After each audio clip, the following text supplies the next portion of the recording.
Like, share, subscribe, hit the super chat on the way in. Z, how's your name after the legendary Nissan Z cars? And you always late. Z, you always late. You like we are surprised when you are even on time, let alone early. Z, how the hell? All right. Okay. So today is Black Men's Friday. Happy Black Men's Friday, Black Friday, everyone. Black Friday. I hope y'all get y'all shopping in and blow y'all little ducats and be good little American consumers. I'm being such a hypocrite right now. Well, actually, I'm not going shopping today. Yeah, I bought myself a couple of shirts a couple of days ago. Shout out to Polo, right? Photo, Volvo, Polo. Anyway, Trick Daddy, shout out. Anyway, yeah. So y'all enjoy y'all Black Friday and buy y'all gifts and hopefully somebody's buying a gift for you. And yeah. So and y'all stand in those long ass lines and the chaos and the well, I guess we don't live in the era anymore where people are throwing literal elbows in the stores, right? So yeah, exactly. Vince said discount day. Exactly, exactly. So I guess we don't live in that era anymore, right? Where people are literally fighting for Cabbage Patch dolls, throwing elbows. How they fight for Cabbage Patch dolls? There's not even toy stores like that. True, there are not toy stores like that to be fighting over the Cabbage Patch dolls. This is true. This is true, right? So yeah, let Z get it right in. Vic, before we even start, let's read Vic's super chat. Like, share, subscribe, hit the super chat. And Vic says, Victor Creed says, "Told y'all, did I?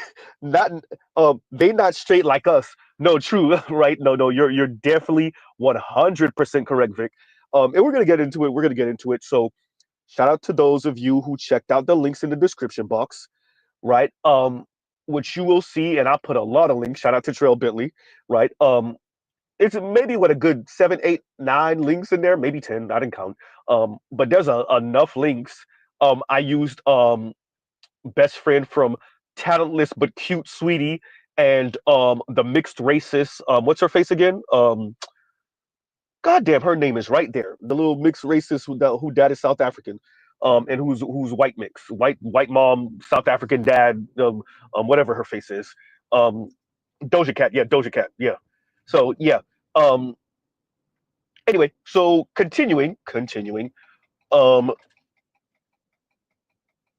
the links speak to, and it's really women exposing other women for secretly being same-sex loving. Mr. Z is not um, anti whatever you want to do. If there's an afterlife, if God's gonna judge you, that's on you and him. But Z has nothing to say about that. So it's the secret same-sex loving, right? I also have a a, a link from, and it's like second to last. I want to say Kira Burrow. That's the super light skinned. Excuse me, the super light skinned, kind of ambiguous looking young lady from Canada, the one that kept on harassing Simone Biles Owens. That young lady, and she speaks about relationships with men versus women. She's apparently bisexual, and you know, something we have to get into. The framing about men, the framing of men is so horrible that even when someone is being done wrong by women, they still can't help but punch down on men, even in their framing. And you saw this with Kira Burrow. So she admits that she likes the validation and she likes the attention, and she goes about speaking about men like men are just more desperate than women and men are more easy. Instead of being honest and framing it like this, men are more straightforward. They're more direct. They know what they want. They they're less flaky, and the women are more flaky. The women are less decisive. The women like to play games in dating, even apparently with other women. The women want other people to pay for dates, right? Notice I didn't say other men. I said the women want whoever the hell the other person is to pay for the date. The men tradition have been raised that traditionally it's their role to pay for the date. Instead of Miss Kira being honest and framing this in the correct framing, because the framing coming from feminists is always men bad, men wrong, men sexist monsters, throw rocks at them. Because that's the framing, she can't even be honest 100% about her situation with women. Women are flaky, right? So even though she's going through it with women when she dates women,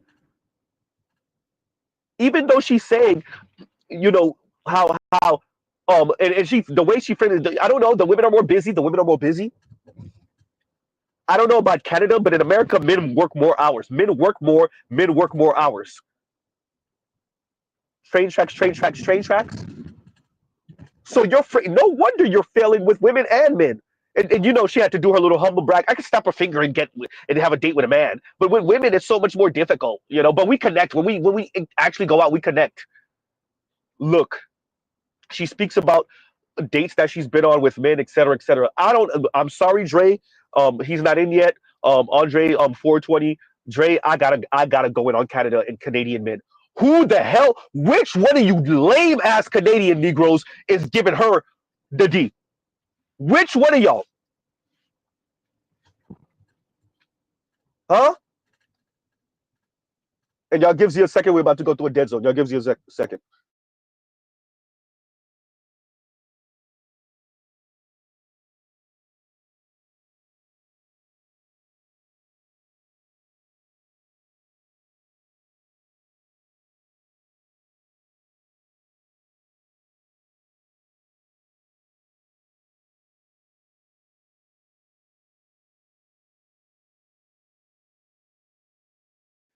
And we're back.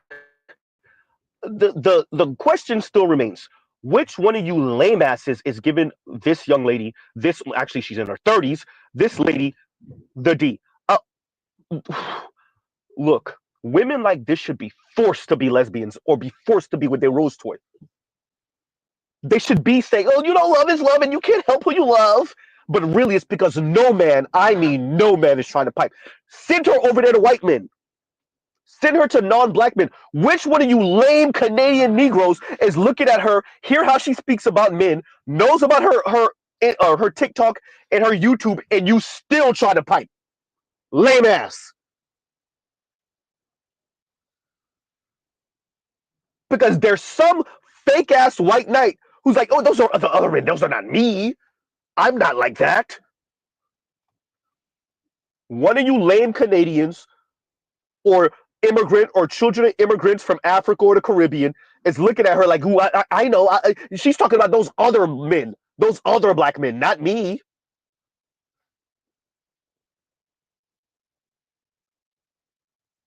This is how Kim Foster could be in a relationship.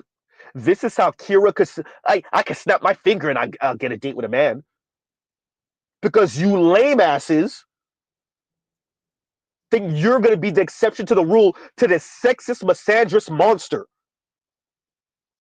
That's why I say it. Look, Z's in a serious relationship. It's looking very serious. Z could be in divorce court in 5 years. We know what it is in real life. We know what it is. But let's be very clear. When you guys end up in divorce court with women like this, the reason why no one shows you any remorse is because we knew it.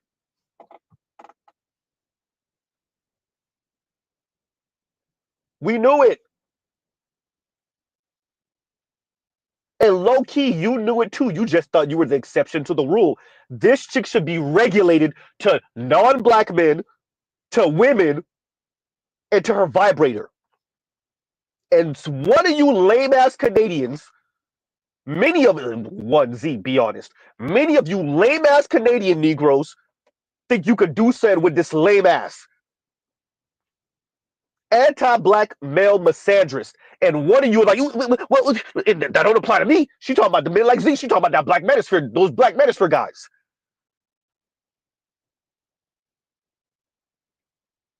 Pathetic. This chick should only be saying, you know, love is love, and I just fell in love with a woman because she was regulated to falling in love with a woman. She was kicked off of black men's slong and regulated over there. She should end up with a white man and say, you know what, the black men were treating me so horrible, so I ended up with a white man, and we know exactly what it is. No, we wasn't messing with you no more.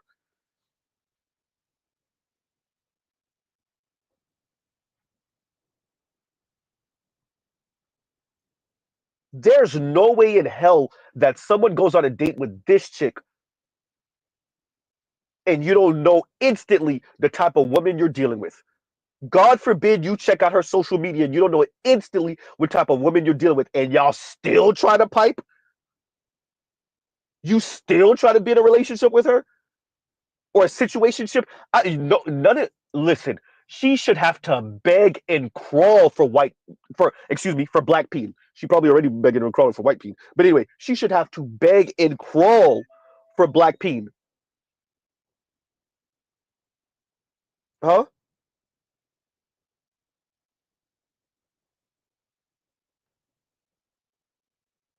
This lady is dealing with the ravages of the way women think about relationships, about women's flakiness, huh? She's dealing with that, and she still finds the time to punch down on men. So let me get this right. Men will show you attention, they will pay for dates, they will validate you, they will D you down, they're more assured of themselves.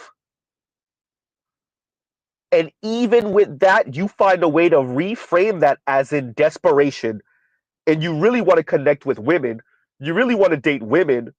But the thing is, the women are too busy and they're doing different things. And what?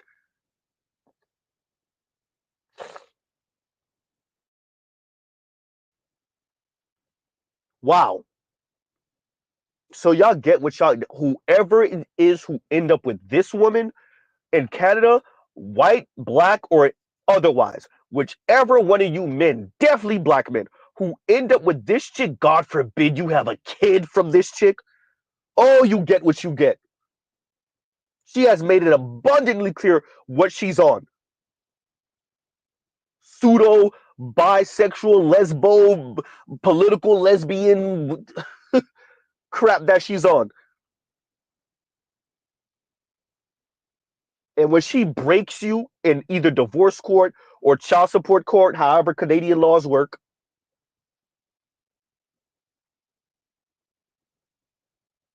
when she raises that child to be anti you as a black man, including even if it's a black son, when your son or daughter, probably your son, has all different type of weird, complex mental issues, as an anti-black male misandrist his goddamn self as a black man, you get what you get because you thought you could do something with this chick.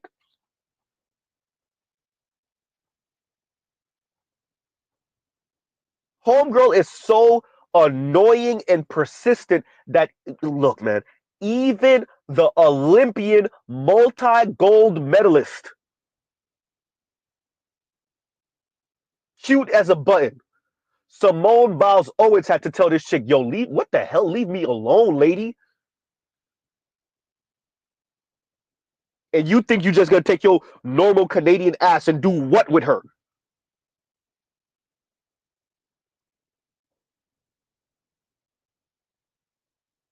The gall of her to listen to what she said. I could snap my finger and get a date from a man. All right, y'all. All right. I'm telling y'all, brothers now really wanted to say Canada. Canada, y'all don't regulate her to white men, women, and her vibrator.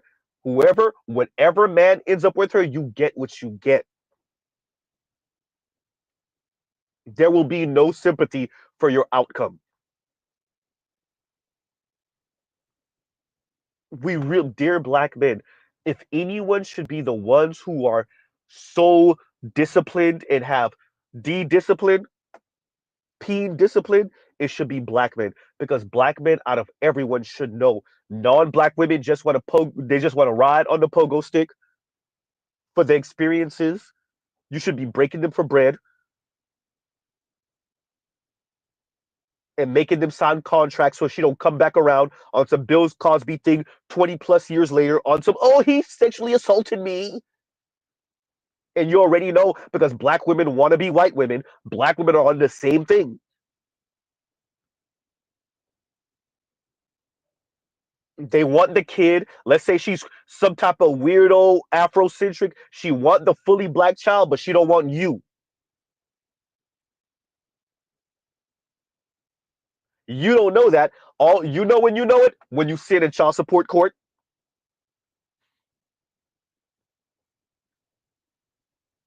When you sit in child support court, that's when you realize you were a means to an end for that fully black child. Huh?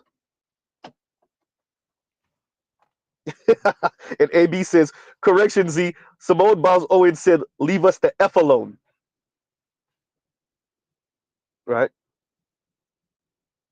And once again, Vic, thank you for the super chat. Thank you for the super chat. And I'm sorry I had to make that aside about Miss Kira. Once again, I think I put it as the second to last link, right? It's one of the last three links, let's say that.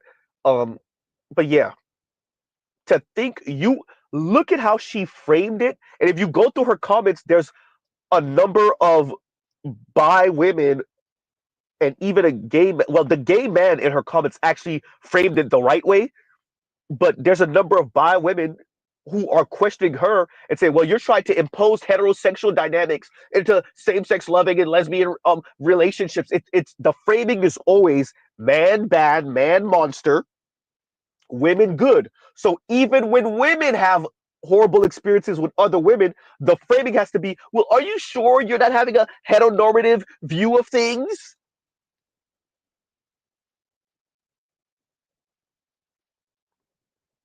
Are you sure you're not trying to impose heteronormative gender dynamics into this relationship? Are you sure you're not male identified?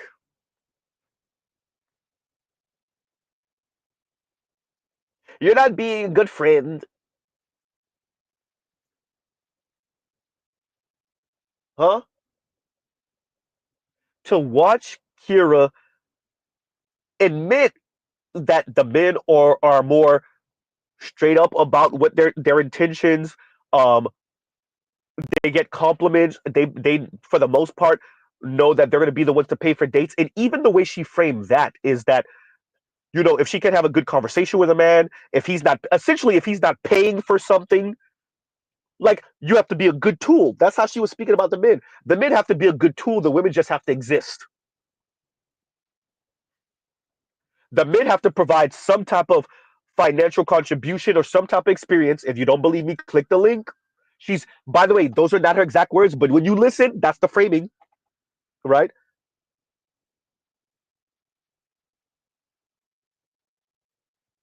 And not one, many of you lame Negroes in Canada hear her, or you looked her up before y'all went on that date and you still went on the date. Why? To get some vagina from this? Exactly, Neymar. Neymar says human, excuse me, human doings versus human beings. And that's exactly what it is. Huh? Wow. So I just wanted to mention that for a little bit. Well, it's more than a little bit. It's been like 15 or so minutes. Um, Continuing with the other links, you have a number of women, black women in this case, um, who are just openly saying women are flirting with them, women are hitting them in their DMs, married women, women who are not openly same-sex loving. They're speaking about what these women are doing on cruises when they go on cruises with each other. They're talking about them touching on each other. They're talking about when these women are drunk, how they touch on each other, kiss on each other, munch on each other. What did Z say a couple days ago about that brunch and munch? They go on brunch and then they munch on each other. Huh? And by the way, this is not what men are saying about women and to women. This is about what women are saying about and to other women. If you're a Gen Z, you weren't here. Boomers know what Z is talking about. Millennials clearly know what Z is talking about. Extras know what Z is talking about. If you're a Gen Z, you weren't here for the onslaught of conversation in the black community in the 90s about black men on the DL. DL means down low, which means secretly same sex loving. Huh? And it all really started when Terry McMillan got caught up with the Jamaican guy. And instead of black women taking that public L, because what Terry McMillan tried to do, Terry McMillan is insufferable. How do you know this, Z? You don't know her. You know how we know? Because the men of her own age didn't marry her in America. That's how you know. Black men did not put a ring on it. And if they did, she divorced him or whoever it was. And those were her own words. And when she did that, was it the 2020 or whatever it was, PBS interview, when she was speaking about her whirlwind romance with the Jamaican cat. And she essentially was saying, like, the brothers in America are just not, they're not good. So ending up with the Jamaican guy, younger Jamaican guy, who anybody could tell this dude is flaming, hot Cheetos flaming.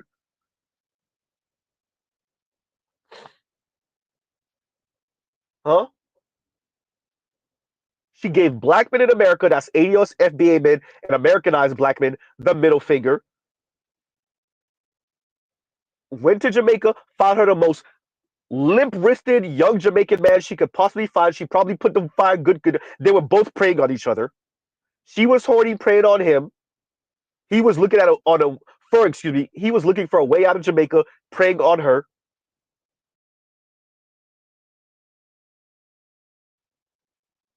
Huh?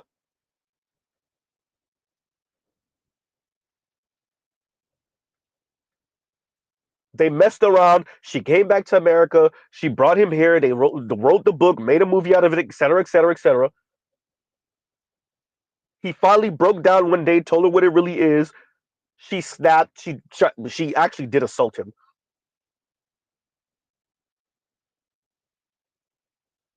And instead of Oprah, I said it, Terry McMillan and their ilk taking that public L,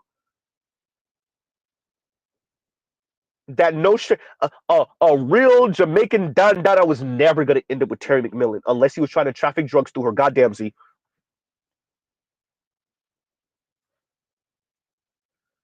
She was regulated to the softest, most limp-wristed man you could find in Jamaica.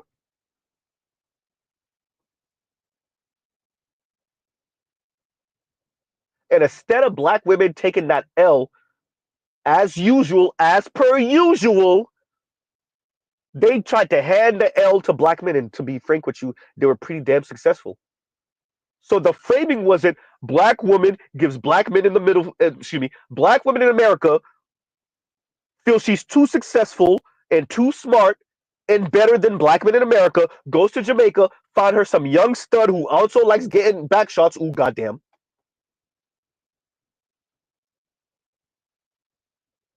He exposes his lifestyle and her.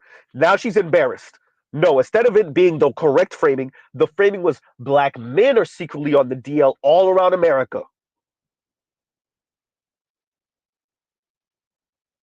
Thank you, Indigo. Indigo keeps on Indigo and Toya said relegated, right? I keep on saying regulated. My apologies, y'all. Thank you. And Toya said it earlier too, right? And so instead of black women taking that public L, they flip that into no, the real thing is that black men are secretly the ones who's LGBTQ. They're the ones who's hiding their secret affairs with men. Huh? They're the ones who secretly same-sex loving. It's black men. There's a lot of black women who are married to black men who are secretly on the DL. Now, when you go through I mean, none of the numbers. I mean, none. Zero, zilch, nada.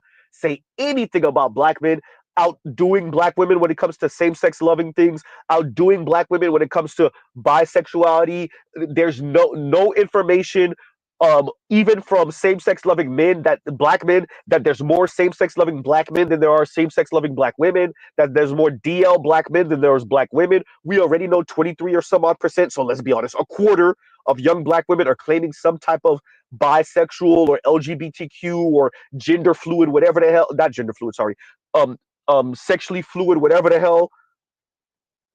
Huh?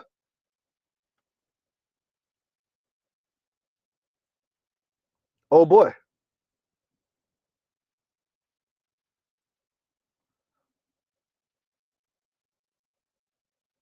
And Naaman says, you mean how Stella got her groove back, Terry McMillan? That's the one.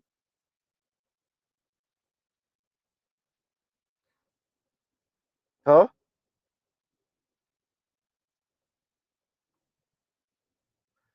And Naaman, this question just triggered a memory. And Naaman says, is that why black women love R. Kelly's Trapped in a Closet, in the Closet? And it's funny you said that because I can't remember if was it Average Men Unplugged? The brother said closet sexual. Put it in the book. Closet sexual. And there's a lot of black women out here running around closet sexual. Black women, we live in America, and it's legal to do and have your sexuality. Mr. Z is not about insulting you because of whatever sexual orientation you have. The issue is how y'all frame this. Let's be very clear. Black women are put in some pretty unenviable position. What position is that? They believe they're better than black men. Black men are dumb, stupid Neanderthals who are not white men. Black men are failed white patriarchs. White men ain't checking for black women like that. Not in enough number anyway. For the most part, non-black women, excuse me, non-black men and non-white men, so that's men of color, same thing. They're not checking for black women like that in any significant number. The most a black woman can get from a non-black man is peed in bubblegum, and he's all out of bubblegum. And so this puts many black women, especially the insufferable kind, especially the ones that are morbidly obese, especially the mean ones, the sassy ones, the hiding behind the degree ones, it puts them in the position where, once again, you earn enough, you earn a lot, so you think you're better than most black men. You don't earn enough, but you still think you're better than most black men. You're trying to do your best rendition of a white woman to appeal to white men, but they ain't doing nothing with you but piping and tossing. So this puts many black women in a pretty messed up position. Same sex loving route, being on the carousel forever, or Rose toy and quote unquote celibacy.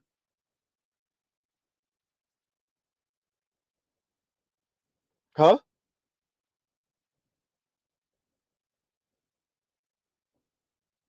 What was fascinating is all the women who were just straight up saying many of these women are married, they have children, and one of the women said, you'll see a picture on Instagram. She'd be like, "Oh, my husband of 15 years," and this woman is married with kids, 15 years, 15-year marriage, and she's out here in young women's DMs.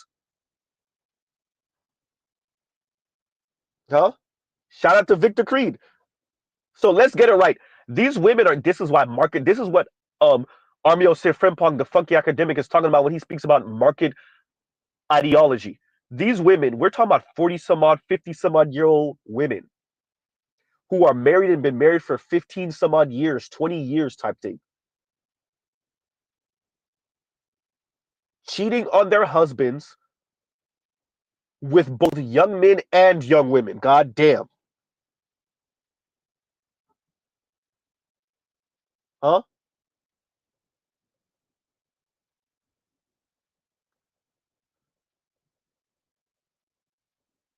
That's the world we live in. A lot of these clips, you just see the women are exposing the other women. We're touching on each other, we're rubbing on each other, we're dancing in clubs with each other, all type of raunchy. What happened to nightlife? What happened to the club? Women happened to the club. No, the men go to the club for the women. Huh? Or at least the men used to go to the club for the women.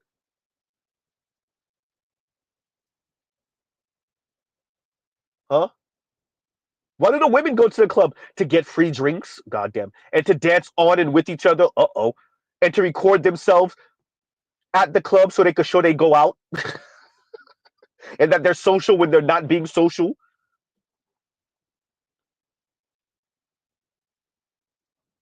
Huh? And from Africa I came says women shaking tail for each other and complimenting each other on some very sexual thing. Thank you, Passport OG. Princella happened to the club. That's what happened to the club. You want to know what happened to the club? Black women and white women and Latina women and Asian women in America engaging in the gender war is what happened to the club. Women being a bit too honest about their contempt for average men is what happened to the club.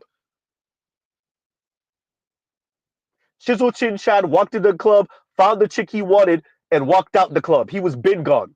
That's what happened to the club.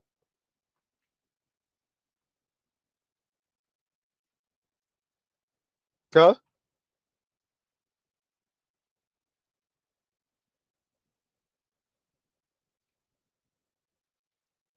What happened to the club? Women happened to the club. We're not saying women shouldn't be in the club. That's why the men are going to the club. That's why women are allowed free before 11, free before 12. Huh? But on the flip side of that are women who would rather dance on and with each other and then touch on each other. Uh-oh. And then, oh, goddamn, Z, you're about to say it. And then munch on each other. Uh-oh. Like, share, subscribe, hit the super chat. And electrician 480, thank you for the super chat. Thank you for the super chat. And he says salute to you, Z. And thank you for that. Thank you. Salute. Right? Now we're having an honest conversation. As Z has been saying for some years now, y'all have heard Z say the internet will expose us all. And let them talk. Huh? Let them talk and the internet will expose us all.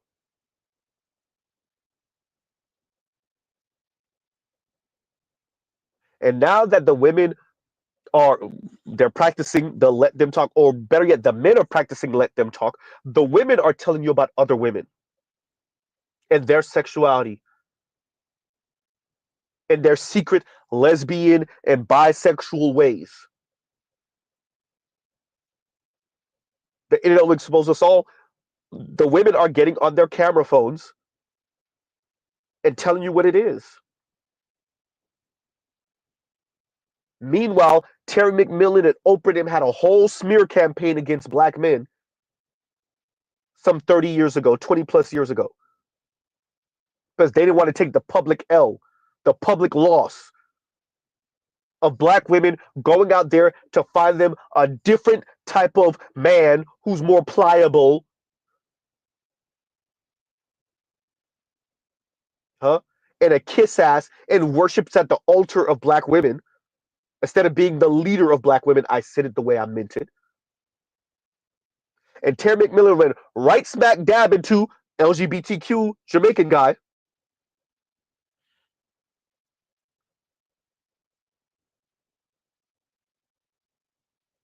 huh?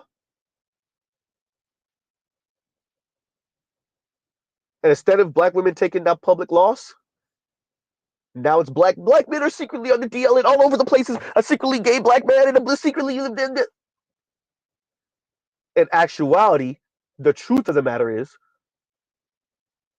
it's black women.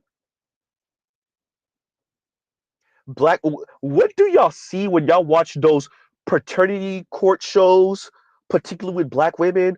Now that we have more black women telling you how other black women are flirting with them and DMing them, like there's so much television, there's so much social media content about how black women are moving out here. The story of black women in their die slow 28 days later, itchy scratchy, the gift that keeps on giving rate. and how much higher it is than the men. Excuse me. Because the most open kept secret is that black women in particular are doing whatever the hell they want to do, unregulated, and there's a cost to that. Let's just get right to it. Black women are doing whatever the hell they want to do, unregulated. And so it is this one guy, Splackavelli, piping four, five, six, seven women in the hood. And he might have the itchy scratchy, and not all of you had the itchy scratchy. It is the handful of brothers that climb their way up into middle class, and he's an attorney, and he's good looking, and he might have the itchy scratchy, but he's attractive and he's successful. And so guess what? A lot, five, six, seven of y'all got the itchy scratchy. Huh? Because he's piping chicks from the hood and he's piping a couple of his coworkers. Uh-oh.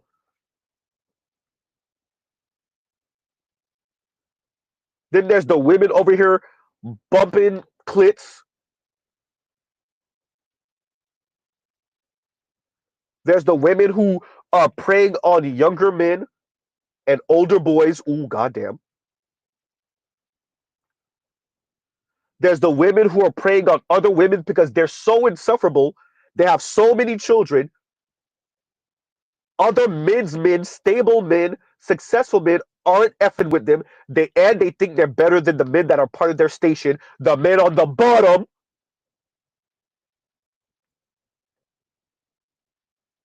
that these women decide to start flirting with and get D down by the tall, good-looking brother that works at Burger King. By the tall, good-looking brother or the light-skinned brother with the brown eyes that works at Target. Or the brother with the wavy hair looking like Lloyd that works at Walmart. The Caribbean Trini brother.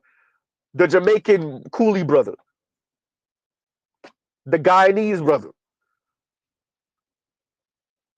Huh? Somebody tells you he's lying. The Nipsey Hussle looking brother. Oops, goddamn.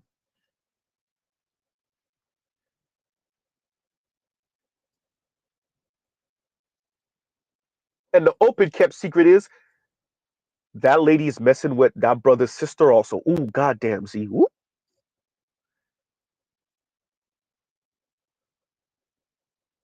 Huh?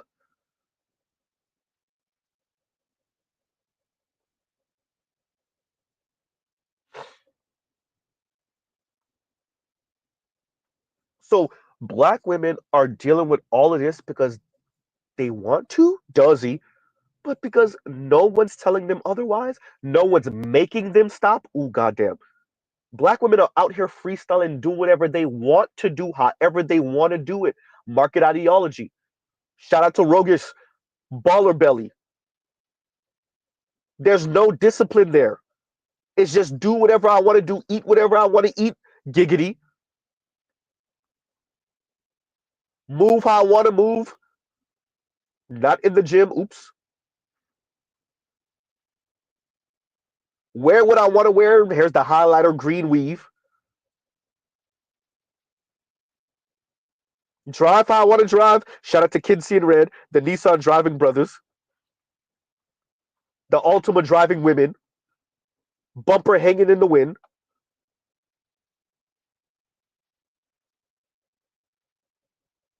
There's a cost to all of that. Exactly, Tro. Who go and check me, boo? Huh? And Tro says, in college, I started talking to a girl, and it came out that her and her friend group all got herp from one upperclassman. They all got the itchy scratchy from one dude. Is this exclusively a black woman thing? No. But is it overrepresented in black women? Oh, absolutely. Huh?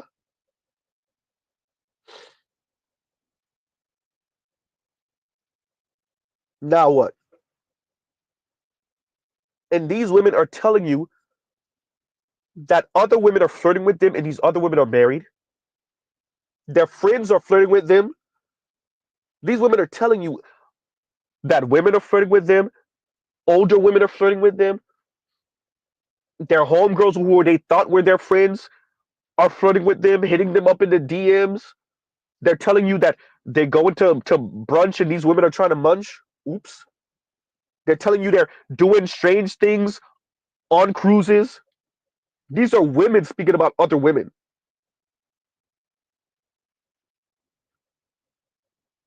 Huh? Meanwhile, black men, remember, you're the one secretly on the DL. That's what these women told us 30 years ago. Meanwhile, coming right back around, their daughters are telling the truth. No, my mama age group is trying to flirt with me.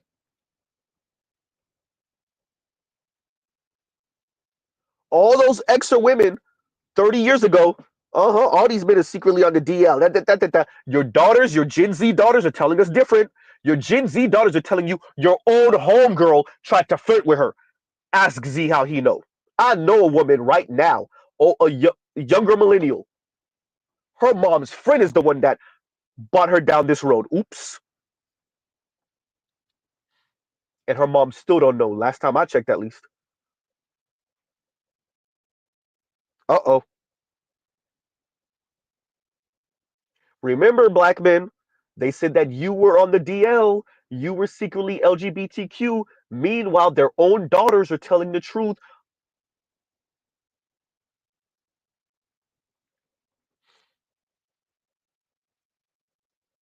Huh?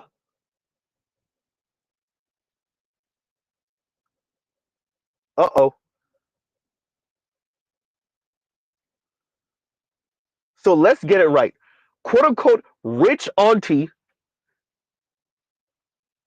extra stable, well, not even extra average auntie, barely stable auntie is out here with everybody. That's the rub, everyone. There's a pun in there. She's out here with everyone. She's out here with Nate. I'm in a bind, Nate, right? She's out here with Nate. Shout out to Coach Greg Adams. She's out here with Coach Greg Adams. She's out here with your niece, your 22-year-old niece. She's out here with your 25-year-old nephew. She's out here with her white boss. She's out here with her white boss's son, goddamn. That's the rub. That's why, and this is why I brought up the paternity court thing earlier. When these women die and the daughter and the son find out, auntie finally tell them, or their dad can't hold water anymore and say, "Hey, I always heard rumors that I wasn't actually your father. We might want to go get a blood test." They go get the blood test. He's not the dad. The guy that the dad heard was the dad is not the dad. Oh goddamn! That means mom was out here with at least three dudes at the same time. At least three. Huh? And thank you, Calvin Rogers. And Calvin Rogers says, hit the like and super chat. Like, share, subscribe, hit the super chat. And talking about that, once again, thank you for the super chat. Electrician 480, thank you for the super chat. And Vic says, and thank you for the super chat. Like, share, subscribe, hit the super chat. She's smashing her quote unquote bestie. Ask me how I know. Huh?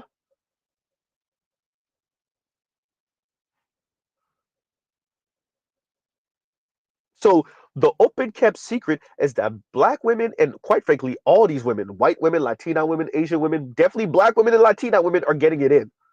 And black women are getting it in with everyone. Huh? Black women are getting it in with everyone.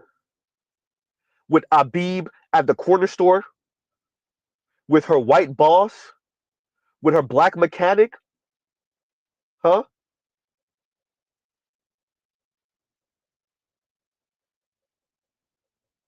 With her niece's friend, homegirl. That's the open kept secret. It's because no one could tell black women anything. Black women are doing anything. That's the open kept secret in the black community. Because no one can tell black women anything. If you're a white man, you're racist and sexist. If you're a white woman, well, you're racist and probably still sexist because you subject yourself to white men, so white male patriarchy. If you're a black man, well, you're racist and sexist because you're a black man. Misogynoir. If you're another black woman, you're black male identified.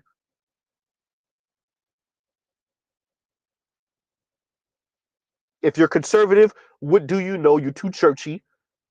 If you're progressive, what do you know? You're not looking for traditional family values because black women want to do any and everything however they want. This is why Melissa Ford is talking about traditional progressivism or progressive traditionalism, better yet. I want one foot in and one foot out of whatever. This is why Mr. Z says patriarchy by feminist specifications. Cuddly conquerors. Partnership patriarchy. They just want to freestyle and do whatever, however, whenever, and get mad at the world when it doesn't work out or when they miscalculated. These women are literally out here with other women and got the nerve, the unmitigated gall to call black men sassy, to insult heterosexual black men with a pejorative about being same sex loving. Huh?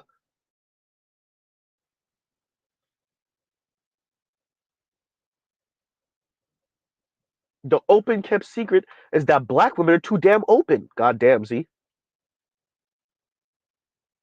Kira told you she's essentially saying she's doing foodie calls without saying it. She's telling you she's going on these dates because she wants to have these experiences. She wants to go to these restaurants and she wants the validation from that man.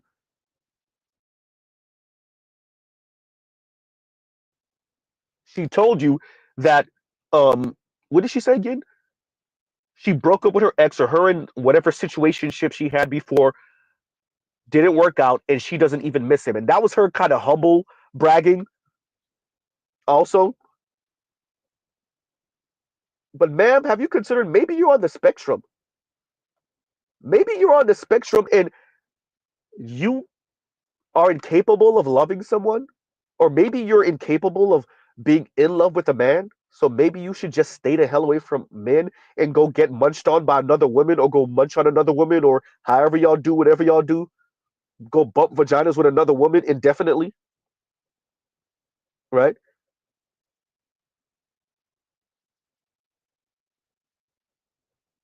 Huh.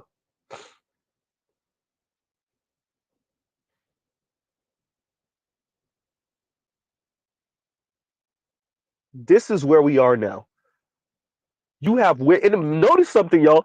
It was mainly all the clips I showed was what mainly young women speaking about it.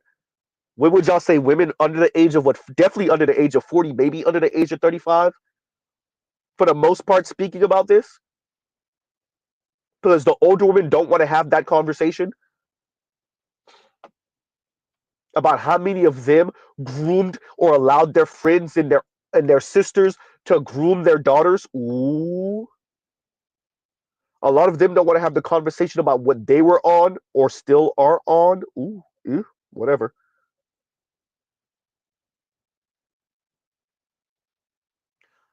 Many of them don't want to have the conversation that they're the ones who's flirting with these 20 some odd year old women. They don't want to have the conversations about how they're in their 40s and 50s and married for 10 and 12 and 15 plus years while they flirt with and get munched on by their 23-year-old female coworker behind their husband's back. Uh-oh.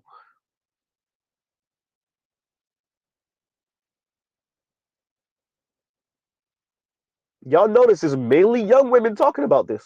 And I'm not saying these young women are only exclusively being flirted with by older women.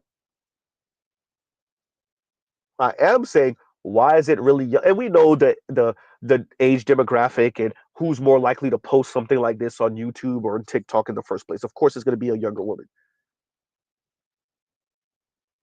I don't think that's the only reason why, huh? Homegirl with the dreads, lighter skin, homegirl with the dreads said, we go to these, we go out, we get drunk and we start kissing on each other, rubbing on each other, effing on each other. Uh-oh.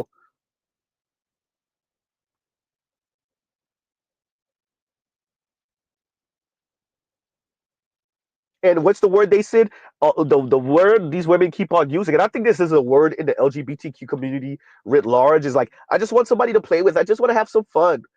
Munching on each other is fun? Behind your boyfriend's back? Behind your husband's back?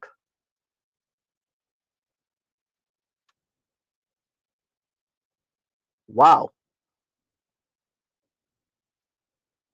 One of the older women spoke about how women would, and I think what's her name? Was that Lady Boulay? That wasn't Lady Boulay. That was the other, that lighter skin or browner skin black woman. I've watched some of her stuff too, where she was speaking about how women will be same sex loving, they'll engage in a situationship or even be married to a man just for the children, and then wake up one morning, oh, I'm same sex loving. No, that's what she was on all the time. That's what she was always on.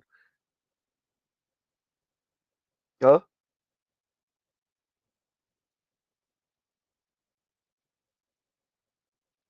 That's funny, Trell. And Trell says, getting liquored up to lick her up. Hysterical.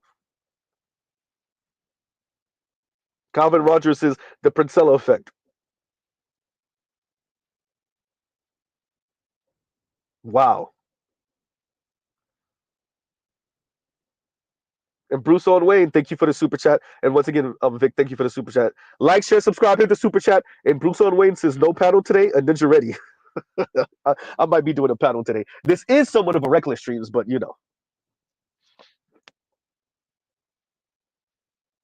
Hey, Vic. Hey, hey, hey. I thought about that earlier too when I was looking up the links. I thought about that earlier, right? Oh boy.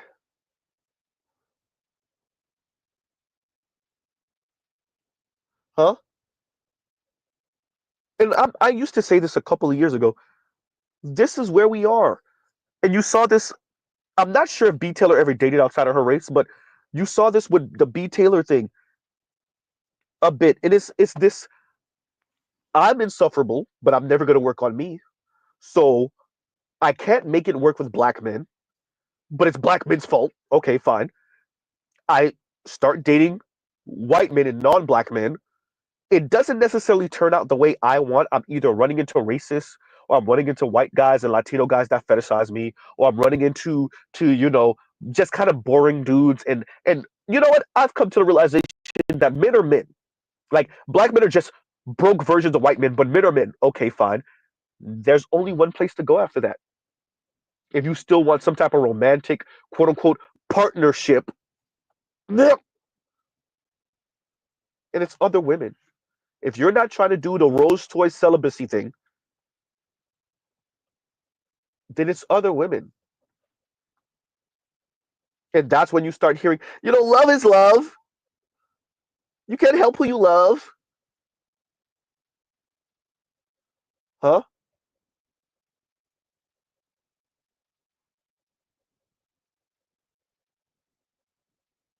When you don't work with black men, and when white men Ryan Lochte to your ass, oops. Huh? Sorry, K. Michelle. Yikes. Huh? When black men ain't ish, and then white men are the ones who really do you dirty, even though you're still trying to end up with them, ain't that right, K. Michelle? Then it's men are not good people. And if you don't transition off of white man's peen, Or better yet, I said that the wrong way. If you do transition off a white man's peen, then there's only one place to go, and that's to other women. If you have an aversion and you think you're better than black men, and you have aversion to being with black men, then you end up like Aisha Taylor. You marry the white dude, y'all struggle to have children, y'all never have children, then you move on secretly to white women. Ooh, goddamn. Even when you're super pro black, maybe, and you know a lot of black history, and you're making content with Conscious Lee. Ain't that right, Cheska Lee? Oops. And these are two black women that black men at one point found very attractive. Cheska Lee with her dreads was a cutie. Aisha Taylor, old tall ass, cutie. Both end up with white dudes. Both of it fail. Now these black women are with women. Well, damn. From the white man to white woman pipeline, and they're not the only ones. There's who am I forgetting? There's someone recently that we found out was dealing with a white woman too. Who? It's oh my god, it's right there. Either a content creator or like a celebrity. I can't remember. It's another woman that's right there. I can't get the name out. I can't get the name out. But yeah,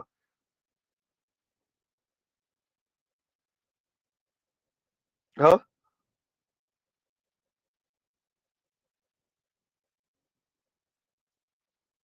Raven Simone is another one. Raven Simone is another one. It's not Wanda. It's not Wanda. Corey Holcomb told you he was at the bank and he was and this is forever ago, but he told you Raven Simone was with some random nobody ass white chick, but he was holding on to excuse me, Raven Simone was holding on to the white chick like the white chick like this was her everything. Like if I don't have you in my life, I'll die. Pathetic.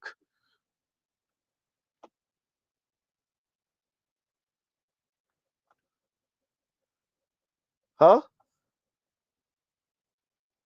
I guess her and Orlando didn't work out so much. He quote unquote scarred her so much. Now we already know. Isn't she married to some white woman now? Huh?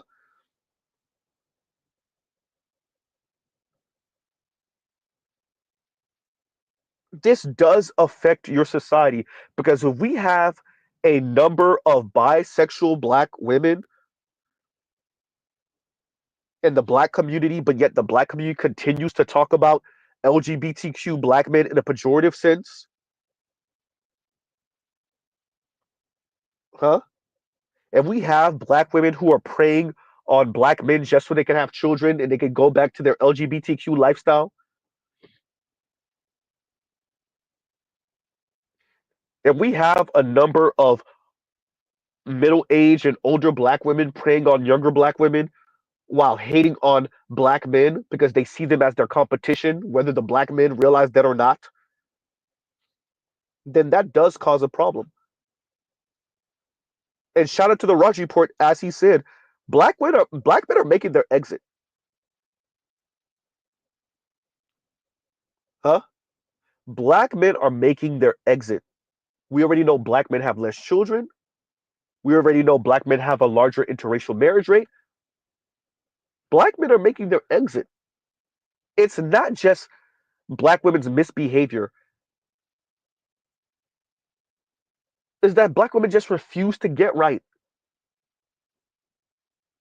That's why I said after the election, white women and other women, at least a third of Latina women, clearly something like a majority of Asian women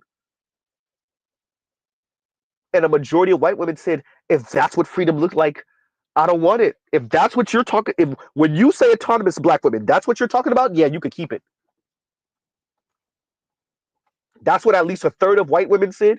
That's what apparently a majority of Latina, excuse me, a majority of Asian women and a majority of white women and at least a third of Latina women said. If when black women say autonomy, what they mean is out here with the younger dudes, out here with the younger women, out here with other women, out here cheating on your husband with whoever, just doing whatever, however, but there's a cost to that. It probably means poverty, most likely not stable, most likely not a husband. Huh?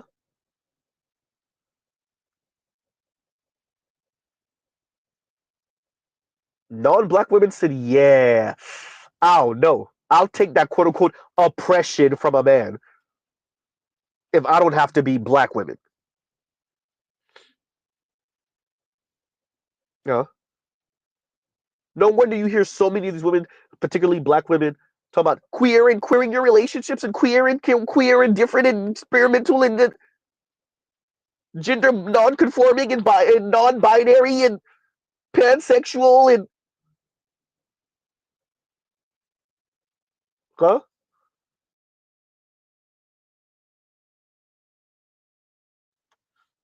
Yeah.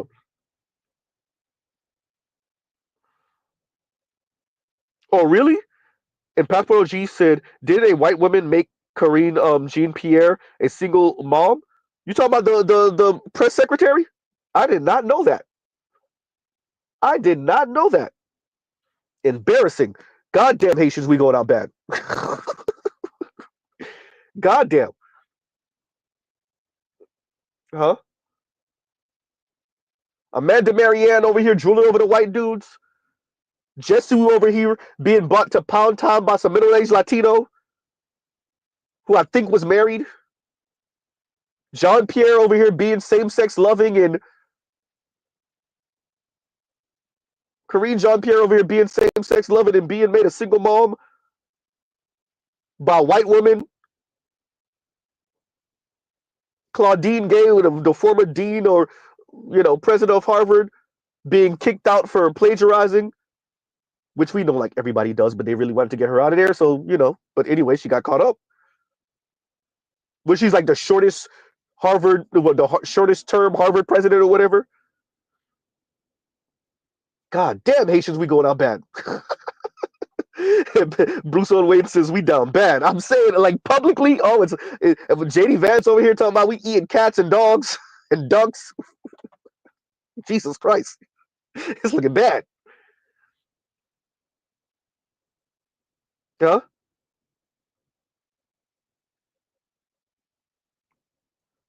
It's looking bad.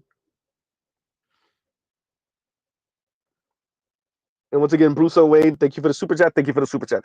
I might open up a panel. I might open up a panel. All right. And like, share, subscribe, hit the super chat. And Dusty Hotep says they use prison TikTok as a dating app, bruh. Man. On Detroit says, yep, Passport OG ain't wrong. Wow.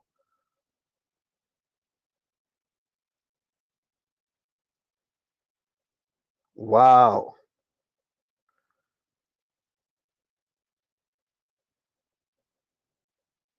Oh, I didn't hear that. And she said, I said she. Better You says, it's true. She was married to Susan Malveaux, and they adopted a daughter. Wait, I thought Susan Malveaux was married to oh no, I might. Oh no, I might. Am I mistaken? You said Susan Malveaux. Okay. I'm getting the Malveaux mixed up. I'm sorry, y'all. I'm sorry. Yeah. Wait, but no. I thought Susan Malveaux was married to a white dude. Wait, am I getting my Malveaux mixed up? I think I'm getting my Malveaux mixed up. Yeah. What?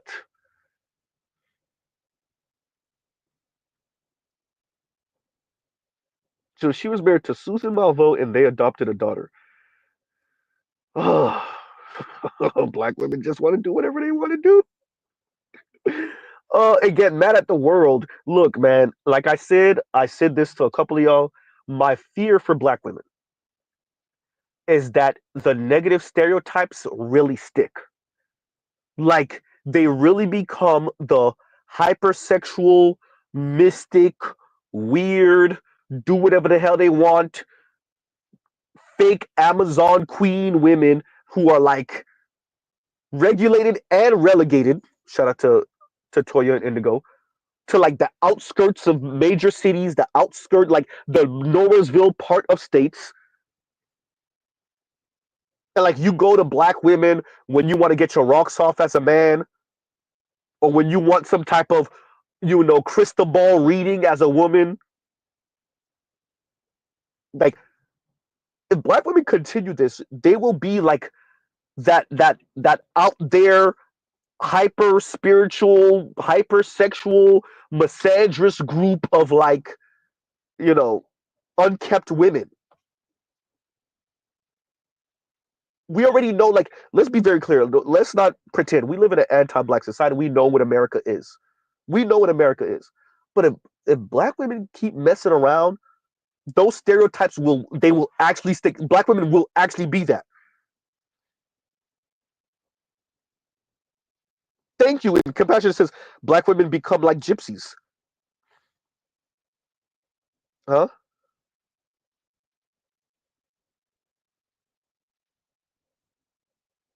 And that's frightening.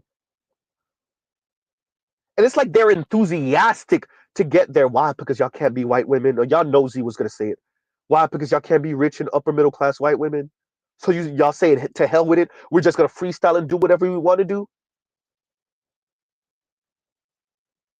Okay, well, eat that.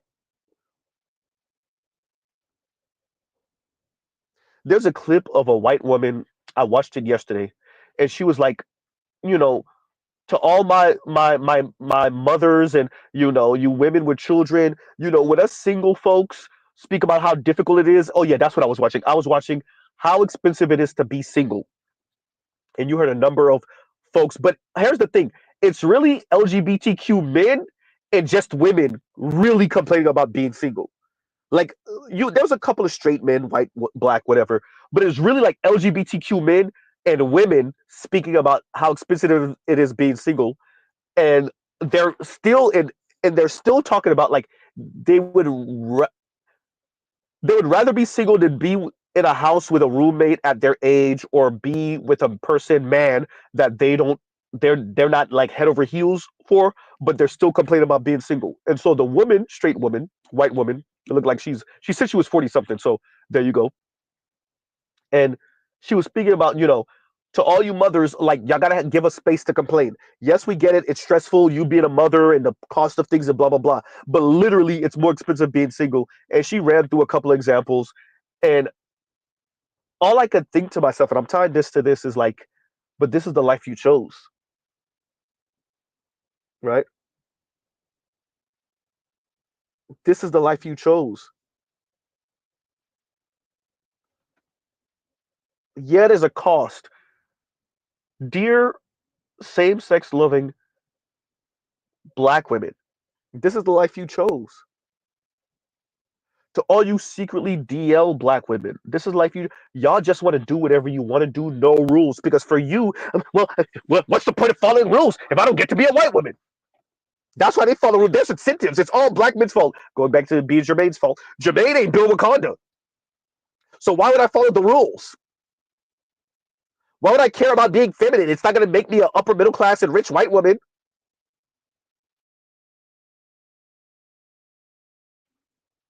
Huh?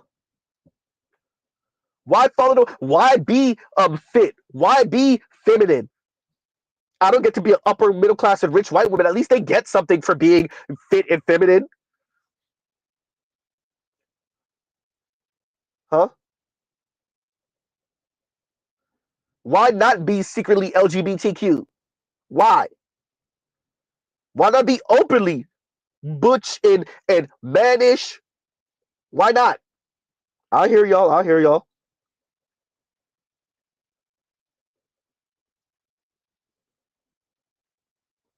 I hear y'all.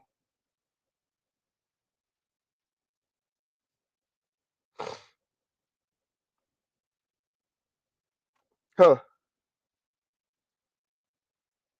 And Saint Cyr puts this link in. He says, "Peep this fugly white boy knocked down two black women within the same week. Boy said, I'm 2 for 2."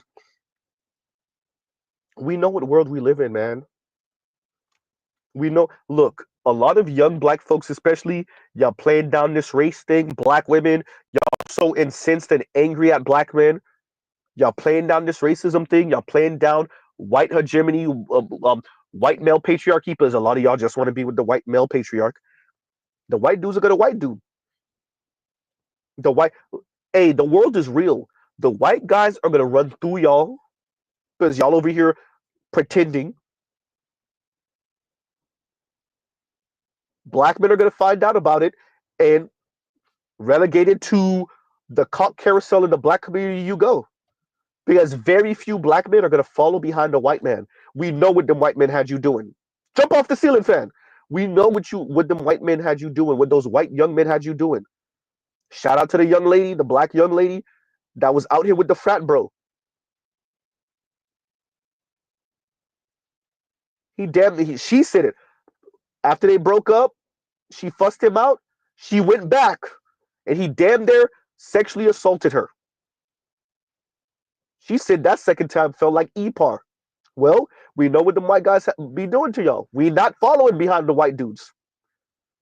Have fun, huh? Black, uh, look, I say get on a black man's program. Get on black men's program. Black women gave the middle finger to that and said, "I'll do whatever I want to do." Ain't that right, Chrissy? Well, be prepared for what that looks like in JD Vance's world. Oh, this is going to be a nightmare, huh? You think it's expensive being single now, huh?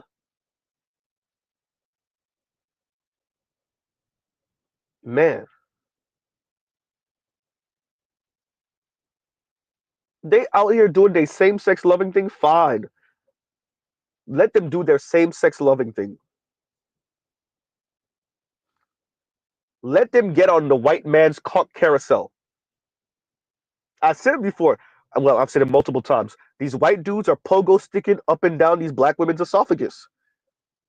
One of the most open kept secrets in the black. So now we're speaking about LGBTQ black women, secretly DL down low black women, secretly same sex loving black women.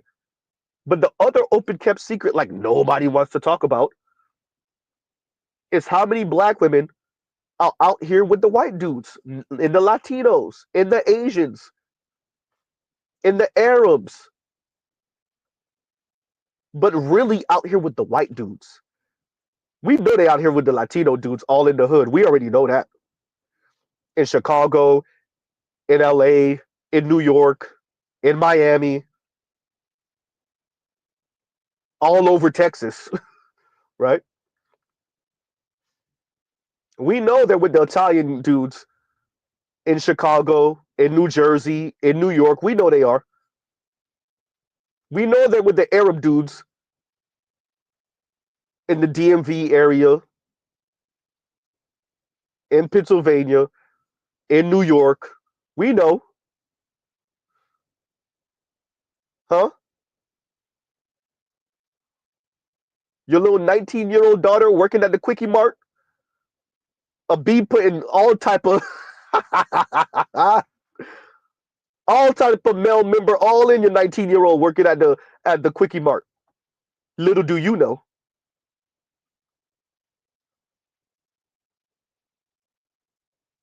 huh?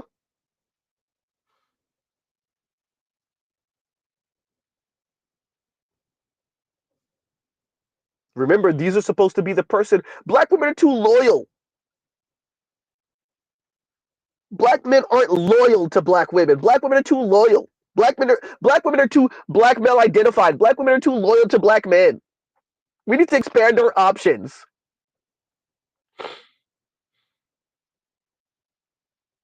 See, in compassion, it says quarter store Arabs doing numbers in Chicago.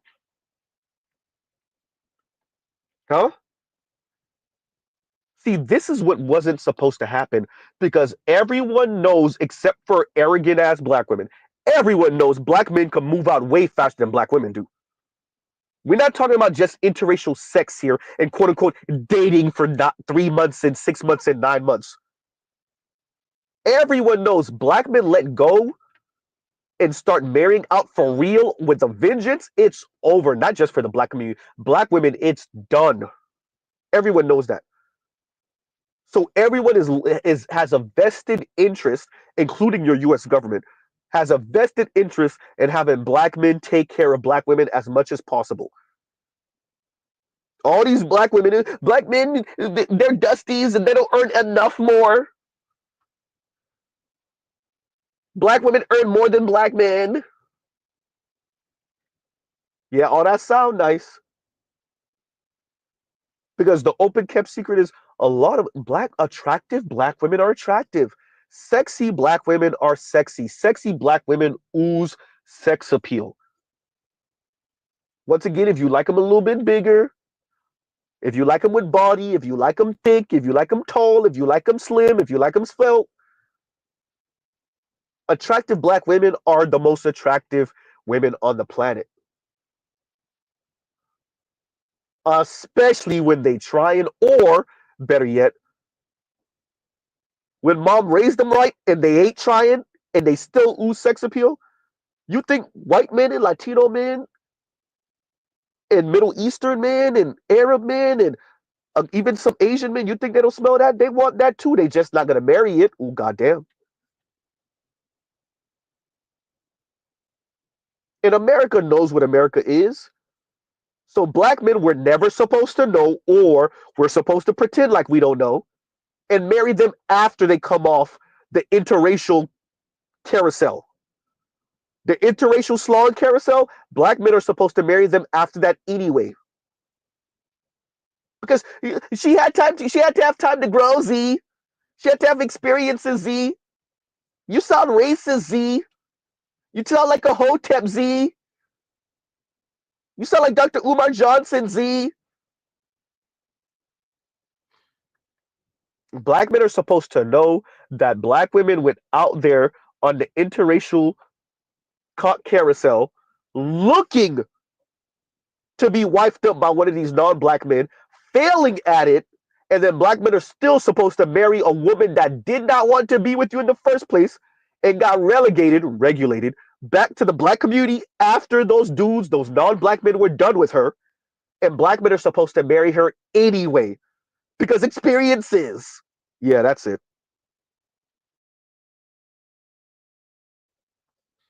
Huh? Yeah.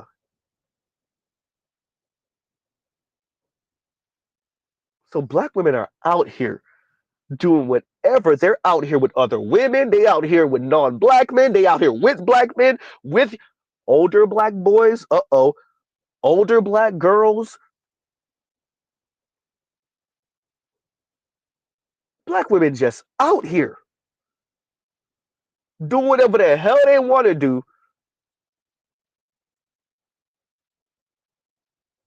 And then talking about black men are mediocre.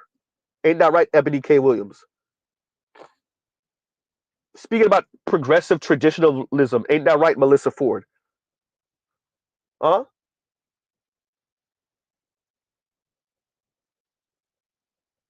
Wow. And there's a cost to that. Ain't nobody trying to deal with that. And Dusty Hotep, thank you for the super chat once again. Thank you for the super chat. And Victor Creed says, and thank you for the super chat. Like, share, subscribe, hit the super chat. Ask Bobby Brown about Whitney Houston's friend. Yeah, I heard about that. I heard about that too. I heard about that. Right? So open kept secret. A lot of black women are out here. Once again, we already know about the mixed child rate with black women and how many of them are having mixed babies with mainly Latino and white men, but obviously a couple of non white and non Latino men too. That's an open kept secret in the black community. Huh? Wow. So we already know. Look, black women are out here. Celebrity black women are out here, right?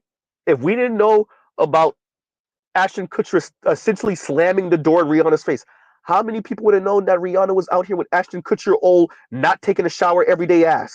You're a whole Caribbean black woman.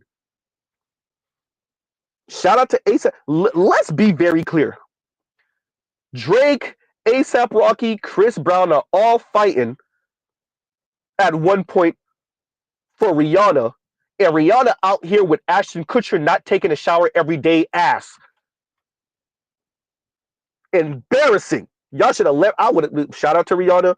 You know, she's looked out. She said positive things about Haiti. I got to give her credit for that. But I would have left Rihanna out here for the white boys in Hollywood. Oh, she did what with who? Yep, nope. Regulated over there. Huh?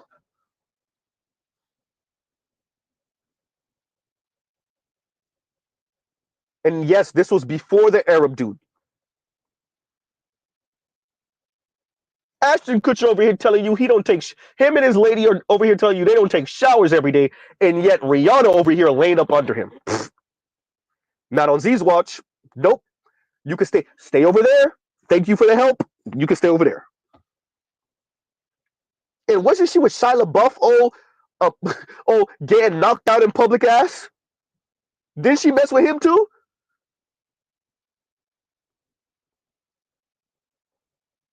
Drunkard ass small hat, getting the fights in public and getting his ass knocked out. Man, all right, huh?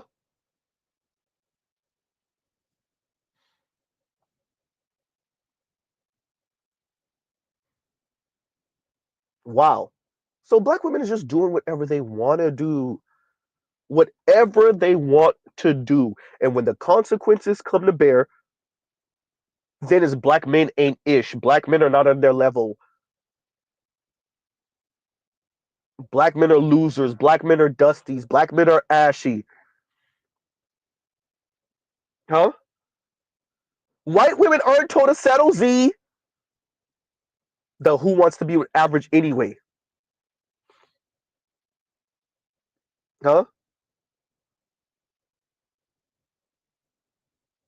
So black women are doing whatever they want to do. They're out here with other women. They out here with non-black men. They're out here with young black boys. They out here with black girls. They're doing what they're out here trying to be sugar babies for older men, white, black, Latino, Asian, or otherwise. They out here with D boys, pun intended there. They're out here with scammers. Black women are doing whatever the hell they want to do, and they're angry at the world when they wake up and there's a cost to pay for living however she wants to live. They doing hit and runs, pun intended. They're being hit and run, pun intended. Y'all remember the story? That was such a sad story. Black pregnant woman goes to the enemy's house to fight her. Homegirl pull out a gun and shoot her in the stomach, and the baby end up deleted in her. I think she stayed alive. There was in the baby ended up deleted in her. Like what's going on in your mind where this is a thing? What the hell is going? What wheels aren't turning where this is like you don't realize I'm pregnant and maybe I shouldn't be driving to the other woman's house to fight her as a pregnant woman. The black women do whatever they want to do. Like, where is that okay for me? It's not the other woman came to your house. You went to her house.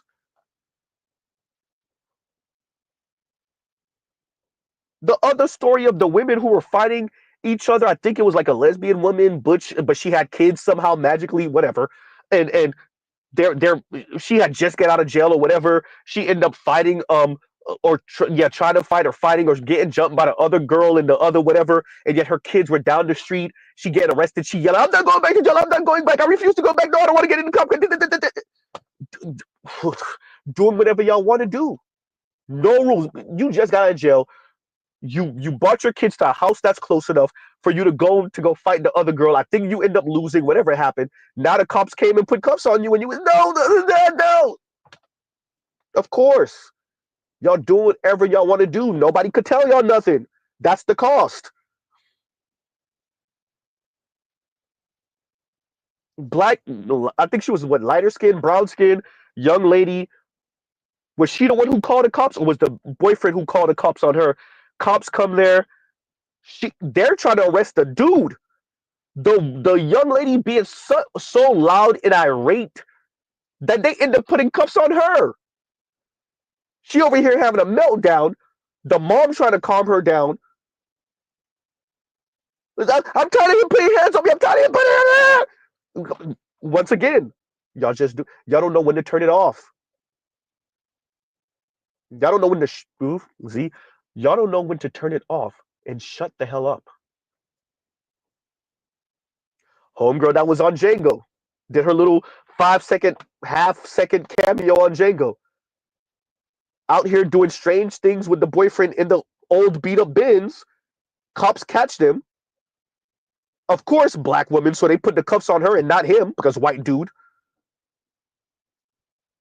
She being irate, even with her fake Valley Girl voice. I'm gonna call my daddy.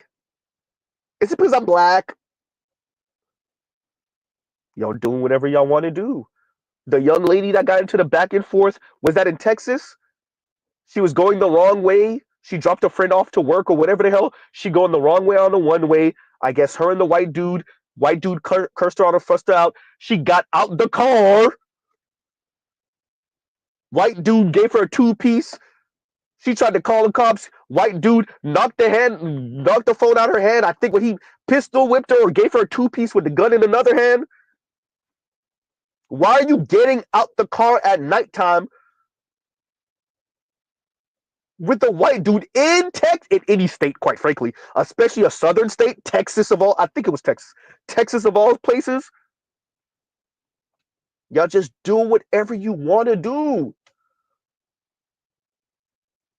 That's the cost of doing whatever you want to do. We already know about Asia Maynard. I don't got to mention that again. Lauren Smith Field.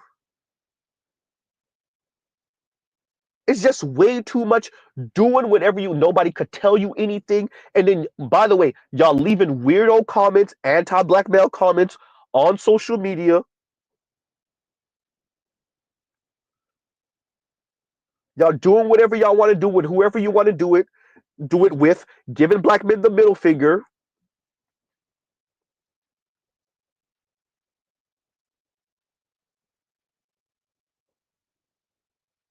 Who has adopted neoliberalism, market-based rules, no rules, more than black women? They just doing whatever. Black women are freestyling and doing whatever they want to do. Nobody could tell them nothing. There's a cost to that. Educated or not, light skin, dark skin, West Coast, East Coast, down south, it doesn't matter. They doing whatever they want to do, however they want to do it. No one could tell them anything. Iyanla Vanzant can't tell them anything. Even Oprah Winfrey can't tell them nothing. No one can tell them anything.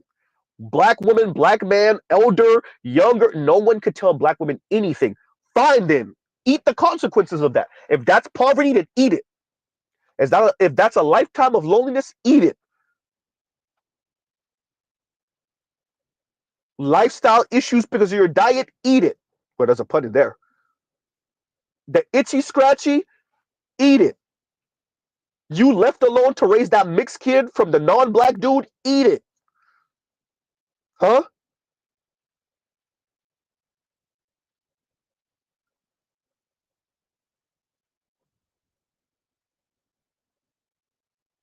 You have a kid from Pookie and then he get caught up and get deleted or get thrown in prison, eat it.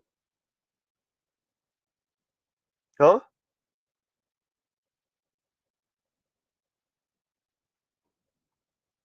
The black woman who started dating the white dude d- abused one of the children so much, delete the child. The child is in the house for what they said over a year. Body decaying in the house with the two other kids. Talk about psychologically, mentally destroying those kids for a lifetime because your lame ass trying to be with the white dude and whatever drugs y'all might be on, whatever the hell. You let this dude delete your child, and then you running around here with the white dude, and the kids are not going to school, and they got to be in this goddamn apartment with their decaying brother, their sibling. Black women doing whatever the hell they want to do. Where are the stories of that when it comes to black men? Where are the stories of black men meeting some new chick and the new chick is over here deleting the child and the dude don't even care. He's still out here riding out with the new chick. The children, the daughters gotta be in the apartment with the decaying with their sister's decaying body. Where's that story?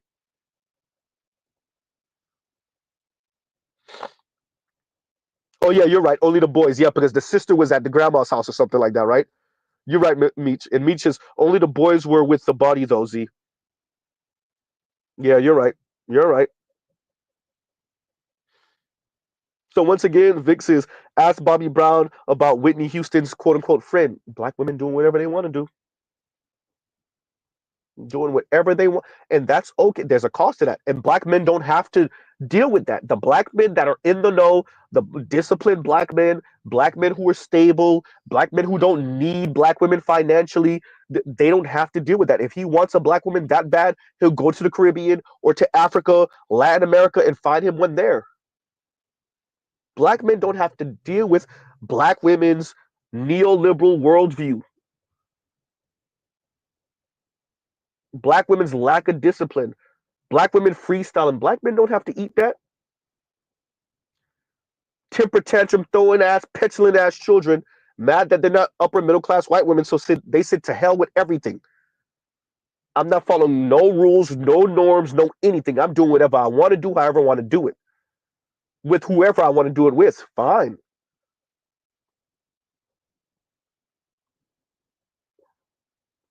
Huh?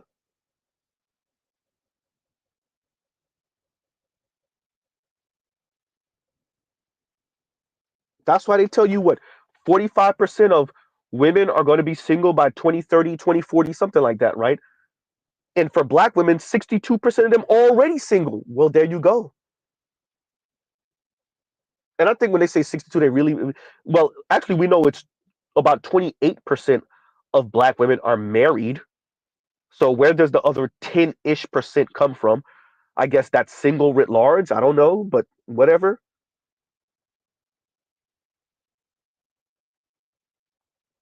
Or is the 62 like is never married?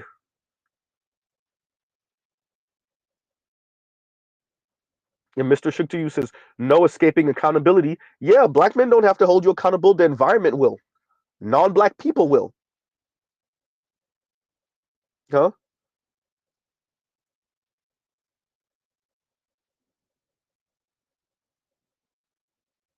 Huh. And I'm definitely not gonna argue and debate with the doctor. And compassionate says, Z Curry says, Dr. Tommy Curry says, black women want to be upper middle class white men, fail and just go LGBTQ, the Electra complex. I agree with that. I think it's that and the women. I don't think it's just the men. They want to play damsel in distress and they want to play proxy power also, I would argue, right? But I'm definitely not going to disagree with Dr. Tommy Curry because I think he's right. And obviously, he has the research on his hand about wanting to be upper middle class white men because they the power and influence of it all. But I think there's a way they want to play with their femininity and weaponize their femininity the way they feel. And we do see this. We have seen and witnessed, and we do know of upper middle class white women and how they weaponize their femininity against everyone, particularly the black men, of course. So I would argue that's a and to that, like an addition to what Dr. Tommy Curry says. But I definitely agree with him on the yeah on what he's saying about the yeah wanting to be upper middle class white men, right? Right. And Mr. Shuktiyu says also Z in general, most black women have convinced themselves marriage just ain't it. That's okay. You don't have to follow those rules. You don't have if marriage is constraining. This is why I say negative liberty. If marriage is restraining and constraining, if that's the way you see marriage and relationship, particularly to black men, because you'll sign up for it for a black man that has a lot of resources. This is where Kira Burrow comes in, right? You'll go on the date with the black man that clearly has a lot of resources or is willing to spend whatever resources he has on you, right? And you'll definitely marry the average white man. But if outside of those two situations, you think marriage ain't it, fine then. You don't have to follow those rules. I hope you have a degree that pays really good money. I hope you don't lose your situation when it comes to your career.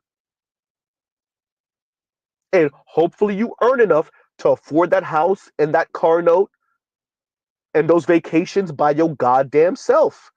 Hopefully you can afford the PS5 for the 27-year-old that you have come into your house once every couple weeks that's knocking the cobwebs out.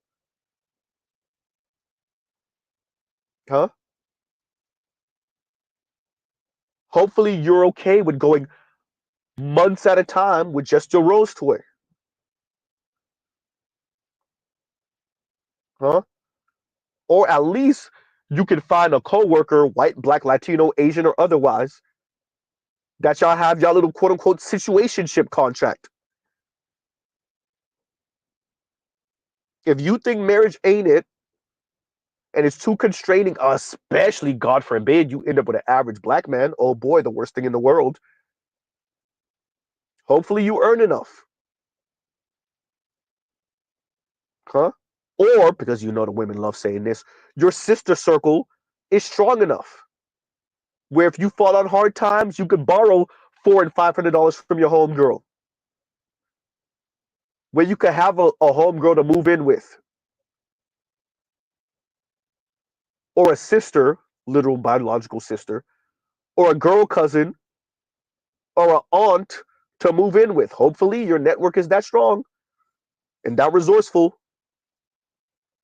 You don't have to get married, ladies. But most of y'all don't make Chrissy and Kim Foster type of money. Huh? Most of y'all don't make Real Talk with Yanny type of money. Once again, single and childless black women have the least amount of wealth in America, 8 cents to the white man's dollar.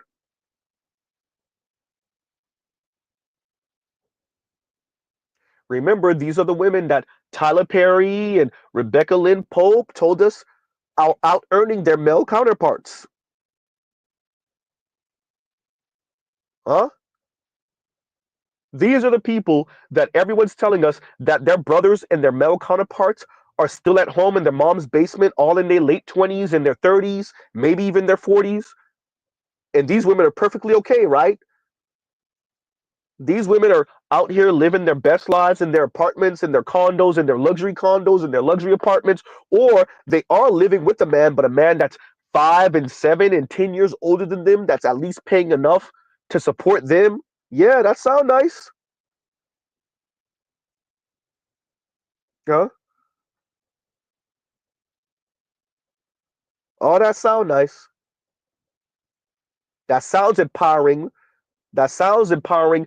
We just want to encourage black women and empower them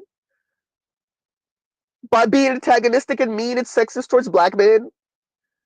But don't you ever forget, misandry is not a real word. That's what Kim Foster told us. Misandry is not real.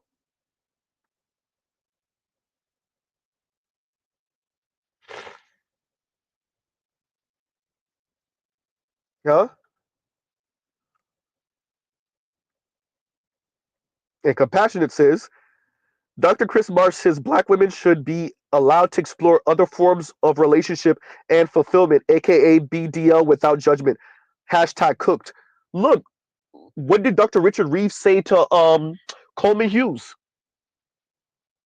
Huh? Let's read Vic's comment again. Like, share, subscribe, hit the super chat. I'm gonna check those likes in a minute. Um, and Vic says again to what Compassion is saying. Ask Bobby Brown about Whitney Houston's quote unquote friend. Huh? Dr. Chris Marsh is not dumb, and she did a lot of studying on this. That's why Dr. Richard Reeves said what he said. That's why Dr. Chris Marsh said what they said. First, we already know there's about 2 million more black women in America than black men. We already know for the most part, yes, as we know, there are the John B's that really like black women. they'll marry a black woman, get divorced from her, and marry another one because that's what they're really about. We know there's the Jesse Owens, huh? Who, him and his black wife didn't work out. Um, did he turn around? Don't he got a next black chick? Did she already have the kid? Don't he have a next black chick pregnant right now? Gary Owens. I said Jesse Owens. Thank you, Saint Sir. You know who I was talking about. Gary Owens. Yes, I said Jesse Owens. My apologies, everyone. Right? But don't Gary Owens have? Don't he have a baby on the way? Or did the lady already have the baby? Thank you. Shout out to Jesse though. Thank you, thank you, Saint Cyr. Right? Saint Cyr caught what I was really trying to say.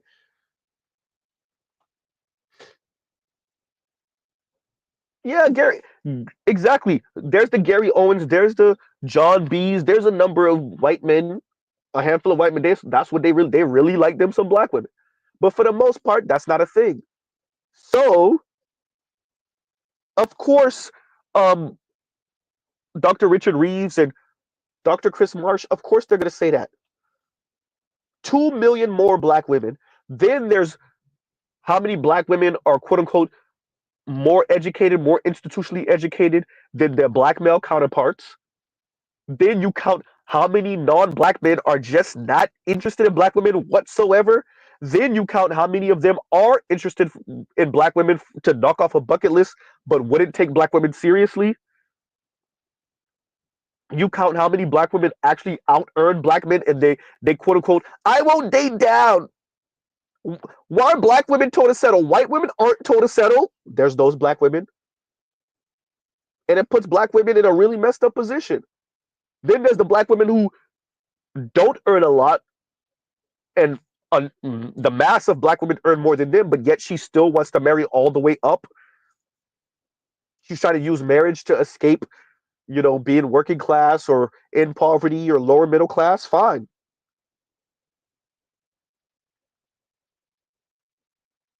right? And there you go. So of course, Dr. Chris Marsh would say that she know what the numbers are, and of course, Dr. Richard Reeves, was it because I remember he either said it on Coleman Hughes or Andrew Yang's channel, where he kind of mentioned black women and their same-sex loving rate as maybe the new normal that non-black women might have to follow as they out earn their male counterparts and are more educated than their male counterparts. Yeah, you can't help who you love.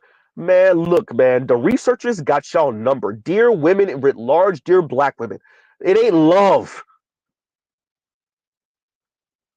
I fell in love. You didn't fall in anything. The researchers already know which direction y'all going in. So it's not quote unquote falling in love.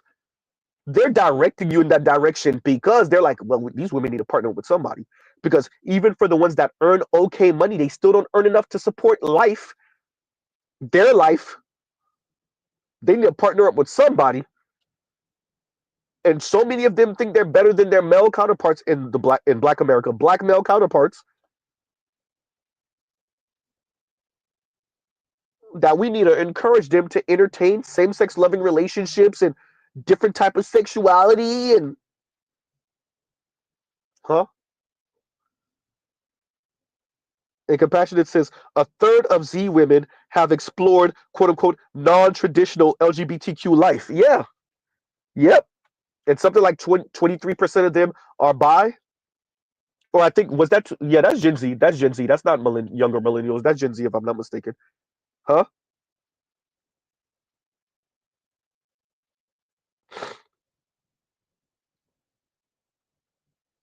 Hey, Compassionate, while you BSing, see, that's something a lot of people don't say. And Compassionate says, what we think Goldman Sachs meant by 50% of women will be single and childless. They know most of them will be riding the lesbian carousel. See, that's one of the most open kept secrets is that a lot of these women are secretly, when they're on the carousel, well, they're on the carousel and they going through other women. See, that's an open kept secret is that when women are with women, there, Naaman gave us the term for it a little while ago. What is it? U-Haul? U-Haul lesbians or something like that. They going through each other in a matter of minutes.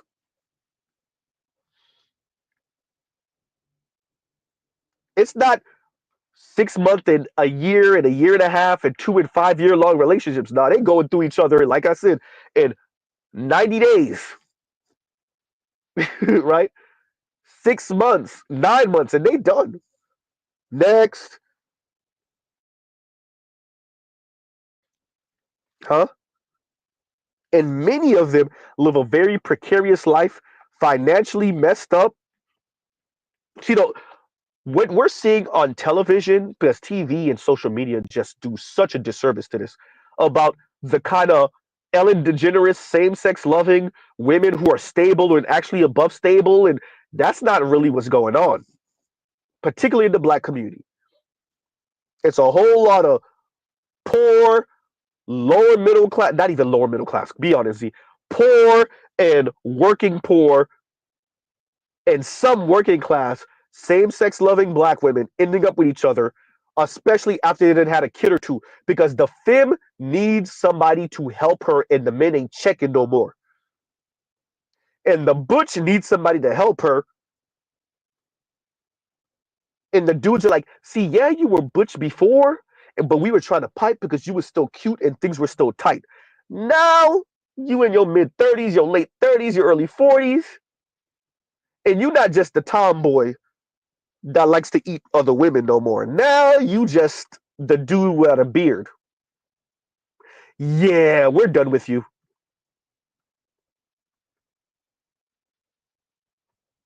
Jay Everything. I didn't want to say it, but exactly. And Jay Everything says, poor obese lesbians. While you BSing, there's a whole lot of sisters walking around here in the black community looking like Manny Fresh. Ooh, goddamn, Z. Looking like mustard on the beat. Yikes.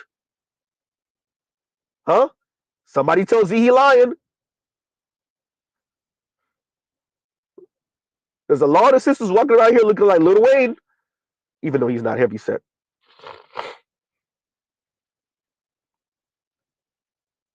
Who want to tell Z he's lying?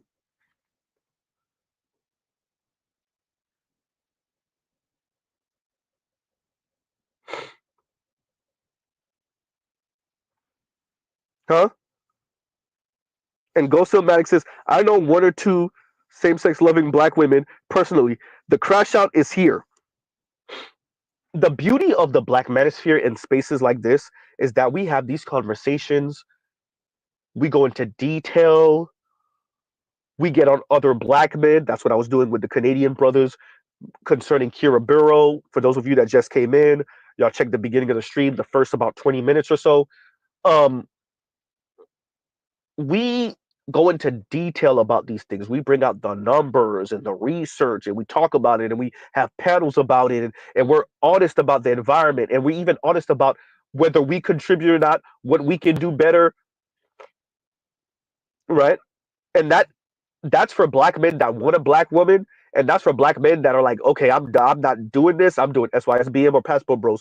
We have those conversations. These women don't. They're in their bubbles and they don't know what's going on. They don't care to know what's going on. They're willfully ignorant. But then when it bites them in the ass, they're crying.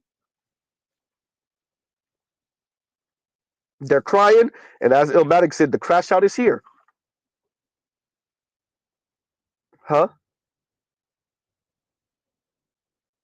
The crash out is here.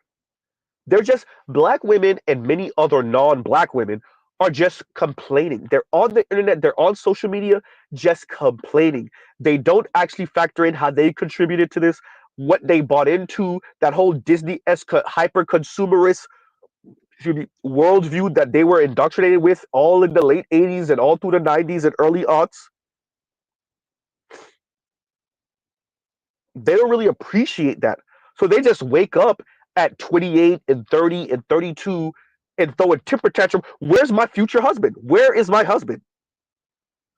Where is the paymaster man? That's at least good looking enough. That's at least average enough. I really want 6'3" and above with all the money in the world and the chiseled chin and the rod of God that's 10 inches. But if I can't have that, then I guess I'll settle for 5'10", 5'9". That earns 70,000, $65,000 a year. I guess but I really want $250,000 a year, $500,000 a year, McMansion in the burbs. That's what I really want. But I mean, if I can't have that, I mean that, right?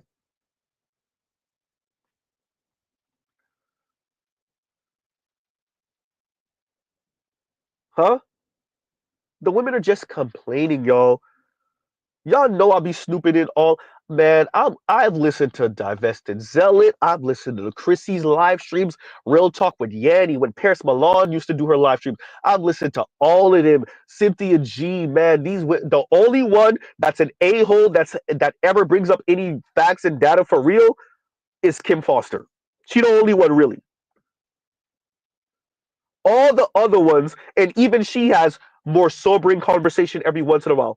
All the other ones are selling the biggest lie in the world about how women are going to be okay being single, or at least, they'll manage all of this crap. And because we're having the conversation and being a bit more honest here, a lot more honest, because we have the information, it helps us as individuals to navigate this in our own individual lives, to know or have at least a good idea of what's coming down the pike and navigate it accordingly. All these other women, particularly black women, they just gonna get hit with the 18 wheeler, sideswiped by the 18 wheeler, right? Huh? That's the truth.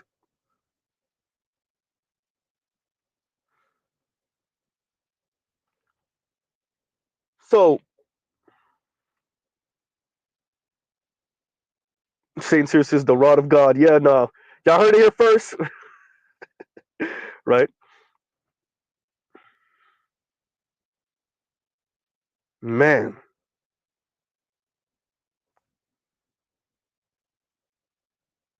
exactly. And Compassionate says Kim misframes the data like Kimberly Crenshaw. By the way, isn't she LGBTQ? I think so. I think Kimberly Crenshaw is, right? And yeah, I see them when they're on Kendra G. And Els Active says Z, they trying to walk back the financial standard, acting like only girls on the internet have these demands. And other women are calling them out now. Let the civil war begin. Yo, y'all heard it here. There got to be a civil war with black women. There got to be a civil war with black women. Quite frankly, all women, but there got to be a civil war with black women. I have thoughts. I don't have those type of thoughts, but I have ideas. I have thoughts, right? Um, I'm not gonna say it here, but might have to get physical. I'm just saying. Anyway, let's leave that alone. Yeah. Right. Huh. And Compassionate says the internet will expose us all. Toya says I'm gonna wear heels while I step over them. And Toya got some legs. That's gonna be some big stepping. The internet will expose us all. Compassionate. And what's beautiful is that they have no choice but to retract. Either there's no more middle ground, everyone. It took us about a decade and some change. Shout out to Manosphere 1.0. But from 2.0 to here, it took us about a decade and some change, or about a decade, not even a decade and some change, about a decade to get here, right? They had to look like dumbasses on Kevin's show. They have to look like dumbasses on Kendra. They have to look like dumbasses on Daily Wrap Up Crew and Cruise Season.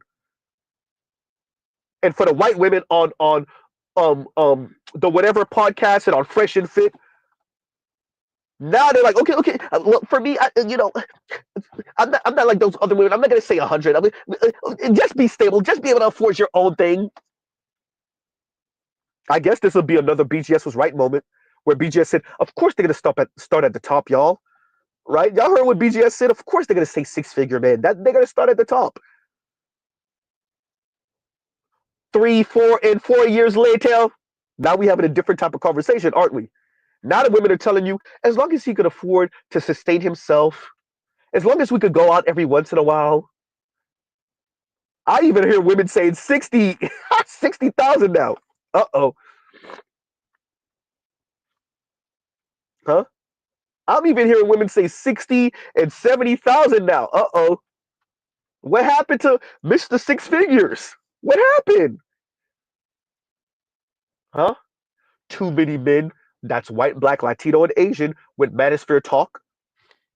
Too many men leaving women on those first and second dates, literally leaving them at the table. Huh?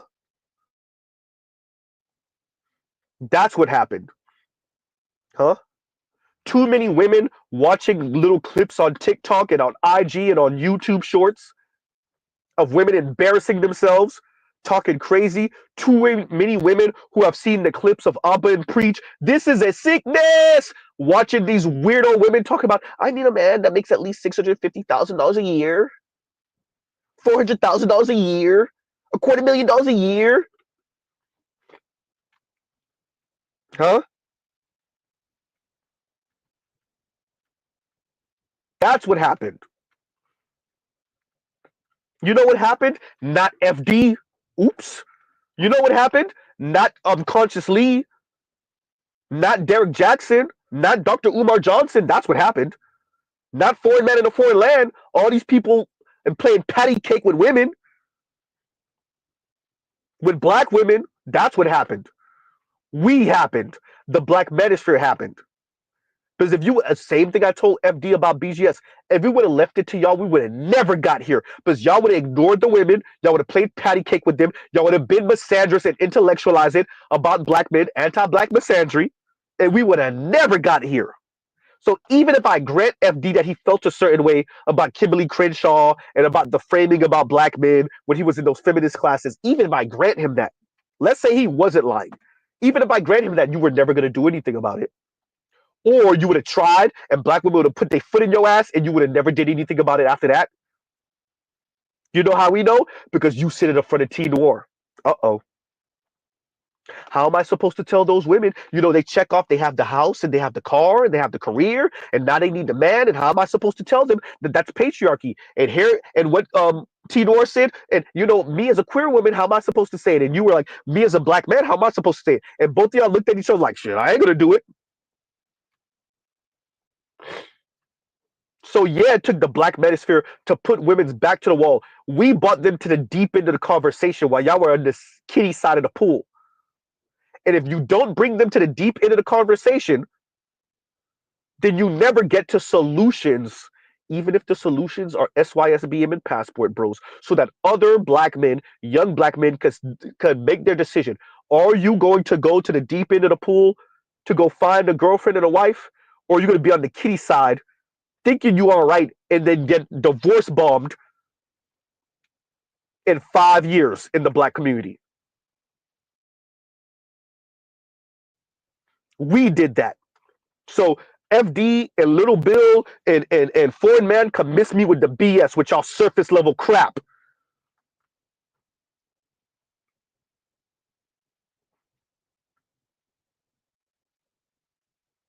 Huh? The black manosphere and black manosphere Jason, I see all you purple pill dudes. We're the ones. Because black intelligentsia was playing patty cake with the women and letting the women starve, letting the women financially struggle while they still talk crap about black men as the consolation prize.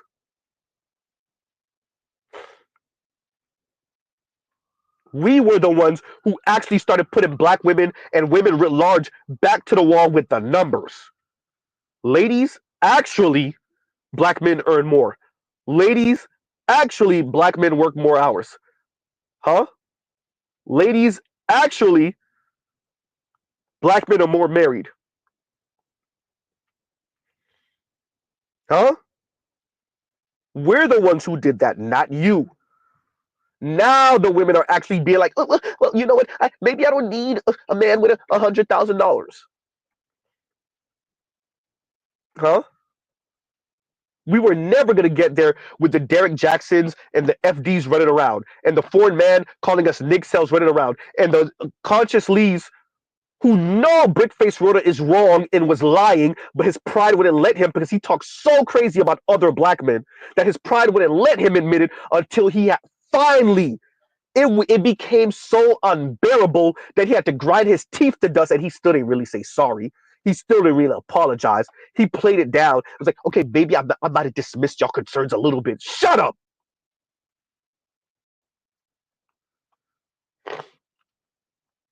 If we would have let y'all have control of the conversation, we would have never got here. Huh?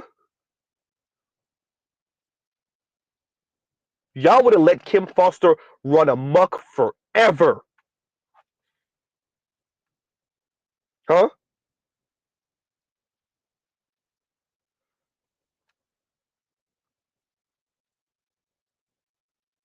The Black Manosphere did that. So y'all could talk crap about Kevin all y'all want. Y'all know Mr. Z about to bring it up. Always notice whenever they talk about Kevin in a vacuum. They never talk about Kevin Samuels, rest in peace, Saint Kevin. They never talk about Kevin like Kevin was talking to women, like Kevin was interviewing women, like women weren't calling into Kevin and saying, "Who wants to be with average anyway?" And white women aren't told to settle. They never talk about Kevin like women were calling in and speaking about men like men weren't human beings. Women were, excuse me, like men weren't human beings, that men were human doings. They never talk about Kevin that he was responding to the women's energy when the women would talk about blue collar men, like blue collar men, like were sticky and had some type of disease and huh? Ew, I don't want to get blue collar on my hands.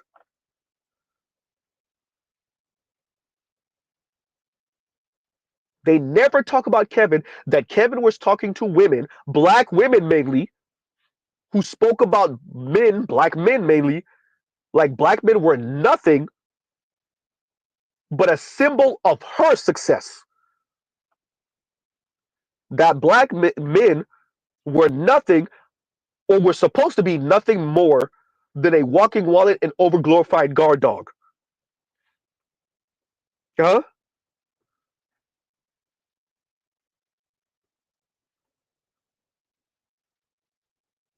So I watch how they clip out these things. These podcast bros, they hate women and they hate black women. And look how they frame black women and look how they put black women and look how the whole social media and the internet is all about embarrassing black women and humbling black women. Wait, so black women calling in the Kevin Samuel show and calling black men dusties and saying who wants to be with average anyway? Nothing wrong with that. Talking about black men like they're supposed to be a walking wallet and overglorified guard dog. There's nothing wrong with that. No? Huh? Uh-oh. Huh? Trying to flaunt your supposed white husband to Kevin Samuels? There's no y'all seen the live where homegirl tried to flaunt her white husband and tried to flex her white husband on Kevin Samuels? There's nothing wrong with that, right? That's not white supremacist, right? That's not anti-black, right? That's not misandry, Kim Foster, right? Anti-black misandry, right? Oh yeah, that's what I thought. Huh? Uh-oh.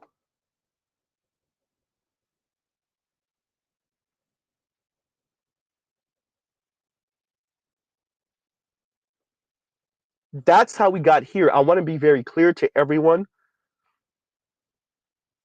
If it wasn't for the Black Manosphere, to be frank with you, I don't think we would have ever got to the place for the most part where we're having a real conversation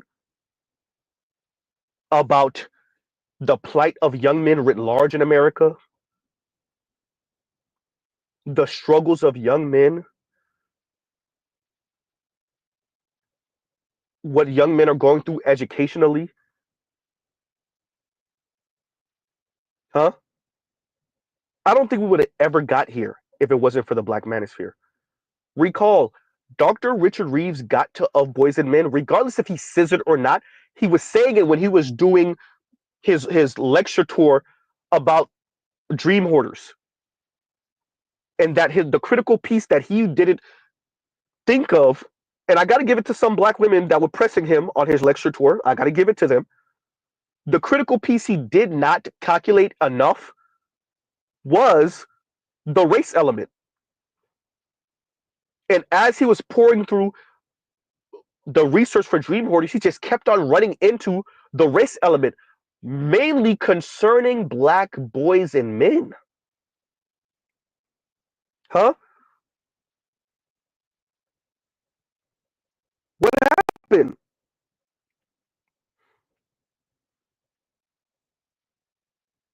That's the truth of it all. So if it wasn't for the Black Manosphere, we wouldn't be here. Donald Trump would have won the election. These people would have just said, "Oh, the men are sexist, misogynist pigs," and that would have been the end of that.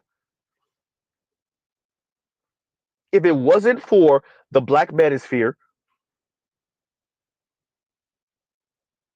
we wouldn't be having a conversation about the plight of men and boys, and how do female teachers, even though they might have sons of their own, literal biological sons, do they really understand the difference in boys and girls, or do they think that the boys are being taught to be boys?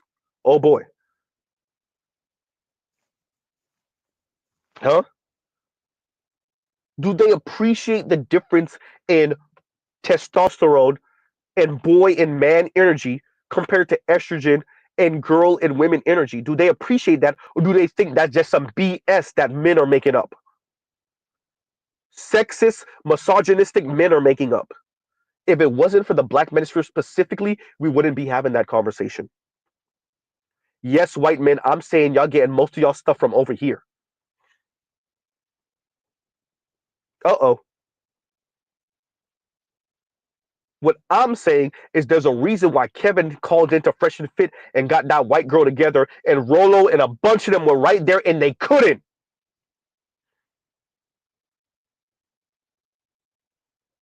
Huh? Kevin called in on the phone and got the white girl together on Fresh and Fit. Rolo and them and the porn star, do whatever his name is, they're sitting right there and they couldn't. Because that lightweight crap y'all dealing with white women, they got nothing on this post World War III apocalyptic crap that black men got to deal with and have been having to deal with for decades, centuries. What y'all dealing with white women is light work. That's cakewalk.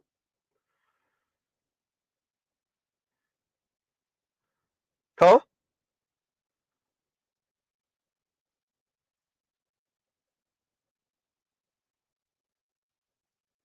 We're the ones on the cutting edge because we're the ones in the toxic sludge. Huh? And dear white men, you're only reaping when you're what your forefathers sowed. Your forefathers are who put you in this position because they put black men in this position first. What they didn't appreciate is that the anchor that was on our ankles was around your ankles too. And the second they threw us in the water, they threw you in the water. So to all you working poor white men, working class white men, lower middle class white men, your ancestors did this to you.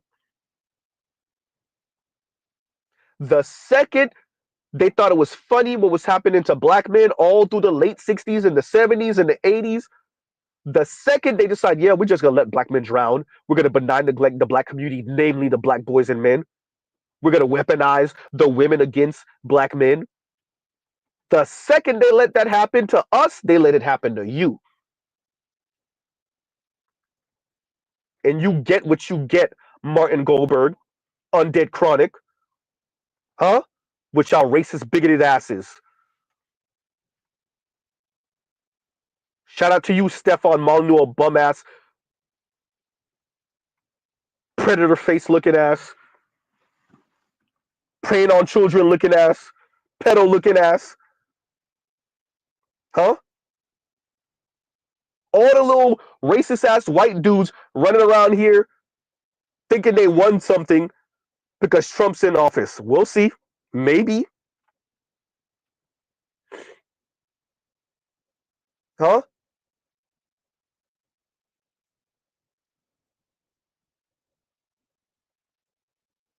Y'all really think y'all fate is not linked to black men? We'll see about that. Black men are what, Harpo? Until you do right by me, America? Everybody think they could just throw black men overboard and they won't drown. Everybody will drown. Black women will drown. White men will drown. Even Asian men. Everyone who think y'all above board and y'all straight, watch this.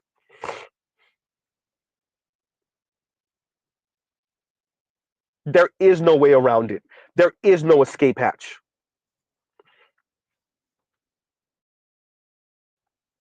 There is no escape hatch. It really is. If black men go down, everybody else does too. I said it. Black women are attached by the hip to black men. You could go along with white women and white men's plan and benign neglect black boys and men all you want. You'll be drowning too. Maybe not you, your daughter and your nieces will. Oh, huh?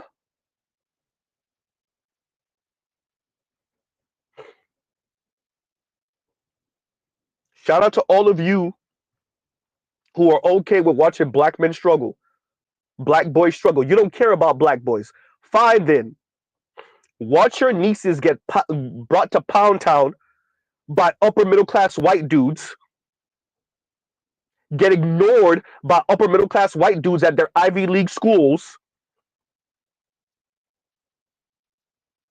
do they strong independent thing, and then end up with some whatever looking brother in their early 30s, mid 30s. I wonder who I'm talking about. Who has two nieces that they brag about? Uh-oh. I wonder. Huh? You can benign neglect black men and black boys all you want.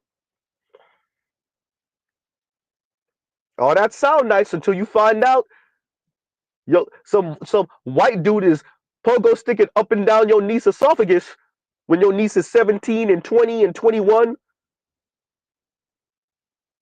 Dude mess around and then become a judge and racist as hell.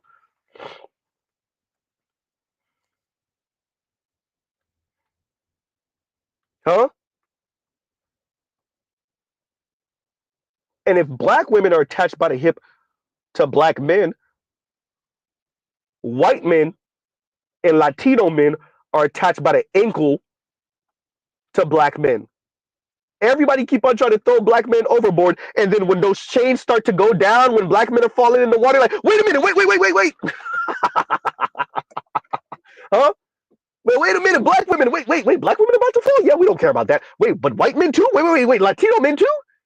Wait, is that chain attached to Asian men also? Ain't no way. Uh-oh. Dear Asian men, if we got to be hypersexual and white men are right in the middle, then guess what? You got to be asexual. Oh, everybody think we don't got to care about the plight of black men and boys. We'll see about that. Uh-oh. Keep thinking that you could ignore the plight of black men and boys.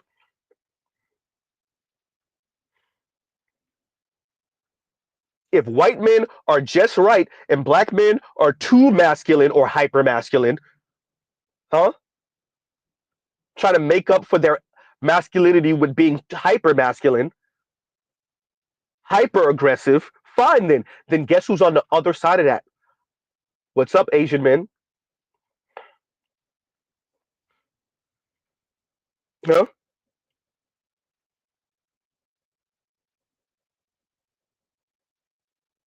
So if black women are being encouraged to be in these same-sex loving situations, to freestyle and to do whatever they want to do, and everybody think it's funny because everybody gets to get their rocks off with a destroyed and defunct black community, huh? Latino men and Asian men get to snoop in. White men get to snoop in and have their interracial fun with black women and yeah, Z, about to say it, with some black men. Black women get to, excuse me, white women and Latina women and Asian women get to come in and do the same thing. Not so much with black women, but definitely with black men. Then go back to their own communities or go end up with some white dude. Huh?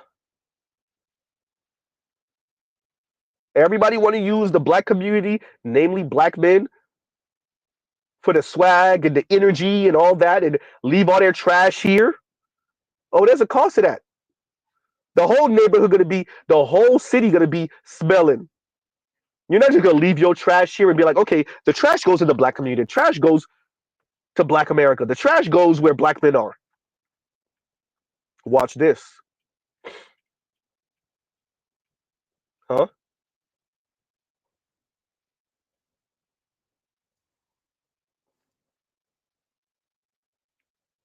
Yeah, there's a cost to that.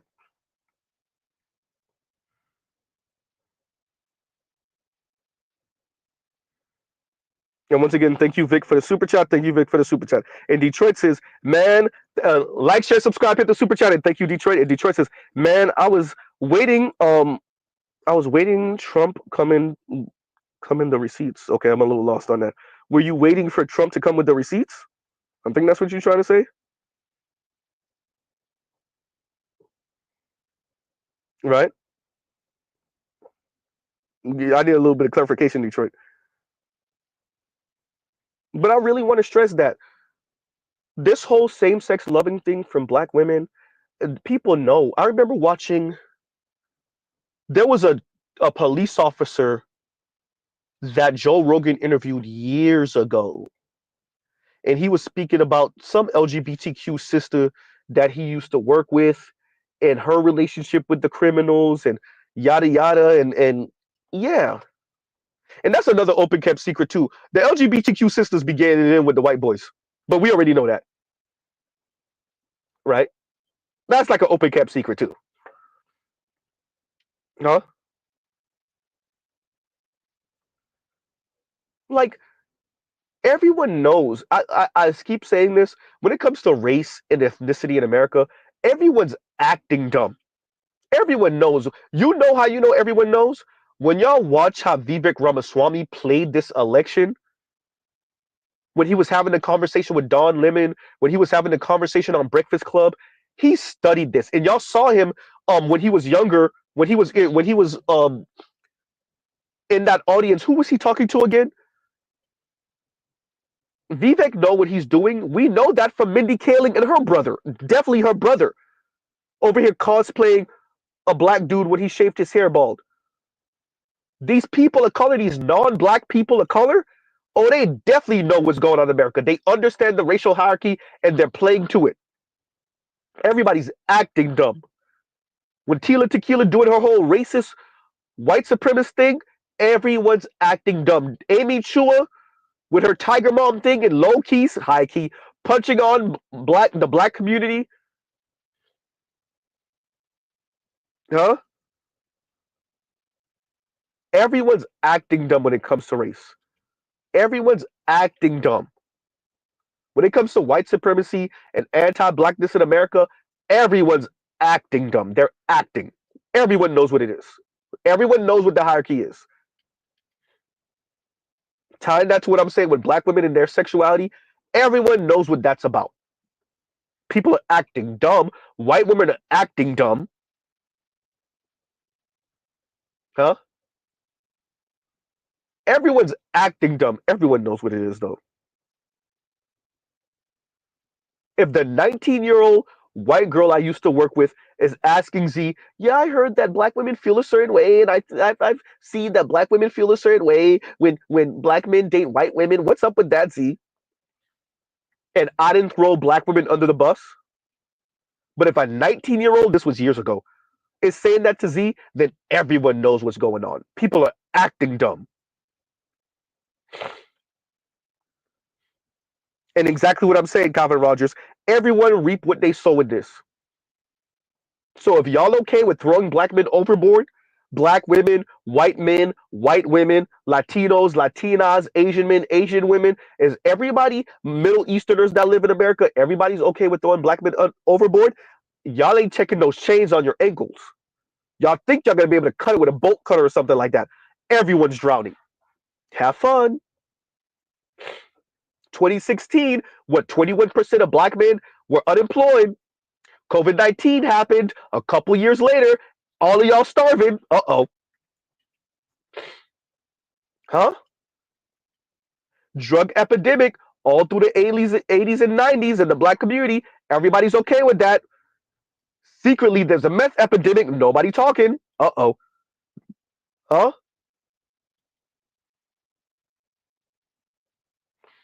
Then there's the fentanyl crisis. Nobody's talking. Uh-oh. Oxycontin and all this other stuff all through the Midwest. Yikes. Huh? So yeah, Calvin, you're right. Everybody reaping what they sow. Everyone's reaping what they sow.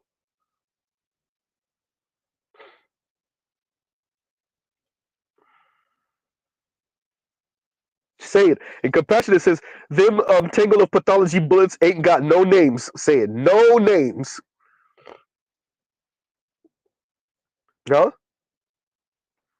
Detroit, I still didn't get a clarification to this. And he said, man, I think he was saying, I was waiting, Trump coming, the receipts. Okay, yeah. Typos all over the place, Detroit. I can't even get it. Right? But once again, thank you for the super chat. Thank you for the super chat. Like, share, subscribe, hit the super chat. So that's the real. And by the way, we still on topic. Black women out here freestyling, trying to do their own thing, have their, you can't help who you love, Z. Huh?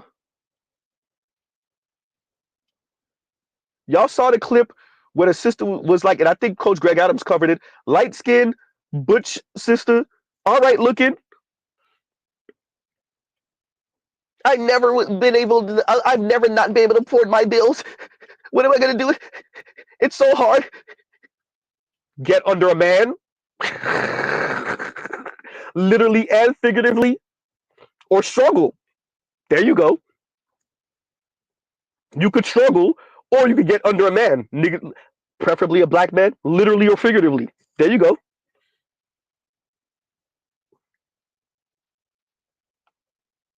There you go. Y'all want to do y'all whole same sex loving sex thing? Do that and struggle over there with other women, other black women. Y'all could go over there and figure it out and struggle.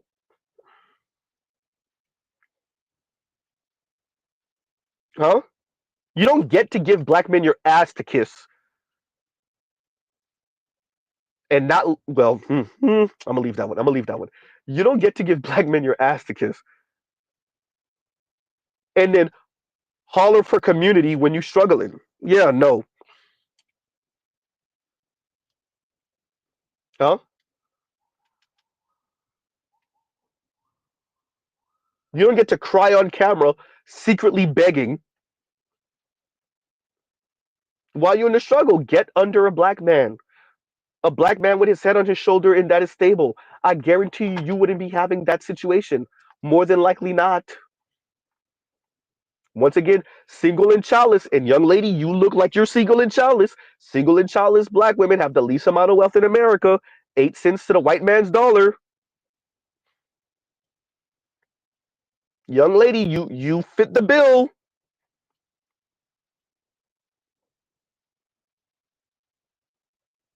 And you same sex loving. Those I think they're 40 something. I think maybe they just got stable, maybe, but I'm not sure. But um at least a couple years ago at this point, the young ladies from and I think they're out of Chicago, a space for us. Like all of them would say they've been struggling financially their entire lives. They're in their 40s.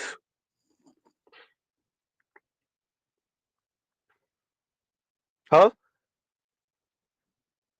But remember, y'all, Black men are the dusties. I told y'all, shout out to Compassionate. Way too many outliers are talking. The Chrissies and the Kim Fosters are doing way too much talking. The Lexus Exodus, all these women who've been making six figures or good money for forever, or for at least, excuse me, y'all, at least for a little while, huh? They've been doing way too much talking. When the reality is, the majority of black women, including same sex loving black women, are in the struggle financially.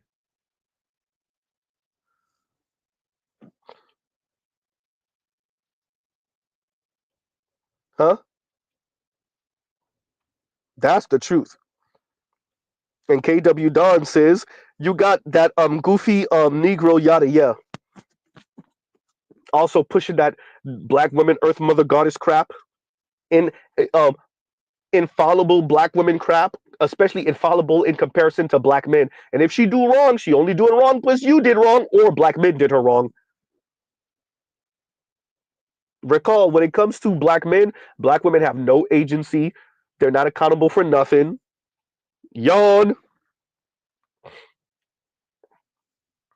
Huh?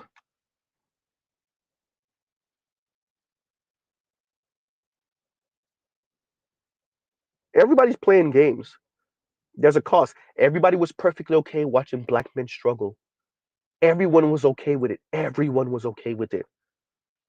Everyone, yeah, when I say everyone, everyone was okay with watching black men struggle, watching black women talk crap about black men, watching Bill Clinton, Hillary Clinton, Joe Biden use black men as a prop to appeal to racist white, quote unquote, moderates. Watching Ronald Reagan in the Willie Horton ad, everybody was okay with it. Everyone was okay with watching Kimberly Crenshaw and Bell Hooks intellectualize their anti-black misandry for little crumbs off of white racist feminists feminist table. Everyone was okay with it. Huh? Everyone was okay with watching the Terry McMillans rip black men to shreds, watching Oprah and Terry McMillan and Gail and them take that public loss and try to find a way to flip it onto black men. Oh, black men are secretly on the DL all over the country. Everyone was okay with it. Everyone was okay with watching black women embarrass themselves and in an attempt to embarrass black men on that 2020 special. All these successful black women, and they can't stand a black man. There's no black men on their level.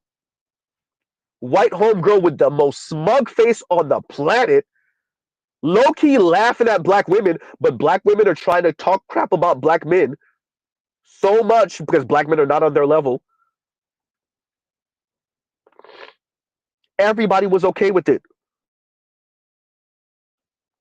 Everyone. The cute little light skinned sister telling you she was at the bar, her and white dude making googly eyes at each other. He got up and left.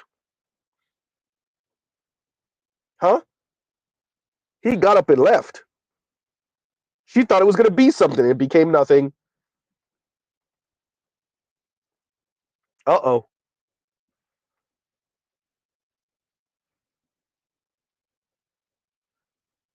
Exactly. The whole he got me pregnant stuff. See, if y'all remember the clip from what was it, 2020 or whatever Dateline special from in the 80s when all those sisters in their late teens, early 20s, I think, all of them had these kids, all of them except for one said, I don't want to end up with my baby daddy. I don't want to marry him.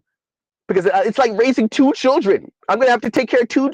Why would I want to do it? It's too much. It's too much responsibility. See, they were being honest back then because they didn't have the language to lie on black men yet. They weren't being shamed yet. No, ladies, what you're supposed to do is act like you some immaculate conception from this black man looking at you. That's how you got pregnant, and it's all his fault. He left you. It's not that you didn't want to be with him anyway. You just wanted the baby.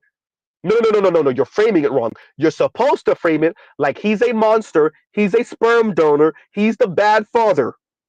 You're framing it wrong. See, in the early 80s, they didn't know better. They started lying about it late 80s all through the 90s and the early aughts. Now social media then came around, and now these women are exposing themselves about what they're really about.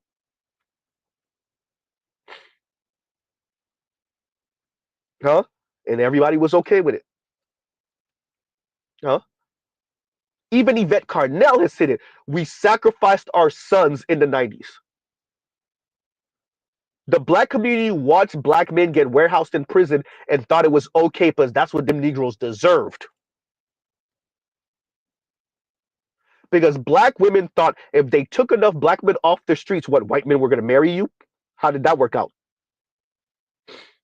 When you were going to be, quote unquote, safer with more black men in prison? How did that work out?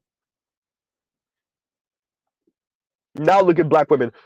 A whole lot of college degrees, a whole lot of college debt, decreasing birth rate,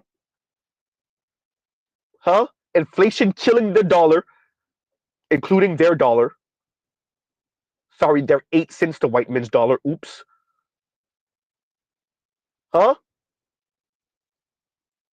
Over 30 years since Bill Clinton first got into the White House. How y'all looking, black women? Uh-oh. Y'all sacrificed black men for immigrants. Ooh, goddamn. Uh-oh. Y'all sacrificed black men for white women. Y'all sacrificed black men for your college degrees and your little baby Benzes and your little quote unquote luxury condos and houses in the burbs. And what did it exactly amount to at the end of the day? And everybody watched and said nothing. As a matter of fact, everybody watched and celebrated. And now look at black women. Same sex loving, crying in your cars because you single, crying in your cars because of the college student loan debt, inflation kicking on in the ass.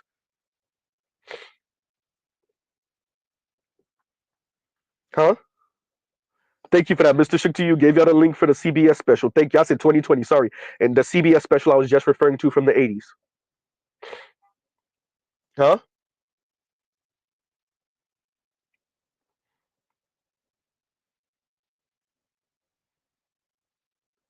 That's the real. And everybody watched it all through the 80s and the 90s and celebrated it. Color Purple celebrated it. Four Color Girls celebrated it. Huh? How Stella got her groove back celebrated it. Something New celebrated it. Can You Pay My Bills celebrate. Scrubs, No Scrubs celebrated it. All of it. Huh? What I said, Waiting to Accelerate, he celebrated it. All of it. Huh? Watching Angela Bassett walk away from that BMW as she torches it, all the black women clapping all over the place. The best scene in the movie. Then you got bum ass Lisa Ray still talking like she 20 something. I don't want to stretch your little pockets. I vacation for the month. Lame ass. Lady, you are not Diamond from King of Diamond. I'm not saying King of Diamond, sorry. You're not Diamond from Players Club no more. You are auntie. You are, forget that. Actually, your grandma. You're like literally you're a grandma. Your grandma, lady. Your grandma. You're literally grandma. I don't want to stress your little pockets. I vacation for the month.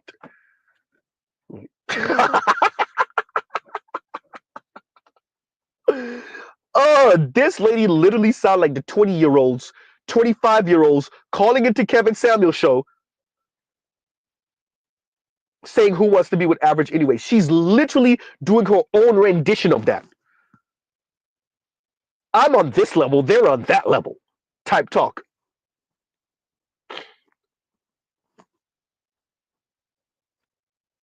At 50 something. That's you are literally grandma, lady.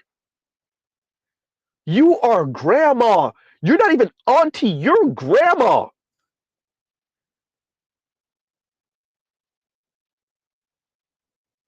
Huh? Y'all want to know how Eartha Kitt became Eartha Kitt? Before she was Eartha Kitt, she was Vivica A. Fox and Lisa Ray. I said Lisa Ray. Sorry, Lisa Ray. Lisa Ray. I said Issa Rae. Sorry, y'all. Lisa Ray. Before Eartha Kitt was Eartha Kitt, she was Vivica A. Fox and Lisa Ray.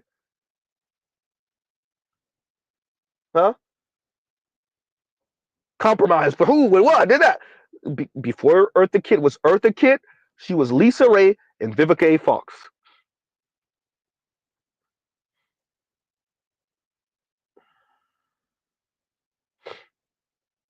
Thank you, Indigo. And Indigo says that's not the flex you think it is, sugar. You mad old.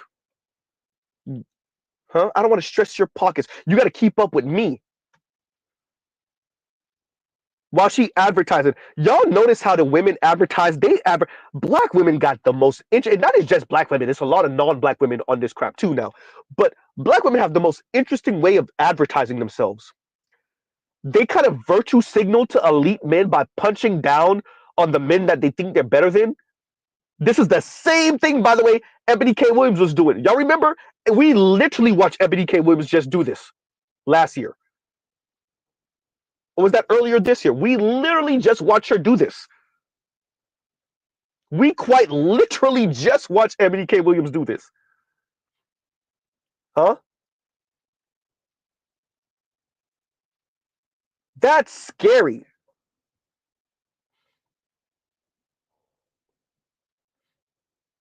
We watched Claudia Jordan do this. Huh? That's scary. We watched Melissa Ford do this. We watched L'Oreal do this. That's fright. The way these women, quote unquote, advertise. I'm of this class. We watched that African sister trying to appeal to white men. Black men, they don't think black men are deserving. Black men don't think black men don't think black women are deserving. They just want to spend, they want low effort dates, low energy dates. They want to take you out for bean juice.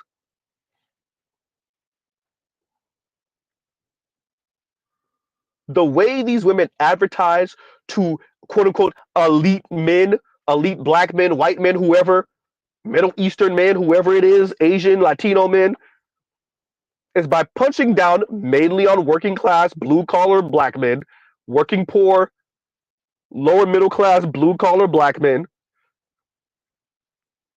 And this is their way of appealing to the elite men, the mid, not even just elite, the men at the very, very, very top.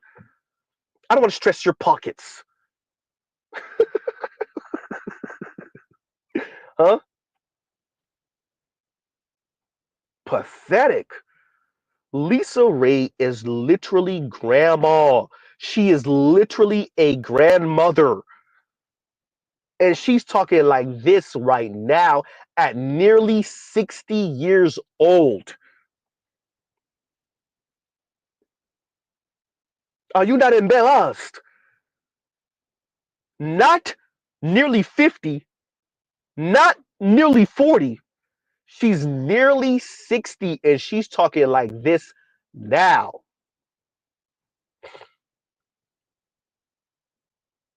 This is another one of those what I ain't gonna settle for. Lady, if you don't go end up date Lisa Ray, the best thing you could do is find some old wrinkly balls ass white dude who's 65 plus, whose kids are super grown, and see if you could do your best Anna Nicole and get the money before his family delete your ass. That's the best to all of these women. Vivica A. Fox, where I'm not even gonna do it. Big face Vivica. Shout out to Corey Holcomb. Goddamn. The best you can do to all of y'all, go find the 65 plus, 67-year-old plus white dude with all the money in the world, and he got a thing for black women, and he been drooling over y'all since y'all heydays in the 90s.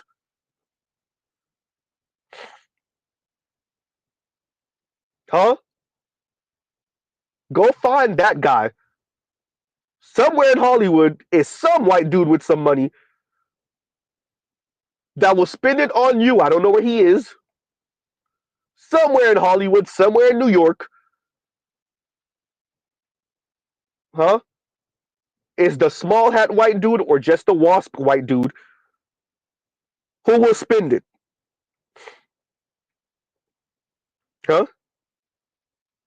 Thank you, KMS. And KMS is Lisa Ray. Siri, cue up Private Dancer by Tina Turner, please. Huh?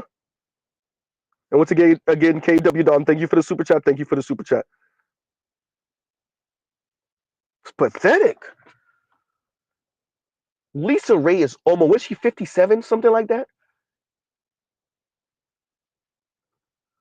She's almost 60. And she sounds like this now. God damn, when do y'all ever learn? Y'all never humble yourselves? And I don't mean humble the way black women mean humble. It's not to insult her. It's not to tell her to bow. Although, so you never think twice? You never humble yourself? Like never? And God damn, if there's the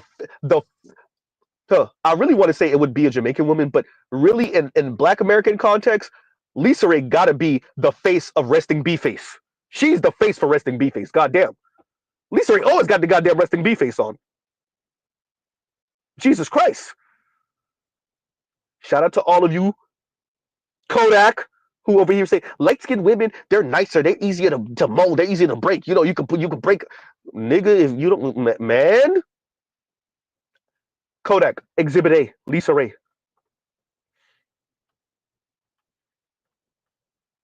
Huh? Now, yeah, she older, but Exhibit A, Lisa Ray.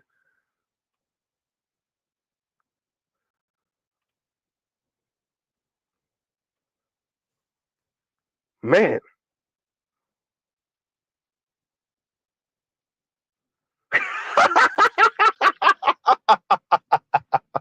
That's funny. That's hysterical. And KMS says Lisa Ray looked like she's constantly walking into someone's back wind. Hysterical. Oh, that's funny. That's hysterical. And Calvin Rogers says, Calvin says she couldn't get the rich black man she wanted and the white men not checking. We know. That's why I'm telling her to go get the white man. All of them need to go end up with a white man. Taraji, Lisa Ray, Vivica A. Fox, just go get y'all some small hat white man that got a thing for chocolate. That exists. That exists. They got them in LA, they got them in New York. There might be a couple in Chicago, maybe one or two in the DMV area. Huh? A couple in Atlanta. Definitely there's a couple in Miami. You can get you your Latino, your white Latino here and there. Definitely a couple of your small hats that got a thing for black women. Lighter skin, darker skin, preferably darker than a brown paperback, but they'll go with a couple of lighter skin. You know, they exist. They already raised their kids. They're all in their 60s, maybe early 70s. Go find them.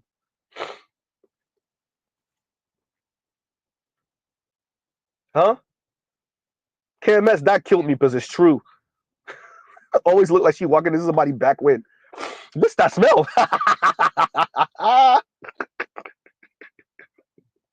Right? It's funny because it's true. Exactly. And St. Cyr said there's a lot of young Lisa Ray. Look. Shout out to Oliver the Great. This is one of my boys. Ex Oliver the Great. I don't know what the hell y'all talking about lighter skinned women being so much nicer. Lighter skinned black women are black women. Right? They easier to break. And then when Kodak said that, I was like, nigga, what? Oh, just add that onto the Haitians going out bad. Pow. I'm like, bro, I'm here in South Florida with a bunch of light skinned black women. 80 West light skinned black women, Jamaican black women, even Haitian black women, all type of Caribbean light skinned. I'm saying just black women. Sorry, light skinned black women from the Caribbean, light skinned black women. That's 80 West FBA. Even a couple of like mixed, like African black women, light skinned, right? Who either daddy is black African or mama is black African. We seen a couple of them down here in South Florida too. Nicer where? What? Nicer where? Not are they meaner than darker skinned black women? Maybe not necessarily, but nicer? Not that either. The ones that are nicer. The ones that aren't.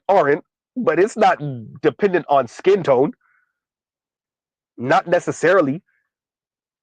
I agree. There's a whole lot of Lisa Ray, young, under the age of 40, under the age of 35, under the age of 30. Lisa Ray's walking around here. Light skinned, cute black women, as KMS said, look like they just walked into somebody's back wind. Resting B face like a mug. Right?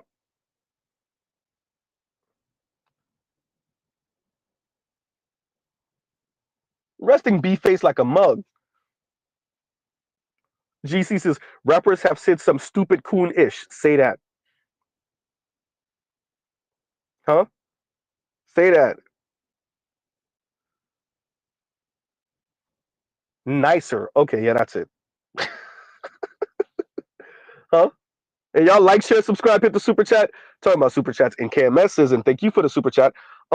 When these black women come back, make sure it's on their knees, providing consistent tangibles, goods and services, and that they thank you along with Jesus for granting them another day if you choose them. Hashtag talk to me nice. Say that.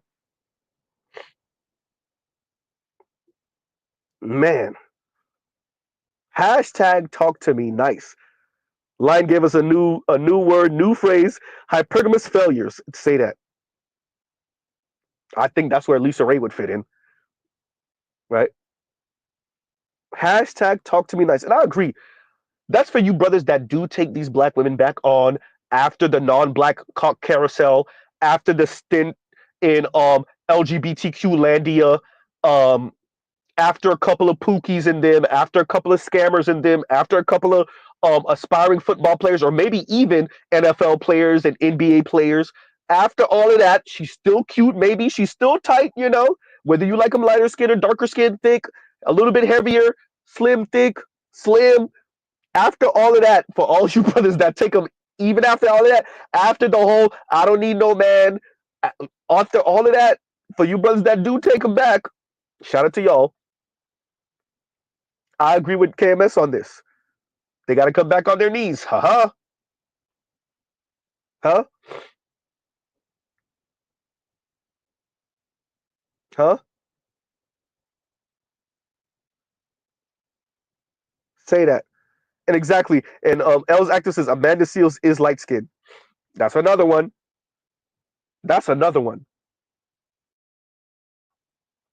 Low key complaining that the men that are on her level don't appreciate her because didn't she say that? What was that relationship show? Is it called the relationship show? It was.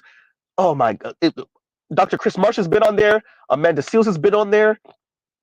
What is the name of that channel on YouTube? But yeah, Amanda Seals, if y'all listened in, Amanda Seals essentially said the problem with the men on her level is that they don't appreciate her or women like her.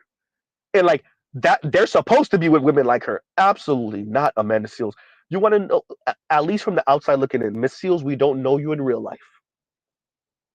But especially concerning after the whole thing with Issa Rae and your fallout with the cast of not Awkward Black Girl, what do they call it? Insecure. Um, you just look like you don't stop. Is that the media doing that to your image? Maybe, probably not. But you don't look like there's no off button. It doesn't look like there's an off button. And that could be Z misreading. That could be media doing that to your image, possibly. But at least from the outside looking in, ma'am, it don't look like there's an off button. Huh?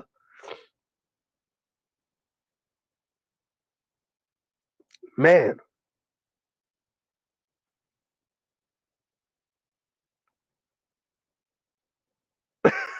Lion said or mute button. It don't look like there's an off or mute button, Miss Amanda Seals. Huh? And like when Amanda Seals do her stuff up, she's cute. She's alright. But there's no off button. There's no mute button. You just look like you keep on going. You don't. At least from the outside looking in, it could be us misreading it, possibly. But who wants to deal with that? And like most men are not rich, so we really, you know, that's probably why Brody James got the hell away from you. Goddamn, Z. What? See, Z, why did you do that? What do you have to do all that, Z? Yes, Brody James, that Brody James. Shout out to whoever mentioned that in my comments a couple months ago. Yes, that Brody. Yes, the rapper Brody James. Yes. And low key, listening to a couple of his songs, it's like he took a couple of shots at her too. Huh?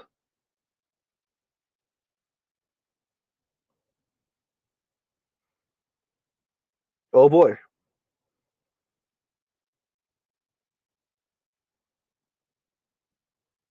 Right.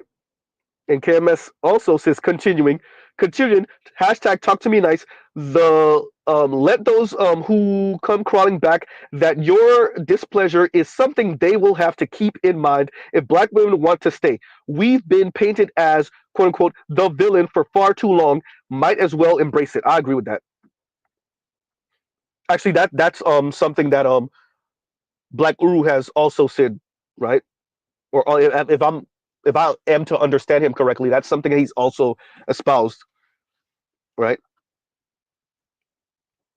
No, I agree with that. Huh. Hmm.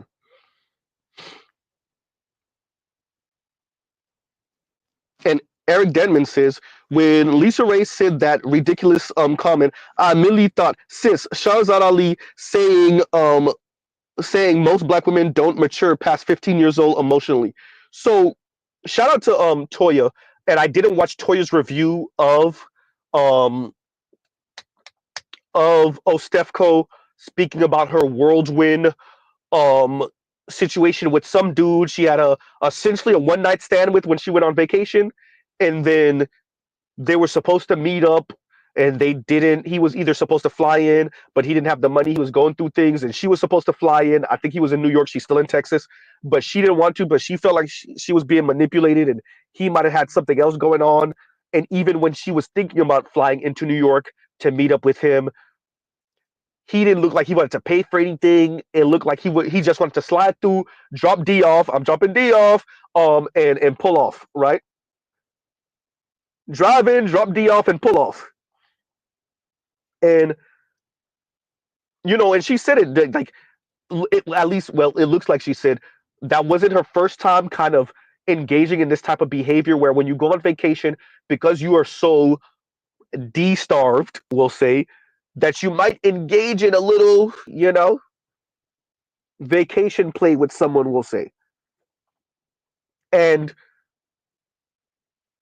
while Ostefko was speaking about that, and I don't know, once again, I didn't watch Toya's review of it yet. I don't know if Toya came to this conclusion, but I definitely came to this conclusion. As millennials, and I've said this before, I think I need to reiterate it, especially for this, because I think Ostefko in this conversation really paints this picture. Millennials, and I know Gen X, y'all don't want to hear about the complaining, and I know boomers definitely don't want to hear about the complaining, but Gen Z and some younger Xers will get it. And obviously millennials will understand, and I think most will agree. We got so screwed by the economic landscape that so much of our markers of adulting, right? The these kind of things that you do as you adult got pushed back. And I think that's why I think it's off-putting for many Xers and definitely boomers when they hear millennials speak, and y'all hear like this extreme sense of arrested development, right? Y'all hear this extreme sense of arrested development. And I would argue a lot of that is not a figment of your imagination, it's real. It's because these markers of adulting got pushed back for us. We stayed at our parents' home longer.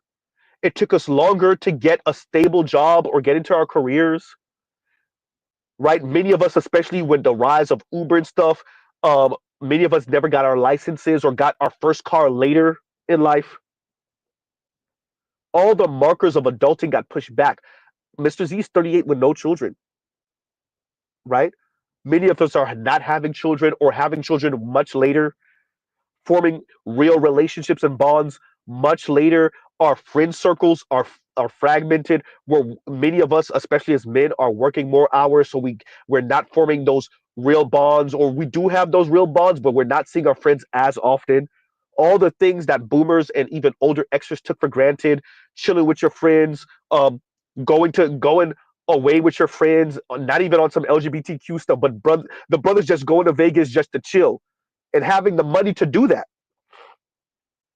right? Like all of those markers got pushed back for us as millennials. And listening to Ostefko speak about this situation with this dude and how they were bantering and going back and forth as 40-year-olds just spoke to that to me, right?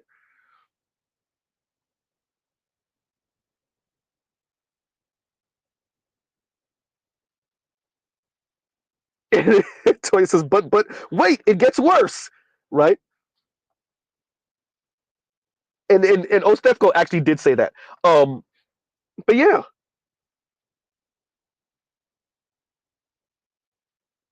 that's actually a really dope comment. That's a rapper's line.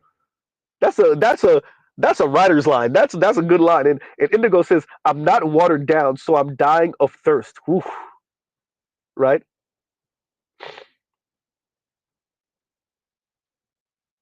And Saint Cyr says, "The I'm just a girl talk from millennials and older Gen Z about 23 plus." Yeah, it's crazy, right? Leon said, "Z, who would have guessed?" Yeah, exactly. And Indigo says, "Hosting cookouts and family gatherings at what house?" Exactly, exactly, right? Man, exactly, exactly.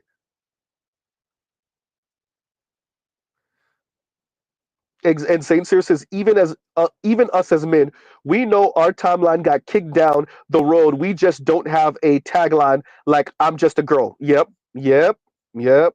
Right. Mr. Shaktiyu says, circa 1991, nightly ad. It's 10 p.m. Do you know where your children are? We were forced outside every day and told to stay gone until streetlights or curfew. Kids don't go out no anymore. True. And a lot of that is like helicopter parents that were boomers or older Xers. Gen Z, excuse me, millennials are doing this to their children now too. Even worse because the stakes are so much higher now, right? Like the way the game is going, you damn near have to raise a perfect kid, put them in the perfect situation, put them in the perfect extracurriculars, because the launch pad is so much longer now, and your kid can afford to fall once or twice. Like I'm being a bit hyperbolic in extreme here to paint the picture, but your kids can afford to stumble, right? Because that would automatically kick them out of the top 20%, maybe for a lifetime. It's not like many of us, particularly for those of you that are Xers that climbed into the top 20%, right? The way the game is being played now is that that door is being locked. And so the only way to catapult your child, because somebody messed up in the top 20% and there's a slot available, and the only way to catapult your child there is to damn there be perfect. And your child got to be damn there perfect, right? And so outside activities and all of the chances of your kid getting hit by a car or your kid getting in with the wrong crowd, getting into some weed heavy, maybe trying other drugs more than weed, oops, right? All of those chances that some people got caught up with a little bit as boomers, but they were able to find themselves out. Older Xers might have got caught up with a little bit when they were younger, but found themselves out and still managed to be at least stable, maybe even with that type of stuff on their record, climb up to the top 20%. For millennials and for Gen Z, absolutely not, especially for Gen Z, right? We're being told and being shown, listen, if you mess up just a little bit, and if you mess up just a little bit in raising your children, oh, that's their ass. Yeah, they might be stable, but they're not going to be in that top 20%. And if they mess up too many times, they're going to be permanent poverty. Huh? I see them over here, but that's because of the type of work I do. And Compassion says, ain't seen a bike gang of kids in a decade at this point. No, but it's because of the work I do that I see them, right? So I still agree, and I'm in South Florida, but I'm pretty sure they should exist in Chicago too. But it's only because of the work I do, really, is why I see them, right? So yeah, I definitely see where you're coming from,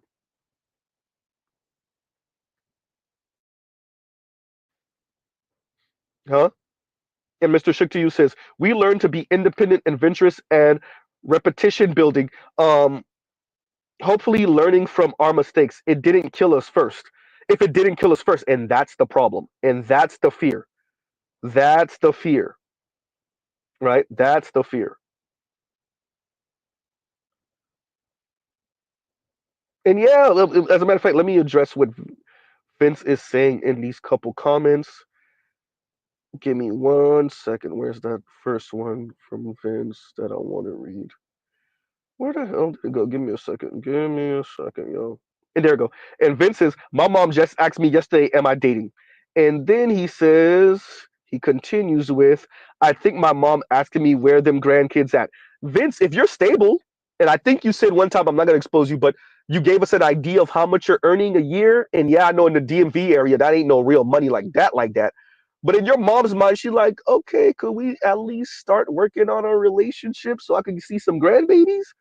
Trust me, Zeno. Look, man. Hey, that pressure heavy like a mug, Vince. You're not even in your late 30s yet. Wait until you pass 35. Your mom and your family really gonna be looking at you like, sir. Wait till you finish with that degree, Vince. They're already putting pressure on you now. Wait till you finish with that degree and you're on the other side of 35. Oh, they're gonna be on your ass. If you're still single, they're really gonna be on you, sir. What was the in their mind? What was the point of getting the degree? And especially if you move up in your career field, you're making more money. It's like, what was the point if you ain't gonna literally spit it on some woman and have some children, subsidize some woman's life and have some children? That's what they're saying without saying it. Don't expect them to admit it though. Oliver the Great, Leon, huh? Because this society, that's how they treat men. What's the point of being stable and above if you ain't gonna get married or at least have some kids and subsidize some woman and obviously raise your children? Wait, so you just gonna have money and nice things? Alexa, cue up the meme of Dave Chappelle with the crown on, holding the money, hugging the money, clenching the money. That's how they think of us. Once you're stable and single, you don't even gotta be rich yet. You don't even gotta be balling yet. You just gotta be stable enough to afford your place or afford, let's say you still living with your parents or whatever, afford all the bills that they have you paying and be able to do nice things for yourself. Once you're there and above, oh, they really looking at you like, so you just gonna be out here being a bachelor, right? That's how they look at you. Ask Z how he knows. So you ain't gonna subsidize no women and have no kids. That's when, especially for the mothers, that's when they start flirting with the idea of like low key hinting at you that they might even be okay if you don't get married, but at least if you bring them a grandbaby. Somebody tells Z he lying. Uh-oh. Hey, outside of your super religious parents, you super Christiany folks, even your mama she'll start hinting at it. She might not say it, but she might start hinting at, it won't be too bad if you have a baby. By the way, they be doing it to the women too. I'm not even saying they only doing it to the men. Somebody tells Z he lying. Look at your face right now. Somebody tells Z he lying. Huh?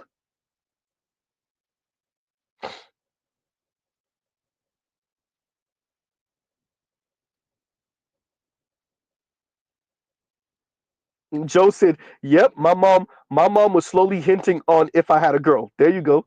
Mr. Shook to you says, I may not have grandkids until my youngest son comes of age. I don't think the girls give me any. Want to give you any? Look, that's another open kept secret too. A lot of the and shout out to you radical feminists and you feminists, y'all got what y'all wanted.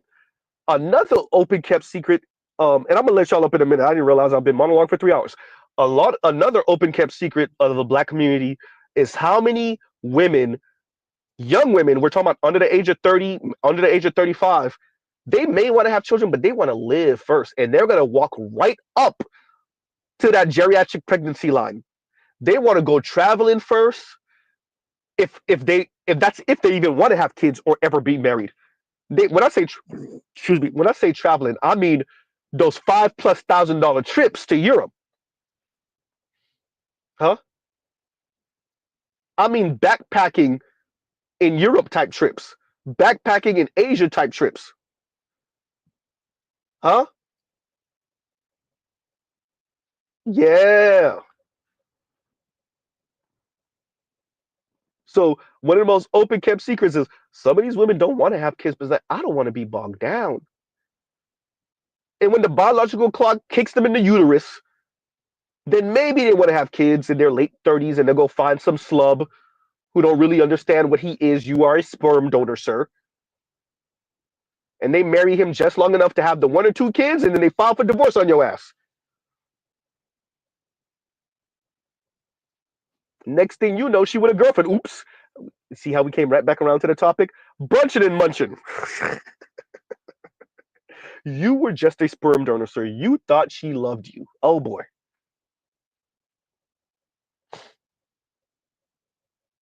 Thank you. And KMS says, sow you or oats, sow your oats, the female version.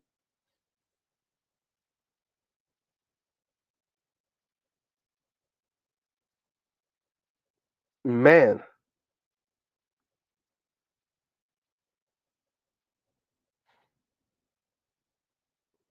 where's that comment from Leon? I just read.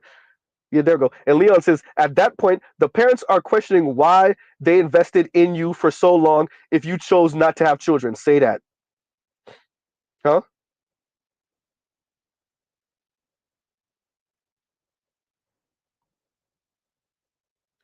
Lion says, that might very well be my fate because I'm not filling that marriage contract. Look, Lion, you gonna give your mom a grandbaby. You are. Lion, you know what? Lion gave me the vibes of having his first child in his late 40s.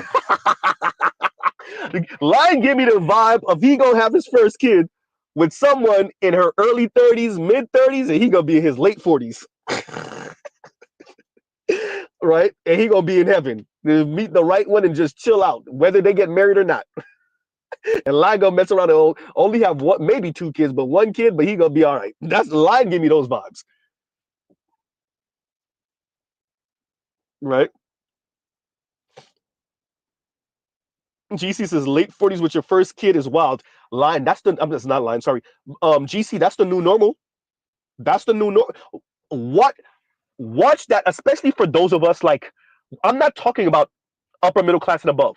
Upper middle class and above, if they do that, that's because they were living life and they turned back and was like, wait a minute, I guess I might as well do this. No, for all of us, kind of more average, a little bit above average dudes, that's because it took us that long to get stable and to find a chick that was worth a damn having a kid with, whether you get married to her or not. I think that's gonna be the new normal for those of us who are more average-ish or little like let's say the top maybe 15-20% to like 25-ish 30%. I think that's going to be the new normal for us is having your first child in your 40s. I'm not even going to say maybe not necessarily your late 40s, but in your 40s. I think that's going to be the new normal. Not now. Give it another 5-ish 10-ish years. I think that might be the new normal. If they don't turn this clock back on where we're going with finances, the requirements, the way women and men, namely women, think about stability. Yeah, for those, and that's if we have kids, mind you. But if we do, oh yeah, 40s, especially for the men. For the women, their biology won't let it be 40s. But if they could, oh yeah, they'd be having kids all in their first kid will definitely be in their mid 40s for the women too. The only reason it's not for the women is because of their biology. It's just the way the world is constructed and what elite rich white folks, rich white men, and even women, if we're going to be honest, the way they constructed the West over the past few decades, that's what it's taking for many people to finally get stable, eat off, particularly the men, right?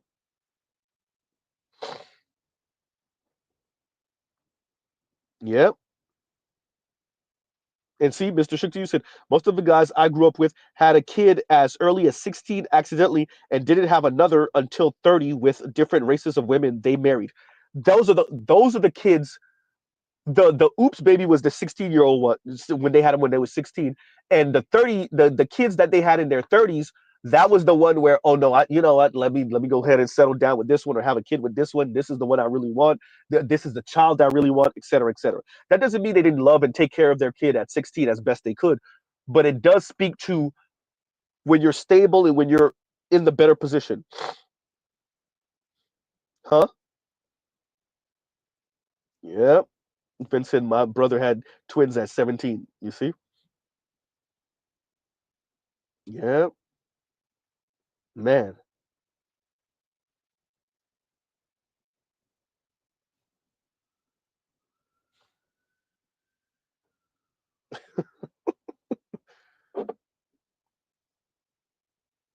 Man, I'm just reading through you guys' comments. GC said, if I don't have one by 40, I'm checked out. And Dr. Chris March said something along those lines. I mentioned it to y'all before. Um, After this, I'm gonna read KMS's super chat and then I'll let y'all up. I mentioned it before where Dr. Chris March said that, right? Like when she would talk to the men and when she would talk to the women about, being successful and single. Um, the women were pretty much constantly looking, or they were at least open, and there wasn't a timeline or a date that they would give when they would stop looking. But the men, on the other hand, once again, this is according to Dr. Chris Marsh, and I'm paraphrasing, the men had a date or an age, and they were like, "Yo, after this, I'm not. That's it for me." And it's like, and she was like, "I wonder what's there. Like, why would the men do that?" And I'm like, "You don't get it as men. Men are not trying to start no goddamn family clock at 55." See, the women are throwing a tantrum. That's why they're still open. They're talking all that crap, but they don't really mean it. The men really mean it.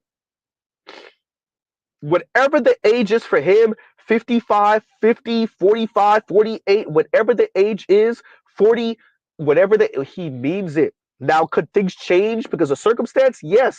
But when he says it, he means it. It ain't no temper tantrum. It's not the world not going the way I want it to. If I don't have kids by this time, just screw it. No, he mean it. Because in our mind, am I going to start the family clock at 55?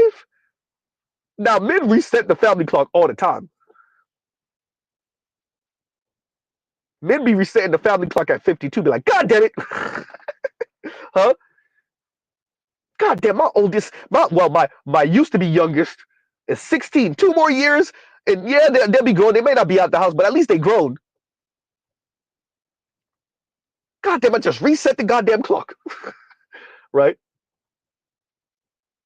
But starting the clock for the first time, see, the open kept secret is you could pawn your kid off to your other kids when you're too old. Right? Your oldest child is low key your nanny, right? But your first kid at 50 and at 48, because I have a number of friends who dads have passed, um, or who dad or mom, like one of my sister's homegirls, she had already graduated. When she was in her first year of college, maybe second year, when her mom had her youngest sibling. Her mom only got 3 kids. It's her brother, who's like right behind her, and then her youngest sibling, I think, and her child are within the same year. I want to say, So yeah, she was preggo while her mom was preggo. So I want to say her and her kid and her mom, well, her youngest sibling, they're like a year or two apart. Huh?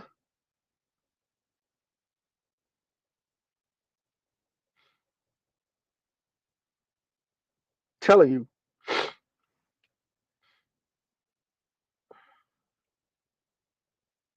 And design and art says Z ain't lying about that. Just have a grandbaby for me. Yeah, especially when you stable. Once you get stable and above, oh yeah, that's the go. That's the go. And mom, dad, not so much, but mom, boy, that pressure is real.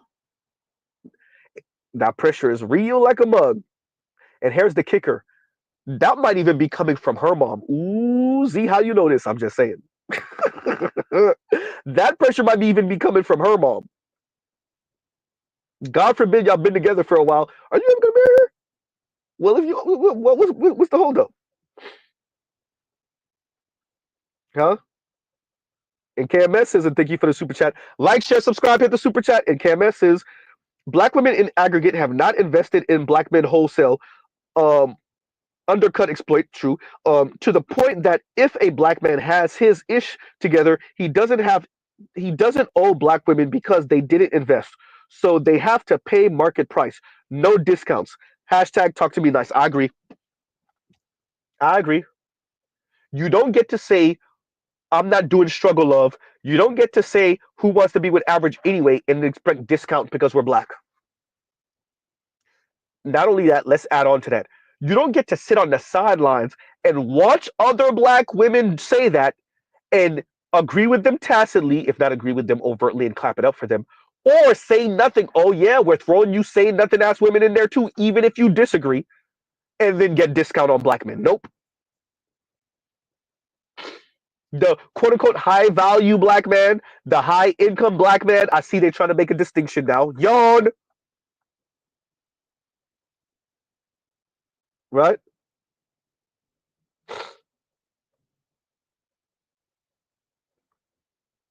Nope. I agree with KMS on that. So all you sisters sit on the fence. All you sisters that's tacitly agreeing with the BS, and definitely you ones that's saying it and acting out. Oh yeah, you don't get a discount.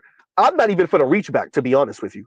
But for the brothers that are okay with the reach back, I would advise them to make. I would actually advise them to make you pay more. To be frank with you, and it may not be a financial cost more, but it should be at least a femininity more. She got to be extra nice. If you would ask the other lady, the other non-black woman, or even black woman that her past doesn't look so sketchy, to at least cook 3 times a week, 2 times a week. This one need to cook 4 times a week, 5 times a week. Yep. Why? Because you got to prove yourself more. Your past looks too sketchy. If you would ask for adult fun from the other chick at least 3 times a week, 4 times a week, this one got to be 4 times a week, 5 times a week. Huh?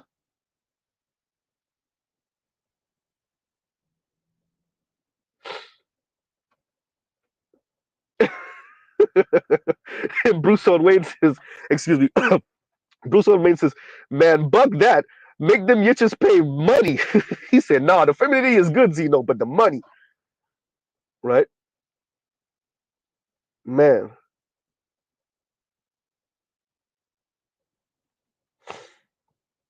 And Cam says, I'll calm down. I just saw a gynocratic Thanksgiving. Man, I saw some things that had me like, you know what? Look, man. Hey, yeah. No, look, we know, we know, we know what the women are on. We know what they're on. BS. That's what they're on, right? BS. That's why they out here bumping vaginas. That's why they out here with the brunch and munch. You can't help who you love, Z. Love is love, Z. That's why y'all out here doing the brunch and munch, huh? Let me put the link in the link is in the chat, everyone. The link is in the chat. There we go. Right. There y'all go. Give me a second. Okay, there we go. Right. And y'all like, share, subscribe, hit the super chat, Cash App. Cash App is now enabled. How does Dr. Thunder say it again? I forgot how you say it, but anyway, yeah. GC said brunch and munch is gold. Brunch and munch is, but shout out to, yeah, we, I explained it a couple of streams ago, but yeah, I was pretty much there, and like somebody said it in the comment. I was like, that's it right there. Brunch and munch. Yeah, and they brunching and munching, that's for sure. What's going on, Lion? Hey, what's going on, Z? Can you hear me? Yeah, no, you good, you're clear. Yeah, you're right. But I was saying because I just turned 39 this past September, so I give myself, Virgo Squad. yes sir, yes sir. But yeah, I just turned 39 this past September, so I'm about to start taking shots at Leos for no reason. Because younger sister Z is a Leo. I'll just be taking shots, and Toya's a Leo. I'll just be taking shots for no reason. They be minding their own business, and they just begin shot at. Sure. Go ahead. Nah, but I give myself till 45, then I'm done. Because I'm in great shape, and I've been working out like the overwhelming majority of my life, so that's why I give myself till 45. Mm-hmm. Let me do. So wait, we got two Bruce on way, and you got two links up. Sorry. Yeah, I don't know which one. Yeah. So which one are you dropping? We should be good now. Okay. So drop this one. Okay, I'll drop this one then. All right. Yeah, but Line, yeah, you said 45. That's what you're giving yourself? Okay. Yeah, I give myself All right, to that's 45. 6 years old. That ain't the worst. Okay, that ain't bad. Yeah, I give my That's because not bad. I'm making room because I'm in damn good shape. So yeah, right. No, that's not bad at all. Yeah, because health is very important. Health is very important. So. Yeah. But yeah. Compassionate's up. Vince, you're up. What's up? Vince sound like he had a goddamn construction site, or is that Peace, you, yeah. Compassionate? No, I'm at the New mall. term now. New Oh, term. okay, Vince is at the mall, right? New term. There's a whole new term when we talk about these Hypergamous conversations. failures. I saw it. I put Yeah. it in the book. Hypergamous failures. Put it in the book. That is the term. Hypergamous failures. And that's what it is too. It's not just a term. That's exactly what's going on. Yeah. I need to see that link. I need to see the link of what they're talking about, the reconsideration of the what's it called, the entry price. You said someone told them 100,000 is unrealistic and all that. Look, but we're in the environment. See, the thing is, women had these feelings and thoughts about men and about relationships and intimacy and how much a man has to bring to the table and how much it would take to make them really be able to flex on their homegirls and to not have to ever, because this is the thing. What it really is women don't ever want to have to think about money at all. They never want to discipline themselves at all. They never want to see that thing on Amazon and say, you know what, maybe not. So the goal was to get the man to earn so much or to have so much money that she never have to think twice. And what ended up happening They want to put is a that few GTA years code of in. Kevin. Wait, say that again. They want to put that GTA Infinity Ammo, Infinity Money code in. Infinity money on it. And so what ends up happening is a couple of years of Kevin and Daily Wrap Up Crew, and now you have the whatever podcast for the white folks and the non-black folks, and years of that. And what's the one that Rolo be doing with the other dude with Sartain, Martin Sartain? What's his name? Martin Sartain, whatever the hell. A couple of years of that, and the women sounding crazy because understand these women, they're not checking for these clips, but every once in a while they'll see one of these clips on TikTok or on YouTube or on IG, and they're like, "Oh, this is how we sound."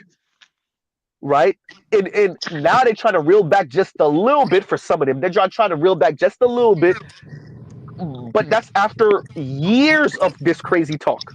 No, but the crazy part is the thing that Mm-hmm. annoys me about this is that they'll try and say the first thing they'll try and say is like, oh, it's just the internet, it's just social media. I'm like, no, y'all have always No. felt this way. Y'all are just Yep. verbalizing it. Y'all Yep. have always thought this way. Like, Yeah. no, I hate when they try and do that shit. They try and undercut it like it's just the internet. Like, no, the internet is just saying what people are thinking and feeling out loud. The internet is the town square, and the issue that they have is that at one point they were just talking to each other like this. Then the second point they were talking to men that other men were like, yeah, he kind of deserved that. Then they started saying it to all of us. Oh, wait a minute, bitch, you mean me too? right? Can I And say I think something? that's what it was. That yeah, go ahead, Bruce. Say it with me. The internet will expose us all. Hey, bro. Yeah, that's the reason why I said it.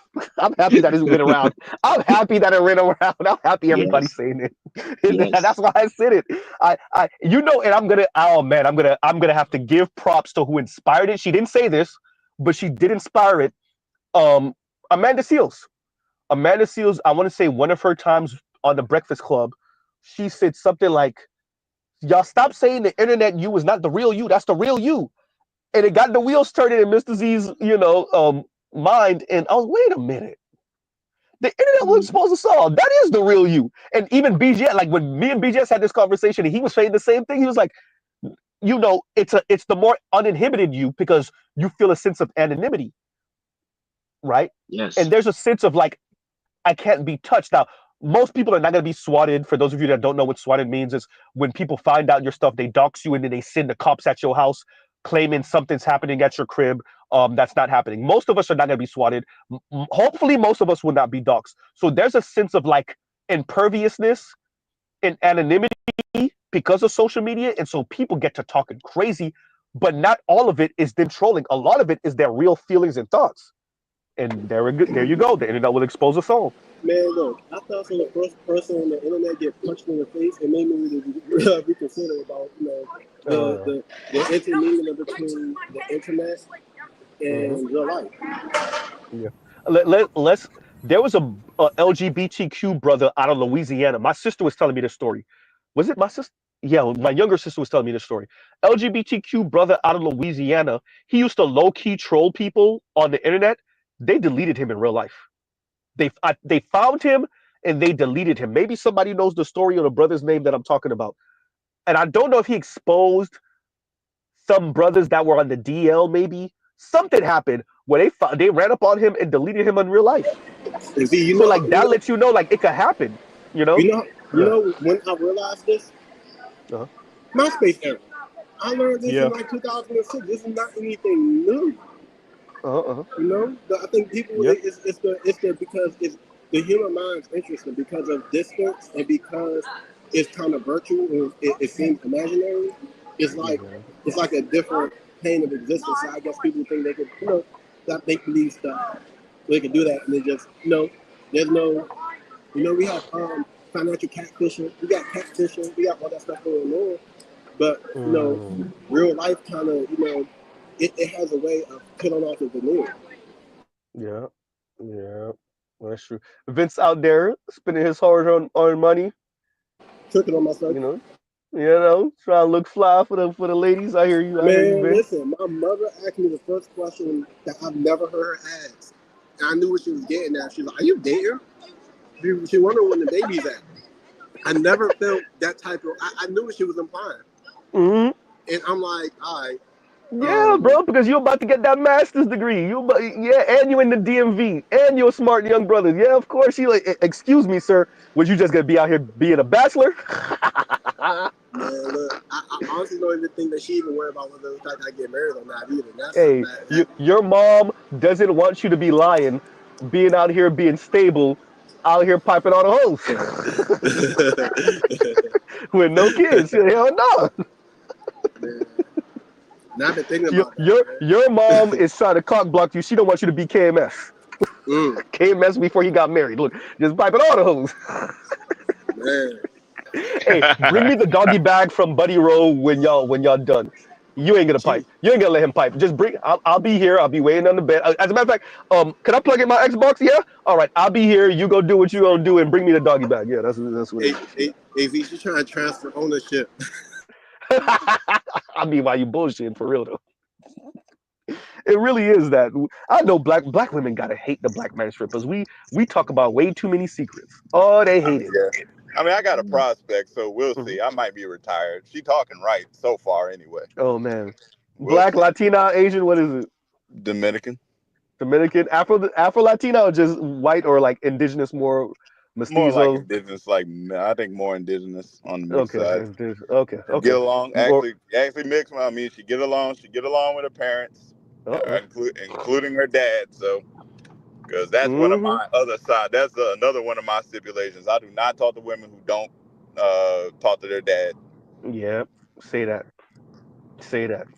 Yeah. And Like, I have a weird thing about women who my lady is a single child, but I'm weird about women who don't have good relationships with their siblings and their parents. And yeah. especially if it's all girls, if you're not good with your sister, but I can't do it. Nah, I mean And specifically then your dad. Like Yeah, yeah, no, no, I I'll agree. forego Yeah. all that. I'm specifically, even if your parents aren't together, do you have Hmm. a positive relationship with your dad? I don't you care if you they're still married or not. That's fine. That happens. But if you do you not you have a positive relationship with your dad, I can't talk to you. you Say that. multiply that by the lack of accountability and the lack of self-reflection and the lack of Hmm. what's Not the other word we use? not even just that, Self-awareness. because Hmm. it's really simply this. It's really simply this. Her relationship with her father really defines how she feels about men. About men, I agree. And if she can't get along with her father, then Yeah. what does that mean What the about hell she you? gonna get along with you for? She Yeah, can't. She can't get I along agree. if she can't get along with the men of her I own agree. bloodline. Yeah, How the hell she gonna get along with you? I agree. I You agree. try to dog block them. I agree. What's going on, KMS? What you up to? In them hot Texas ass, freaking hot ass Texas weather. And it's Nah, lovely out here. Hmm. yeah, nah, it's not too bad out here. It really No, is it's not. good. Oh, okay. Well, we in Nah. Florida. We in the other southern ass state, and it was winter for like all of 2 days. This bitch is right back to being hot. Goddamn. Yeah, it's cloudy out here. It's cloudy and cold. It's touching 50 Ain't degrees nobody out talking here to y'all right DMV ass niggas. now. Your expensive ass state, Oh uniform man. shit ass state. This shit is humid all. I'm like, what? It was cold for like, I promise you, and it wasn't even cold for the whole day. It was cool for a couple mornings last week, and it got right back to being Florida. I'm like, God damn, Hey this Z, shit's crazy. Yeah, what's going on? did you see that old lady video? Yeah, I There's watched it. I there, watched it there, before you there's sent a it. shit there's a Yeah. shitload of red flags. Like Hmm. like I guess guys don't understand that like when your mom and your dad invest in you from 18 and help you through Hmm. college, then soak up some of the debt that it takes you to get through college, then you get to about 35 and they looking like you don't got no kids and you're like, nah, I don't want Hmm. kids. Like they questioning why they invested in you for so long. They're like, Say damn, that. we invested this in this nigga for what? For him to just live his life and not bear anything. Like even I said, my mom she started asking me if I was gonna have kids, and I was like, I just don't see parenting as really a great thing in this generation. And Mm. so that's what I said. Like she negotiated the situation with me. You know what I'm saying? Hmm. Like that's why you buy this, you do this, you do all this. Yeah, yeah, you gonna do it. My You know response what to I'm saying? and, my response to someone who feels like that, like, well, you should have invested in the trust fund. Say, and I, hey, low key, I be jabbing at my dad with that all the time. I jab What's up? not so much my mom, but I jab at my dad with that a little bit here and there all the time, and he always be running off the phone when I do it.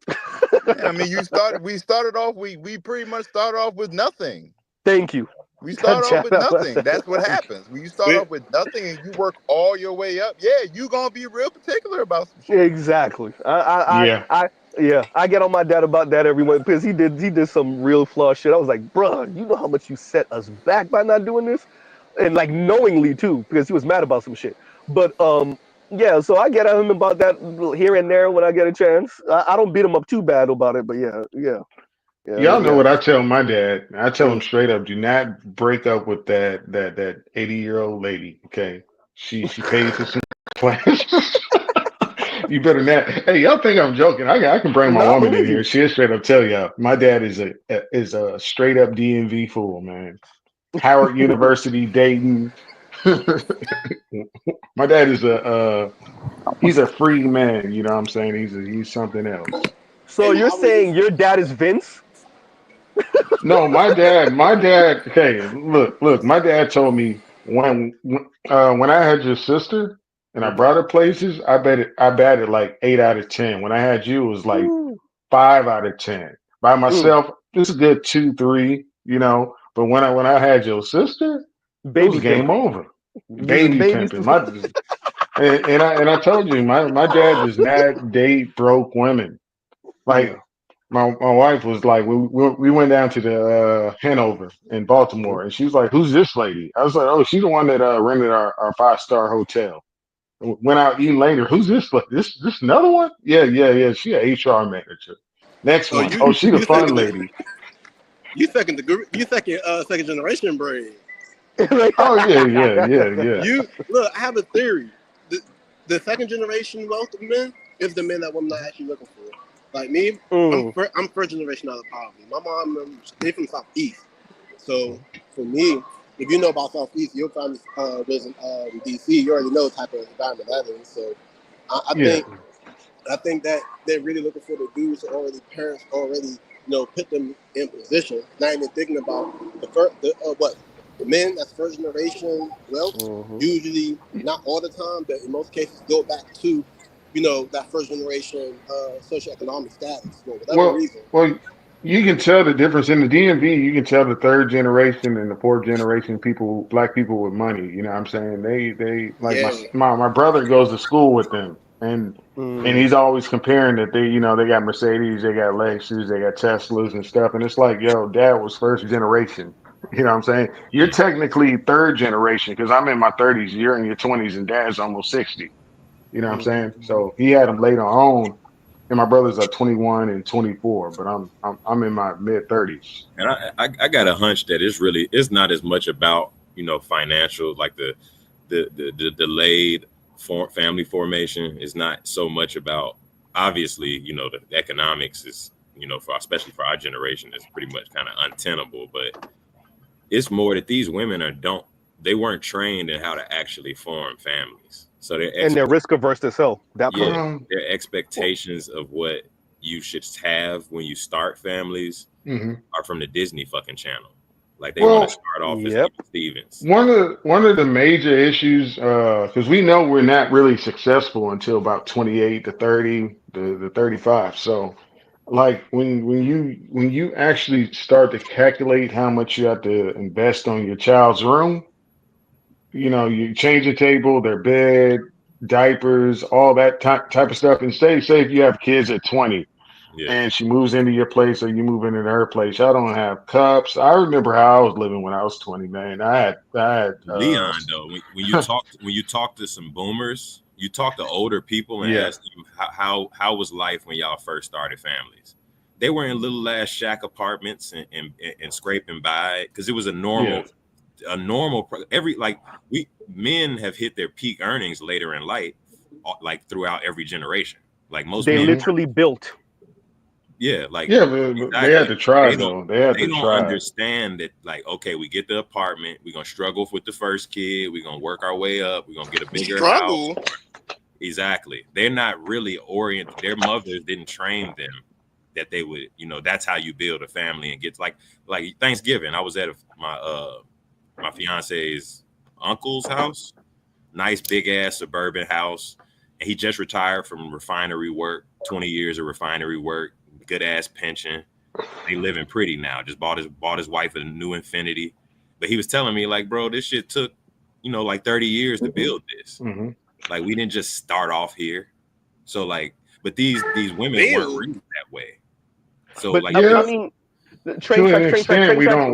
we don't have the tribe like they did too at that. So No, it's that this is the thing. I said this before. When marriage and children, if you do it quote unquote the right way, is now it's the capstone. It's at the end of adulting if you do it the right way. The yeah, problem is that for most of us who's coming from the bottom, coming from working class, coming from humble beginnings, we're not getting there until for especially as black men, probably until you're 35. if you're 35 thank plus. you Yeah. if you're really on it. I mean, if you really was grinding it out and speed running and you were Yeah. disciplined, maybe in your late 20s, Can I maybe in say your, but something? Like most likely I in your got mid 30s. You see what I'm And not saying? So that's I what it got is. lucky. I got lucky Mhm. because I bought my manager told me to buy Walmart stock when I worked for transportation. I was buying it when it was 20. You know what I'm saying? And we right. see where it is now. So I bought it for 10 years almost. Yeah. Not to mention you, man, the risk you take in trying not to get this stuff killed. Get Can I Trying say to, man. something, huh? please? Like, It, Yeah, nah, man. so even I still I had my first kid at 34, 35. And we got to recognize the gravity of that. No generation in history started fucking having their first kids at damn near 40. That's never Yeah, Hey, Say happened. can that. I say something it, over here? I can admit Let's do that this. there was Wait. one or two that I didn't pull After out of after them in my Leon, 20s. after Leon, let's get Bruce on Wayne, and then we'll circle around. Go ahead, Bruce on Wayne. I was saying I can admit that there was like maybe Oh. two of them I didn't pull out in my 20s, you know what I'm saying? But they Mm, miscarried. Thank God. see? You know, shit. I Yeah, mean, me too. yeah. But go ahead, Bruce on Wayne. Well, speaking of community, when I was born, my Mhm. dad dipped. He left. Mhm. He ran to town. According to my grandma, we never had any issues. Why? Because two of my uncles were civil engineer back in the 80s. Mm. So they were making some decent money and everything was cheap back then. So according to my grandma, every time she hit the mom, say, baby needs milk and diaper. Say, every time. No So this fail. was your uncles on your dad's side, Yeah. Oh no, on my mom's side. on your mom's side. Okay. So yeah, they Every stepped in. time. Okay.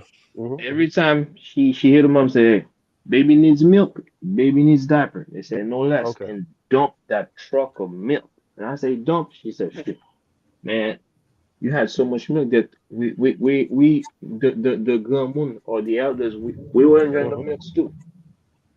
Mm. We're For those of you that drinking don't know, them gamun, powder that milks. means adults. Gamun means adults. Yeah. Mhm. And And then, nowadays, the grannies don't even want to fucking be babysitters.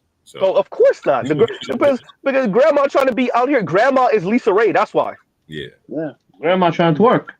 Thank you. Grandma out here saying, look, I go on vacation for a month. Yeah. That's My what grandma's saying. mom, I made my grandma, I got a 2-year-old, my Mhm. first boy. My Mhm. mom she got yoga classes and shit at Mhm. 70 something she trying to go to and shit. So it's like totally, I mean, and it's on both sides. Like my Uh-huh. fiance's mom, same way. They got a life. They try my fiance's mom is trying to buy her first fucking house at 65.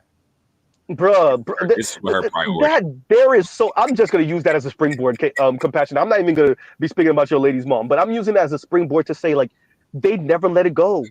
They never let go of the quote unquote dream, y'all. Yeah, they That's don't. 60. What are you going to do? Right. First of all, the average mortgage is 30 years, but you gonna live until your 90s? That's what I told her. And she literally doesn't care. She wants to just have a garden. That's why she Yeah, wants a Jason house. Black, yeah. anyone? Never I let hear go you. of that Bentayga dream. Yeah, Remember well, thank Jason you, Black? Billy Bentayga dreams. And think about this. So the average mortgage is 30 years. You want to have a house with a garden, cool. You're supposed to be retiring in the next 2 years anyway, or at least you'll be eligible for full retirement, not early, but full retirement in the next 2 years, 67. So she's 65, 67.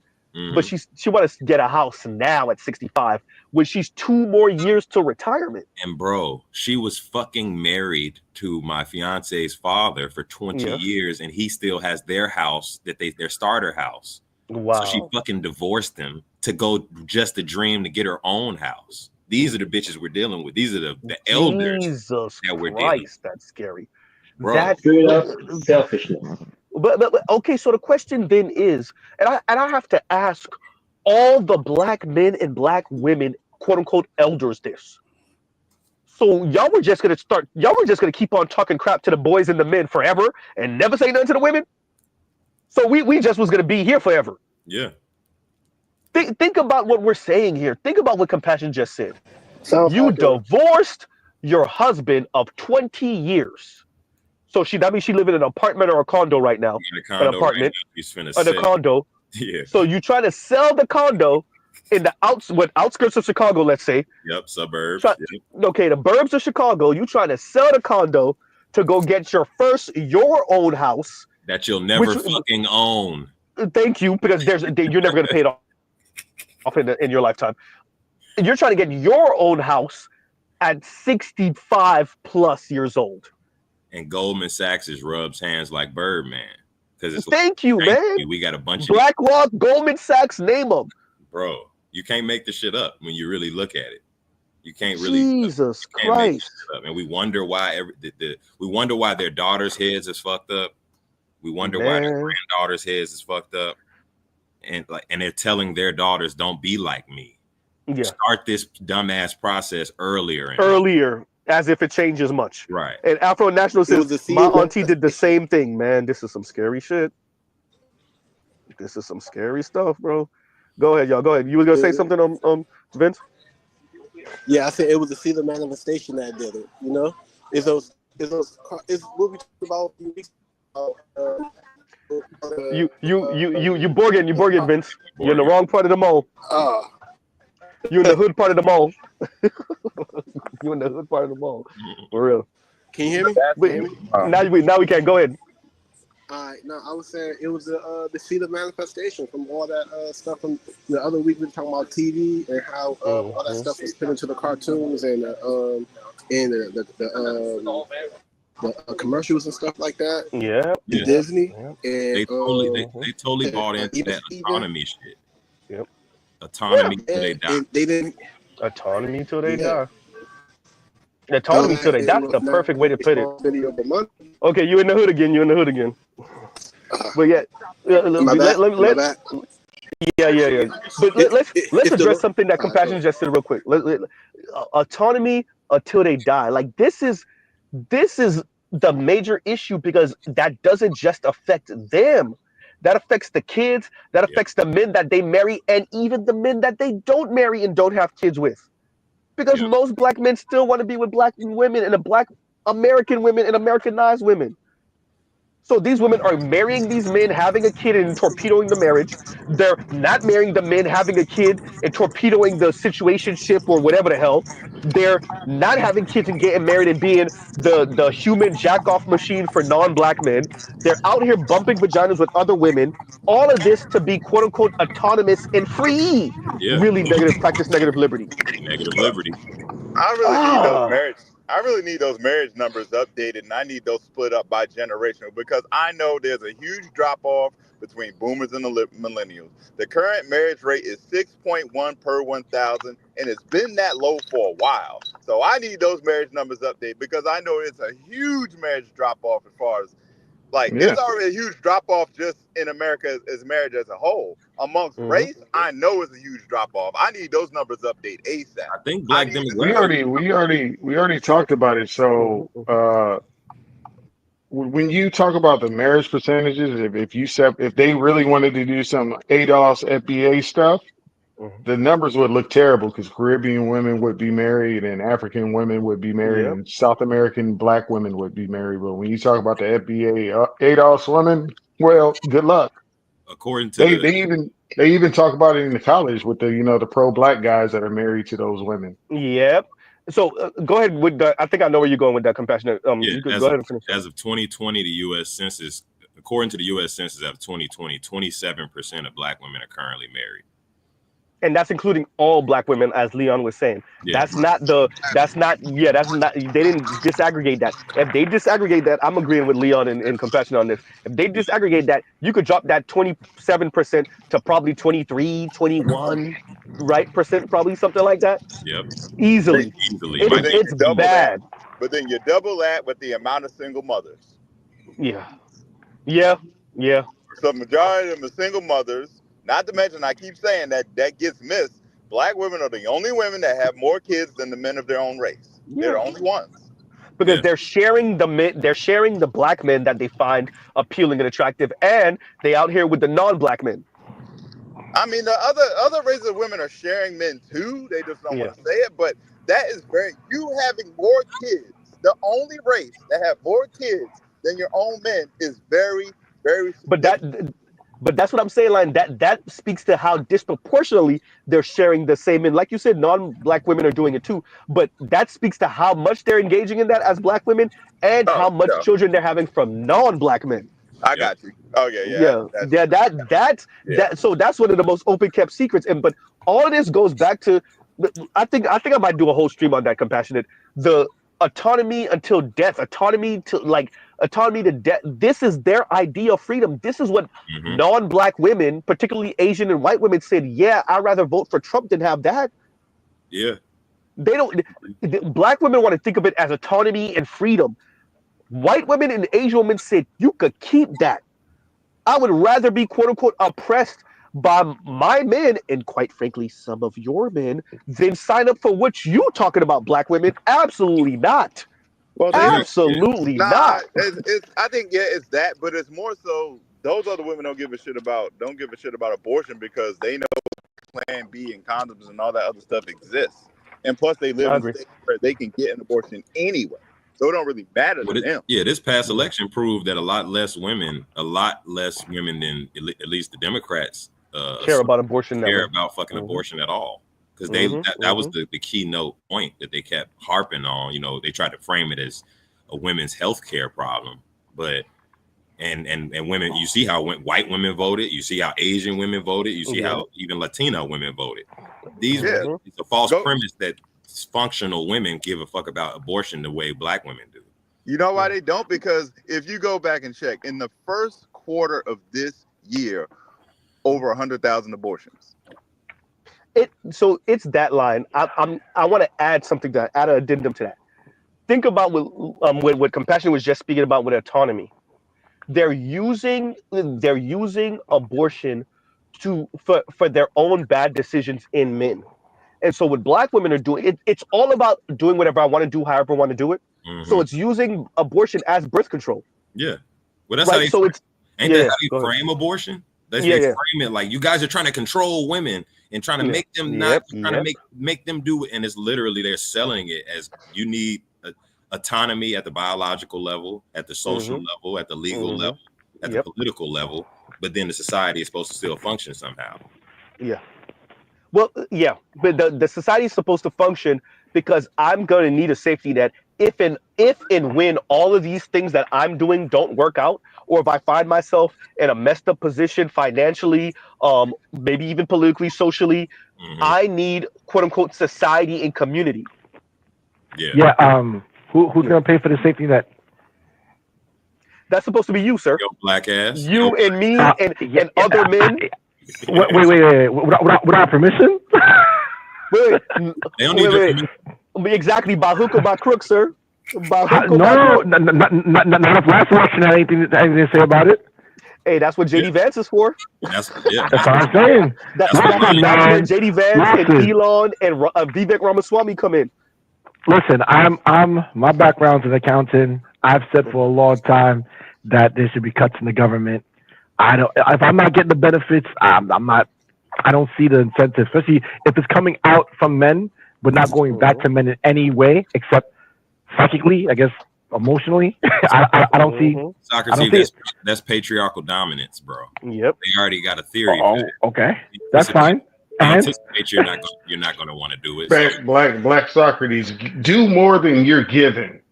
Listen, can we have the conversation? Reeves said we need to overproduce, right? He said that's what he said. For no fucking reason. That's fine, but can we have the conversation? See, what I dislike, and I think what most men dislike, I don't think men don't accept the proposition of needing to overproduce. I think we're biologically wired to work horses.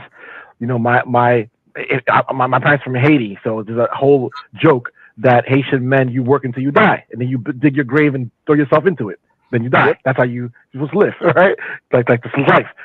I think the issue is wanting that, expecting that, and then also condemning, disrespecting, and downplaying men on top of that. That's the problem. It's like, so we're supposed to overproduce, and what do we get for it? Contempt, hatred, and obstructions on top of it. So it's like, watch this. Wait. Watch this, Socrates. And the problem is exactly. That's how I see it. No. If you have a donkey who's a workhorse, if you have a workhorse and you mistreat it and you beat it and it dies, you don't have a workhorse anymore. That's what happens. Or it gets sick. Exactly. Or gets hobbled. I agree. I agree. But I'm saying that's their way of thinking. If you the second to last link I have in the description box, if you click that and you listen to Kira Burrows, yeah, she's Canadian, but whatever. If you listen to her speak, you're like, oh my God. And some black man was D'ing her down. Which one of you lame niggas was D'ing her down? I need to tell. I tell people that. Can I say something? I Let Socrates land with that, and then you got it, Bruce Wayne. Go ahead, So Socrates. again, from New York City, was a promoter, so I was running around the city in Manhattan, seeing all different type of situations. And I'll tell you straight up, women are lying. They're just lying. They lie, lie, lie, lie, lie. In fact, I would tell men, don't ever take a woman at her word, ever, on any circumstances. They lie.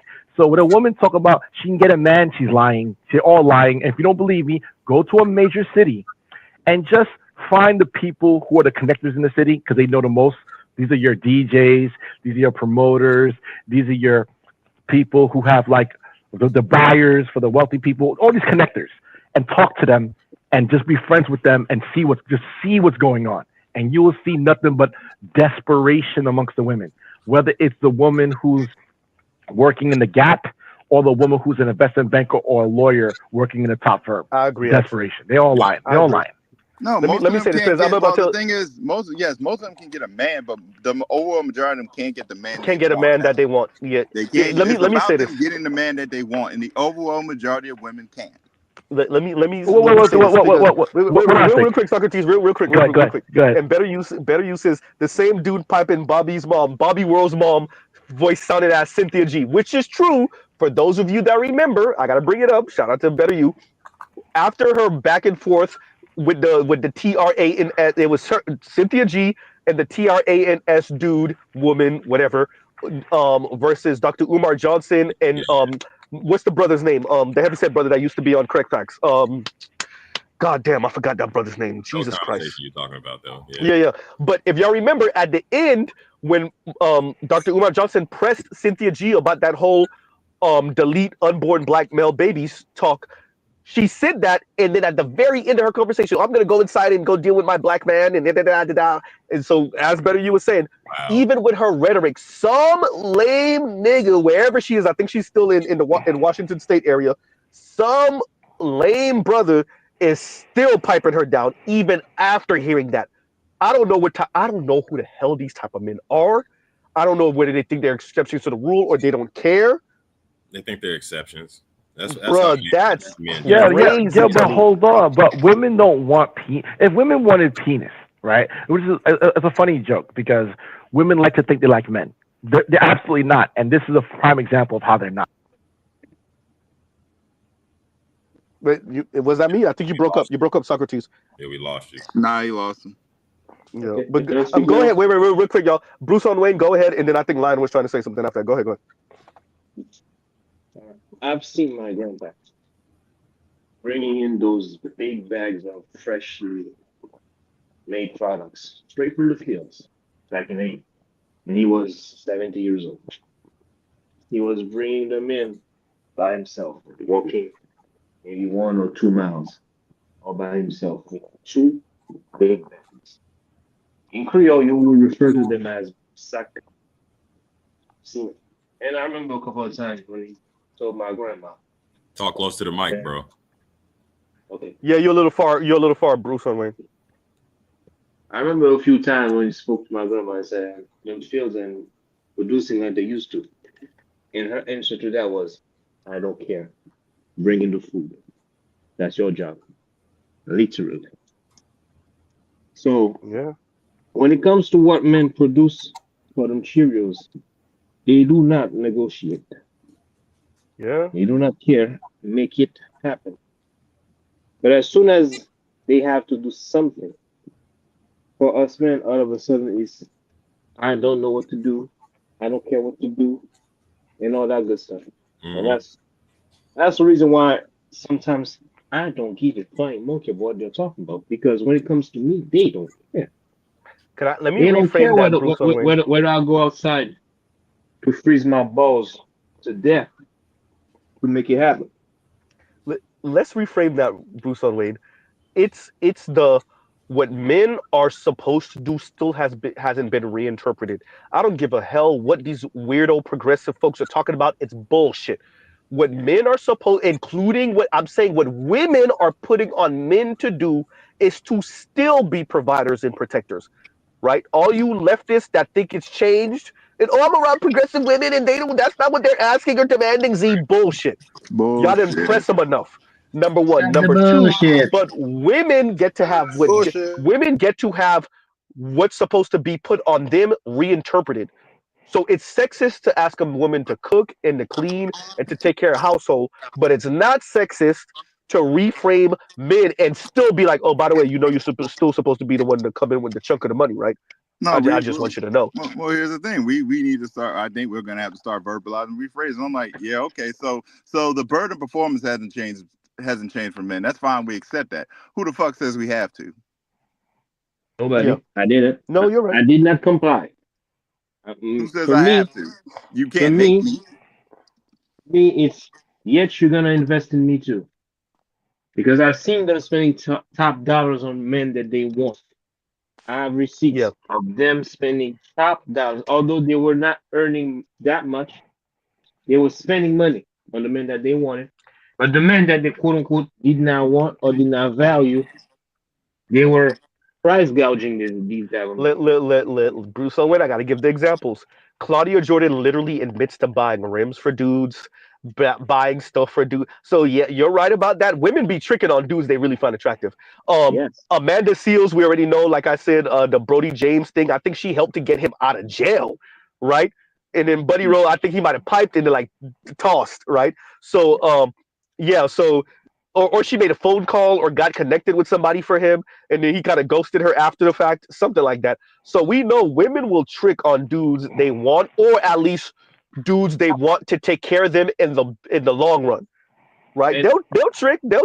If she ain't tricking or she is not willing to trick. I don't know if she really feeling you like that, bro. she ain't feeling like that. Yes. And I've seen like dudes who are not quote unquote attractive, like not all that, getting like 500-600 every week.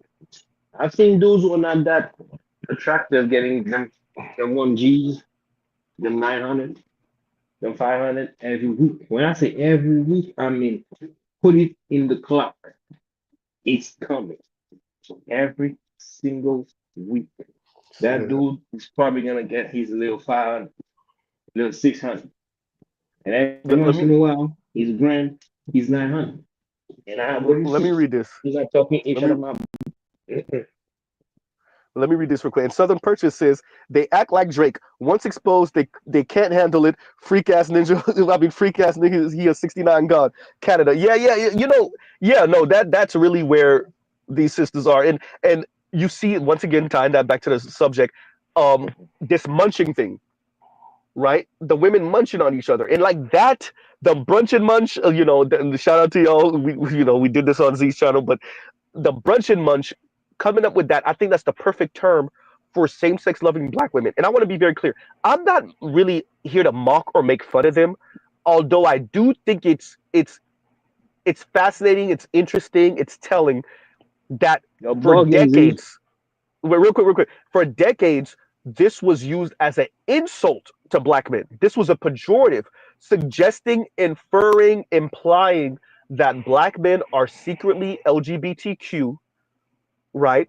As a negative, to suggest that the one of the reasons why black women are struggling to meet viable black men is not only because black men are not educated enough, it's not only because black men don't earn enough, but it's because viable black men are either openly LGBTQ or secretly LGBTQ. And that's another reason why black women struggle with men, namely black men. Well, And the what? actual, okay, let me land. The real thing is that far more black women are LGBTQ in secret than people are willing to have a conversation about. And I'll pause right there. Go ahead, Lion, and then I think somebody else was trying to speak earlier. Well, that's true. What you just said, I'm like, yeah. Then the irony is that they're having more, like, they're doing that. They're more on the other side of the fence than we are. But at the same time, Hmm. I respond. I'm like, yeah, y'all still having kids with these quote unquote download dudes. So what does that say Yeah. about you? Well, both of y'all are. Yeah. Both of y'all are DL.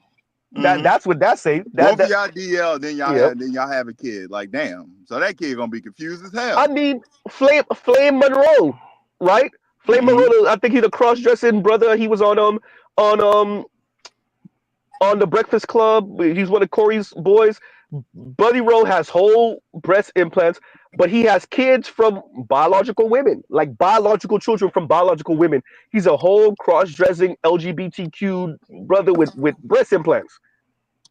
We don't talk about that weird, that attraction to the weird shit that black women Right? have. No one talks about And by the way, it's legal in America. Do what you do. But the whole that. using homophobic language against straight black men because they won't do what you want them to do or they won't kiss your ass either individually or in mass, that's an issue. And in reality, y'all over here brunching and munching and touching on each other and feeling on each other and munching on each other on these cruises, on these girls Mm-hmm. trips. And y'all still having, and then y'all get off that boat and then come back and still have kids with these download men. So it's like Hey, bro. I don't know what kind of I don't know how y'all trying to diss men, but at the same time, but you still have kids with them. Explain that. Say that. Because once again, this I'm really gonna stress this. The negative liberty, the you can't tell me nothing. Shout out to compassionate, the autonomy until I die. Give me autonomy or give me death, not freedom. Give me negative liberty or give me death. They taking that to the grave with them, and they are Only willing to destroy everything, including themselves, to practice this negative liberty, autonomy to the grave. all that to be in high, all that to end up as a hypergamous failure. Bruh, bro, I have seen. it's crazy talk. Go ahead. I was going to say to your point about down low women. Mhm. I have seen some crazy stuff in the wake of this election, and that has been one of them.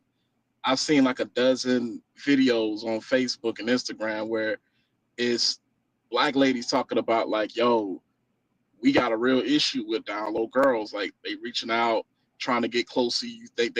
You got a friend and whatnot, is like they on the same type time as some dudes. They trying to wait their turn till they get you drunk or get you inebriated and like Check slowly the rope links in the you in and description all box. this stuff. Better you check the links in the description Oh, box. I got those links that you're talking about.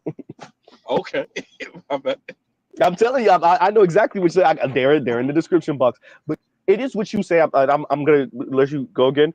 It's what you because I think it's the negative liberty, as I said. It was something I didn't mention earlier, and I should have stressed also. It's just general women's horniness, black women in specific horniness. It's that also. It's a middle finger, but it's also, to be frank with you, financial. A lot of black women, their finances are all type of messed up. They need someone. A lot of black women had one too many children and they need someone. And they burned all the bridges with men worth the damn. They're insufferable to men. A lot of black women are using these relationships with other women as a consolation prize. They can't make it work with men. They refuse to get on a black man's program. So they try to do this thing with women.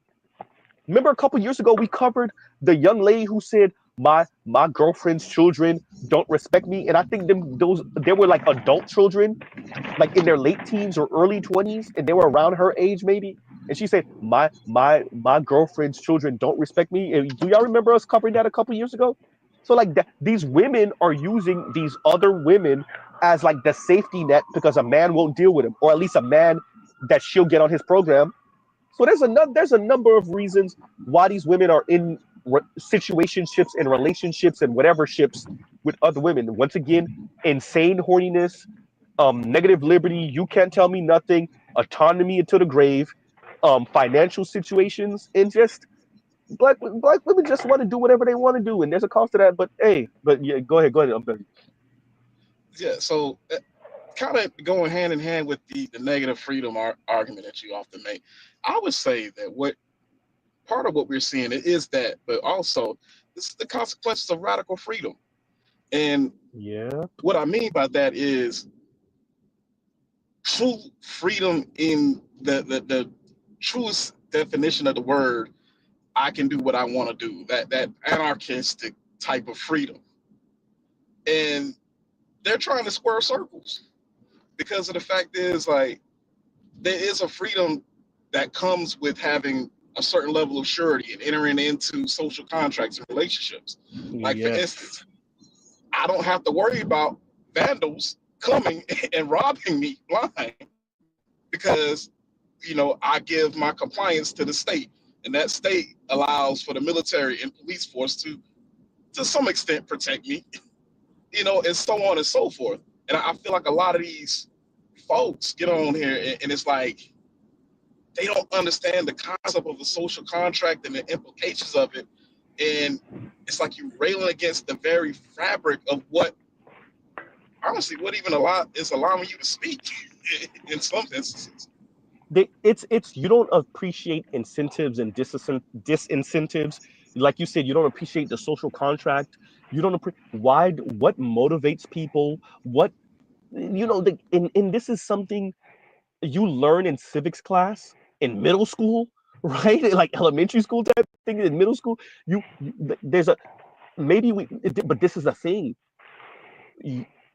I think where the left and the right mess this up in different ways. The right over indexes on morality for the reasons why you do the things you do, and the left over indexes on some general concept of humanity for the reasons why you do the things you do, right? And both of them, to me, leave me they lack a lot. They don't really appreciate human motivation and incentive, and as an individual and as a collective. When you say the right indexes on morality, what do you mean by that? I would argue most people are not doing what they're doing simply because of moral reasons. Oh, I know that. I'm just saying that you said the right over indexes on morality being the reason why people do things. The reason why people do things. I would say it's more of Pascal's wager, which is like, I fear going to hell, right? It's not really because they're moral. It's just if they believe in a God or an afterlife or whatever. I really don't want to come back as a cockroach, right? Like I really don't like. It's those type of reasons why I would argue why people do the things they do concerning the right. On the left is this idea of a general humanity and this concept of the arc of history is long, but it bends towards justice that the left has, where things will incrementally get better just because, right? We just keep on producing better humans. They believe, they believe in some weird inevitability, which is basically called amortizing the eschaton, which is this is why it's a religion without God, so it's very religious in everything, think, right? Like it's prophecy. Progression is the religion. Progress is the religion. Yeah. Well, no, I agree with that. But the thing about that, why I get confused oftentimes, is this conversation about the right and the left, which is when people say the right is conservative and the left is liberal, and I'm like, nah, the right is liberal and the left is progressive, liberal. So go into yes, I actually had a conversation with ChatGPT about this, right? And I've for a long time have said there is no conservative faction in America, and if there is, it's very small pockets like the Amish, the Mennonites, the Mormons, Hasidic Jews, and the upper class. That's the only conservative factions in this society. Everyone else is different shades of liberal. And ChatGPT was like, yeah, of course. I was like, how come people don't know this? Like, this is like, I agree. BGS has said that. BGS has said that. You're right. Yeah, 100%. Republicans are not conservative. Like, people have a misconception about what conservatism means. They think conservatism is about certain talking points, which it could be, but it's more than that. It's actually how you live your life.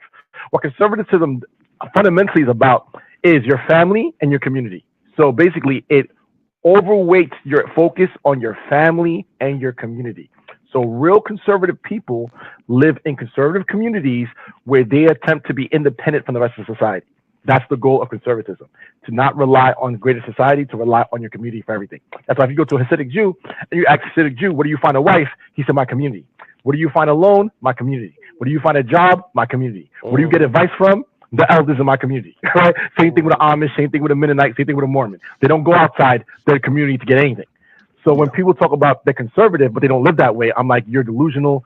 You're using the word conservative wrong. You're using conservative in a TM trademark section of conservatism, which is a branding. It's a brand. It's like, I'm it's conservative. The market definition of conservative. Correct. It's like a brand. It's like Coca-Cola, conservatism, TM. So people are confused. I'm like, I'm Republicans to get welfare. They do abortions. They sleep around too. I'm like, they're not conservative. Like, they already said the conservative in the South is watching a whole lot of porn. They're getting divorced just as much as everyone else, right? They're LGBTQ like a mug. They're LGBTQ like a mug. I'll tell you how wild it is. So even ChatGPT knew this. So ChatGPT knows that a lot of quote unquote Republicans who claim to be conservative will vote for anti-immigration policies while also being on welfare themselves. Yep. They will vote for smaller government while being on welfare themselves. They will vote for, I don't know, anti-homosexual legislation while having 4 baby fathers. Like, and that's what I get confused about in America when people keep talking about conservatism in America. I'm like, Let me, no, both sides. you know Yeah, what you're not mentioning. This is very important, Socrates. Which you're what's that? this is the crux of everything you just said that I think you're not factoring in, or at least you didn't mention. It's really about race, though. It's really about Yes keeping and them no. Negroes in their space. So when you Yeah, start voting for certain things, don't think about the white person in a vacuum. Think about what they think and feel they're denying from particularly black people, and it makes sense. yeah, yes, I say yes and no. So what I think is Hmm. that first of all, America is liberal, right? It was Hmm. founded on liberal principles. What's Agreed. liberalism? Liberalism is individualism, civil rights, market capitalism, Free market, etc. macro. Yep, yep, yep, yep. Correct. That is liberalism. So when Hmm. you talk about Americans, Americans are liberal. They're not conservative. Now the Yes. problem is with liberalism is that liberalism is great for government, is great for probably business, but it's not a great way to live Yeah. individually as a social mechanism. It is not. And the founders, and a lot of people knew this. Like the founders would say, they would say in their writings, like, yes, we have a liberal government, a liberal republic, but how you live your life, you should be Christian or you should be very, moral your everyday life. In fact, this won't work with moral people. Well, I will argue that they weren't Christian ideology, they were deists. Wait, say again? I said the founders wasn't. I'm gonna mute up for a little bit, y'all. Y'all go ahead and talk. I'll jump in when I can, but go ahead. Okay, go ahead.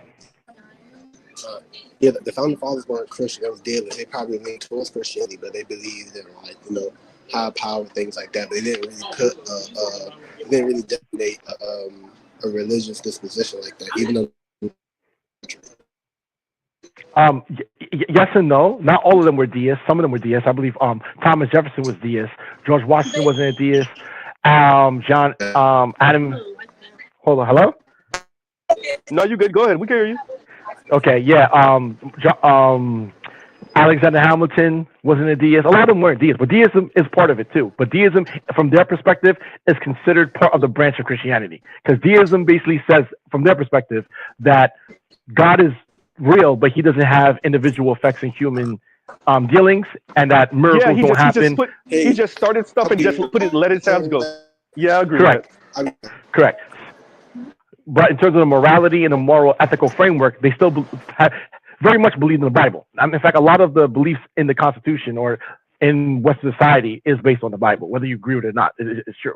Now, my argument is that if people try to live a liberal life, this is something ChatGPT also said about the upper class. The upper class is conservative. That's something that always blows my mind about our society, where they think that the upper class is liberal. The upper class is probably one of the most conservative factions in our society.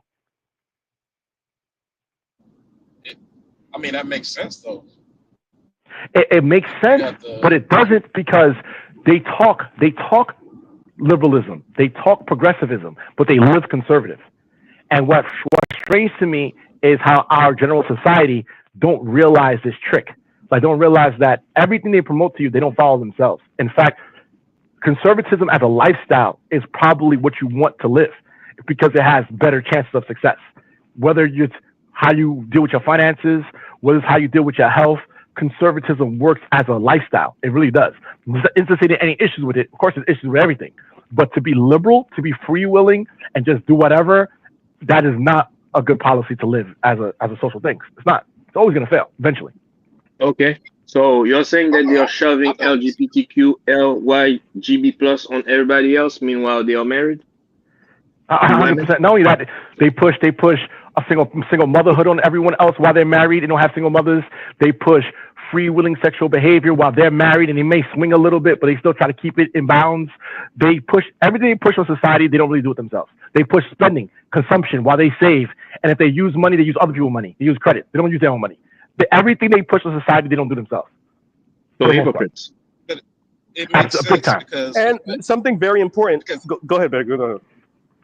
Yeah, I was gonna say it makes sense because in this context, if you take like the top 20% versus everybody else and the wealth disparity we have in the country right now, for instance, there are a lot of BGs in that bottom 8. Facts. And look at the people at the top. Oh, they come and they gonna run pockets. But when you can divide people up with different items and different things and factionalize and balkanize them, now it makes it a whole lot more practical for you to even attain and maintain that vice grip that you do on society, because the rest of society is weakened. The rest of society is divided.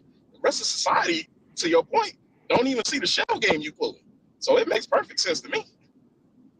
Yeah, And real quick, Socrates, let me say this. Go ahead. What's very important is that they can afford it. So even if they engage in some of this behavior, they can financially afford it. The problem with black people, in particular poor people, working class and poor black people, is that you cannot financially afford the hiccup that they can afford. They can afford that the therapy and the drug habilitation for their children after they done effed up their children with some of these, in liberal mindsets. You can't. That's very important. So I agree with Socrates where their children are not being raised in this way either. But even if their children are, they can afford the rehab. Right? I've been like I said, I've been around both circles, and it was surprising to me how structured and how disciplined the upper class is. It's like a prime example. I was with this girl, and she was in therapy, and she's like, "Why are you in therapy?" Because the amount of pressure her family and her society, quote unquote, was putting on her to perform. And it's like the levels of pressure that they have to like get into the best schools, get into the proper internship, get into this is ridiculous. It's like a high performance athlete trying to go to the Olympics. And then I'm like, hold on, but what you promote to society is do whatever, just go with the flow. I'm like, wow, it's like it's such a diametric. Like, trust me, they're darn right aristocrats. They still have debutante balls. You know that? They still to this day have debutante balls. Like, for real, every year there's debutante balls, and they don't talk about it. They don't promote it. But they're speaking about you not being gender conforming. 100%. 100%. And their daughters are out here in debutante balls. No, I agree with it. No, trust me, I believe you. Trust me, I believe you. Debutante balls. This is what we're running into.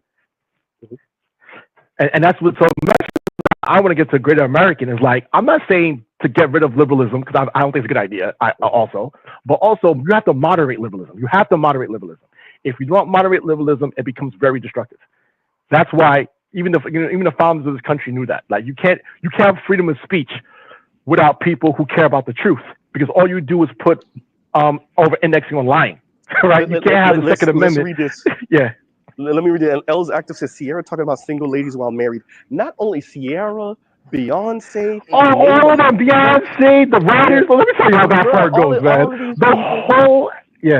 The whole industry was pushing that, and it will continue because it's empowering to the women. The women listen to that and find that it gets worse. Woman finds Cosmopolitan, Hollywood, all these people are mad. Like, don't listen to what they say. Look at their lifestyle. The president of NOW, National Organization of Women, married. These feminists who promote feminism and womanhood, they're married. They with a man who makes more money than them. They're patriarchal. They're patriarchal in their real life.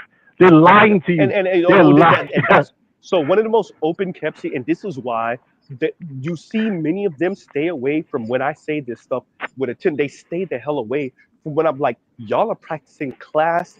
This is really class warfare, which y'all are engaging in. Correct. Whether you realize it or not, because y'all are still getting married. And let's be very clear. What ends up happening is that, and I truly believe this. I want to say this, and I want to wait. Hold on, Mrs. Z. Hold on, Mrs. Z. They're not just getting married. They're getting married to men who are higher socioeconomically than they are. Usually, but even if they don't, this is important because you're right about that usually, but sometimes they don't. I want to be very clear what I'm about to say. The issue is, I think these people, especially when it comes to black women, they really mean all this weirdo stuff most of the times that they're saying when they're in their mid and early 20s. But for the elite women, for the Kim Fosters of the world, they can change their mind. And because of the class circle they run in, they can change their mind mess around and get married and have a child by 40, even though they really meant what they were saying all in their late 20s, early 30s, even mid 30s. They could fuck around and change their mind and by 40 years old be sitting in a house with a man and kids and married. The average woman who was listening to Kim Foster and is her same age and has the same mentality cannot do that shit. You fucked up because when you entered your mid 20s and above and you was thinking like Kim Foster, you were burning off bridges with men who were going to be able to do something for you. Now you done fucked up at 40 and 41 and 42 and 45 and 48 years old trying to do what Kim Foster did and change your mind. And now you out here with niggas that have been married already or niggas that weren't married but their finances aren't good. You fucked up because you were listening to her. So that's what I'm saying. It's class warfare because even for the women that really mean it, like a Kim Foster or a Julesy or anyone in T Noir, Nappy Headed Jojoba, if they change their mind because of the circles they run in, they could fuck around and end up with these lame ass niggas that was drooling over them since they were in their mid 20s, since they were in their early 20s. They could fuck around, turn back, not really turn back the clock, but turn around and get married to one of these niggas damn near the snap of a finger. When your average woman can't do that shit. So even if it's not conscious muhaha shit from these women, it effectively does become that. That's why I say these women are going to lead y'all to the edge of the cliff. Pick your pockets as you fall off the edge of the cliff. They're going to be straight. And I pause right there. Go ahead. Hello? Somebody's background. So basically, they got a little extra leeway, and they know exactly when to stop fucking around, so they don't gotta find out. Bruh, better you. Have you not heard Kim Foster lately? Or she keeps on mentioning, you never know if I might want to have kids. Kim Foster was staunchly against having children all of 5 years ago and shit. She was staunch. She was so angry about the marriage thing and about her lack of relationship with black men and men in general that she was really flirting with just being out here freestyling and doing whatever. Now she in this relationship with this dude. Hey, now she, you never know type shit, and she's flirting with the idea that she's gonna get the baby rabies and she's gonna want to have them kids eventually. She's flirting, and maybe she'll have a son. All of that shit she was on all of 4 and 5 years ago, 6 years ago. She ain't really on it like that anymore. And what about all the average ass 45,000? Yeah, you know what I'm saying. But what about all the women that's making 40 and 45 and $38,000 a year who think just like you and they've been listening to you for the past 5 and 7 and 10 years? What about them? Do you understand how fucking? And that's the same thing I feel with Chrissy. Y'all are the worst people in the world. Chrissy, Real Talk with Yanni, Paris Milan is a fucking problem. This bitch was the worst in the world. She turned around and married the Nigerian cat, hid her marriage, hid her whole situation, and all the chicks that's around her age that was listening to her, what the fuck are they supposed to do? Wait, hold on. But isn't this is nothing new. This has been the case since the 1960s. You're right. You're right. Sex in the City. Look at Sex in the City. Sergeant, all the women except I think Kim Cattrall. Yeah, but Sarah Jessica Parker married. She was married from the beginning of the show, right? To what's his name? Something Broderick from. If you really want to mention it, talk about what's her name? Julia Roberts. Julia Roberts over here being Sex in the City, not Sex in the City. Pretty Woman and marrying up, well, at least dating up to the rich baller dude. And really, she married the cameraman type shit. Yep. In real life. What's old girl name? The CIA agent feminist. Which one?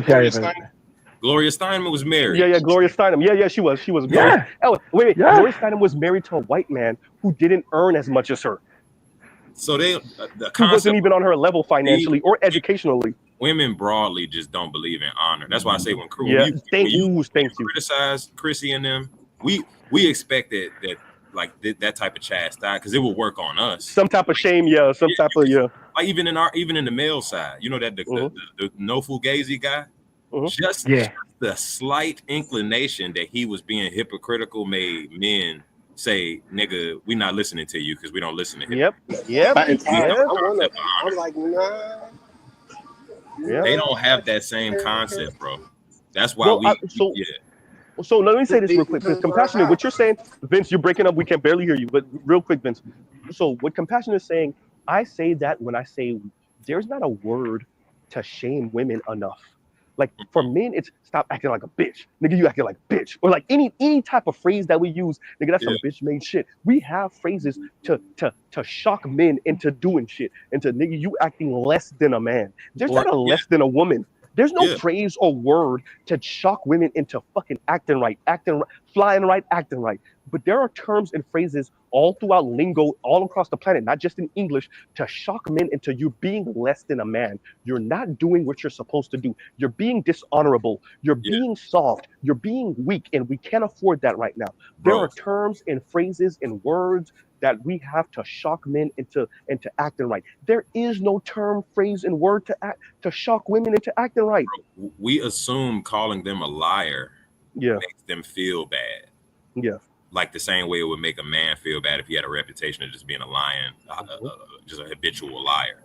They don't, like Roger said it. Lying is damn near part of female communication. Yep, yep, They yep. don't have Absolutely. the same trigger to these type of things, and I don't. Again, they're good at obfuscating this reality because again, we're supposed to be, gender theory. We're all supposed to be. There is no female versus male type of construct that they're trying to break down. So they don't really believe in they, like you said, there's no construct in which you can truly hold a woman accountable. Not men, at least. Yep, Maybe yep. women can get together and say, "Bitch, you're a liar," and make her feel bad, but she's really only feels bad because she was caught. Yes. Hey, Yep. She's It's Yep. kind of the opposite, though, if you think about it. To your point about there not being a word, it honestly, it's the women who actually want to support men who are on the guys program that catch it the worst. Like, think about how they've repurposed old slurs like Mammy. and all kinds Yeah, of mammy. mammy and Yeah, all yeah, kinds of yeah, shit. yeah. Like, yeah. this is weird. Yeah, but Yeah. also, it's because there's this assumption on the virtue, the inherent innate virtue of women, I Right. agree. right? Mhm. Yeah, that women by default are just better people, and Yeah. I Oh, find wait, that. wait. No, wait. I gotta correct that just a little bit. To add some nuance to that. Not simply that Okay. they're better people, they are more moral and kinder people by virtue that they're weaker shells or they're less physically robust. Yeah. It causes them to develop a sense of morality, a sense of Yeah. humanity, a sense of kindness, a sense of community. That Oh, and when I did a cover of I reviewed what's his name, Matt Bernstein is this LGBTQ white dude that wears makeup and everything, and he was talking to Tori Lorenz, Terry, whatever her name is, Lorenz. And she said something very interesting. These boys need to be and I'm paraphrasing. She either said these boys are not, or these boys need to be raised to be more collaborative and everything. Like they're too individualistic. And when I heard her say that, what I really heard her say is they need to be raised to be cleanup men for women. They need to be raised to Yeah. be less competitive against girls and women. They need to be raised to be more quote unquote community minded. And this is a white woman, mind you. And she didn't say this, but when I hear her say more collaborative, I hear community minded. In other words, not try to fuck these hoes that's trying to get something from you. Give up the money without trying to get the pussy. Give up the money and the resources and your yeah, time and but your energy and your physical robustness without trying to get something in return. When she says collaborative, that's what it really is. but So how's that a tying that collaboration? to what we're Like, really saying. Say it again.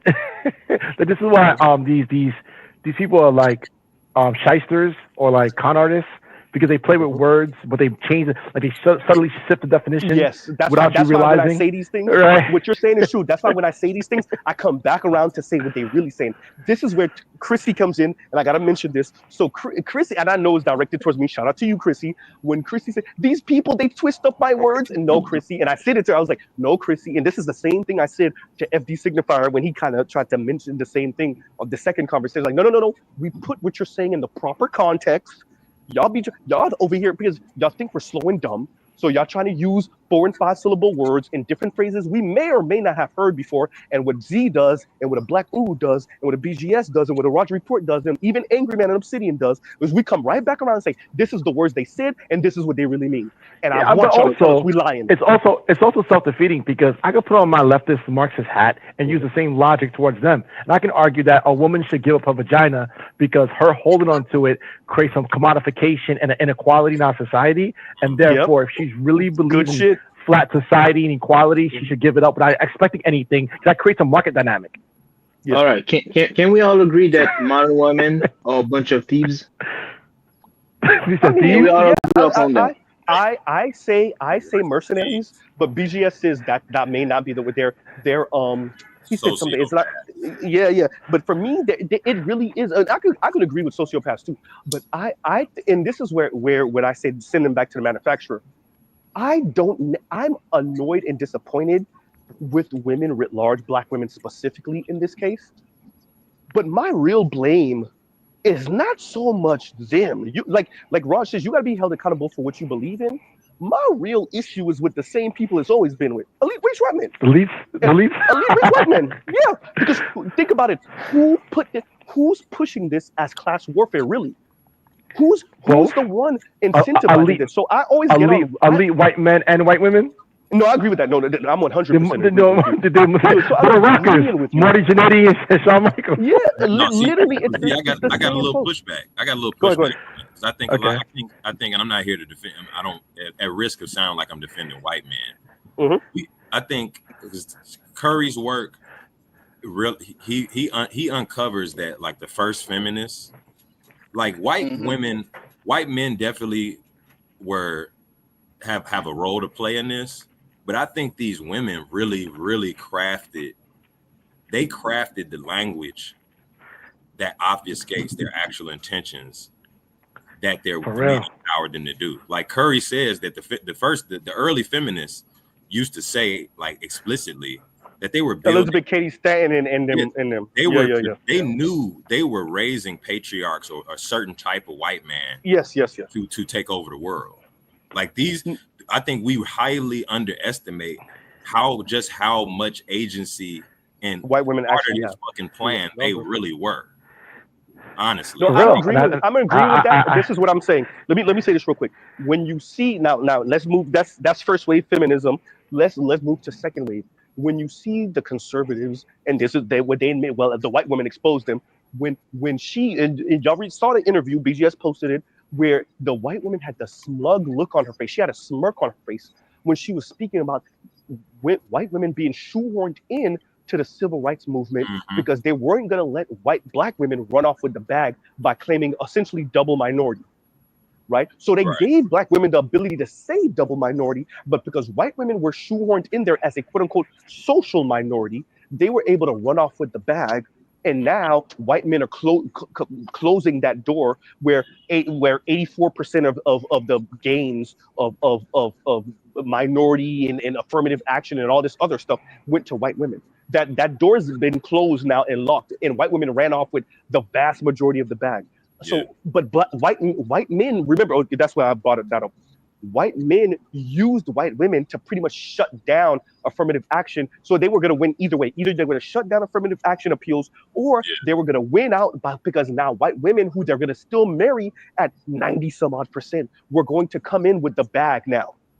Yeah. So they were winning. So that's why I'm saying, yes, I agree. Obviously, white women have far more agency, and they're playing damsel in distress to use white men as proxy power, so she'd never have to get her hands dirty. Exactly. I agree with that. What I'm saying is, I still put the onus a lot on white men because they want to do it. White men want to be barbaric, and white women know it. They raised them to be that way, so they're both playing off of each other. White women said, "I don't want to get my hands dirty. Just come in with the money in the bag. I don't need to know that you murked off the black folks, you murked off the indigenous. I don't need to know the details. Just come in with the shit." White men are like, I want to go kill some shit anyway, so good for me. Shawn Wayne how did he describe his Haitian grandfather? Like, I don't give a fuck about the harvest. Bring that shit anyway. Yep, exactly. They were and on that's that all it is. version of that. Yeah. Well, I it's like the old Roman maxim, caveat emptor, which is buyer beware. Why did you expect white people to want to give up their position? I still don't understand that logic. I don't get it either. So I'll give you a prime. That someone would just give. I'll give you a prime example. The way black women responded to the election results a couple weeks ago, and all of us as black men, it is hilarious because it's like, but what y'all thought? Wait, you really thought? I saw white women choosing their white families. Very simple. And this is it's like really didn't appreciate. You thought white women, white women were going to give up on white men. Let's be very clear, because y'all keep on thinking about men, women. Let me say this. You thought white women were going to throw their fathers, their sons, their brothers, their nephews, their grandsons, their guy cousins under the bus for your black ass. For real. Your black poochie. What are they gonna do Let me with be you? very clear. Eat your carpet? Because you keep on thinking about the disparity in wealth, and you keep on thinking about the disparity in wealth between men and women. You don't appreciate that white women want that because they want white men that buy them. You don't appreciate that as a fucking black woman. So you don't appreciate that when you say we're gonna take a little bit of money from white men to help all of us. You don't appreciate the bitch that's looking at that white man, the white bitch that's looking at that white man is thinking to herself, wait a minute, you saying you're gonna take the money out of the man I'm trying to marry, the man I'm trying to get, the man I want to fuck on me, my That's brother, the side eye right there. right? Like you don't and what I think black women don't appreciate it. Everybody's okay with you doing that to black men. As a matter of fact, they encourage it. All that shit that black women are getting away with black men, everybody's going to encourage that shit. They love seeing the chaos in the black community on fire. It's right? actually, but they're never going to allow that shit to come to them, not willingly. Anyway, 100%. And also the fact that I don't think black women don't know what they are to greater white society or the black community. It's what I call cocktail slow down, fodder. slow down. I think they do know. Okay. They just don't care. They love their position as the overseers of black men, so therefore they will buck broke black men as much as they can. They know exactly what's going on. Yeah, I don't know. I don't even think it's that. I think they're entertainment. I think they actually court jesters. They're the court jesters of society, and they act as white people's entertainment. But they don't know that. Like you're a curiosity. I say the mascot for white women. I think they are the concubine class. Let me take that back. I think black people are made to be the fun people in the concubine class. Correct. For everybody in America. And I don't think black women fully appreciate what that means for them. Because with white women and other with white women and other non-black women put on black women on top of being the concubine class is being the mascot for all type of weirdo female empowerment movements that these women engage in and love to talk about and play with in their 20s. And they love doing the black woman fucking hood girl thing with their I don't need no man shit. But as they get older, once they start getting to that mid and late 20s, they start, okay, you know what, I'm done with that. And black women who are the mascots are left out there. So I don't think they really appreciate it. Have you guys read Picture of Dorian Gray? I'm not gonna give them the benefit of the doubt anymore, because like Roger always say, you have to be held accountable for what you believe in. So they know exactly what they are doing. They know that they are the mascots. As long as they get to be over black men, they will accept their place. I agree with that. I see. I agree. So have you guys read Picture of Dorian Gray? No. Everyone here? Go ahead. All right, so in the Picture of Dorian Gray, I highly recommend this book because I think it gives a window into the psyche of the white mind, right? So it takes place in Victorian England, where this young man, Dorian, he's 21 years old, he's handsome, he's rich, he's got his trust fund, and this guy named Bezelword was talking about how someone like Dorian has it all. But he's a young white man who's rich, who's handsome. The world is your oyster. You should do every vice. You should do anything and experience everything possible because the world belongs to you. Then Dorian was having a painting of him, and he curses the painting and says, I wish the painting would get older and I would stay young. And that's how the story starts. The painting gets older, he stays young forever, but he indulged in a whole bunch of vices. So in the end of the book, after he done all type of vices, and every time he does a vice, the painting gets uglier. He stays the same, but the painting gets more putrid. And so he has to hide the painting. It causes anxiety. He thinks maybe if he do some good things now. Long story short, Dorian talks to Bezelword at the end and said, why did you tempt me with all these vices and all this immorality and tell me I should indulge in them? And he was like, nah, you're supposed to talk about it. You're not supposed to do it. Type shit. But that's what I look at, and I think everybody, and shout out to Compassionate, and shout out to Armio say Frank Pong. I see you, Army. I see you. I think everyone should check out, and I'm gonna put it if I haven't already. I'm gonna link it in my community post. Check out when Armio say Frank Pong, the funky academic, speaks about market ideology, and he speaks about essentially the black community went from the civil rights movement essentially Jim Crow, and then you got punched in the face or clotheslined with market ideology. So you literally, so what Jim Crow did was loosen you up to market ideology, and that what we're dealing with now is black people who are like stuck in the stupor of market ideology. Like you're stuck there, and you can't. What's market And ideology? market ideology is a, yeah, neoliberalism. It's like I, I can have anything. I can do whatever I want. I don't have to be disciplined. I like you're shopping through life. You don't have you're Just like say Z. aimless through You life. can buy Go ahead. whatever you want. The Yeah, and do individual, whatever you want. the individual Right? is at the locus of your individual desires and outcomes are at the locus, at the center of every individual's mind, essentially orientating you to be more totally driven by, like Gigi, conspicuous, opening you up for Conspicuous conspicuous consumption. Yeah. consumption and negative liberty. It Yeah. basically was a slow roll into essentially where we're at now, where people can't really even see the utility of family, can't see the utility of community unless, like you say, G, they're ass out and they need help. Yep. But up until then, you basically you can buy your happiness, you can buy Yep. your companionship, you can buy your friends. And let's be very clear. I want to stress this. When we say conspicuous consumption, it's not just of products, literal toys and cars and house. No, conspicuous consumption of ideas and concepts too, Yep. of worldview also. So what ends up happening is and it goes back to what you were actually saying earlier, Socrates, which is you never shored up home first. You never made sure your foundation was good enough first for you to start venturing out to go experiment with other shit. So what ends up happening is when you get rocked and knocked on your ass with this new idea, you never had a foundation, so you just crumbled. You just crumble.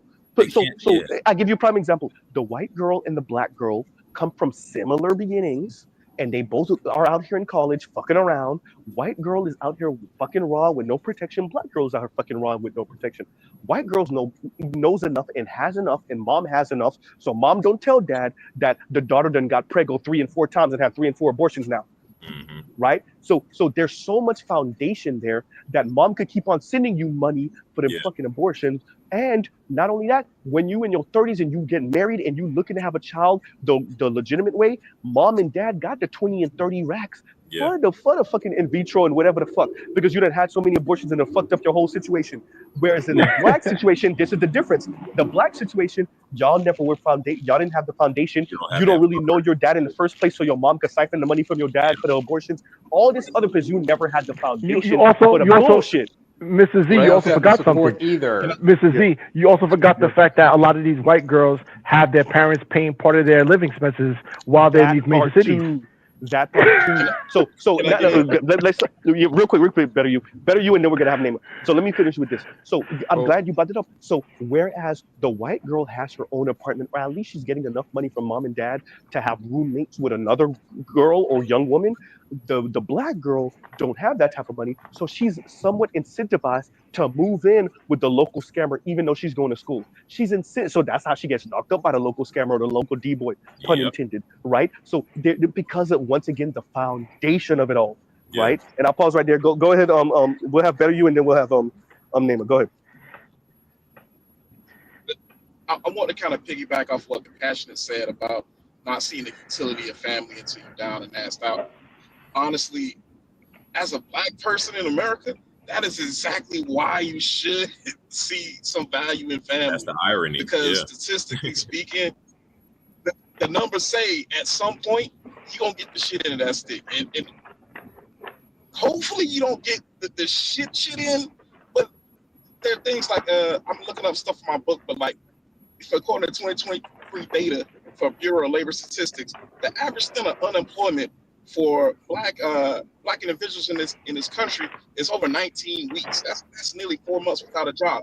Black people are twice, the unemployment rate for us is twice that of America on average. On top of that, if you go to like Fortune 500 companies and things like that, like for several large companies like Microsoft and Google, we comprise about 3 to 5% of the workforce, but roughly about 15% of the terms. So it's like, yo, all this shit from top to bottom really says you're going into a hostile environment. Society has a particular disposition which does not favor you.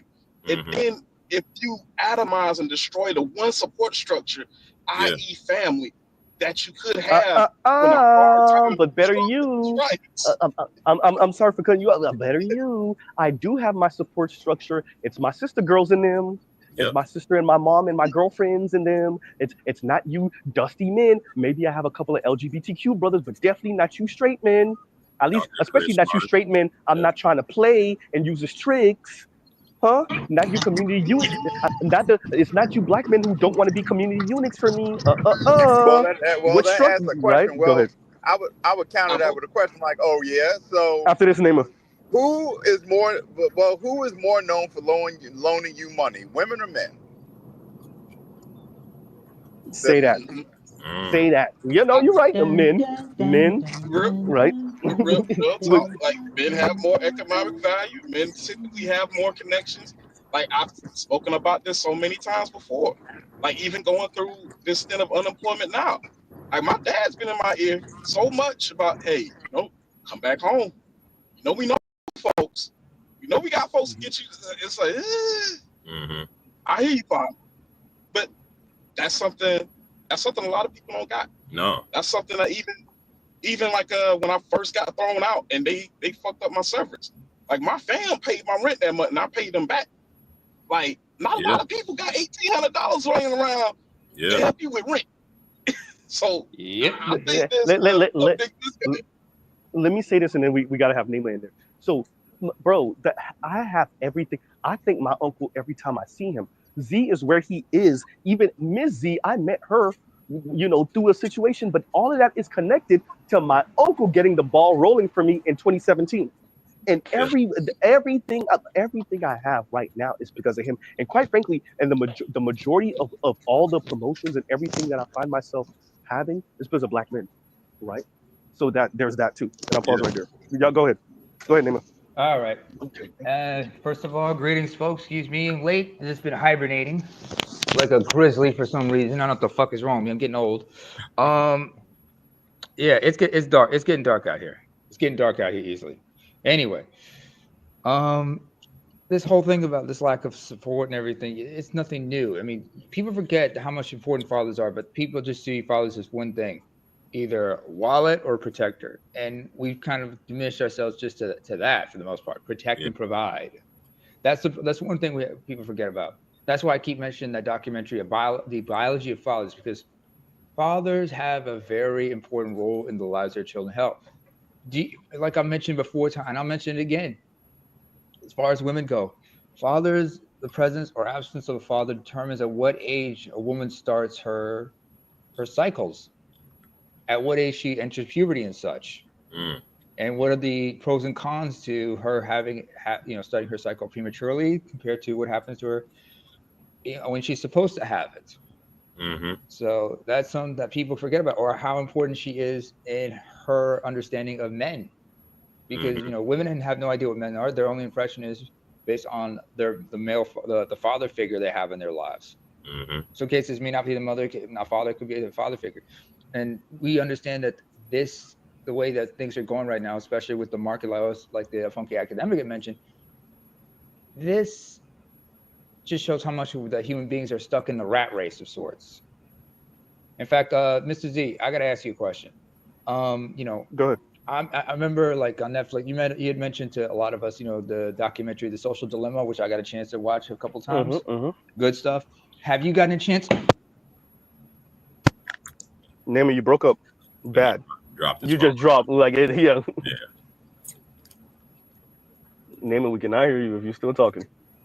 But no, Funky Academic is hits the nail on the head every show. Bro, I'm back. I'm telling you. Hold on a second. Go ahead. Wait. Let Compassionate finish with that. Because you real quick, Name it. Let Compassionate finish with that, and we'll come back around to you. Go ahead. Yeah, culture or the institutions of family. Essentially, all the institutions have been whittled away, including the first one, which is the institution of family. And that, just like you guys just eloquently described, as that buffer is reduced to nothing, which is where it is now, and you see where they started, they had to strip the families of the male, strip men of power within the families. And from that point, you just see a steady decline and dissolution of the institution itself. And then every other institution isn't defended by men. You don't have unions. You don't have any. You slowly get to a point where here now where institutions are gone, and you essentially have to buy your way into any type of stability or buffer between you and the market. Yep. And if you don't have that, you're basically, I mean, you're fodder for the market. I mean, you're asked out to the market, and that's exactly. And if I was elite, and we know that, and you talk about it all the time, Z, the elites aren't following this paradigm. Nope. They're following a totally different paradigm where their institutions are still standing, and they're just they're spewing these ideologies. Let's be very clear, compassionate.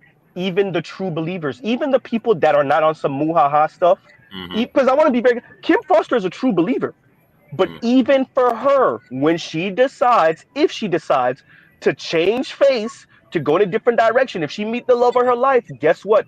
Because of her position and the position her parents put her in, and then what she did on top of that, she gets to switch up like that, turn around, end up with Buddy Rowe, fall in love with Mr. I don't like men's no more looking ass dude, and consider children, something she was never considering before. And what about all the others who asked out to the market? She could say serendipity. No, y'all, wait. We got to get Neyman after that. Well, as a matter of fact, I'm sorry, Neyman, real quick. Compassionate was talking. I cut him off. Go ahead, finish Compassionate, and then we get Neyman. Go ahead. Yeah. All right, cool. Yeah, no, I mean, it's just, I mean, it's clear what's happening. I mean, like you said, like what Shorty is going to end up doing is, and it's not even going to be just a random pivot. This is what you're able to do at that level, that if you achieve enough, economic status, you're able to run the plays at an elite. And like you've quoted, increasingly institutions of family having buffers between the market. Like we even know none of the executives of Apple or McDonald's, they don't feed their family none of that shit. They don't let their kids use the iPads and iPhones. Steve Jobs. Yeah, they're working on a totally different paradigm that they're selling or exploiting the market and everybody else in it by. And the women, they don't have long enough view to see this. They've institutionalized the smarter ones of them to the point where they think self-determination is basically having the market as your institution. And you can't talk these bitches out of that at this point. No. It's not a conversation away. Like they've been socialized at this point to do exactly what they're doing, which is make the playing field just extremely wide open for the elite. They won't have children that their children have to compete with, Ivy League schools or the CEO or C-suites. So, I mean, checkmate, dickheads. That's basically what it's looking like. Yeah, more like clit heads, but okay. Go ahead. But, go ahead. Name it. That's funny. Oh well. I've had to pull a few women aside and explain to them why women can't be cocky. So that's another discussion for another time. I don't know how you could be cocky if you can't get an erection, but go ahead. The only way you could be a woman could be cocky is if she's a transformer. That's one way. Secondly, any woman says she's cocky owes her clit an apology. But anyway, shout out to all the Black American women talking about suck my dick. Okay, yeah, that's it. Shout out to Lil Kim for that song, by the way. If you remember that's a dope ass song. I ain't even gonna lie. I gotta give that to her. I remember reading the lyrics. I remember somebody had a copy of that Source Award, the one with Wyclef on the cover from 2000 with the two machetes. They talked about that. So they talked about the lyrics of that song about Lil Kim. We got to end that part out, Nemo, but I got to say this one more thing about it. Shout out to Little Kim, because that was Little Kim telling y'all, I didn't need Biggie. At least I didn't need Biggie to write this song. But remember, that album came out after Big's death, and she put that song out after Big's death. And that was her saying, I could do it, right? Even though the beat was definitely a type of beat that Big would rap over, that wasn't maybe a radio hit, but definitely, yeah. She and she drew on Biggie with that too. But she definitely put a foot. That was definitely a foot in the. That was definitely a foot in the soup type of song. She definitely did her thing with that song. But go ahead, Nima. Go ahead. Yeah, baby. Anyway, like I said earlier, before I got cut off, I dropped my phone accidentally. There's this documentary I'm meaning to check out that's on Netflix called The Shop Conspiracy. I think, let me see. It's called The Shopping Conspiracy, I believe it is called. And Neyman, when you done, read this to me. In fact, let me read it for you right now. First of all, thank you, Alzaxis, for the £9.99. My thing is, if our parents wanted us to have kids early, they should clamp down on the foolishness on the women's side long ago. I'm not sacrificing myself to realize your ideals. First of all, what was it that Malcolm X said about Naima, finish what you were gonna say, and then we'll come back to that. Finish what you were gonna say, and then we'll come back to that because I definitely y'all gotta check out want to address that this after. documentary called I'm looking it up right now, but called the Shopping Conspiracy. Because people need to understand there's more to this shit than people think. Just like how Social Dilemma is programming people's minds through social media and such.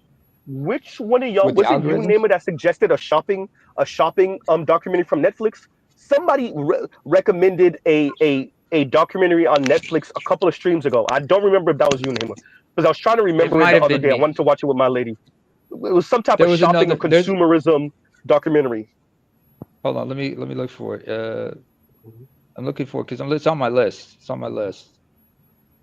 There's one called Dirty Money. There's one. Buy Now, The Shopping Conspiracy. That's what it's called. Buy Now, the Shopping Conspiracy. That's what you guys check out. But I'd also mention if you guys find it. Yeah, but also mention if you guys can find another one. It's not available in where I am because Netflix is regional lock. It's called Terms and Conditions. I saw that. I watched that. I watched that. Yeah, I watched that years ago.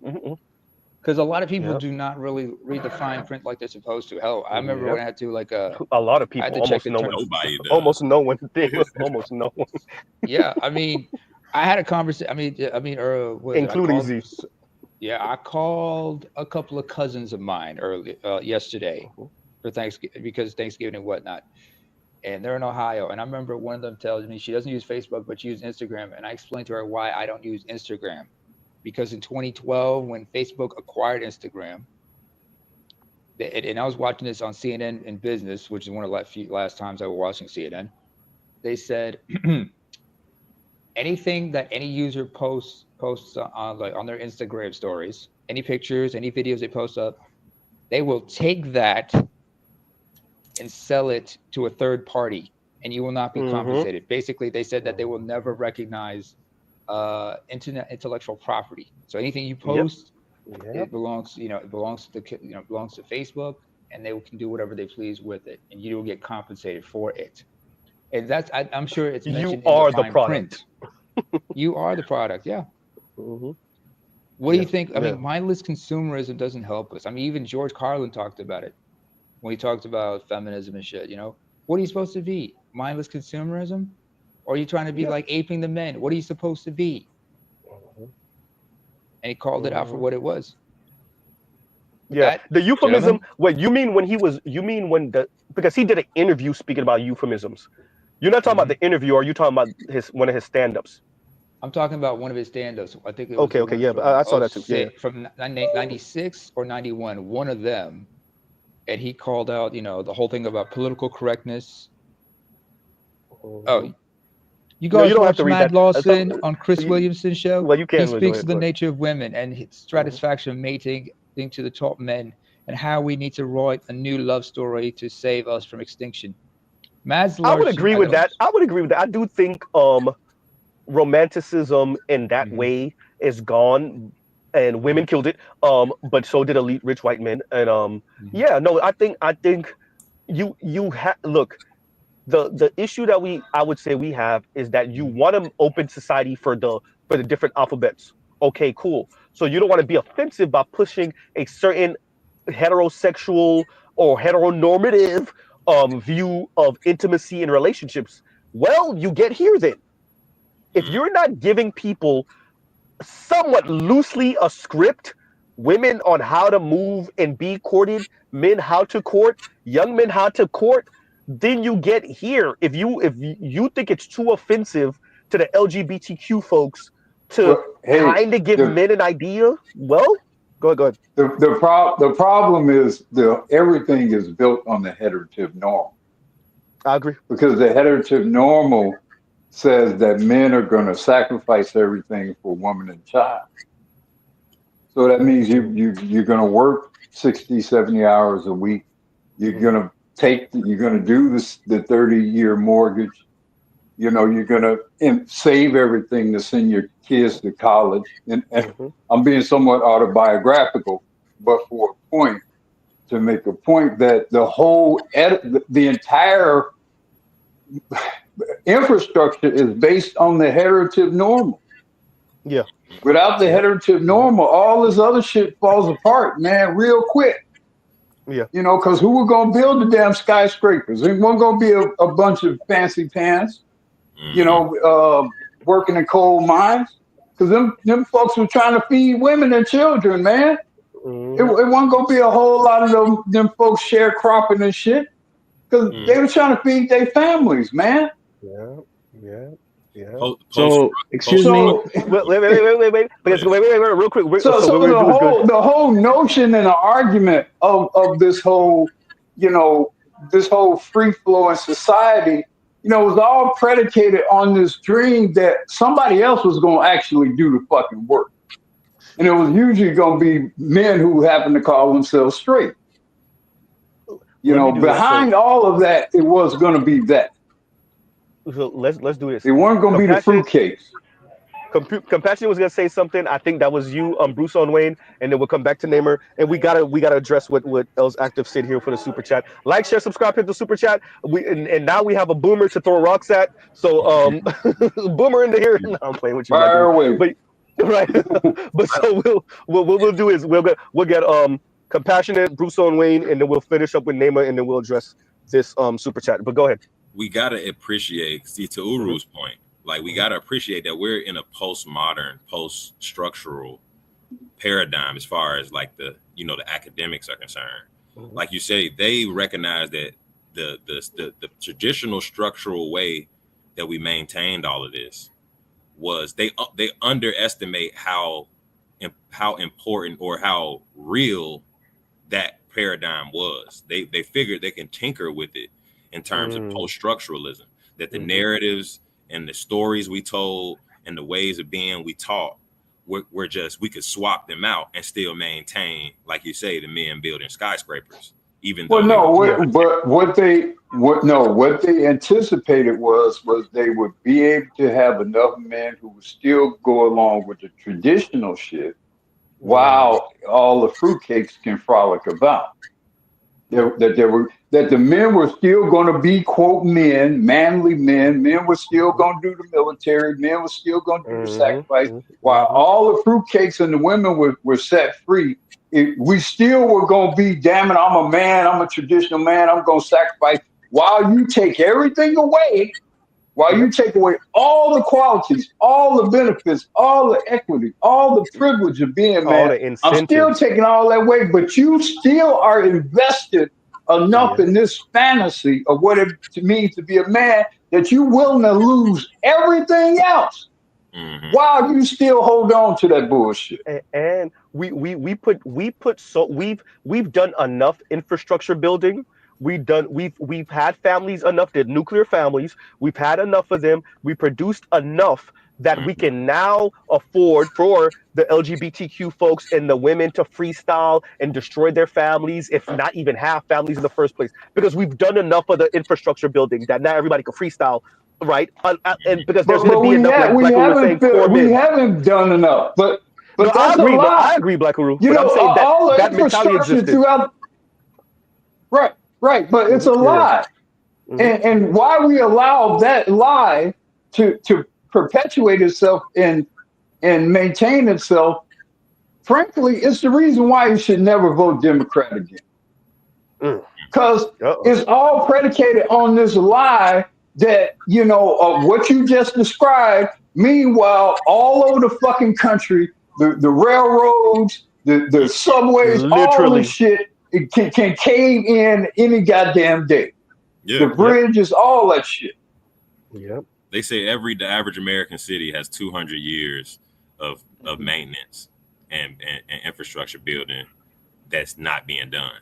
Has a 200 years. Yeah.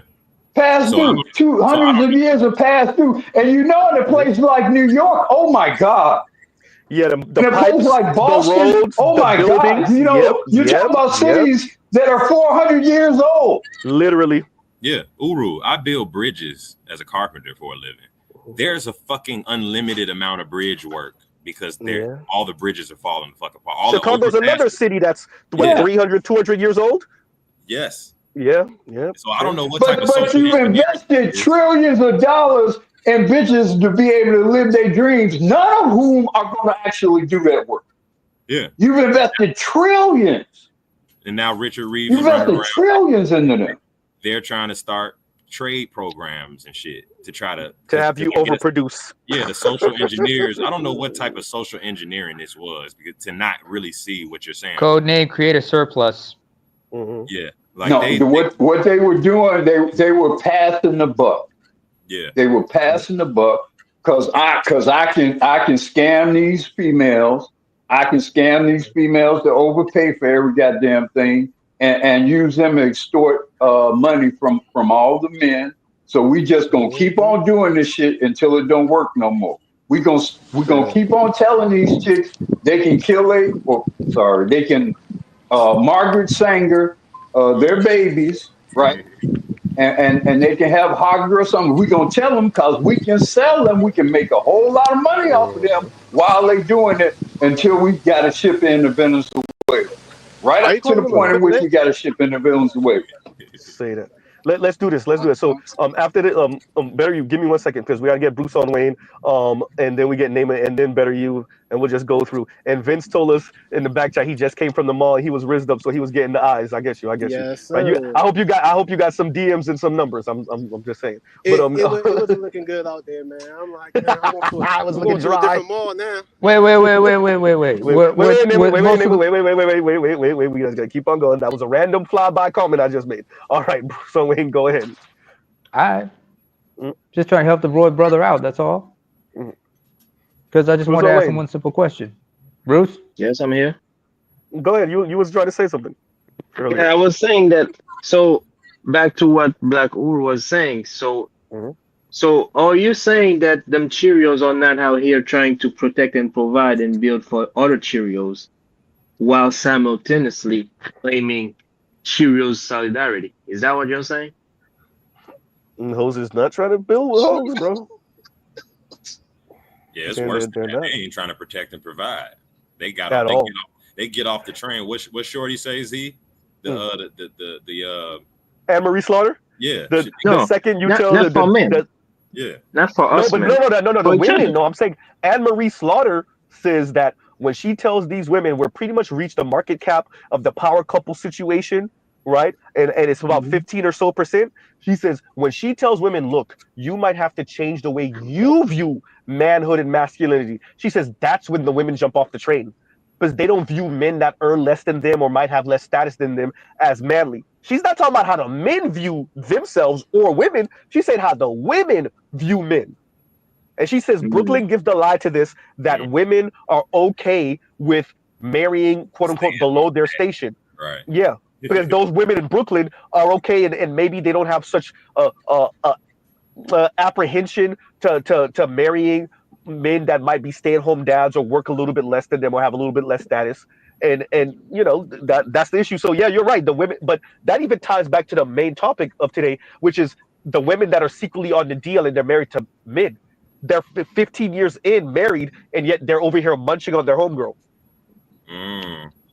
Here's my question. Because they won't leave their husband for homegirl because homegirl don't make enough and she don't make enough. So this ties in. So the women aren't going to try to look out for women like that either, right? And go ahead, Naaman. Well, the thing is like what are you talking about? A lot of them are married, have beards. Let's get that straight. You can read this super chat because it kind of speaks to what we're saying too. But go ahead. Thank you, Afro National, for the $2. The heteronormative by DL. Feminist specifications. And there you go. Shout out to Afro National. Put it in the book.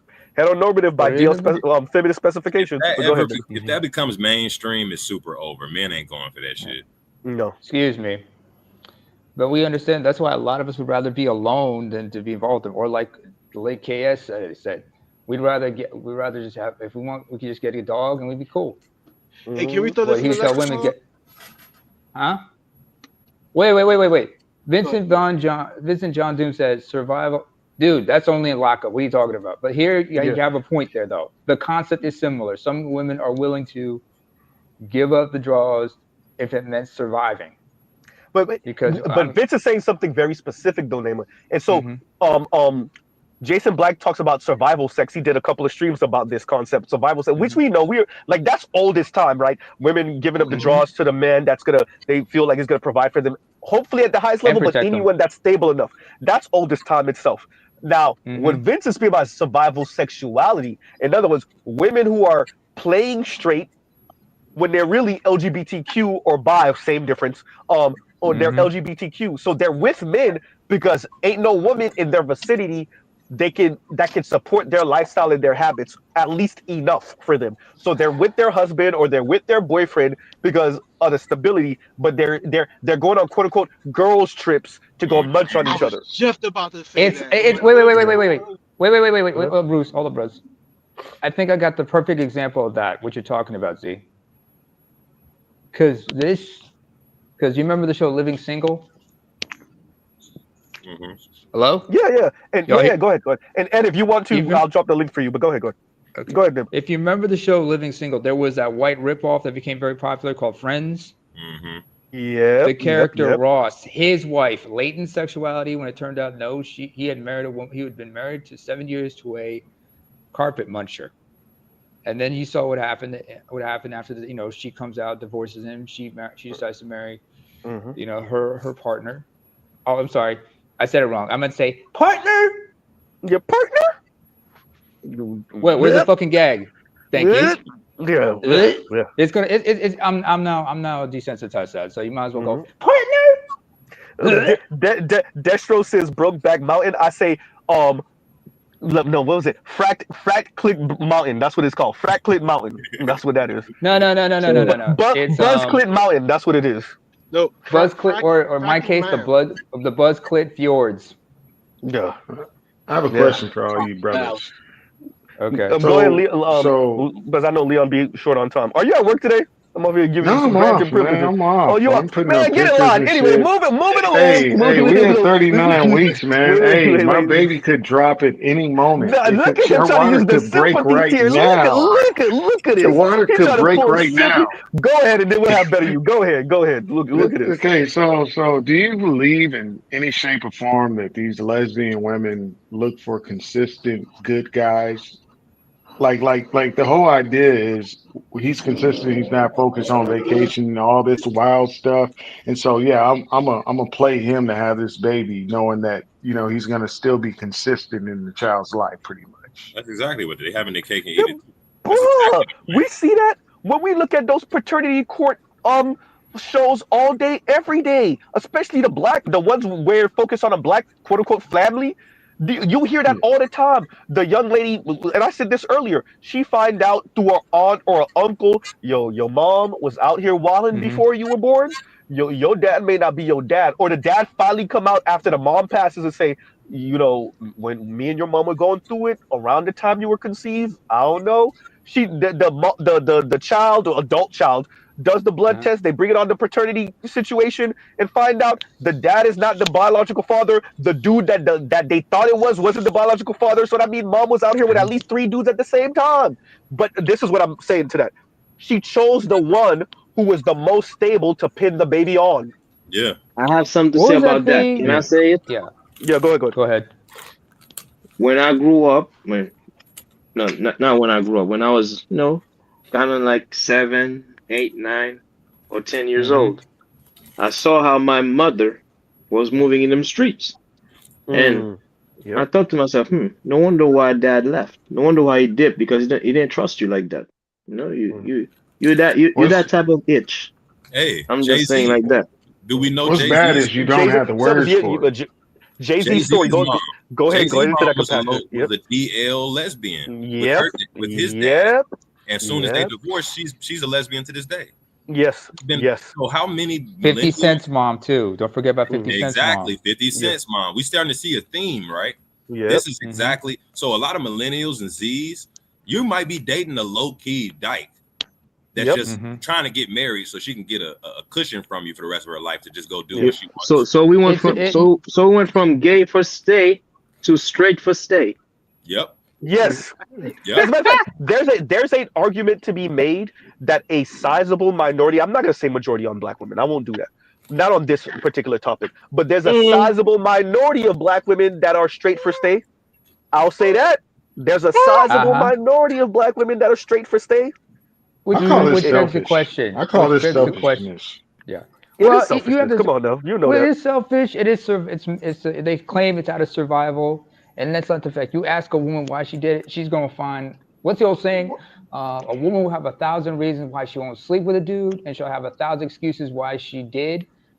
And these women will just rationalize away why they did the things they did, and never own up for what they're, own up for Well, what they for the Well, situation. real Say, quick, it's Leon, because the Leon, and name situation real, real, such. real quick, yo, real quick, yo. Joe says Munch Mountain. That's the term I was looking for, Joe. Munch Thank you. Mountain. Munch Mountain. Munch These women out Mountain. here are not Brokeback Mountain. They're on Munch Mountain, munching. Over here I calling was us going. DL. Go Well, ahead. I was going in the direction the of issue is not go ahead. the issue is Go ahead not and the Black Rule. You already character. know elder privilege, and then we'll get you, Leon. Go ahead. Well, the issue is not really the character of the women. It's like a lot of other things. I mean, look, I'll be 65 years old soon. I don't really even know if there is a such thing as a 100% straight woman. I think all Oh women crap. are situationally lesbian. I mean, obviously upbringing, if she hardcore Islam or whatever, although they might have some underground lesbian cult going on in Islam for all we know. I mean, because of the emotionality and the capricious nature of women, I don't view their sexuality to be as hardwired, frankly, as Yep. I think men is inclined to be. So I don't, so when you tell me some woman, 1 minute she's straight, 1 minute she's gay, 1 minute she's a butch dyke, next minute she's, married to some guy and is ultra feminine. I believe all that can happen with women. Yep. One minute So she I don't put a lot of thought into all of that. I always think about how does the society enable the foolishness? Yes. It's one thing for a woman to one minute decide she's straight and make a family with a man, and then the next decide, okay, well, I'm a lesbian now. But it's a whole other thing when, like, the courts and society will let that woman take my son away from me Yep. and raise him in some damn lesbian coven. That's a different thing. So I tend to look more on the dangers of the infrastructure around all that foolishness and how do you maneuver around all of that. Let me read this real quick. And Ed says, and then we'll get Leon, and then Better You, and then I All right. don't know if I'll be Vince or after Nemo you. was trying to speak. So let's do this. And Ed says, as far as the title, if you don't have a reason to be friends with that chick that benefits you, then don't be friends. Pay attention to who you give time to. True, but Ed, the title, the we're just friends, or the real we're just friends. So the quote of we're just friends. What I'm saying is there's a lot of women who are claiming that about their homegirls, but secretly they out here in some same-sex loving situation. So you're her boyfriend, you're her quote-unquote situationship, you're her husband, but little do you know her best friend is actually her girlfriend. So when they go on girls trips and cruises together, you're hoping she don't cheat on you with a dude that she meet on the cruise. Actually, you don't realize that girlfriend, that homegirl, is really her girlfriend. And she's not gonna cheat on you with a dude. She cheated on you with the homegirl. And here's the other You know, thing, when a woman is sexually fluid, bisexual, whatever, she's particularly dangerous because she's just as likely to take that boy's trip and bring some guy into some three-way situation. Once they get all kind of freaky, then all bets are off, and you as an individual man are not going to be able to maintain that freak level, not in a way in which is going to be productive for you, especially if you marry one of these women. So when it comes to the ladies, I spoke to my aunt. I spoke to another social workers that straight up tell you the truth. If you speak to social workers, most of them have slept in a bed with a woman before. I'm just gonna keep it on. I talked to my aunt and she said, "Yeah, I've slept in the bed with women." She's like, "But I'm not into that." But it seems as if they try, and these are women that They move like experiment at least once in their life. No, it's more than once. It's women sleep in beds together, man, when they go on vacations. We know this. They don't buy 8 beds for 8 girls. They buy 2 beds. Say that. No, Okay. that's true. No, you're right about that. You're right about that. And it just irks me because it's like, hey, y'all want to hide, but it's because y'all are selfish. Y'all don't want to do unconventional polygamy. Just admit it. Say, hey, we want security. We don't want untraditional polygamy. No, no, You no. know, my Y'all don't. dad. No, no. Y'all don't want traditional polygamy. Y'all No, want they don't even untraditional want. polygamy.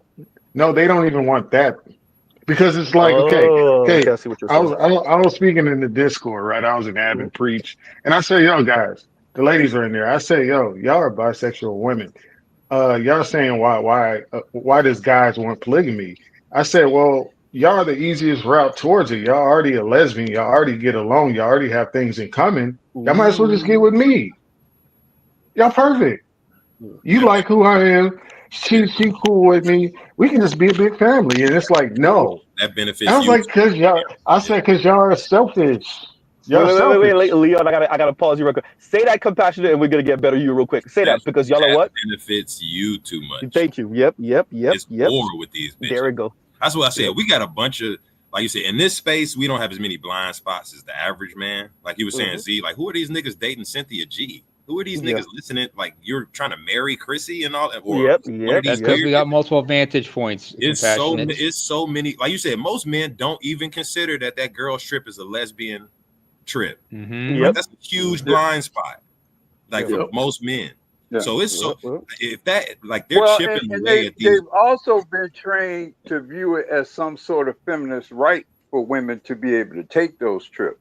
See, that's a Yep. part of it A rite too. of passage? Part of it is they've Yes. been trained to think that women should be able to do certain kinds of things as some sort of act of liberation and female Yeah. freedom. Yes.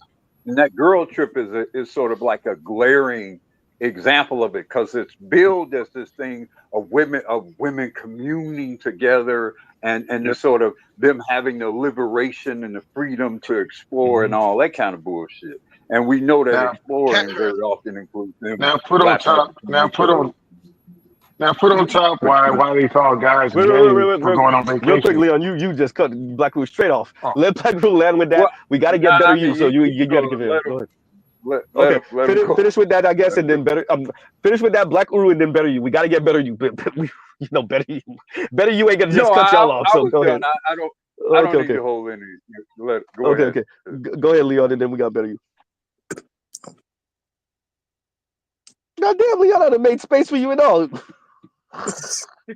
Can I Go take ahead, in better you. Go nah, ahead. rumors? I No, thought go you ahead, said better go you, and ahead, then. Leon. Oh, Okay, no, go. Okay, go ahead, better you, and then we'll get Naima, and then Leon. Leon over here, you the in the line, sir. Go ahead, better you. So yeah, I was just gonna say like with what Uru was saying earlier. You don't really know what some of these ladies have been up to. Like I found out my ex-wife had been fooling around with one of the neighbor's kids doing some stuff one time, and it was uh, through a graduation. I graduated with the girl's big brother, and Oh, she had been grooming this young girl basically because she was like, I want to say she was like 4 years older than the girls, and she was like they was doing certain things when she was 13. So Mm-hmm. old girl would have been about 9 and whatnot, and she was like, yeah, we did some things for a couple of years, and then she just didn't really talk to me too much after that. I'm like, oh, okay. I wonder why. Lord have So mercy. yeah, like it's one of those The things rabbit where hole goes deep. But then I don't know if y'all can hear me well. Hopefully, I'm not broken. But no, you're I good. said this. The women are out. Shout out to Victor Creed, bro. The women are out here. See, they're not getting caught enough. The women are out here with underage boys and girls, Yes. yep. crazily. Yeah. I promise you, if we really had investigators in the black and Latino, boy, hey, the Latinas are getting it in like a mug. They Mm-hmm. might actually have black women beat low key. underage shit. I'm not even gonna lie to y'all. Y'all think white women got it? No, I think Latinas got it. No, low key, it's Latinas. I'm not gonna lie to you. But Latinas and black women and white women, but they be getting caught like a mug, are out here with underage, same-sex and heterosexual stuff with underage boys and girls like crazy. You know what's ironic, Z? You know what's ironic? Yeah, go ahead. I think it seems, and I guess it's kind of how we're socialized, and it seems that if a woman is messing with a boy, it's more likely to be revealed these days than if she's messing with other girls. Yeah, I agree. Have you noticed I that? agree. I agree. And I think it's because, in part, of just how we kind of view and socialize activities between males and females. We give so much license to women with girls, that we don't even think about or want to think about women abusing girls that way. Yep. That's and grooming girls. And Very we really important. good. I gotta say the root word. Grooming girls. Hey, Z, yeah, go ahead. Hey, Z, share my screen real quick. Okay. Okay, give me a second. Oh yeah, yep. There we go. There we go. Go ahead and play that. You want to finish up better? I hear you trying to say something. Well, no, I was gonna say and not only my ex-wife did that situation happen, but there's been a number, not insignificant number of women. Do me a favor, Barry. I'm gonna cut you off real quick. Read this when you're done, and read this comment when you're done, and then we'll play this so I could take it off so everybody can see the full screen. Go ahead. Gotcha. Yeah, it's not an insignificant number of women that's sneaking around on that tip and doing things, and it kind of surprises you. But when you know, I guess that's the best way to put it. Shout out to Pusha T. And shout out to Joe's for the $5 super chat. Wait, I haven't seen the videos of Muslim women in hijabs kissing and/or touching. Hold up, in the hijab. Yeah, bro. I mean, that's why I said I would not. That's why I said I would not put anything past any faction of women. And in fact, I think in part because of how Islamic society works, it would not at all surprise me if there wasn't a strong undercurrent of lesbianism. Because here's something. I'm gonna give up my 2 cents on that one. Real quick, because I know where you're going, Naima. I want to say it. It's not just same-sex loving women that's out here in the Muslim community. The men is getting it in like a mug. I'm gonna get into that a little bit later. For similar reasons. Reasons, because of how the mechanics of how it works. Yeah. Yep. That's crazy talk. But go ahead, Compassionate. Go ahead. That try to be your friend only to try to sleep with you. No, bring it back. That don't get talked about enough.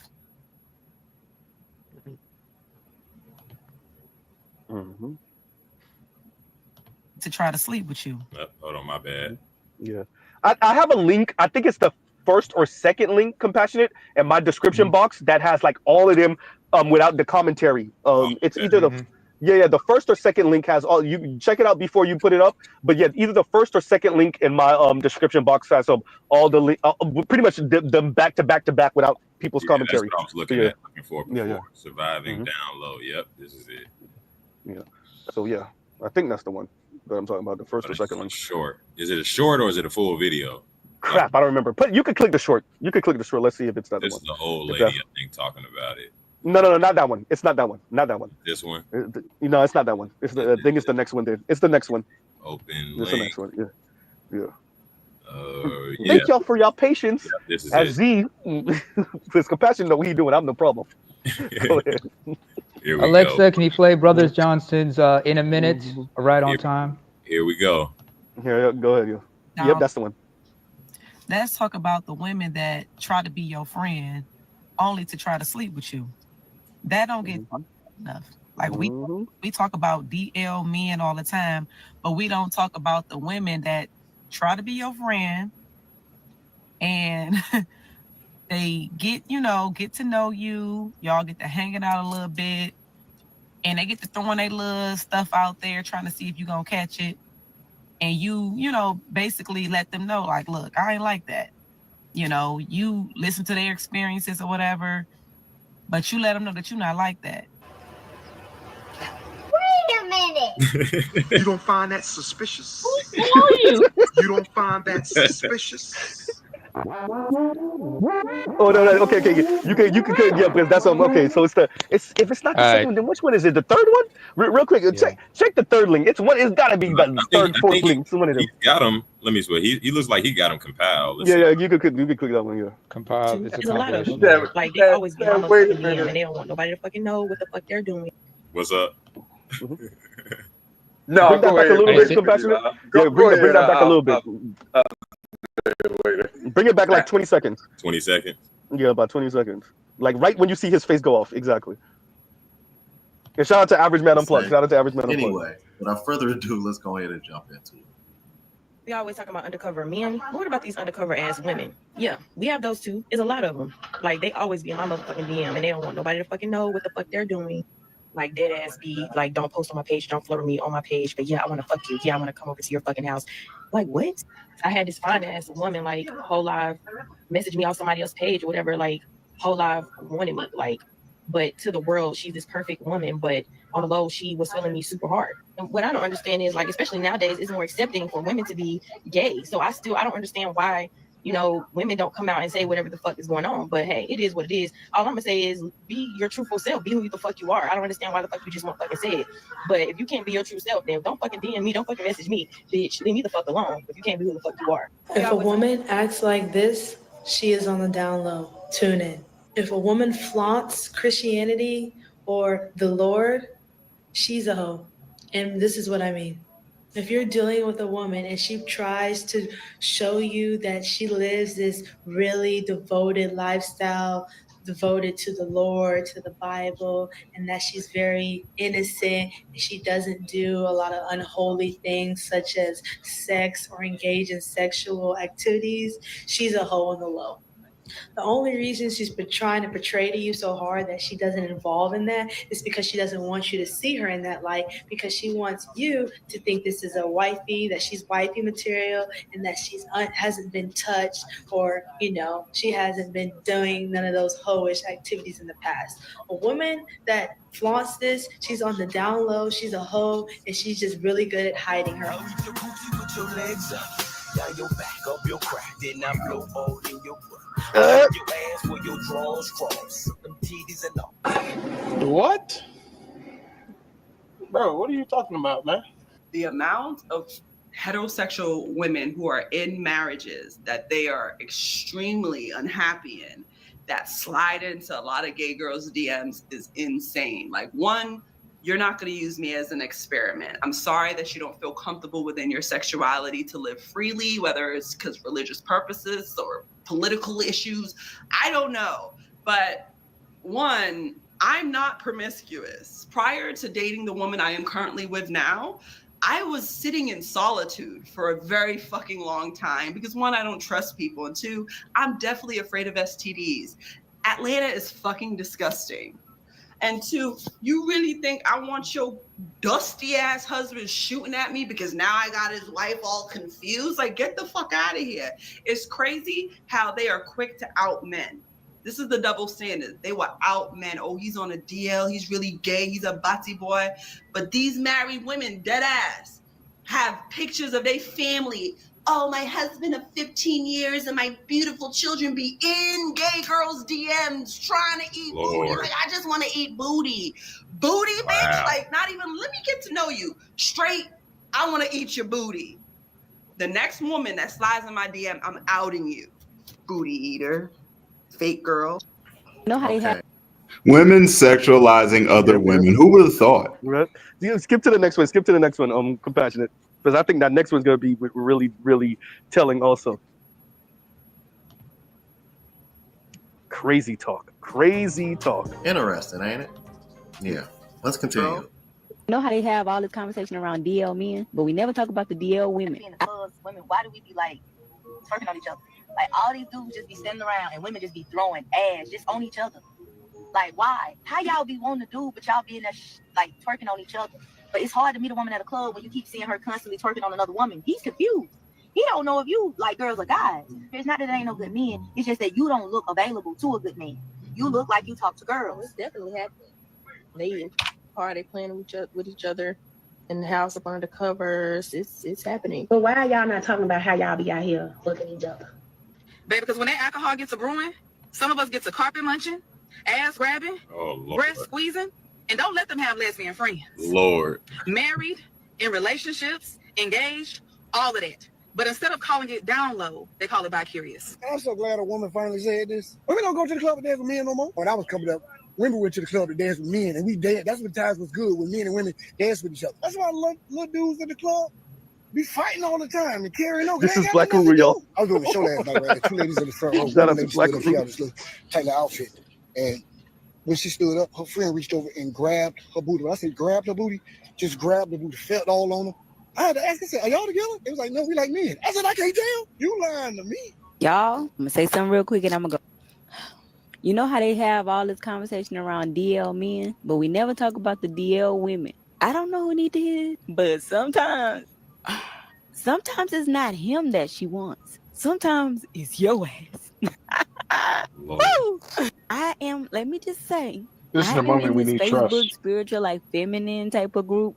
And babe, these women with whole ass boyfriends and husbands have been confessing Shout how out to they Louisiana. are Ain't no way nervous she's not from to Louisiana. shot with other women. But yeah, I'm not gonna tell you what group though. Yeah, and I'm just here to tell you, because even on TikTok, seeing the women being catty and just going at women for no reason. You know how they used to say to us when a person picked on you at school that meant that they liked you? Same rule might be applying. Sometimes it ain't because they don't like you. It's because they do. We go together now, mwah. Give me a kiss. Bitch, you know I'm hella sexy. Lord. All these niggas wanna nick me. I don't wanna live a la. Should tell my boyfriend what I've been doing. There y'all cute dark skinned chicks. Oh Lord. How y'all be Yeah, out so here we on these continue. girls trips doing other activities? This shit is factually and contractually true. I don't have to have been there to know what goes on there because it's just, I've been told too many times. Y'all ladies, you tell your best friend, your homegirls, whoever it is, all your secrets. You get so deep and real with them. You tell them all your truths, and they do the same for you. Y'all talk about everything with each other, ups and downs, good and bad. Y'all are emotionally invested in one another. Y'all are deep, honey. And then you talking about you get drunk and y'all be making out and doing shit with each other, and it's just when we get drunk. When you get drunk, you lower your inhibitions. You become your real self, who you always want to be when you sober. Please, ladies, do not blame it on the alcohol. This is not no Jamie Foxx song, baby. Don't do that. You are in love with that girl. Stop playing. Stop playing. And I don't see what the problem is. I don't see what the problem is with you being in love with her. It's not one. Be honest. Be honest about it. It's gonna help you. It's gonna help her. It's gonna help the entire community when you just be real about the shit. Because right now, it's a problem. It's a problem. Hey man, get your fucking passports, bros. Cause this shit, hey man, this. Yo, wait a minute. I gotta cut you off. I gotta cut off for everybody. I gotta address Dr. Dunbar. Shout out to Dr. Dunbar in the chat. Doc, I'm not gonna say it's most. I don't think it's all. I don't think it's most. But I think it's a sizable minority. And I agree with Black Guru that I think way more women can be swayed than they like to pretend. I think a lot of women could be swayed, but as of their sexuality at this current moment, I think if they don't have a particular kind of strong-willed background of some sort, maybe strong-willed man or strong, they have something like an imperative, whether it is their father or some really strong-willed sort of dominant or prevail over them, they all can get got. All of them. And to be fair, I'm not just talking about black women, and I'm not just talking about white. I think all women got some rainbow in. what do we know about Black women? Guru, but my thing is, I don't think it matters how strong the males are around you. It's what you culturally allow, and you don't really govern. You don't really No, govern your women the same way. understand. I'm saying whether they'll do it is going to be a function of some powerful influence that is going to prevail against them, which the vast majority of them just will not have. Well, hold on. There's a comment, but let me have the last part. A joint. The vast majority of them are a joint or Long Island iced tea away for being between some other woman's legs. Let me have that last part from Toya. Finish with that. Let's do this. Let's do this. Leon, land with that. I think Compassion was trying to speak. Nema was trying to speak, so we just gotta keep on going. So land with that, Leon. Compassionate, Nema, and then whoever else was trying to go. Go ahead. Toya, aka Trust, said she can't even go to a neo soul festival anymore. Okay. Yep. I remember that. Like I'm just saying, like you're intertwined. It's worse than high school basketball team and talking to all the girls and looking at y'all like goddamn, like they're everywhere, bro. Mm-hmm. Yeah, it's basically part of the culture, and we saw it, but we just let it continue, and it's just like they're in community with these ladies left and right, regardless. They all have a friend that has a friend that has a friend, and they all order 2 beds for 8 girls. Like, I'm gonna continue saying that shit. And every one of the women on these videos done either ate cat or done had cat eaten. Every one of them have. Every one of the women or at least been propositions. I'll say. I agree. Most of them smiling while they describing what's happening. That is a tale.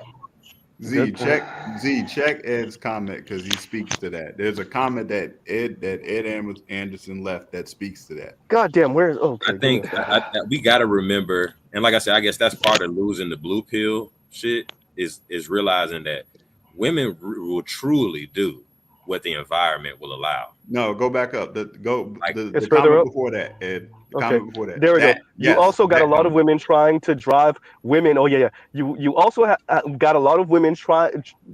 You also have a lot of women that are trying to drive women through a bisexual / lesbian pipeline.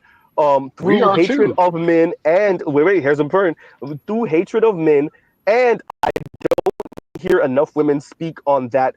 To be honest. Yep, women being on the DL is not the same as men because it's not looked at the same way. I don't think it's not. Lesbianism is a function of feminism. It's almost a necessary element of feminism, and there's a reason why if you study feminist history, it is reputed with lesbians. In fact, many of the most strongest, most potent figures in feminism were lesbians or at some point lived as lesbians and then went straight, etc., whatever. But political lesbianism is a real thing.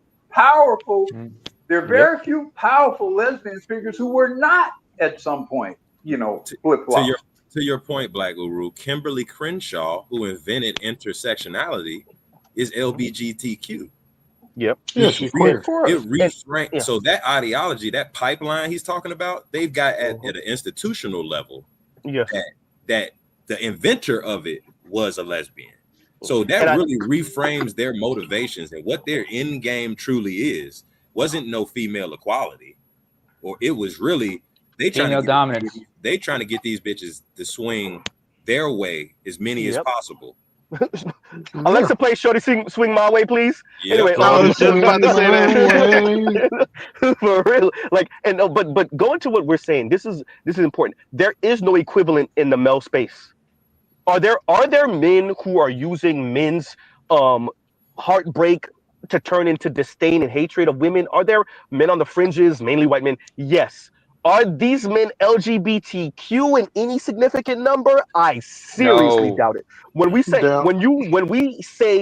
to the women, because the women are pushing this he-man woman hater and then implying suggestion or just outright saying that these men just say y'all same-sex loving, they just say y'all gay. No, y'all are the ones who are pushing straight up lesbian talk. and a secretly lesbian, if not overtly lesbian. When we The say black men in particular are not gay. Go when ahead. we say everything is projection, it really fucking is projection. Yeah. Yes. Literally. Yes. But Yo, but go ahead, let me Nate. in. Let's let Let Nate me get in there real in. quick. I think Better You was trying to go, and then you got it, Vince. Go ahead. Go ahead. Back up, motherfuckers. Give me some room here. Shit. There's a reason I got to get the machine gun. Anyway, there's a few things I think people are overlooking here. First of all, when women talk about this whole thing about they've been drinking a little bit. There's a reason it's called excuse juice. All right. So it's called a thing, motherfuckers. It's called excuse juice. Secondly, with so many women who are now openly buying everything, Z, do you remember the term socially acceptable rebellion? Yes, I've heard that before. I heard that term before. When did I mention that? It was Patrice O'Neill, Black Phillip. The reason I brought that term up for two reasons. One, and this has to go with something with a movie by what's his name, Kevin Smith, called Chasing Amy. Y'all remember that? Y'all heard that movie, Chasing Amy? No.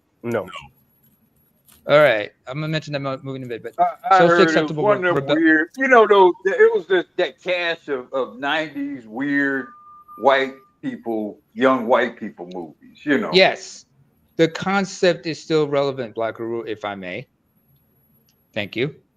The thing is like, first of all, women, when they talk, there are women out there who will lie that they've had that experimental thing. And then, of course, I remember also but Dante Nero talked about this on his podcast. Like, if a woman you're in a relationship with opens up about her sexual past to you, there's two reasons she's doing it. She's not being genuine with you. One, because she's trying to gauge you, because you're going to react in one of two ways. Either you're going to feel sexually inadequate, or you are going to want to try some of that stuff, but she's going to try, no, I don't want to do that. I don't want to do that. It's her means of controlling you sexually. This is the whole notion of chasing Amy. When a guy learns about, and this is when you realize sometimes women will prey on men who are quote unquote less sexually experienced for this type of manipulation. Thirdly, I remember Sinbad, when he was live in Aruba, he wasn't bullshitting about what happens in girls' trips and whatnot. And Z, I think you need to go back to your R&B playbook, your playlist. Sorry, look for a few songs. "Sleeping in My Bed" by Drew Hill, "My Girl Got a Girlfriend" by Ray Lavender. Hell, in fact, I think y'all need to watch R. Kelly's "Trapped in the Closet," the first 5 chapters. So you can understand why women project what on us.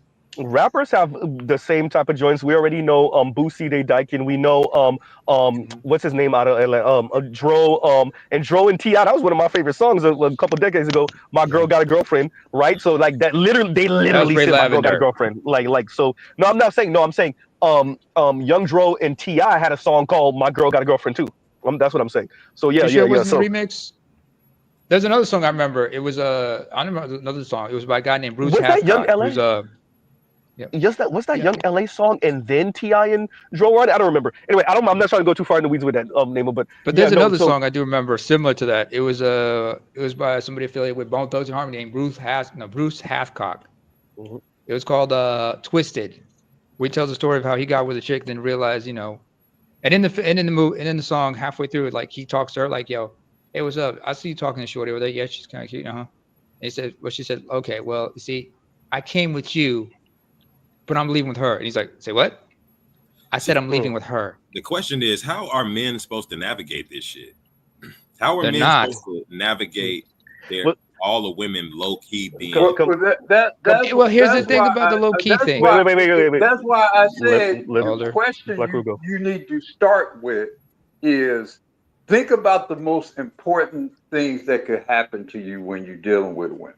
There are 2 primary things, but they can all be kind of broken down: children and property. Property including money, etc., whatever.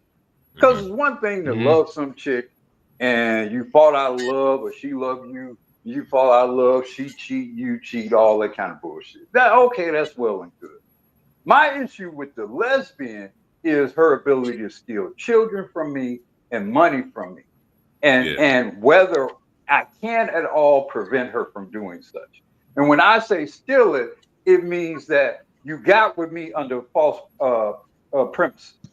Yeah. Because if I get with a False pretenses, supposedly exactly. straight woman, at least she's not coming to me with this fundamental lie about what our relationship is or is not. Right? Hey, Uru, So I have a I question. think if you start from the position of, and this is in general, even with straight women, how do I protect myself from this woman? Then you kind of frame your dealing around that, and you accept the possibility, the probability that yeah, she probably has some cat out here in this wild ass world right now. You accept that going in, and so then you ask yourself, how do I protect myself from this wild ass world? Black Uru, let me read this, and then I want to address something Black Uru said. And Joe says U-Haul munching is gonna be on the uptick. I agree with that. But something I really want to stress is I think the system is telling you don't get to protect yourself, especially if you are a working class and lower man. You're asked out, and she could do whatever she want to do to you because the system will back her to a certain extent. I think the whole thing is you don't get to shield yourself from the perniciousness of whatever she's on. Yeah. You just well, take that. I mean, to the extent, I mean, look, obviously a wealthy man can protect themselves in some ways easier than a non-wealthy man because, trusts and all that kind of shit. So, I mean, to the extent that if you go in under the premise that I'm protecting my property, we said children and property. Okay, how do I protect my property? And this is advice, you would give to, even if you're dealing with a straight woman. What's the maximum things I can use to protect my property? Obviously, prenuptial agreement, trust, incorporation of business interests, that sort of thing. So to the extent you can do that, again, even if she owns some carpet munching type shit, at least you can to some degree protect your money and your property when she go full-fledged, lesbian on you. But the children is the thing. Because you have no protection. The court is not going to at all indict her or use her becoming a lesbian in your interest in terms of preserving your control over those children. Uru, to your point, and that's what I would be most concerned about. To your point, after this, we got to get Vince. Go ahead. The only way to really protect, I'll be after Vince. You don't go into no fucking state back until the laws and policies change in our favor. Do not go into marriage contracts with these bitches because your property and shit is already up for grabs at that point. And like we talked about Uru on the Rogers show, that hard show that a lot of guys, it was a triggering show where Black men had to start thinking about the concept of disowning children. The only way you can protect yourself from them taking your children is being mentally prepared to cut them fucking children off and start over. Yeah. You can't really, the policy, I mean, the legal frameworks, they're going to be able to control. What you said about Brad McKnight again? Go ahead. Exactly. I think Black men going to have to really be, to Uru's point, we're going to have to suspend this blue pill. I'm in love with this lady and she's all telling me all the truth about how she feels by not fucking going into marriage contracts so they can actually have rights to your property. And then you're also going to have to, even before your children are born, or even if you have them already, start in your own fucking mind, be prepared to say, fuck you, I'm not fucking with fuck these kids. I'm not going to go through this negotiating with kidnappers. Once again, Brian McKnight said start at 1. That's what he said. Go ahead, yo. Or Omni-Man. What's another 17 years? Fuck these kids. Because I would, there's one recommendation that I have made for a while, and it bears repeating. I think any man who's got anything that's worth anything should allocate some small portion of his resources to some private investigation on any woman you get in with. You turn a PI loose on her. If she's eating pussy, that'll be easy for him to find. Or her. In fact, you probably would be better off hiring a female. You're probably better off hiring a female PI because in some ways she can get in some areas a little more easy. Yeah. Excuse me, Uru. Yeah. Hey, sorry about that line, but excuse me, Black Uru. It's interesting you bring up something like that because I remember it was. I did say Vince next, but go ahead, Nemo. Mentioned this. That's a fact. Huh? Hold up.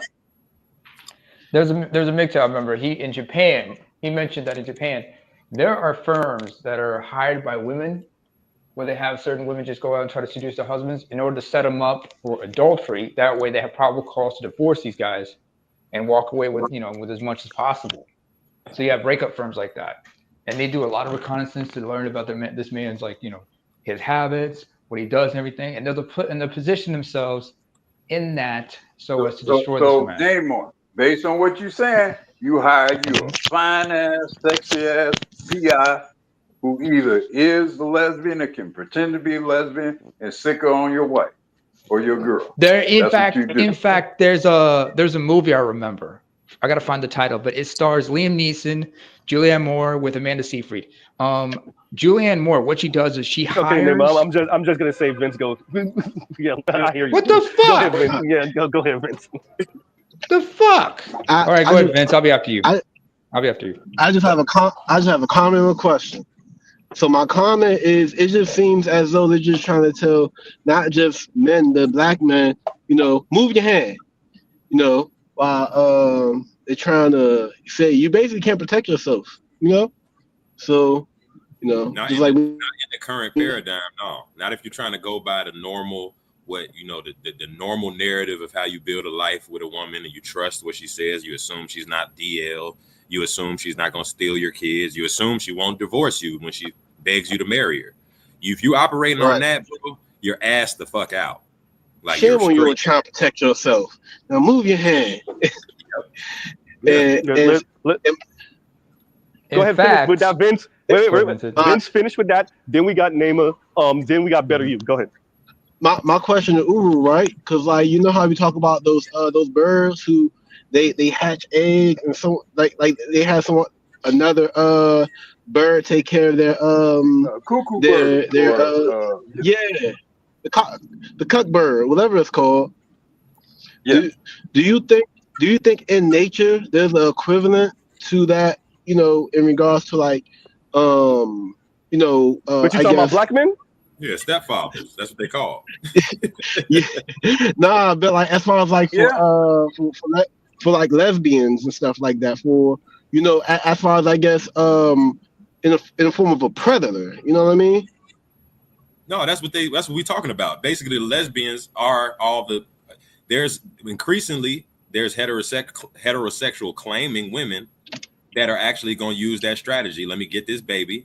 Let me stay with this nigga long enough to get some decent alimony. And then I'm going to run off with my girlfriend. And I'm going to get a check for it. And I'm going to have a kid. And I get best of both worlds. While your goofy ass is working to support a lesbian. That's the strategy now.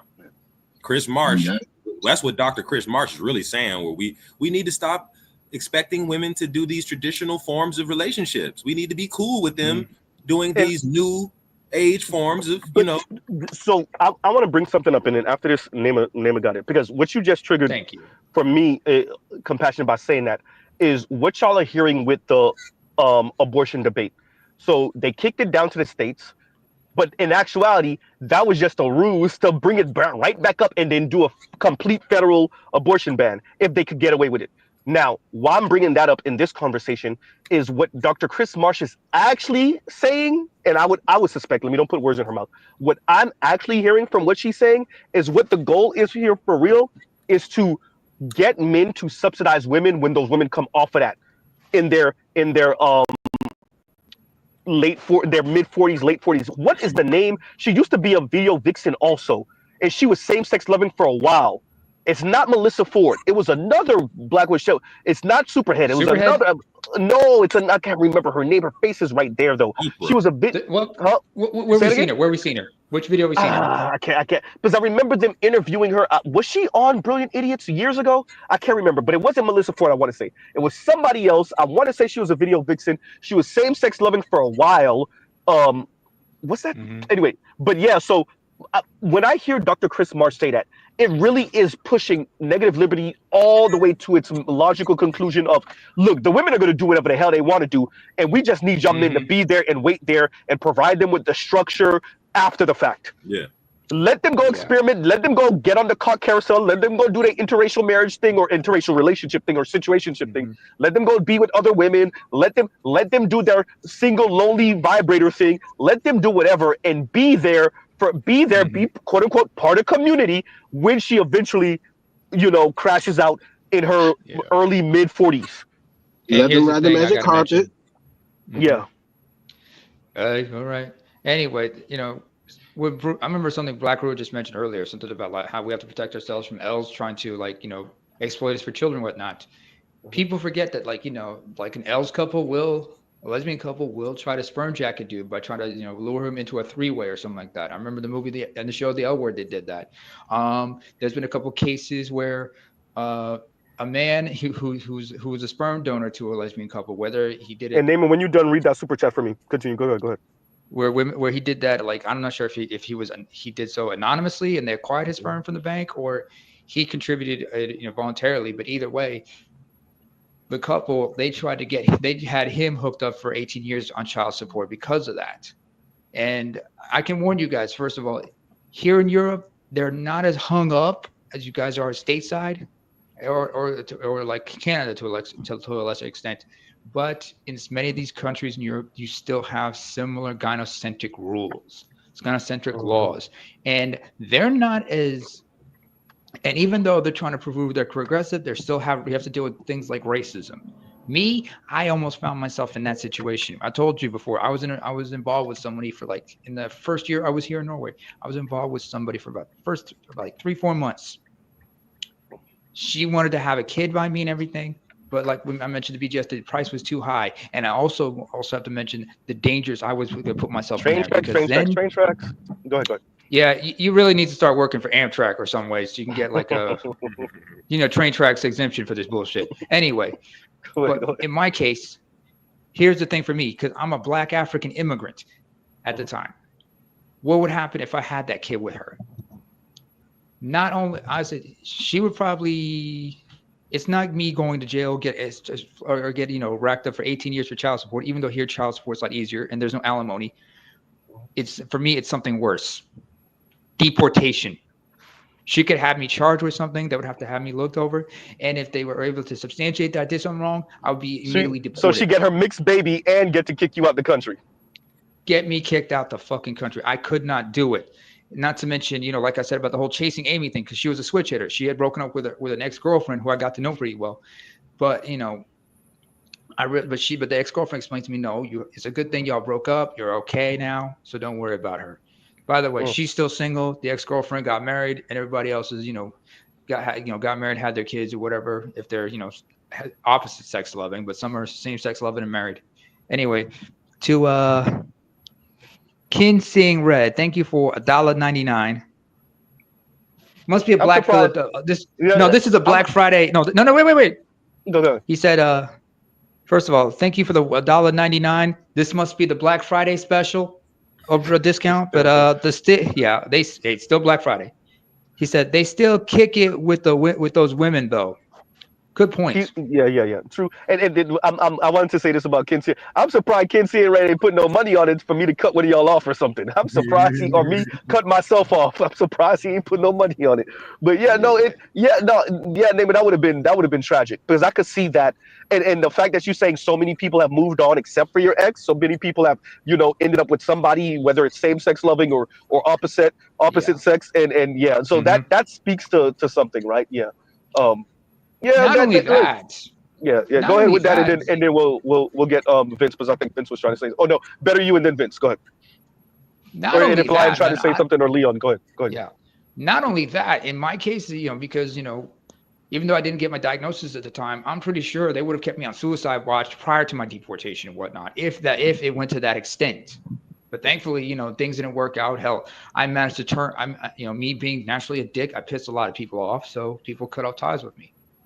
And that saved me from a lot of shit. But, but that made me be more vigilant, because I remember, I almost got involved with a single mother. Thankfully, because she had something fun. She had the HPV present on her lip. I had to cut that off.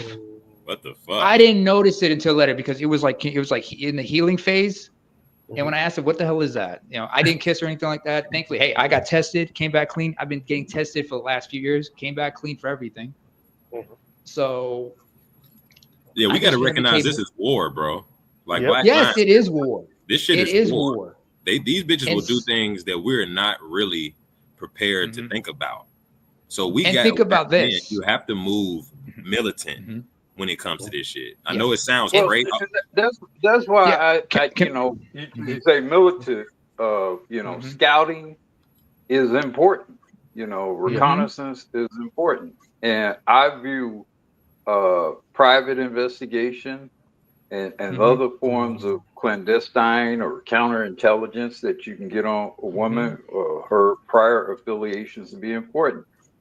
If she attended college, particularly a PWI, I'm going to assume she done some gay type stuff. I mean, I would profile the woman's background in a way, and just, you know, whether virtually or hell, even if you wanted to do it literally, create a sort of a lesbian matrix, you know, or a lesbian quotient. You know, what's In the fact, Black probability Guru, based on these factors that this woman either currently is or have some previous lesbian behavior and affiliation? Yeah.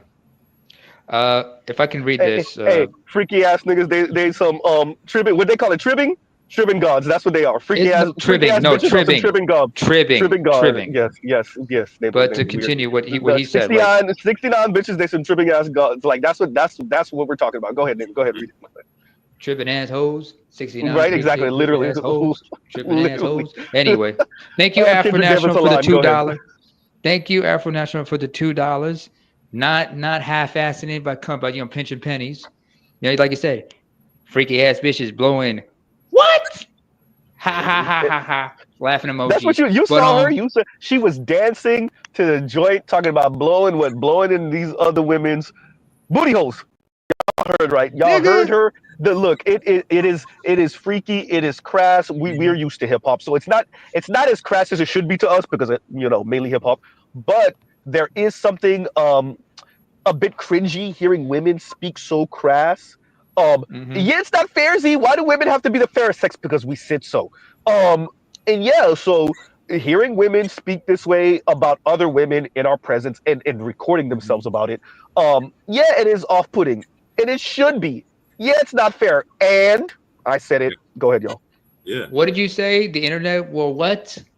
Expose us all, and that's what they do. Expose us by the way, all.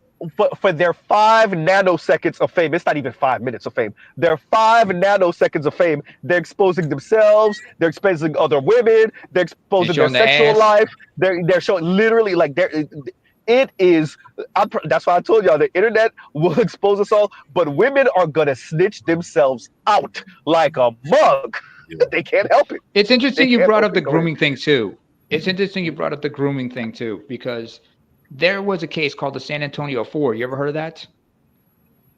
No, but go describe it. Maybe I have. Go ahead. San Antonio 4. What happened? It was like in 1994.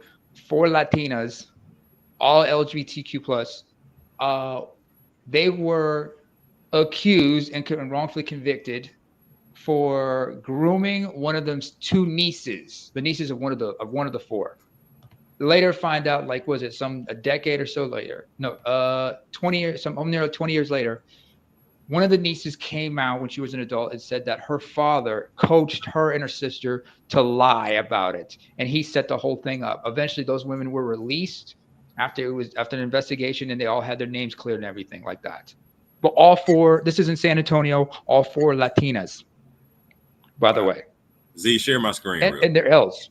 And they're all L's. So this whole thing about L's grooming and stuff needs to be looked at thoroughly. Hell, in Florida, you talked about like one of the remember we had that issue in Florida where all those white teachers were messing with underage students and shit.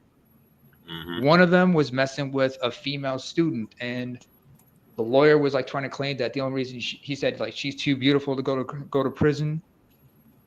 She eventually was convicted, but never did time. If I never served time, for understand. I think it was a suspended sentence.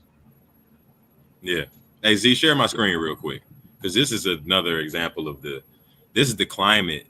I mean, again, I think a lot of them snitching on themselves is good, at least just for men's awareness, because I think generations of men didn't really recognize the depravity women were capable of.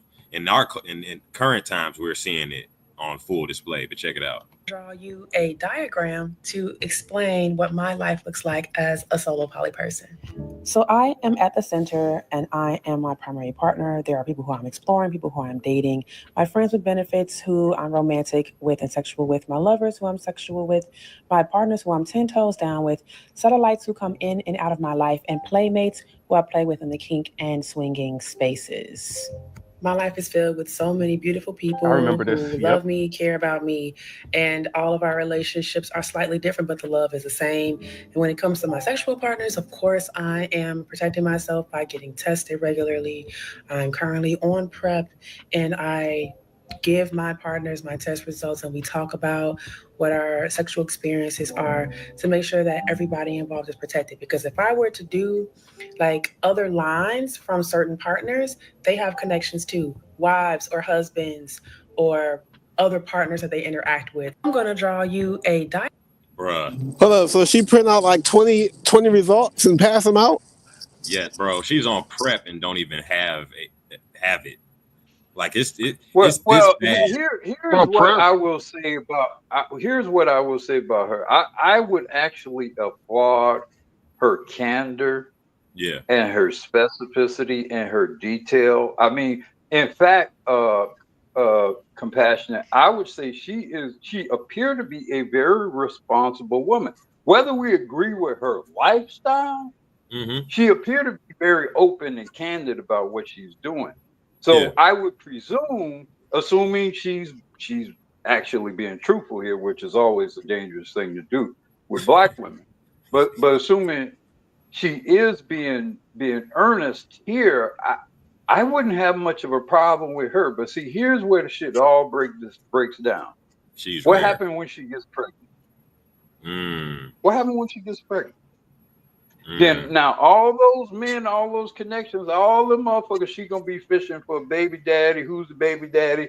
Who has more money? Who I can trick into taking care of this child and take care of me? See, all that shit comes apart when there's a baby. Yeah, that's gonna be a crazy baby shower, dog. Let me say this because real quick, Compassion, real quick. I really want to stress this. This is why I speak about negative liberty. This is why I'm starting to play more with, and I have to find the language that I'm trying to use when like the shopping mall of ideas. And like Black women are like, I want to try on everything. I want everything. Give me everything in the store. And that's really what Black women are on. This lady literally is going through like, I want to do this, and I want to engage in that, and I'm engaging with this, and I'm messing with this person, and I have this person, and then I'm sexual with these people. And it's I don't know what to choose, so give me everything in the mall. I want everything. And that's how you end up with what Black Uru said. What happens when she get pregnant? And right, like that's this is just this is just the unique, honest one. Some of y'all are dating bitches that in college were moving like this, and they'll just never tell you. Exactly, or feel like this. Yeah. And they're just not in the position to play like this yet. And you gonna mess around and you gonna be with her, and then now she has the opportunity to play like this. Yeah. Here's the thing, Z. Here's the thing. It's not just what she said, because when you listen to a woman talk, and this is somebody, and I learned this from a female friend who I was involved with for a while. It's not always what she says, but also what she doesn't say. Because she says she gets regularly tested and everything, but she never said anything about using protection. Hell, I remember I remember Patrice O'Neal. Y'all remember Elephant in the Room? Patrice O'Neal's Elephant in the Room? Yeah. There was a joke he talked about safe sex and everything. He said, he asked the crowd, how many of you guys know what a dental dam is? And he explained how, and Black Guru, and Black Guru here, you mentioned your experiences of women reacting when you wanted to use condoms, right? Sir? Oh yeah.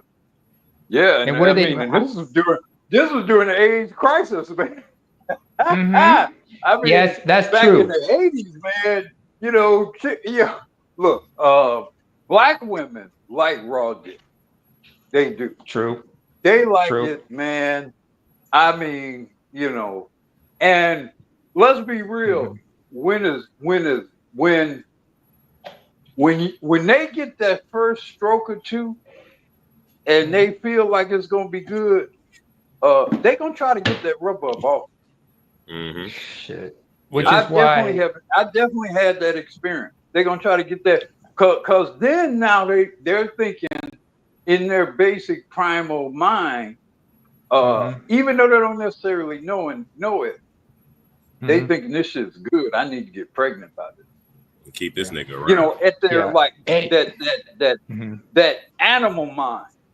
You know, not even just sort of a conscious kind of intellectual thing. It's like, oh, this is good. The I'm lizard supposed brain. to be getting pregnant by this. I'm supposed to be getting pregnant by it. I gotta get this rub off. As I was saying, when I was saying, oh, by the way, first of all, before I continue, Joe's, thank you for the $2. Like he says, girls smacking each other, girls, butts at my job. What? Yeah. Wait. Yeah, Girls that smacking ain't each nothing. In other's America, other man, girls' they be butts at grabbing my each other job. breasts. They be slapping each other ass, grabbing each other. Look, man, like poking each other in the stomach. Giggity, there's something in there. Yeah. All type of activity. Yeah, the women. Look, man, the women be getting off they little sidebar lesbo things here and there. They get their little rocks off here and there. Yeah. Definitely in America. In fact, hold up. Rooms are for the guys they don't like. For the men they don't like. They ain't for nobody else. In fact, like I said, to continue what I said about the whole dental dam thing, because like you know, nowadays they be telling dudes, put that condom on, right? You know, they insist on using condoms if they suck your dick. But if you try to use a dental dam when going down on them, they feel insulted. But then again, thankfully, because of the alleged thing we have the Michael Douglas, a lot of guys are saying, hey, fuck it. If I can't do without protection, I ain't going down. Hell, some guys say I ain't going down either way because I might get throat cancer guys from is that full shit. of shit. They don't really mean that. Niggas want to watch women run backwards on the bed too. Niggas ain't using no goddamn dental dam. That's gonna last all of another month or two. You know, even after they started doing the sexual harassment thing in the 90s, late 80s, early 90s, you know, I would still flirt with chicks just because part of me would be like, I want to know if I can get away with flirting with this chick. Alexa, play I Want to Know by Joe. It would be like an ego kind of thing because you know as a man who they want to fuck over and who they don't want to fuck over. Yeah. So part of it for me was like a kind of go. Am I that kind of dude that they don't want to fuck over? Who remembers? I mean, I remember Patrice O'Neal in that very same special. He said this about men and women working together. He said, when I see men and women my thing is, I think men and women working together in the same office is like grizzly bears working with salmon dipped in honey. Because the salmon can go around smelling like fish, smell like honey, and the bear can't do anything. And just like like you said, women, the way they go to the office, show a little cleavage, Z. Okay, but understand, like you said, you better start butting money.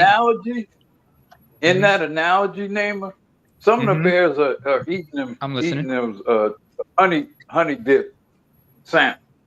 Yep. Salmon. In that analogy, trust and believe they are. Yeah. That's true. But there's here's something. Wait. The important part to add on to what but Black Guru is saying the bears that eat in the honey dipped salmon are eating more than one honey dipped salmon. Three. And the salmon are sharing the stories about all of them getting eaten. Yeah. And these a little bit. Honestly, these things, we can only mitigate these things at a social level. That men have to collectively have extreme prejudice against this type of shit, because it can't really be legislated. At this point, we see what the social controllers or the engineers of society are willing, what direction they're willing to take it. They don't care about men's dignity or what the men actually want. So socially, men got to really, really push back. Like I said, now, I mean, the society has got to a point where men are really pretty much cool. And I guess probably since dawn of time, men has been pretty much cool with freaky ass women being freaky with other women. But we're just far too open to it at this point. Guys want threesomes and shit with their wives. Yeah. And we have to, at a social level, do something to actually disincentivize this type of shit, because right now we're not collectively at all. Was it Yanis Varoufakis that said, before you engage in any type of negotiations, you must make sure you have the right set of incentives and deterrents to get people to do what you want them to do? Yes. And Secondly, Z. And society has stripped all the men's deterrents and deterrents and powers. incentives. Yeah, we don't have the ability to actually legally, enforce those type of deterrents, which is how they want it, I guess. I mean, it's meant to control people. It's a social experiment. Oh, by the way, Z, like I said about the whole thing about women in the office, you like you said before, last time I mentioned this in the previous stream, you better start making bets, because I'm pretty sure 9 times out of 10, a lot of those women are wearing something to alter their appearance. Body shapers, push-up bras. Oh yeah, you know what I'm saying? Definitely. Spanx. Yeah, well, spandex. On Compassionate's point, because I've said before, I think a man's ability, and maybe the collective of men's ability to control their sexual desire or the challenge to channel those energies elsewhere is the key, because the society has been set up to in every way provoke you sexually, because it knows that if I can get your juices flowing or whatever, I can get you committed to all kinds of shit that won't benefit you, but what do you do with that energy? What do you do with your attention?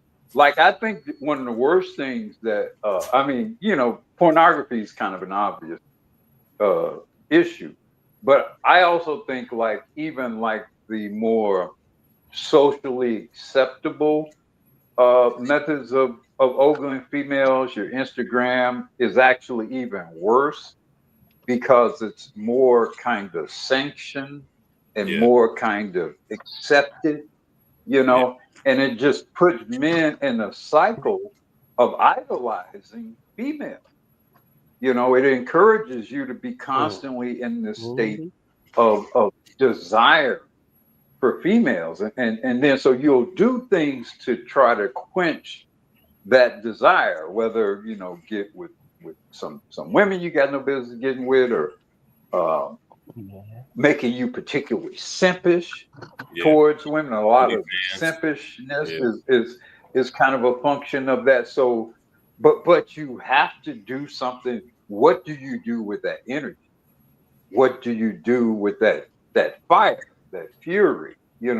That's where I think a lot of men, including and especially Black men, especially because of how we're viewed and treated as a sexual instrument, is of critical importance. I think, the extent to which, Black men, especially Black men, can get some control over that is pivotal to men, especially Black men, gaining the upper hand, gaining the leverage in this society. As long as they can leverage pussy at us, whether it's straight or gay or bi or they and them or whatever they're calling themselves, as long as they can throw that box at you and you respond to it in that sort of knee-jerk kind of default way, you're always going to be at a disadvantage. Real quick, Compassionate. My bad. Go. Let me say this real quick. To answer what Black Uru was saying about what do we do with that energy, I think that's where Dr. Richard Reeves comes in. And yeah, like the this is where he comes in with the overproduce, because he thinks you can tell create a surplus. He thinks that he thinks that we're walking towards polygamy right now. You could tell that, and he's fearful of what that might equal, but he knows that that's been the default throughout human history. You could see that, number one. Number two, I didn't watch the Barbie movie, so let me preface my statement by saying that. But I did see the end of it, where essentially Barbie told Ken, "Go do your thing. Stop drooling over me. Stop chasing after me. Go do your thing." And so I think that's women, you tie that to what Dr. Richard Reeves is saying, like, maybe all of you don't get to have sex. Maybe all of you don't get to have children. Maybe all of you don't get to have a family. Maybe it's a select few, but we're still going to need you to produce for the whole. Exactly. And we're trying to find a way to get you to Well, do it without burning this now, how do society and you? this world to the ground. No, and that's I not going mean, to happen. going back to our polygamous history, that was a Mm-hmm. crude and cruel world. Yeah. Where you had a few overlords that could cut off the penises and or the testicles of the majority of men and turn them into eunuchs and enslave them. That this whole notion we default to polygamy. Yeah, but that's not a civilized world. Yeah. That's not a productive world. Not at this scale. So, if you're going to talk about the history of that, tell the whole history of what that entails. Yeah, they're in a pincer move, Uru, because like you said, like Reeves is trying to stave off lying flat and stave off polygamy. But the problem is human males we've never had this problem. Like, even to your point, Uru, what are we gonna do with that energy? Like, we see what men are not gonna, if men say fuck it and their testosterone levels just drop below even really giving a fuck about women, they'll just not produce. Yes, So, and they're trying to figure out a way to solve for that, and there's no way to. We've not seen it done in human history. The technology is not here yet, and men are holding. And I'm gonna just say it. Yes, men, working class, everyday middle class men, are holding the entire society hostage by asking the most fundamental question ever. Shout out to Real Talk with Yanni. What's the incentive? And what is the incentive exactly? If you say shout out to who was sitting in my comments. I've been saying it since you said it. If we don't get families, you don't get a society. Exactly. In fact, the Greeks were talking about this at one time. The ancient Athenians, they had a form of socially enforced monogamy because they understood if you have a society where the majority of men are not able to have families and whatnot, you're looking at a potential uprising. These men could end up becoming the quote unquote fifth column. And that's the thing about charismatic, some of the tyrants who've come to power, charismatic leaders, they will weaponize the men because they understand, turn the men into promise them adventure, control, something, adventure, power, violence. Let me pause you. Wait. Okay. If y'all are listening to Z's skepticism on his channel, I think you got them people in power right now in this motherfucker. You hear me? If you listen to how some of these people are talking, you're like, wait a minute, bitch, I've heard this before. I know who you are, sir. I know who you are, right? If y'all listen to, I've been saying one name, and it ain't the person who will be in power in a few months. I've been saying the other name. Yeah, your boy. Because I can hear him talking. I'm like, bruh, I know who you are, bruh. I met your kind before. I know who you are. So go to what you say, Naima. They are promising adventure. They are control. Not promises. Promise is not the word because it's not really promising. They're guaranteeing them. But they're convincing them. It's not promise or guarantee. It's way lighter than it's implying and suggesting it. But they know what these guys are hearing. They're implying and suggesting it. But they know what these guys are hearing. They're hearing promise, but they're implying and suggesting it. A new normal. So we're gonna put you back in position so that you could go back to do what you've been doing beforehand. And whether that's actually true or not, it remains to be seen. I don't think it is. But with that, it is not even just the VP guy that I keep on mentioning. It's everybody behind them. All them other characters, right? The cartoon villains, right? That's really what they are, right? And go ahead.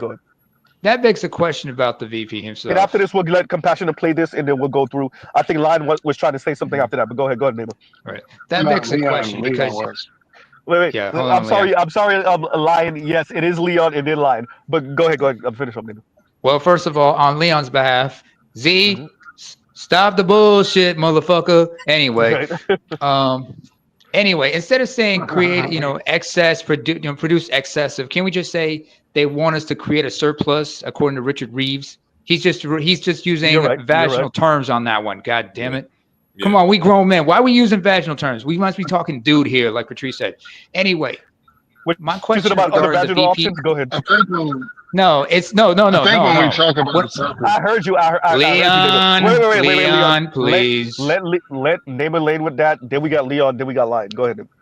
I'll either land this or I will crash land this right through your place, man. Don't get me started. Anyway, I think, my question, I think first of all, Texas could crush Norway by itself. I ain't gonna lie. Not even the whole U.S. I think Texas could let take them Norway. come. I think Texas could take Let Norway. them come. They don't know the topography. First of all, let them come because Texas got nothing on Norway. Because if they try to invade us, it's like Russia trying to invade the Caucasus. You don't know the topography up here. Come on over. By the way, you're gonna be trapped in the everything you fjords. said can be made sexual. Go ahead, finish. But anyway, my question regarding the VP elect is this: is he actually so quote unquote red pill? Or is he, or like so many people on the right, is he co-opting such language in order to galvanize his ilk in a certain direction? That remains to be seen. I'm still trying to figure that out. Most likely the latter.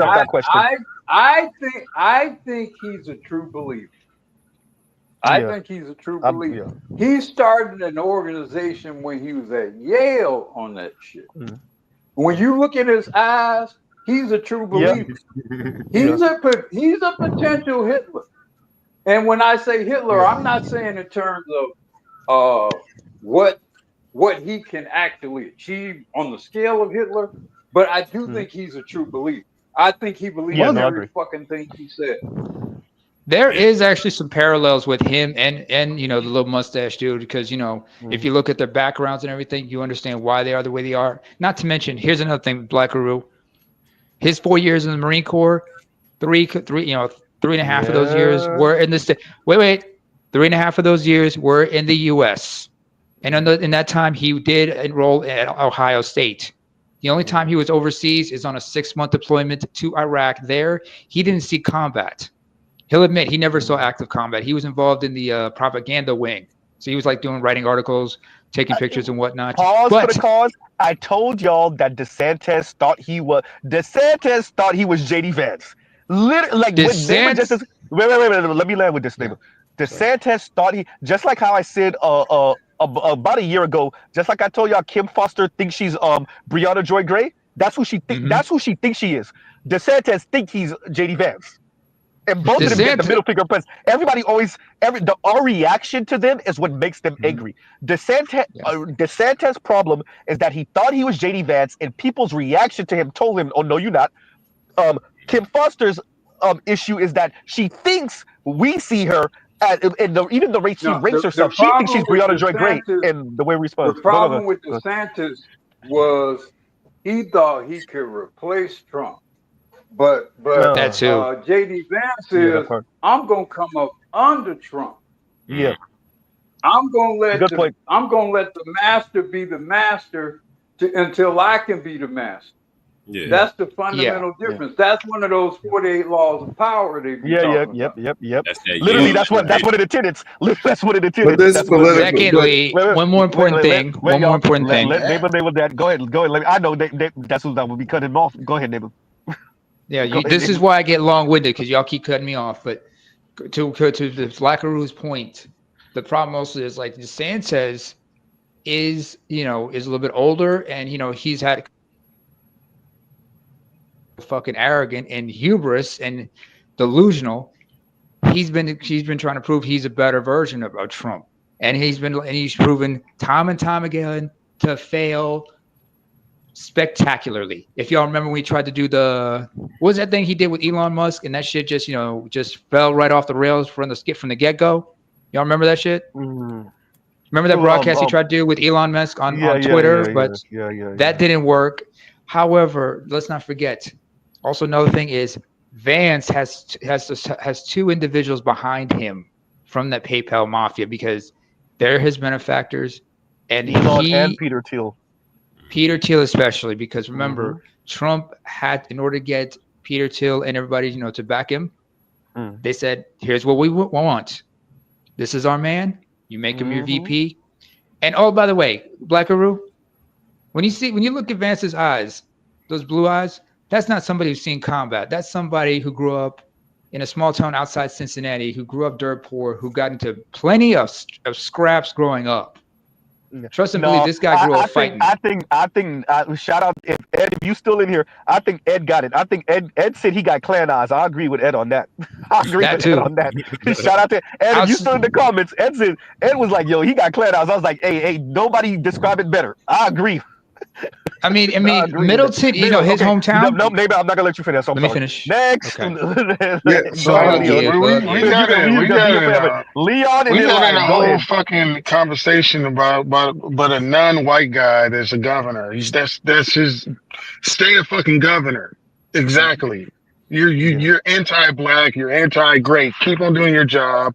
You're not Anglo-Saxon. You're off-brand white. Okay, let's move on. Good point. I didn't mention that part about It's not that about your saying complicated. good It's not point. that Good fucking point. complicated. Good point. On Good point. the other thing, I work with white guys. They're well aware of their birth rate. They're not trying to go to war with anybody directly. You have a mass generation of white boys that's been playing Call of Duty since Modern Warfare 2, and they've been droning people. And you cut on your fucking TV and you watch China, us just launch little sized drones and blow people the fuck up. These motherfuckers do not want to engage in war. They want to engage in making the system to where they can reasonably feel all right about having one or two kids. This is where they're at right now. It's not war. They can't engage in fucking war. Do you see what's going on in the Ukraine? You can go. I gave old boy the website. You can watch 20 million videos of drones just blowing people up. Your AR does not mean nothing. Not to mention 70% of the American populace is not fit for combat. It's not even the matter. It's not even the matter of fit. It's the matter of reality. These white boys see reality, and they're saying we don't have the population. Okay, like I don't find anything. I said it before. I don't find anything unique about Hitler. What you need to do is read the Female Feminist Manifesto that said for every progressive Jewish woman that has a baby, we're gonna have 3. We're gonna outproduce them. This is not unique. It's like using Hitler is just we could use any ruler that deleted 20 million people. Guess what? They achieved their mission. They're the majority in their country. That was their goal from the start. Anyway, most minimum goal was to be the majority in the country and to run their infrastructure how they wanted to. They achieved that. They weren't going to destroy the whole world. They had no chance. As soon as they went down to Iran and all those places, they would have got steamrolled like Britain or any other person that tried. Let me say this real quick, Leon. What's that about compassionate? What you have up here? That heavy set chick sister that was in the damn bus. Somebody just dropped a link. I think they was. I didn't know. What yeah. What's that about? Oh yeah. The link. But yeah, that came from Joe's. Joe's. What's that about? The fight. I see the heavy set sister. Look at her. That's the first thing he opened. First thing he saw when he opened. Party bus full of fat bitches. Yeah, I like that. Doesn't that sound like one of Corey Holcomb's freestyles? When he had a bus full of fat bitches, that sound like a freestyle. I kind of like her in that dress. I know she got a body shaper on, but I kind of like that. Bro, she got a body shaper and can't even hold it. But let's do this. So let's do this. So let's get back to the topic. Wait, let's let Leon finish up with that, and then we got to play this from Compassionate, and then we got you live. So go ahead, Leon, and land with that. So when white boys are well aware, my white coworkers, if I have 4 boys, I'll send 2 of them off to war. Like when you look at society and what they used to do in the previous generations, the either you're a royal, you're a monarch, and you're whatever, then the lowest caste of peasants. Those are kids of the monarchs and everybody else. They were community kids that they sent off to war. But the thing is, when you're well aware that the enemies are so much superior than you, you can look to Braveheart. He said his son, before he threw his little boyfriend out the window, because I forgot who was just talking about that. He signed a peace treaty because he knew that they were warfare-wise superior to them in numbers and military. So we're well aware of that. White boys are well aware of that. They're saying, wait, even if we do this, we're going to lose our life. And 50% of white boys don't really have kids. If you start from the age of when most white boys had kids was 16 to 18. They were, getting their first kid on.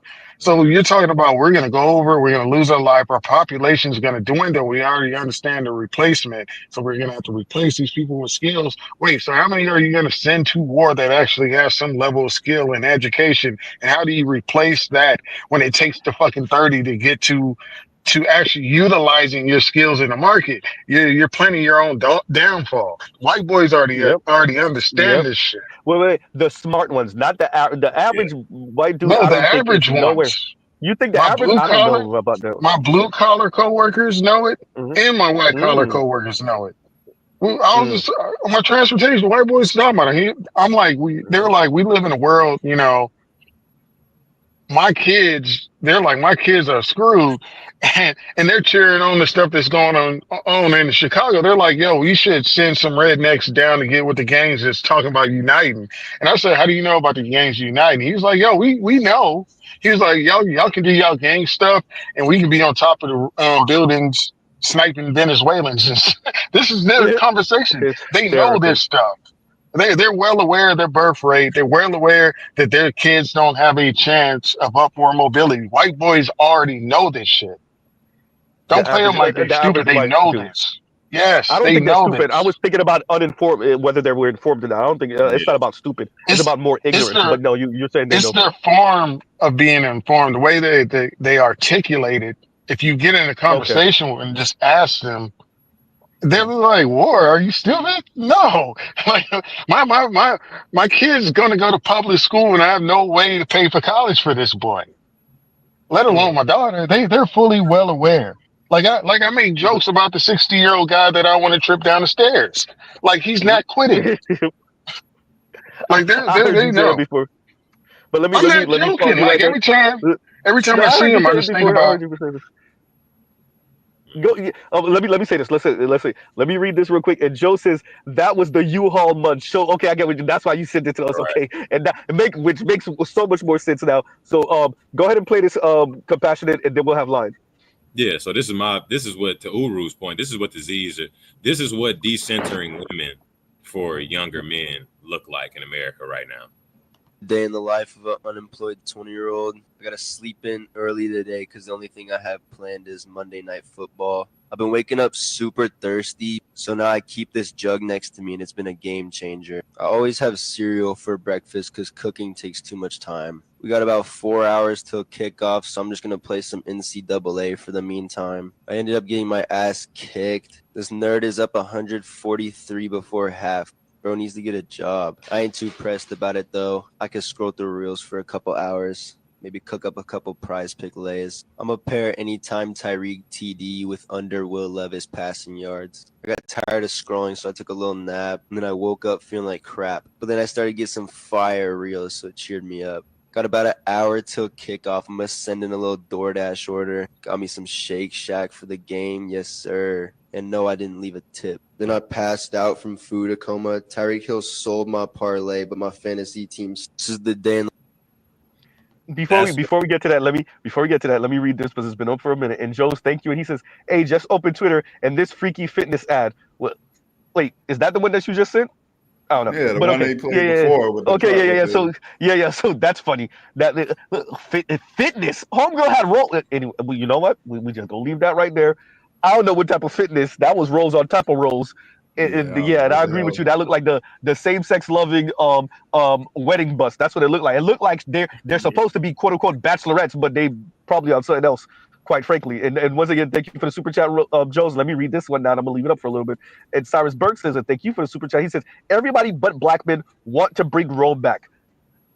That's a really. I might have to do a whole stream on that because when you listen to other people talk, it's really like they try to go back to Roman times with the BS and their ideas of rulership and ownership and all this other stuff, except for black men. Man, these white It's a romanticized version of the past. Because remember, no, it really is. Name it. With that, I agree with you, but we got to get Lion in. We didn't have Lion wait for like 15 minutes. Go ahead, Lion. Nah, I mean y'all spoke on a multitude of things, but y'all were first talking about polygamy. But polygamy, it will never be sustainable because it's only on some pleasure-seeking shit, and it's not really about that. Women are just doing it as a phase or just to have fun. But like you would have to, if you want polygamy would have to work. Men would have to control it, and women have already showed you they don't want to be controlled. And so that goes to some stuff that you hear here. Why would polygamy benefit men in a society where there are almost as many men as there are women? I mean, polygamy only quote works, and even that is, I put works in quotation, but it only works usually when a huge percentage of the male population has been wiped out. Yep. That's the time it only really works. Agreement of it. Nobody ever talks about people mention polygamy, and they never talk about the warfare that's usually going on around all this shit. Yeah. Yeah, I'm like, some of you guys that would be the quote unquote in the top that kind of want that or are cool with that, y'all are gonna die. Yeah. You know what's very important to say? Let me be black pill. Let me be black pill about it. What percentage of them people be Negroes? And there's all out shit where everybody's getting killed up to the point in which we can do a polygamous thing. What percentage of them gonna be Negroes in this current world? Quite a few. Yeah, almost all. Yeah. No, none of them. Almost none of them. Oh, you're saying the other way around. Wait. You're saying the other way. Okay. White boys are going to target us, particularly the ones with the big dicks. Social dominance. That'll be the first thing. Every genocide, it happens in every genocide. Yep. So I wanted to add pretending that this polygamous thing. Wait, Leon, because we can't hear you. Polygamous thing. Stop pretending that this polygamous thing could ever exist in a civilized society. No, it would never work. It cannot. Let me add on to what Black Uru was saying. Not only is it the warfare that helps to bring that about, but even the female leadership that they're trying to bring about, some of these women, you would have to bring about the mass extinction of men to even have that. Look at Rwanda. Rwanda has so much women in parliament and heads of state and positions because of the genocide. That's what brought that about. And to Uru's point, I'm telling y'all, keep it simple. Look at World War I and World War II. Also neighboring Burundi. Just look at that era and how many guys were deleted, and you understand that we come from a small pool of guys. Yeah. No, that's true. Go ahead. We come back to it. We're trying to finish up with something, and then Lion, because we cut him off earlier. But go ahead. No, the social dominance. When you study that theory, I mean, it has multiple examples of genocide studies, and you see, like to the Uru's point, out-group males will be the first males targeted. Yep. In any situation where any situation where warfare or polygamy could emerge afterwards, we would be wiped out. We'll be like 7% of the calamitous. That's the word you was looking for. Yeah, like that's gonna exactly what's gonna happen. All these goofy ass, soft ass white boys gonna gang up and kill all of us, and then they'll split up the spoils after that. Then they'll fight and split the spoils. But to be fair, at some point they'll start killing each other too. But that's what I was saying. Yep. No, but we'll go first. We'll have to go first because we're the immediate competition. They're not looking at Asian men and Hispanic men as much competition. No. Oh no, the immediate threats. They'll just turn the Asian guys into text and clip the nuts. Pretty much. You know, they'll just do text. We will be the only ones that can really oppose them. But the ones that they feel that can actually potentially be a threat to them, they got to go first. Yeah, LeBron and them got to go first. Yeah, LeBron got to go first. That is how we get here. Right? This is how we get here. This is how they weaponize out-group women as the buffer class. And if we're going to call it the colonizing agents of their respective communities, namely the Black community. Daughters of the trade, anyone? But here's the other thing, I'm saying. Here's the other side of that. A lot of women won't make it either. Oh, the out-group women? Well, women in general, but out-group women in specific, yeah. But they're far more likely to make it through than I would say out-group men. They are collateral damage. Yeah. while the business is being done. There isn't a real necessary reason to just wholesale slaughter females. No. But to the extent that they are collateral damage Yeah, as you the killing assimilate is them. occurring, that's Yeah. just business being And getting that done. is what a part of black feminism is. That is the appeal to the dominant society, the in-group man, to be like, hey, I'm not him. Like, I know I birthed him. I know you're forcing me to raise him, right? I know I'm in, quote unquote, in community with him, but I ain't him. You need to treat me accordingly. Why can't I be treated like the in-group women, right? This is where A-Now women come from. Yep. Why can't I be Because they treated like want- in-group women, right? Because you're non-white and you cannot produce white children for him. The best you can get is a light skin or passe blonde child for him. And this is where Crystal and Karazin, what was she talking about? And she was like, but we're not black men. This is years and years ago, and she was appealing to white men, but we're not black men. Like, we're not, like, and in a really weird way, what they're really saying is we're not black. Like, we're black, but we're less black because we're not black men. And we know when you say black, you're really saying black men. Mm-hmm. So we're not black, right? And this is where Ed comes in and says they don't want to be black. Yeah, black women do not want to be black. Black women do not want to be black. Yeah, and Ed is 100. And I think black men, and shout out to the Roger Report for pushing this. Black men need to take ownership of black and just kick black women out. Just wholesale kick them out and make them, just like, when your job goes private or something, make them reapply. Yeah. Mm-hmm. Or temps. Make them reapply, and you tell them by individual, not even just all black women, individual, yeah, you're here because I say you're here. And the second I decide you're not, you're kicked back out, right? Yep. Make them reapply. Make them reapply. I'm with it. I'm with it. That's why We're I black and we always decide say, who black once is. we kick them out, but here's Can the I thing. say something, please? But After line, wait, go ahead, line, and then we get Bruce over. But here's the thing: once we kick them out, the world will teach them that they still are. Oh yeah.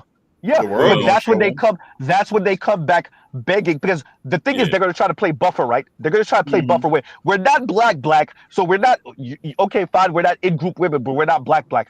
And as the world treats them, and as they beg for some type of buffer class status, and they don't get that, then they'll come knocking and begging, and that's when you decide individual by individual who you want to take on. I say all the ones that didn't beg from the beginning, you leave them out there. No, we leave them behind. Man, y'all niggas always trying to get these hoes tough love. Man, fuck all that. For real, we leave them outside the gates. Ain't no fucking coming back. Hell no. No, I agree with that. I'm agreeing with that. But I'm saying because we know we're gonna have brothers, the Tinder dick ass brothers the brothers that's laying on their stomach next to the phone, waving their feet in the air, waiting for the phone call. The thing that annoys me about them. And after this, we get Bruce on. Go ahead, like. Like the thing that annoys me about the men you're talking about, Z, is they won't even make them fight. At least make them fight. Yep. And that's why. And Uru said it years ago. Them niggas gonna be the real problem, and we're gonna have to really excommunicate. Those gonna be the first niggas. We gonna have to kick them out before we kick. I think Black Uru says that at least once a month. Maybe once a couple weeks. He says that. We forget that because a lot of our comrades, black male comrade, FBA comrades at that, are fucking total gynocrats. They will die behind that shit. There's more of them. Can you please repeat that for the fools in the back? But a lot of them are famous. The thing. Here's the complexity. Complexity. We have to have the availability of conversion, because almost all of us, to some degree, are converts. Yeah. So we cannot be so dogmatic. Hardcore. Dogmatic. That we don't allow opportunity for other men to become enlightened just as we've become enlightened. And some, because let's be fair, some of us were very stubborn in our blue pill state. Some of us believe very much in the traditions and the blackness and the black maybe church. if I sent flowers to her job. were born and raised and bred in these environments, and believe very deeply in those things. Like I married a black woman because I thought that that's what I was supposed to do. My own mother told me after the fact that she assumed I was going to marry a white woman. So now, had I thought differently, I mean, it's not an indictment of my wife or my marriage or whatever, but had I thought differently, I probably would not have married a black woman, or I would have definitely been more open to other women, especially those that were available to me. Some of them were actually quite inviting to me, but I never even for a moment considered them a marital option. Not even for a second. But this was over 30 years ago. So it's a different kind of world, different kind of perspective. But I'm just saying, I'm a convert too. So I'm just saying, be careful. I think we should judge each other harshly, but I think we should also give each other the opportunity to be converted. Yeah. I agree, but here's the thing: the language of what we're talking about is so blatant. They're still blind. Well, yeah, I think that's what he's speaking to. So we're not using euphemisms, and the brothers are still like. But let's look at what has happened politically. Now, over the last 20-some odd years, black men have slowly pulled away from the Democratic Party. Right? There's empirical evidence of that in terms of voting patterns, particularly for the presidency. To me, that is some very small indication that there are growing opportunities for black men to become enlightened, for growing numbers of black men to become enlightened. They don't necessarily know what to believe, but they know this shit that they have been previously taught to believe don't work anymore. Agreed. But that's the men who did that vote. 2 million guys, compassionate. That 2.1 or whatever million guys who voted in 2020 but didn't vote, brothers who voted in 2020 but didn't vote in 2024. That's who I'm talking about. Yeah, those are the converts. And to your point, go ahead. Wait a minute, Leon. It's 7 million overall men that didn't. That I think it was 7. Was it 7 million white men in particular? I don't remember, but it's 7 million men. I think it might have been just white men that didn't vote. So I put money. Mainly, those are men that would have voted Democrat. Most likely, those are men that would have voted Democrat.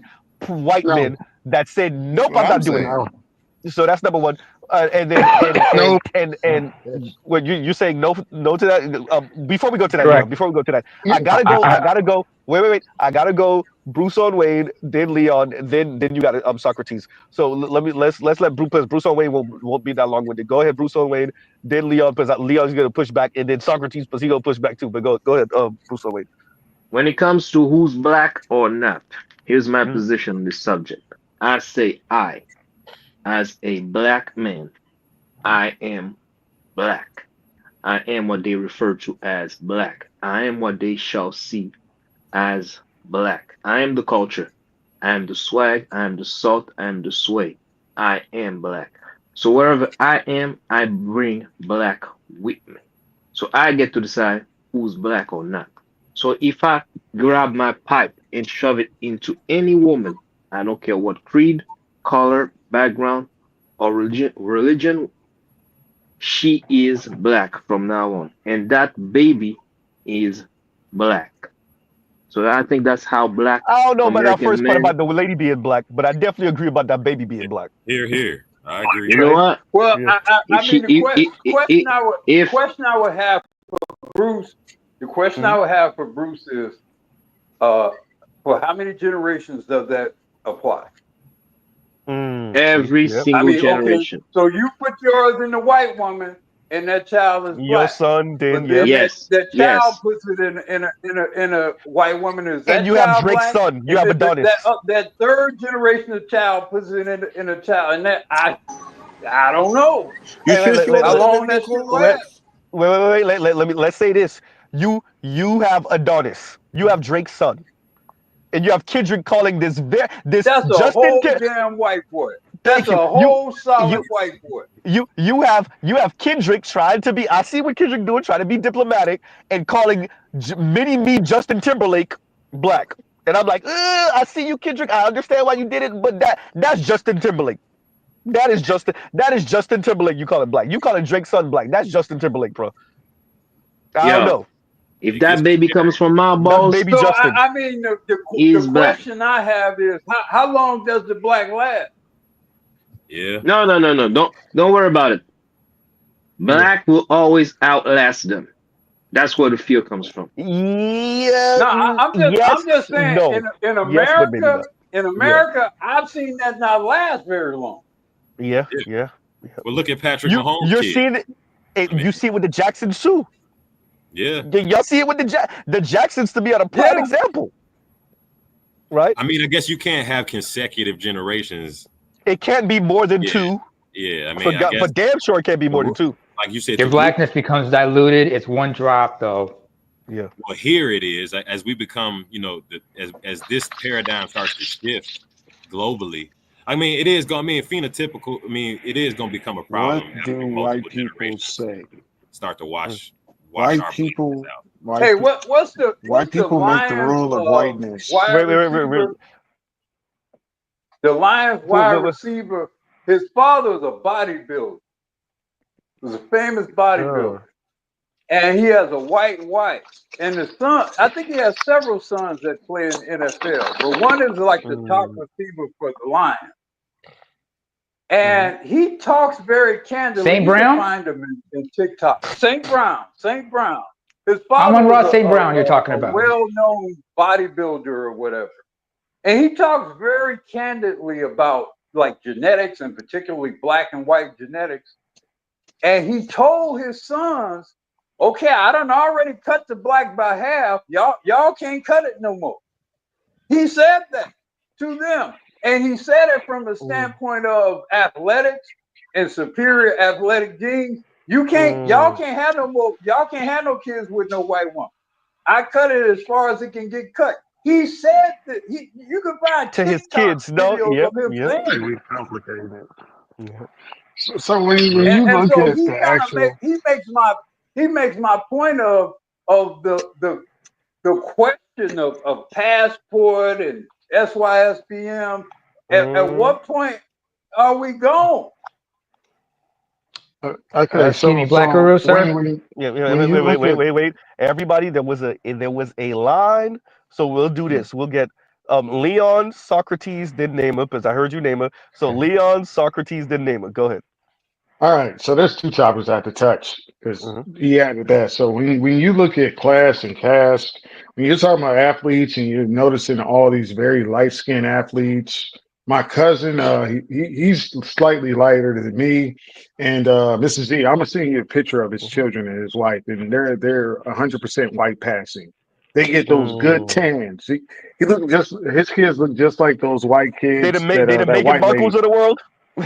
Well, no, they're white, right? But if they go in the sun, they got that protection. Like they're pale skin, but they get that natural tan on. They got the blonde hair, the green and blue eyes and shit. Okay. So when you add class to that, yeah, you can absorb a lot of blackness and in 3 generations, those are white passing kids that will marry white people if they're in the middle class or upper middle class. So just like white guys say you get our leftovers, yeah, they're a lower caste of whiteness, so they're gonna get the leftover women in the middle class and upper middle class. We seen it with the draft, all those light-skinned brothers with the curly good little fros and stuff and the twist in their hair, they were all with white girls. We see the Chiefs quarterback, his kids. Let's not get confused what this is. They assimilate the best, whiten them, then in 3 generations, those are white passing kids. Yeah, same thing. What you just said. So I mean, it sounds like you're kind of making the point that I'm making. No. What I'm saying, this does with class. This does with class and class. Not your lower caste white boys that are in the fucking hood that knocked up that Disney girl that's almost white passing in one more generation. These are No, upper middle class and I'm rich talking people.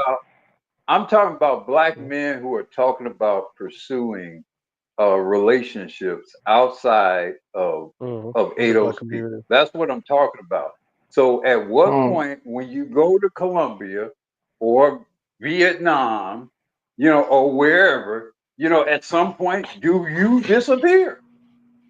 no, I think the idea how you frame it, I get how you framing it, but that's almost like intersectional, like. But what I'm saying is, if you take a Japanese black woman, they're always gonna view her like that in Japan as a half breed or whatever the word is. People recognize that. Hafu. We Okay, we but socially once that we half socially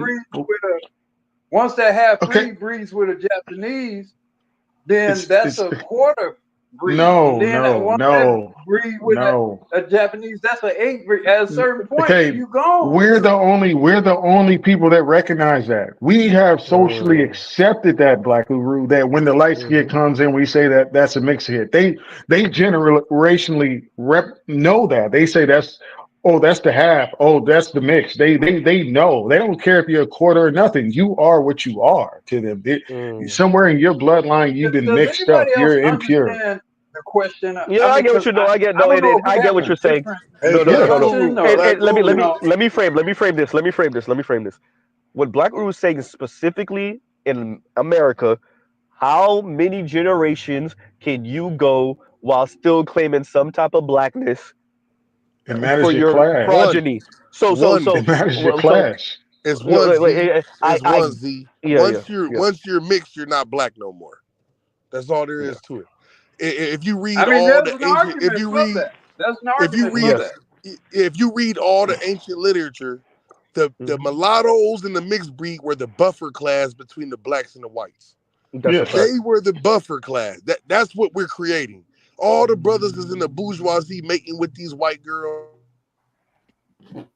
You broke up, G. Yeah. But the other point, to his point, here's another thing that's not being argued. I mean, you talk about Asians still won't counter. I mean, Asians want to be white. But Yeah, can you hear me, that's Z? what I'm saying. They go by the same rule. No, It's listen. like if we go to Africa right now, they're gonna tell us we mix people. Yeah, listen. This is the Okay. thing. The mulatto class is Let G let that. the Go ahead, G. mulatto class has always been the buffer class. You're Yes. not going to breed out the black people because there's too many of us. It's like most of the world is dark skinned. We're not going to You use talking the about term globally? black. Okay. That's some American shit. Most of the world is dark skinned. There's too many dark skinned people, and it's going to dominate the white. So what happens is the elite class creates this buffer class by getting the elite black people to mate with their women and shit. And some of them mate with the women too, but it's just the buffer class. Just like during slavery with the Ottoman Empire, all of those kids that those Arabs had with the black women became the overseers of the black slaves. Yep. They He's right rolled about with their that. fathers. They went with their father's side. The Ottomans, the Arabs, the Turks, South Wait. Turks and Ottomans the same thing. Let G land with that. Sorry. Please. This is Go what I'm ahead, G. saying. The Ottomans and Turks were Romans at first. After they got to Turkey and shit, they switched to Ottomans that was like the second part of Rome. Constantinople, all of that shit was all of that was mixed breed people in the Middle East and the Levant. Like what we call Iraq and shit, them was always mixed people because they were the offspring of the Roman slave masters that conquered Northern Africa, and they made a buffer class of people with those women, and those children rolled with their father. So what happened in the case of America is all of these black athletes, kids that's like NBA stars and shit, in 50 years, they kids won't remember that their grandfather is black. Yep. That's fact. They're not going to remember that their grandfather is black in 50, 60 years. It'll just be those myths of those Indians in our family. It's like those Tainos and all of that shit. Like Z is Haitian. He's probably Taino, but they just call him African because the Tainos have been assimilated and wiped out. You see what I'm saying? That's what But I'm you're saying, probably man. not African at all. You're probably full-blooded Taino. Yeah. It was his. That's why I'm But saying middle class and upper middle class. yeah, soon as 'Cause, you cut your bloodline, you're mixed. You're not longer that race no more. When Yeah. a black man or a white man makes a baby, if it's not with his same race, it's not the same race of child. They're their And own that, race, yeah. and Yep. that's why they made subclasses like an octoroon, a maroon, a mulatto, a pale skin. Like they have categories to your mixture. The same thing happened to Asia with Genghis Khan, where they stopped being Yeah, that's a Asians. fact. That's a They fact. stopped being Asians and they stopped being Europeans and became Euro Asians. You're and wait, well, let me pause you right there, G. You see that with Kazakhstan. You see that with a bunch of the Stan countries. You look All at the them. stands. You see all of them. Look, Hopper is a motherfucker. They How haven't you been look mixed big and for Asian? they haven't been mixed in over 1,000 years, but they look Hopper like a mug, They're right? Turkic. Yeah, that's They're because Turkic tribes, Genghis first of Khan all. and his boys were slinging dick all across the damn continent. That's why. Yeah. Well, Yeah, but here's the thing it's just about whole that. tribes. Wait, It's well, just whole tribes. let's do this. G, I gotta pause you real quick. Let me read I this, gotta and then finish we the go other to point. wait. No, we gotta go to Socrates because we gotta come back around. So let's do this. I'm gonna read this, and I'm gonna read Cyrus's next comment. Then we'll go to Socrates, then Nema, and then we'll continue around. And red pill, I sleeper was trying cells. to What's going finish on, the Louis? question. Oh, go ahead and finish the question, and then let me So read this first, and then before you go. yeah, And red pill sleeper cells. Louis says, "Happy holidays." No, excuse me. Happy holidays. This is Black Man's Friday, Black Man's Friday. So thank you for that, Louis, and thank you for the super chat. Like, share, subscribe, hit the super chat. And Cyrus Burke says, and thank you for the super chat. Can you replace shopping mall with buffet? When I was saying earlier that these women choose these ideas, black women especially with their negative liberty, are choosing these ideas like they go through them all like, well, I want everything. I just want to buy everything. So yeah, you could do buffet. You could the buffet of ideas and concepts and negative liberty. Yeah, they are walking through the buffet of ideas, picking and choosing everything, putting all the ideas on. And then when their life goes to crap, then they're mad at the world because they're the ones who over indexed on eating all the ideas. Yes, that you could use buffet. You could use buffet. So let's go ahead with your finishing up that okay. question, Leon, and then we'll get So Socrates. Go ahead. the question was about basically 10 million white guys now voting. Okay, if you take the class of suburban guys, they didn't come out in force. The middle class guys didn't come out in force, and they still won by a landslide. Let's be clear. They win regardless in both systems. They could have they sat back and did not vote because they didn't have to. But if it got close, they would have got 4 million to go out and vote. Most of their positions and jobs are guaranteed. Military complex. My cousin works at the harbor in Virginia. His job is guaranteed. All those middle class suburban white guys' jobs are guaranteed. They cut your jobs off. So, like I said, if they had to vote, they would have went out and vote, and the race would have still been 312 versus 226 or whatever. Hey, Leon. That's what I'm saying. And what I'm saying, the black guys, even all the people that got their rights back from being in prison, they still didn't go out and vote. You know what I'm saying? It made no difference. Hey, Leon. Well, wait, What's G, up? wait. We got to keep on going. So, who was supposed to be there? It was Socrates. So, we'll do Socrates, then G, then Nema. I'm sorry, Nema, I'm pushing you back because you're long-winded as motherfucker. So let's do Socrates and then G, and Then then stop interrupting me. Yeah. Watch this. Okay. Go ahead. What? Okay. Yeah, I'm one of the people that believe that 10 million people don't exist. Okay. And the reason I believe that is because in recent memory, I believe that Obama was a phenomenon and probably at the time one of the most popular political candidates in recent history. And he was only able to get 68 million votes. Second time he went in 2012, he got 65 million votes. Then when Hillary Clinton ran, she got roughly 69 million votes. And I'm supposed to believe that Biden, who's not that popular, was able to get 81 million votes and be the most popular presidential candidate in history. Chill. No, I agree with that. What happened is that I believe the Democrat Party cannot win without stuffing ballots and cheating. I believe the Democrat Party overplays its hand on identity politics without realizing that the vast majority of people, except black people, there's only an exception, but the vast majority of people besides black people do not like woke identity politics. Consider this. Really think about this. If you black people need to understand that they're not part of society. I said this before, and I'll say it again. They're like fringe people. They're like barbarians. They're peripheral people. They're not really part of society.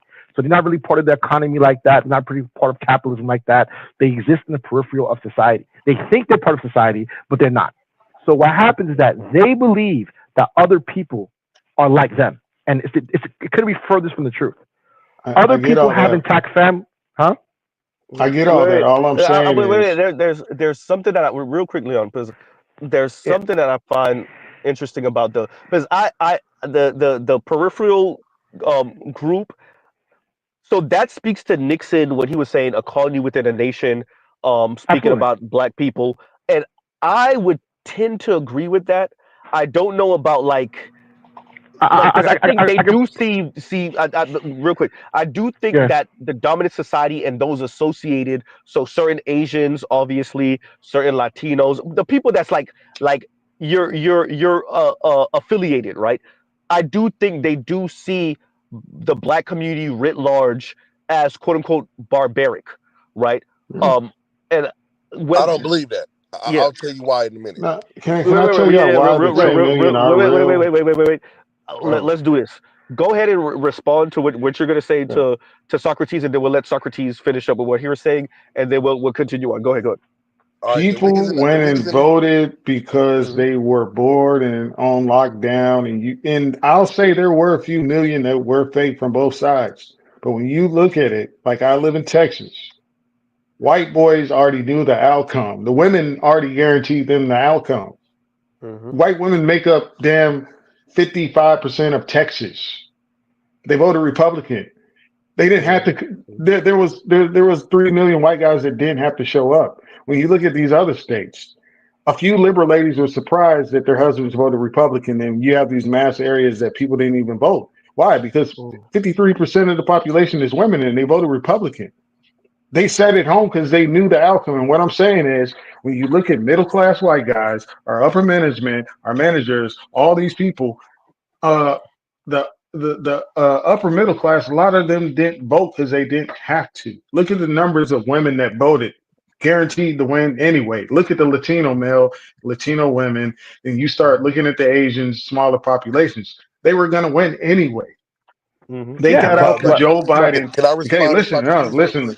Yeah. Look at Joe Biden. Nobody has an issue with Joe Biden. They had an issue with the war and the other thing. Most white people, even that my mom worked with, they said they got tired of hearing Donald Trump's mouth. They got tired of all that kind of shit.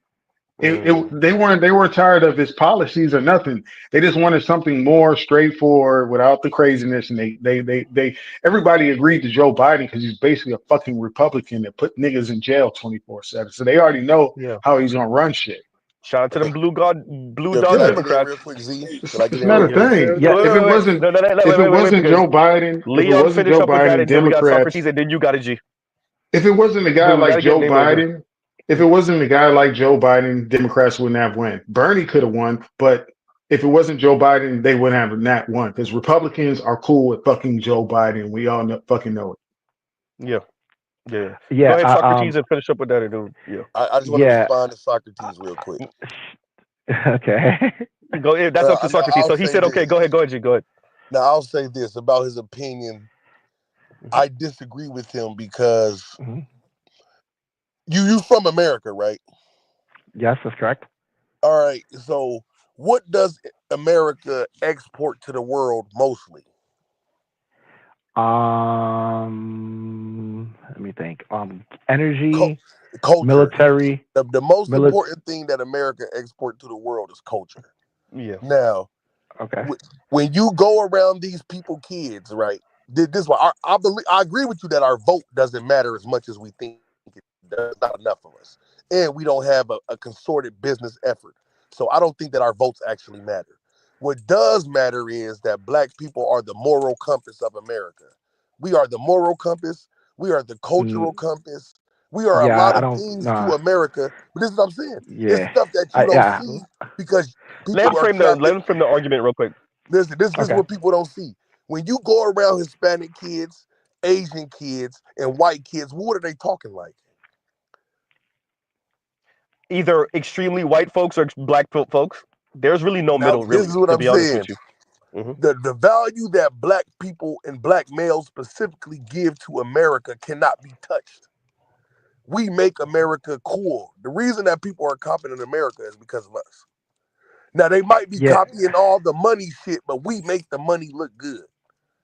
You know, when you go to these white mixers, nigga, they're playing Jeezy.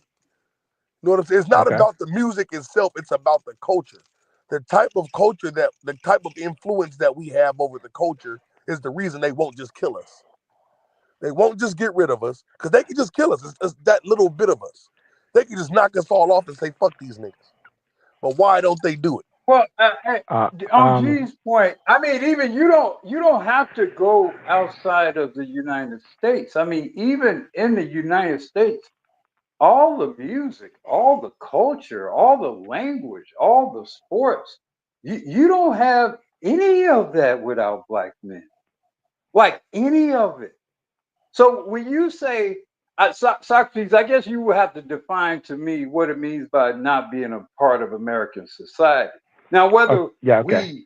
whether we govern American society, whether we control the resources, whether we control the media, yeah, I mean, obviously it's true we don't have the formal power over America.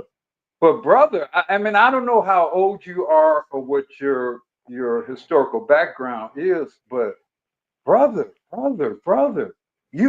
I'm 60 some years old. I see black people all over this country. I see all of the influence, everything people say, how people style themselves, how people talk, how people sing, who they want to fashion themselves after. There's no America without Michael Jackson. There's no America without Muhammad Ali. So to say black people aren't a part of American society, I don't know what that phrase means in reality. And then Okay. this is the thing, Black Uru. The issue with black men is how we govern ourselves, not how other people govern us. See, our elites want to go join the other groups of people. This is the main hindrance to the black group of men. When our elites make money, they leave the black community. So anything that you do or build, it doesn't benefit your people. When you go Well, start a but to business in be the even suburbs, fair on Wait, that can I point, respond? Wait. things are Let Black structured Uru in a land with way that, and where then it is Socrates got it so he very can get Nemo. difficult. Okay. It's very difficult to build and maintain in America being pro-black, and especially the exactly. more money you get, the higher you ascend, the much more difficult it becomes because then Exactly. you So become a strategic influence against the status quo. And we saw that happen with Robert Smith. That no, most audit he definitely. And got it's soon after they he want to paid off stop us. those Morehouse loans. So I mean, what you're right. There definitely is, unfortunately, there is a sort of status quo of black men tending to invest outside of black communities and whatever. But that is a part of the formula of America. That's a very intentional and willful structural thing. It's very difficult to build No, and outside most of definitely, the white Black paradigm. Rule. Now, And again, the if you more could money you separate, now get, listen, if you could separate the elite men from the youth, from the young males, your males will never develop. Because contrary to popular belief, it's really not the families that like dictate the boys and how they go. It's the elite men and the institutions that they build to guide well, the no, elite but Institutions that that's boys matter. that's a that's into a them. false dichotomy because you can't even maintain the community of the family. You can't even build Without the family. those systems without the foundations of the families. And it's True. No, it's wife and man, it's house and home, it's no, community, it's and I agree. neighborhood, it's community. All that builds into your business, all that builds into your schools, which then becomes something that can compete on a regional and national level. You cannot separate them. You And can't. I agree with I you, agree Black with Uber. you. But what I'm saying is, inside of our group of males, there's a split in the group of black males, right? It's really three splits. You got the brothers who want to walk the straight and narrow paths. Then you got the brothers that do they, alternative street thing. And then you got the brothers that's in the middle. And everybody is vying. The brothers on the side of the square side is like, we just need to work and do this shit respectfully and all of this shit, and we'll be okay. And I don't think that'll work. The brothers on the dirty side is like, man, we need to say fuck all this shit. And I don't think none of that shit gonna work. I honestly think we need a new paradigm how to govern ourselves socially. And we'll be okay. The problem now that I see is that everything that the brothers covet don't belong to us. So you're trying to achieve things that they're intentionally stopping you from getting. And that's what's Preventing causing the us. stress and the death. Let's do Yeah. this. Let me do this. Socrates land with that, and then we'll get name. And let me read this real quick. Actually, what's this?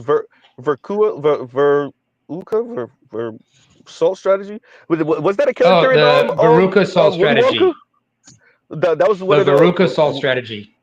Yeah, the Veruca salt strategy. Was that a character in Willy No, Wonka? the little Chocolate girl who Factory? was always demanding everything. I want it now. Okay, I want yeah, it perfect. I now. remember. Okay, yeah. I know that's what I was figuring. So that's okay. So I got it right. Veruca salt strategy. I want it now. So and Wonka, really Wonka. So yeah, so I get what you're saying. So yeah, when it comes to women writ large, to be honest, I'm not even gonna make that a black woman thing. That's a woman thing. That might even just be an American thing and a woman thing in specific, and then a black woman thing for us. But yeah, the I want it now, the temper tantrum throwing, the angry that you can't get the world the way you want it and it won't bend to your will. Yeah, no, I definitely agree with this Buckeye fan. That's that and you're stuck in a community with women like that. Or at least you're attached by the hip to them. You might be able to do your own thing with a non-black woman, but you are still black. And so in closer or further ways, you still have to deal with this type of mentality. No matter how much you distance yourself from it, you're gonna run into it. Yeah. No, I definitely agree with this. Buckeye fan, and thank you for the super chat. Thank you for the super chat. And let's highlight Jay Moore's super chat. And he says, "This is war." And thank you for the super chat. Like, share, subscribe, hit the super chat. He said, "This is war. These women would sleep with you, take your baby juice, and get you set up to be pedophile in jail. Think of what I said. Get what I mean." Yo, no, I agree with you. I agree. And we saw that with the what's his name, Brian Banks, the brother that the black woman pinned the whole assault charge on, the EPAR charge on. Did he serve time? And then she admitted that she lied about the whole thing. I think that's his name. That was Brian Banks. And Yeah, he was so he was yeah. 17. It was summer school, and she was 15 at the time, and she threw him And under there the you bus go. to save herself. And There's a so movie there you about go it, with by the that. way. Real quick. And so yeah, no, so we know about that story. And so let's do this. And thank you for that, Jay Moore. We agree with you on that. Well, at least Zeke agrees with you on that. So let's finish up Socrates, and then we get Naaman. Go ahead. And we got about 15 minutes, y'all, because Z got things to do. This is my last afternoon Okay. off for a while. But yeah, go ahead, y'all. All right.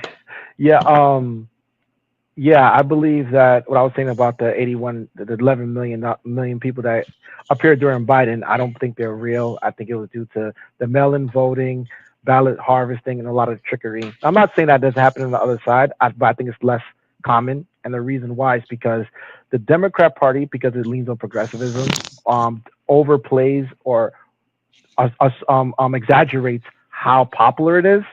Like they have this idea that mainline or regular or most people are going to go along with woke LGBTQ racial intersectionality, and that's simply not true. And it's a case across the board, even in Europe and not in Canada, etc. Now, in terms of the black people being in a peripheral society, in Victorian England or in medieval times, there were like gypsy classes or other classes of people who were artisans who were welcome to the kingdom to be court jesters or performers, but were still very much not part of the main line of society. In the Victorian era, you'd have performances. Even some black mulatto people could be performers, but they still was not part of the main line of society. Black people act as an cultural artifact for America. Huh? All I'm saying is that's It's called not why vaudeville. white guys Talking voted about for Joe vaudeville. Biden. Brother, Is that why he voted brother, for Joe you Biden? had It's you not. had I can't hear. black men who won wars for this country. Black people are just the artisans of America. What part No, of history I'm have not. you read? There Sure, are I'm not. strategic parts. Let me finish, No, brother.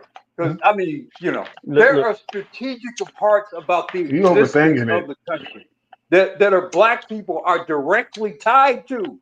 Black people were building the fucking Panama Canal. Billions of dollars go to Panama Canal every damn day. To equate Yep. black people to gypsies, that's a ridiculous analogy. I With know what he's all trying to due say, but Okay. I want to respect, be that's very clear. just a ridiculous. Can we I be want to clear? make Like, that's not why everyone people voted for Joe fucking Biden. Leon. I want to make sure that I state Mr. Z's position because I've said this before, but I think is good to Z. Black Americans, ADOS, FBA are the most American Americans in America. They are America. Yep. And I don't care who that offends. I like low key am trying to be offensive to white folks when I say that shit, but I want them to prove me wrong. I mean, for real though. There is no Yeah, America without yeah, Without black black people. people. There is yeah, none. What are we talking about? There just is So none. And yeah, look, simple. yeah. Look at the situation And then of after this, we'll get COVID, the Socrates back. Go ahead. pandemic, what was going on with Trump, and what white people didn't want public. Okay, they were okay voting for Joe Biden. Joe Biden is not a real Democrat. Okay, he's never been a real Democrat. Look at what he is. He's basically a neocon, neoliberal. He's for white superiority. He's for all things that white people prefer over Trump as a group during that period of time with what happened. This is not your everyday situation. Like they were okay with He's voting the for Joe Strom Thurmond Biden. Democrat. Okay, He's this the had Strom nothing. Thurmond Well, Democrat. look, Yeah, y'all making do this agree. I complicated. do It's not agree that with complicated. Socrates. I agree with Socrates that there were some shenanigans that occurred in 2020. I don't believe Joe Biden got 81. I don't give a damn what y'all call it, COVID or whatever. No, I don't believe that shit. I do think they stole Yeah, the I don't believe election, it. and we can debate about whether Trump should have done what he did, but why he did it, I think there were merits to it because I think there was a stolen election. Yes, I do. No, I don't think. I believe I there don't think was a Joe whole Biden. bunch of people No, in I old do people not think homes. Joe Biden got 12 or 13 million more votes than Barack Obama, Then Barack who at the Obama. time had gotten the most votes than anybody else. No, I don't believe that shit. I don't believe it. I think the circumstances was different again. The economy was crashing. People didn't even have homes to stay in. White people in middle class and upper middle class I still were don't on their believe it. knees I still begging don't believe for the government to it. solve the All that is situation. true. All that is true. I still don't believe. Let me say this. And Joe says, and thank you for the super chat. In case you get demonetized from me dropping the freaky fitness, the freaky ass. Yeah, I mean, like, let me be very clear, y'all. If y'all don't understand, for the vast majority of us in the Black Manosphere, we are not getting AdSense money. It's all super chats, and whichever one of y'all have YouTube Premium, we making a couple of dollars off of y'all. Just because you have YouTube Premium and YouTube is throwing us back your cut of whatever the hell, which really only amount to a couple dollars if we're lucky. So, Yeah, wait, hold on. I'm not getting. Real quick, I want to make sure that my subscribers know like the deal when it comes to this. Thank you for that, Joe's. Thanks for looking out. I just like to keep y'all informed. It really all is, and thank you for the Cash App line. Thank you for the Cash App. It really like and shout out to y'all. Y'all know I stream even when I don't get much or whatever because for me it like don't get it twisted. Mr. Z ain't telling y'all to stop, but I am saying for me it's bigger than just whatever twos and fews y'all throw at me. So thank you very much for that. But yeah, YouTube is y'all already know like we're shadow banned like a motherfucker over here, right? So like it really is, and I know brothers on the low who make they have more subscribers than me and they make even less AdSense money than me because YouTube really ain't fucking with them niggas like that. So I'll let y'all imagine who I'm speaking about. But yeah, there's brothers that got more subscribers than me, and when we talk on in backstage and we talk AdSense and YouTube ain't not fucking with them at all. So yeah, I look at that as a testament to what we do here. So thank you, Joes, for that. That's why I try to keep things in bounds. And for the most part on my channel, I think we've been good enough for them not to come after me on that level to not demonetize me, but to kick me off the platform. Hopefully we could continue on that. But yeah, they're not messing with especially like me when we have these conversations, the riveting conversations, especially when the elders are here, Black Uru's here, and BGS is here, and all the stuff we talk about, and when we go politics and international politics, and the think tank. Shout out to KMS and Jay Moore. And like we're playing with these things, but like we're talking about making money off of these desperate ass, lonely ass horny hoes. But yeah, Oh they yeah. definitely not gonna monetize me speaking about that because it sounds funny, but it's like really serious if we were to actually try to push that. Oh, they would hit us with all type of. You think Marcus Garvey and the Black Star Line, you think that was an issue, or they would be burning our boats to the they would be burning our boats at the pier in front of our faces, right? So, and we was to Excuse go me. through with that think tank. So we'll pause right there, and finally we'll get name on that. But thank you, Jones, for the super chat and looking out. And go ahead, Jones. I mean, go ahead, Naima. First of all, I just wanted to address something that G was talking about: who's black and who's not. Mm-hmm. I've dealt with something like that within my own community. Because those of us who come back, who were born overseas in exile and whatnot, when we come back home, sometimes we get looked at funny by certain people, like, because they think because, we when we were born abroad, we're soft or we're weak or something. And then sometimes they look at us and say, you got corrupted from the outside world. When truth of the matter is, a lot of them would be willing to spend an eternity in hell to have been in our situation, because they understand how rough it is. But then again, people have no idea what it's like on the outside. I've had people ask me, when I was coming up in draft, people used to ask me, what's it like on the other side? I said, I told them the truth. Especially someone like myself who grew up in the Middle East. I'll tell you, it's not it's not a rosy picture. I tell you the good, the bad, the downright ugly. Nothing pretty about certain things. And this whole thing about one's blackness and stuff, I get it sometimes. I mean, hell, I've had other Africans look at me like, are you even black?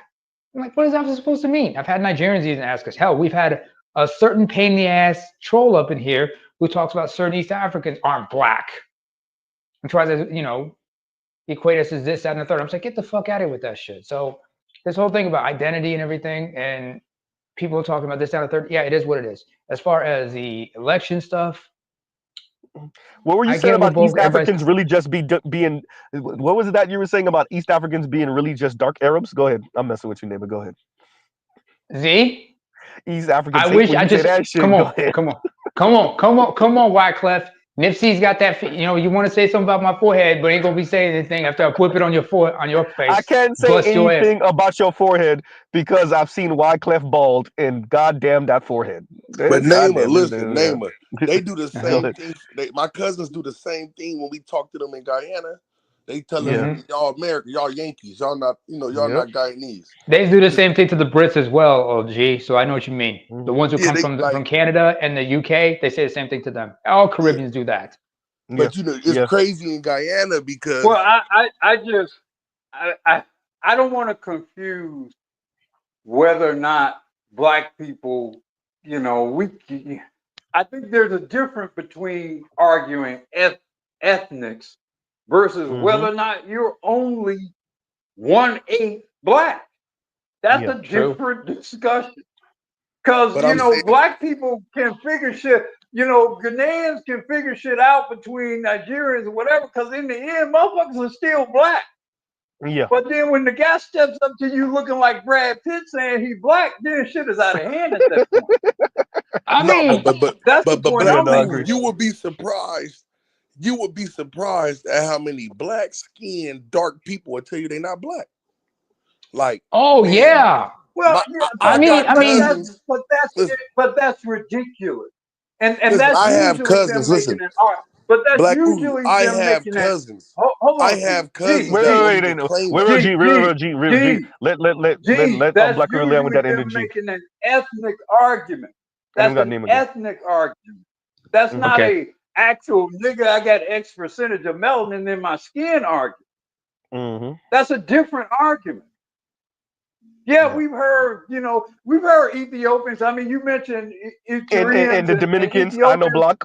Look, one of the problems Namer is a lot of folks from y'all in the Africans can get kind of greasy with Western Africans and Africans. I'm not gonna deny it. I've had that experience personally.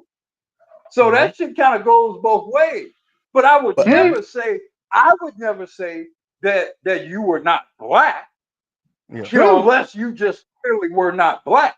You know, we can debate ethnic. I mean, but my question is, what happens when 7 out of 8 of the grandparents, or I guess great grandparents, are not black, are not even African? What do you call that person? Shit, they're their own race. That's what I'm saying. They already have a name. We're trying to create names for shit that already exists. Let me say it. Something I know. Black Uru remember me saying this years ago.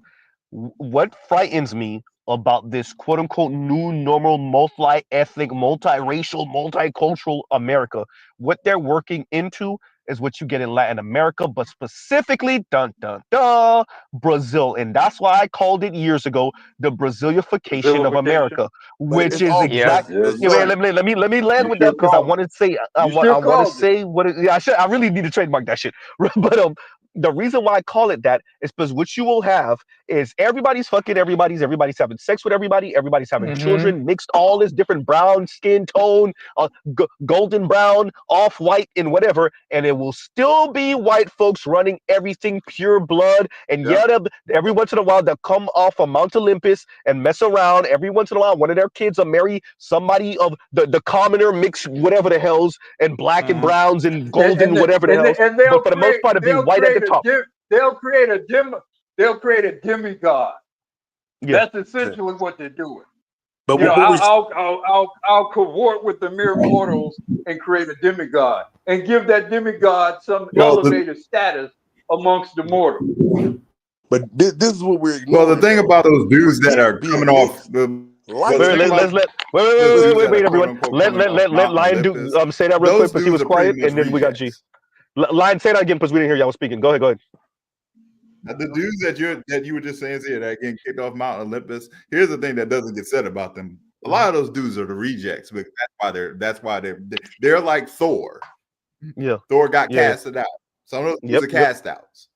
That's why they're here. Because if they didn't have to be, they would not be there Thor if they weren't cast out. Status over the mortal.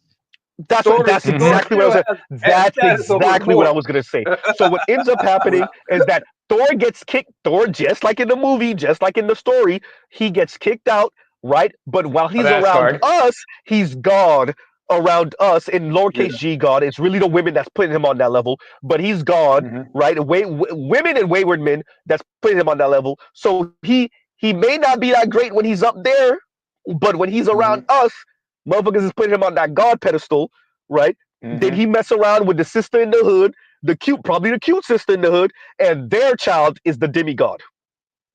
And that's the thing, though. That's why I like. Since y'all have known me, I just say this shit need to die. There's no point in trying to negotiate it because the real truth is you don't even have to be mixed. The light-skinned blacks try to separate themselves from the dark-skinned blacks. Like, it don't even have to be a mix. I don't know why you talking about the AKAs and the Zetas and whatnot. Oops, go ahead. Man, we know what we're talking about, man. I'm Afro-Latino. There's not no Latino culture that is not colorist and racist. I don't give a fuck if you go to Brazil, Mexico, Venezuela, Peru, I agree with you on Guyana, every Colombia. That's why I was tripping when the brothers was talking about going to South America. Like, what the fuck? Is you crazy? You know, that shit like the 50s. They hate y'all. They hate no. I want to stress this. They hate niggas. I want to stress why I agree with G. No, I want to stress because this is the thing. A lot of outside of this space, I'm gonna say this here. I'll be like, wait, no way, Z. No, yes way. And if you're from the Caribbean, you know it's true. Haiti is Latino. Haitians are Latino because of Dominican Republic and because the island is literally Hispaniola. It's literally where Columbus first landed. Literally, right? But a lot of people don't consider Haitians Latino simply because Haitians are vast majority black. Vast majority, and Francophone, but very clearly because we gave all the white folks the boot, including Spain. Haitians are the ones who liberated Dominican Republic. Real quick, Neymar. Haitians are the ones who liberated Dominican Republic from Spain. And all that comes back and bites us in the ass from the same white passing, indigenous passing, well, not indigenous passing, but indigenous mestizo, mulatto, Latinos that don't want to claim Haiti as Latino Listen, because they're mainly why black did and because of the let me history. Go ahead. let me ask you an indelicate, maybe would be an indelicate question. No, go ahead. Go ahead. Why didn't y'all just take the whole damn island?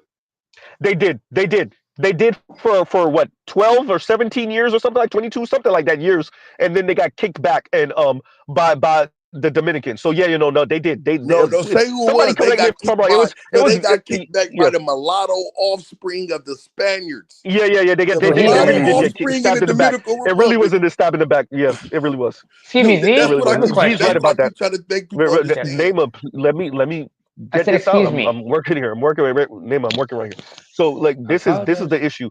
Yeah. So Mm-hmm. no, what G just said is 100% true. It was a whole lot of chicanery, right? And quite frankly, Dominicans had already established. Excuse me, Spain had already established the whole racial hierarchy in the minds of Dominicans, and they didn't want to be ruled over by black people anyway. So the mix, both Haitian / Dominicans and the Dominicans mixed and whiter Dominicans all colluded to get the black folks the hell up out of the other side of the island. Somebody And tell Z listen, he lied. that's the And then we truth, get name G. after G. Go ahead. This is the real truth of the matter. As long as this shit exists, it's going to be the light skin, dark skin paradigm. There's Yeah. nothing we can do. It's already deeply entrenched in the people's mind. Yeah. Most black people think they are inferior to white people. Like, that's not me. That's me when I even have conversations with brothers. Everything is about trying to do shit like the white people do it. And when I be talking to them, like, I don't even like the same shit white people like. Why the fuck would I go do that? I actually consider the white people our slaves because they take care of everything and we don't got to do shit. like I don't look at it like, I look at it like, okay, these motherfuckers run the highways, the air, they do all the other shit while we get to have fun and live life. Yeah, but there's let me give you the flip of that. It's the same thing with the sea lanes. It's the same thing with certain communication cell towers and satellites. I own it and run it for the betterment of all of us, but really I'm using it to secure my position and spy on your ass and keep you in your position. So But you see this with that's the the thing. US and how they were spying on Petrobras and Brazil. So like I'm doing these things for the quote unquote Petrobras. betterment of all of us, right? But in reality, I'm using this to keep my position and for you to keep your position, right? And that's the And thing, if So though. I don't ever want you to if actually, I gotta yeah, rise up against them and they control yeah, all of the logistics of every damn thing, yep. I'm gonna This be is what I'm saying. wiped out before I even get started. Yeah, and that's Yeah, my that's thing, the point. Guru. I just don't give a fuck no more. Man, let them run that shit. If they dying off and they can't breed with each other, fuck that. Man, we just gotta go live our life. Cause they bitches don't give them no That's pussy. I love using that line. I agree with you on that one, G. But Like the issue is they'll never and go let's keep extinct, it and I'm real, not the about elite white necessarily. men are gay. Like the elite Yeah, white men are They gay. not wait, gonna G. go to they Wait, G. not gonna go to Gee, extinct. I gotta add something to that real Yeah. short. JD Vance has Wait, shown this away. I don't care They're about just them gonna going go. extinct. They're gonna go make. Wait, everyone. They're gonna go make Organization. Go with ahead. Japanese women, Indian Yep. Indian women, women. Arab Yep. women, etc. That's what they Who gonna do. That's what cares? they Who cares? previously done. Let's Latino women, let's do this. Let's they do this. just Let's do gonna this. broaden. I They're got a gonna short thing broaden to what add it to means that, to be real white. short. Let's do this. So we're gonna let Naaman go in a minute, but let me say to what Black Uru was saying. What he's saying is 100% right. They're never gonna go extinct. What they're going to do is the Brazilification. I really want to stress this too. There's one very important caveat about the Brazilification. You get it's Brazilification, but you get a South African apartheid dynamic where it's 10% of white folks running everything. And they're pushing to you, go live your life, go be same-sex loving, go and explore the rainbow, go have your mixed children, and and I'm gonna be over I here got it. locking every single door and window and locking the gate, and I'm gonna keep my stuff white and pure as snow as a not just because of race, but as a signifier of class position by race. And I got one I'm sorry, sentence. Leon. I No, got one sentence. we gotta Whoa, wait, Leon. I'm Leon. sorry, you jumping the line. We gotta get Neymar in here, and then Leon, you got it. So as a matter of fact, before Go Neymar, before you ahead, go, read this for me, and then go ahead. Yes, all right. From Jay Moore, thank you for the $2. He says, B-dubs are the Amanda Waller of the black community. Who's Amanda Waller? Who's Amanda Waller? Is that the From character? That's Marvel. It's a comic book character. yeah. Okay. Anyway.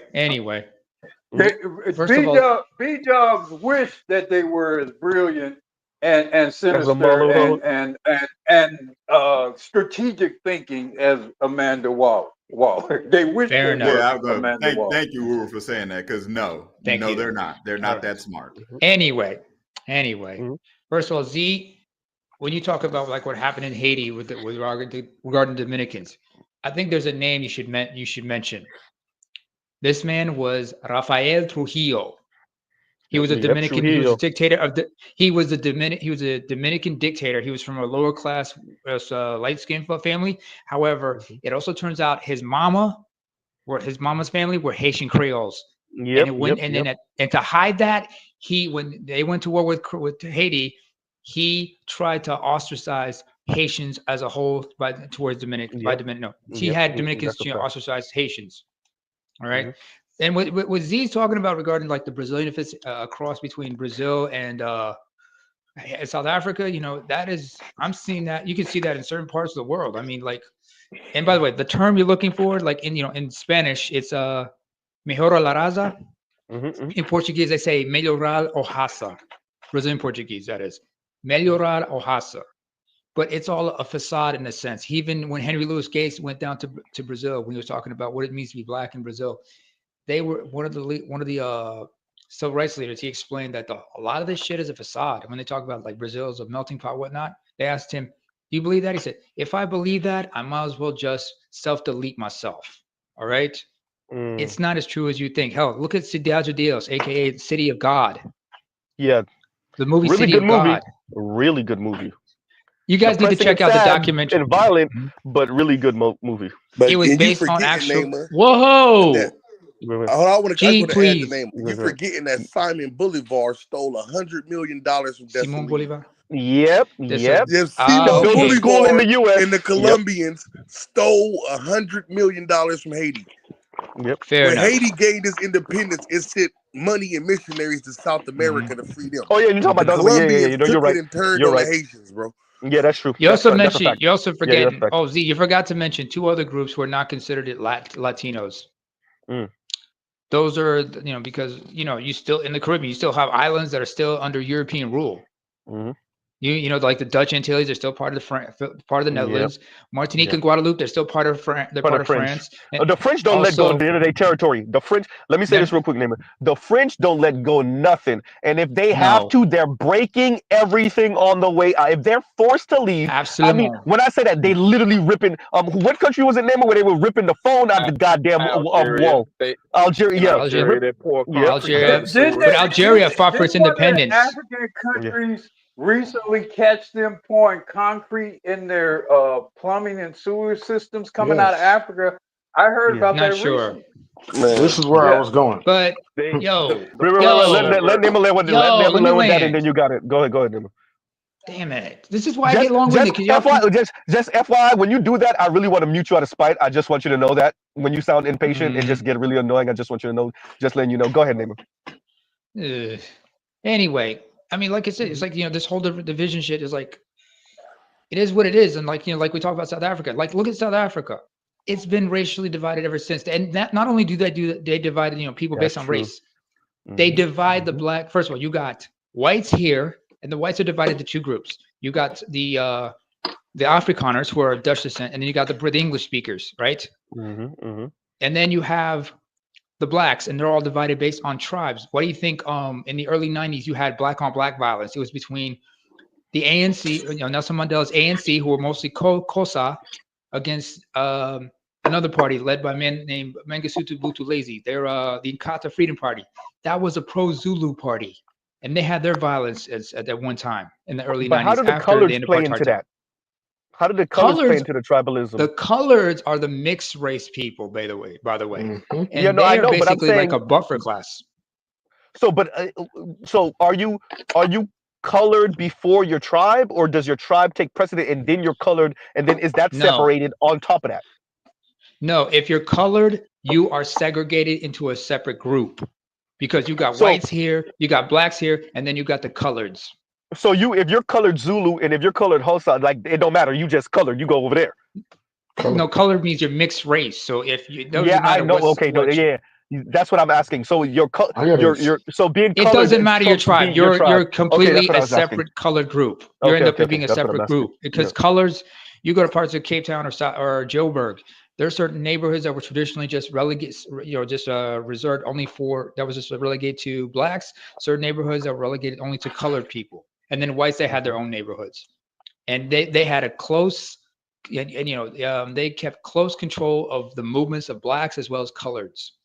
If you're a black man, if you were in a white neighborhood, unless you had some paperwork that showed that you had a work permit to be there, your ass was gonna get fucked up 6 ways to Sunday.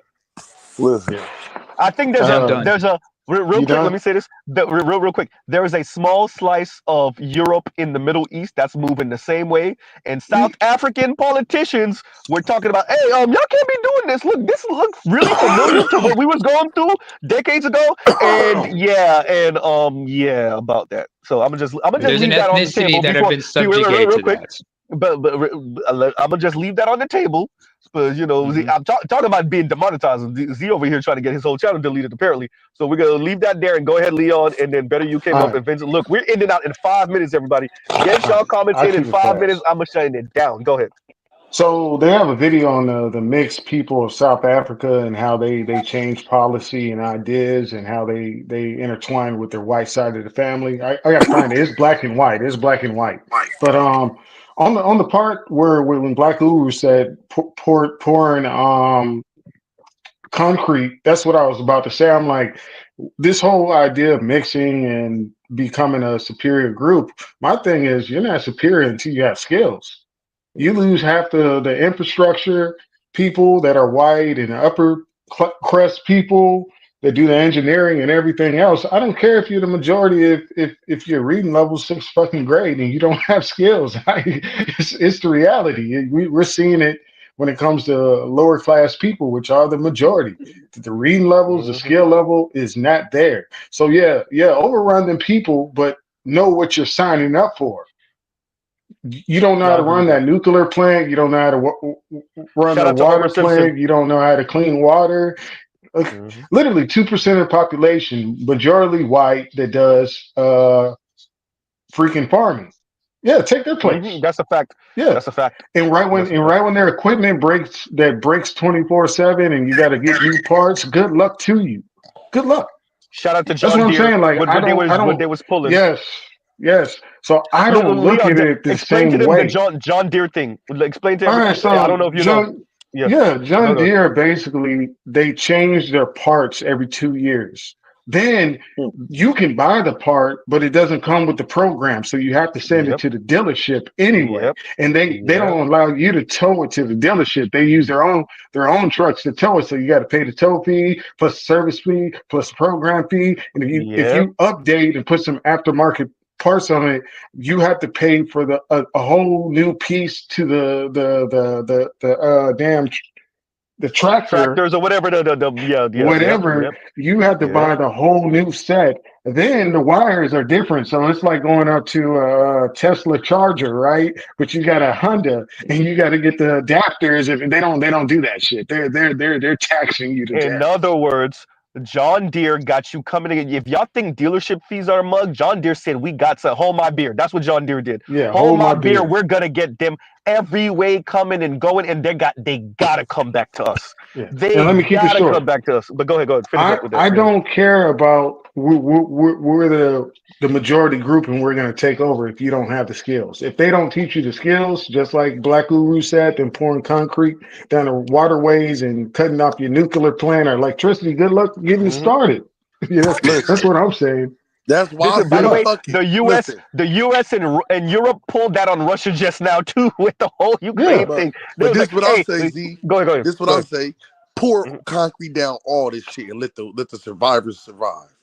Man, you Fuck don't want that. And that. This shit is that's too not, You you don't don't want corrupt. really that. want that because You don't it want would that. be one Udo, thing if there. boy, I'm from the trenches, boy. No, this I'm is what I'm ready. saying. This is Like, wait. This is what I'm saying. don't want that. We're talking about Africans here. Man. Remember, we're not Yeah. talking about here in America because it's different. The thing with Americans, the white Americans, is that because we're still part of this country, it end up biting them in the ass anyway. So it may not Yeah. be tomorrow, but within 10 years, 15 years, 20 years, the mechanisms that they created, because this is what white Americans keep on running into. They think they could throw all the toxic sludge to black people. And I'm not just talking about physical toxic sludge. No, about cultural, political, economic toxic sludge into black America, and it will spill back out onto them. And it always happens. Yeah. The difference is when Europeans do that to Africans, they get to run back to Europe and don't have to feel that shit. Yes. You see what I'm saying? And No, So I'm this is what saying I'm that's what here I'm saying, in saying. Z. America, Yeah. This is what I'm here in saying, Z. America, if you become the majority, you don't have the skills. It doesn't matter. Your women are still going to want them to run the infrastructure because they know how. Okay. So if you don't Yeah. get the I don't, education, man, you don't listen. get the skills, it don't mean shit to be the Well, but majority. but but I You don't live in give a a the third fuck world. about problem, being. the flaw in what you present, Leon, is black men have a history of doing all that stuff when they were allowed to do it. And doing it Yes. at the highest levels, the most competent levels. Black men were building airports. They say black men allegedly created the first cars, allegedly created the first airplanes. Yes, The we did. Patterson I don't Company is doubt real. I don't doubt the ability of black men to do any of that, Me neither. Hmm. including even running the fucking nuclear plant, if we're just allowed to get the resources and the training to do it. The That's issue I right. to agree. me, I see, here's my thing. I've lived long enough, brother. I've seen brothers doing all that stuff. I've seen men, I I agree. saw my uncles and them doing all that stuff. So I mean, I think because you guys are younger, you guys have seen a different. I've seen brothers doing shit with their hands, man. I've Me seen too. them Yeah. building stuff. I've seen them laying entire plumbing systems and houses and apartment buildings. I've seen them do that with my Black own Guru. damn All I'm eyes. saying Black is men could y'all do were all of that. smarter. Black I'm men well could do all aware. of that. Wait, Black Leon. men could do all of that if you got Yes. the bitches out of their way. I Yeah. That's agree. the And problem. I'm saying y'all were a smarter generation than these motherfuckers. I'm being 100% serious when I say that y'all were smarter. Y'all knew how to use your hands a lot better. And I'm saying if you know what you're signing up for that experience to get to that, that's different than people that already live in this I think lifestyle. if you Y'all got the Let built me this time, wait. lifestyle for us. Let me do I this think real if quick. Y'all black built it men for Real had us. quick, the real quick, time, everyone. Let me do this. Let me do this real quick, real quick. I want to read Jay Moore's comment, and then we just go to Black Yeah. Guru's closing. I'm sorry, I'll look. Mr. Z got things to do. So Jay Moore says, "Don't want to end up like Logic sleeping too much." And I get the comment. So for those of you that don't know, the rapper Logic is white passing like a mug. Like this pretty Hmm. much is about as white passing as you can get before you white. Like he's white essentially. Yep. And Logic Dad is like a lighter skinned black man. He's clearly black. So you can see Logic Dad is clearly black. But Logic does not like it's crazy how much Logic is white Listen, passing. man. He's white passing. And so like Jay Moore is getting to you mix too much, and this is going back to what Black Uru was saying, you mix too much and you just white. That's it, you just white. And Shout out the to question, BGS and the right? shout out to BGS So and the where the line video is, and about the that's the alpha male question. superior. Look, That this goes to where the question is. So Black will go ahead into your closing. This is the benediction for those of you that yeah, never I heard the mean, benediction going before. back to your Go ahead. going back to your original subject, and I'll just kind of maybe repeat what I said. I mean, look, I wouldn't invest too much time being concerned about whether or how much of these women are eating each other's pussies. I'm gonna be blatant about it because I just want to You sell it. emphasize that point. Say that. I would assume they all are. I mean, to me, the safest bet is to assume they all are, and then put the onus on them to prove different. Y'all all doing it. So I'm not going to even be that concerned about it because I operate on the premise that I think the greatest freedom that any black man will ever give himself is to be not concerned about what some woman does with her vagina. That is the greatest freedom you will ever. And think about it. Think about it to yourself. Think about it if you're not worried about what some woman doing with her little raggedy ass. Think about all the stuff you can achieve on this planet when you're not concerned about that. And I'm a married man, but I don't know all of what my woman has done with her box and who she's done it with. And I don't spend a whole lot of time concerned about it, Frank. Is she doing what I need her to do? Could I trust her to raise my kids and pay the bills that I assigned her to pay? You know, and can I trust, that she's not going to sabotage some important business interests of mine?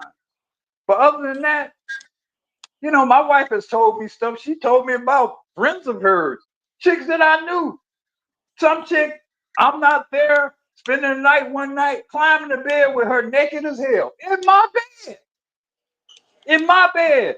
And I know this chick, smiling in my face, and you great, and I love you, Black Uru, you great. Mhm. And this bitch tried to scheme up on my way in my bed. So no, I don't trust Alexa, play Drew Hill in my bed, these please. hoes, man. Do not trust these women. Yep. And here's the thing: protect yourself.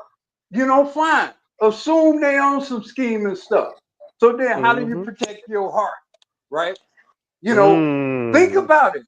Imagine if you find out that she eating some other woman. The movie She Hates Me. Did you all see that Yes. Spike Lee movie? Yep. It kind of touched on that. Remember that his woman, I think they were engaged.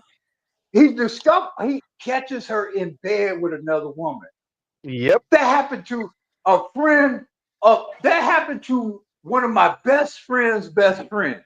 Walked into his house and saw his wife head between some other. Lord have he said he describes it as if he had been transported to another planet. And it wasn't even like he was still on Earth anymore. So no, you can't, and brothers, y'all can't invest yourselves that much in what these women are doing. Only thing you can do is protect yourself, protect your money, do as best you can to try to protect your interest in your children, which is very difficult, obvious, and get you some, like I said, get you some outside, dispassionate research information. And if you catch her, she went down to Miami and they all down there having some lesbian, outing or whatever, make some hard decisions, brother, and make those decisions sooner rather than late, because they are going to come back to haunt you. And as much as fun as it may seem in some way, obviously it seems fun in some way. Man, a whole lot of other things seem fun. Shooting some cocaine is fun, sound like fun sometimes, but man, as we know, that's gonna come back to haunt you. And if she's playing around with women like that, I promise you, it's gonna come back to haunt you. So protect yourself and be ready to accept the possibility that, given the environment we in, there's a strong possibility that most of the women you get with are gonna have that on their resume, unfortunately. And as always, thanks for having me. Wait, everyone. Mr. Z is gonna read a Split Gym super chat, and we're gonna end out because the whole point of having Black Uru as the benediction is that is the signal that it is over. And so thank you, a Split Gym. The dope stream. Thank you, a Split Gym, for the super chat. I'm probably gonna stream again tomorrow. So and BGS, goddamn BGS, 8 hours, and he over here. Let me 8 hours, and he's talking about should have joined. You should have joined. You probably had the old man nap. I'm putting it on the old. I'm pretty sure you had an old man nap. You ain't right, man. Thank you. You left Black Uru out here to wrangle all the cats, right? Herd the cats the whole stream. But yeah, and once again, so thank y'all for coming up. Thank you, Black Uru, for the benediction once again. I'm probably tomorrow's really gonna be a reckless stream. But I'm probably gonna stream tomorrow, but I'm gonna really have to end out at 4:00 in the afternoon if I stream tomorrow. Well, that's 4:00 Eastern time. So we'll see. And on that note, everybody, we will pause right here. Once again, the Split Gym, thank you for the super chat. We'll pause right here.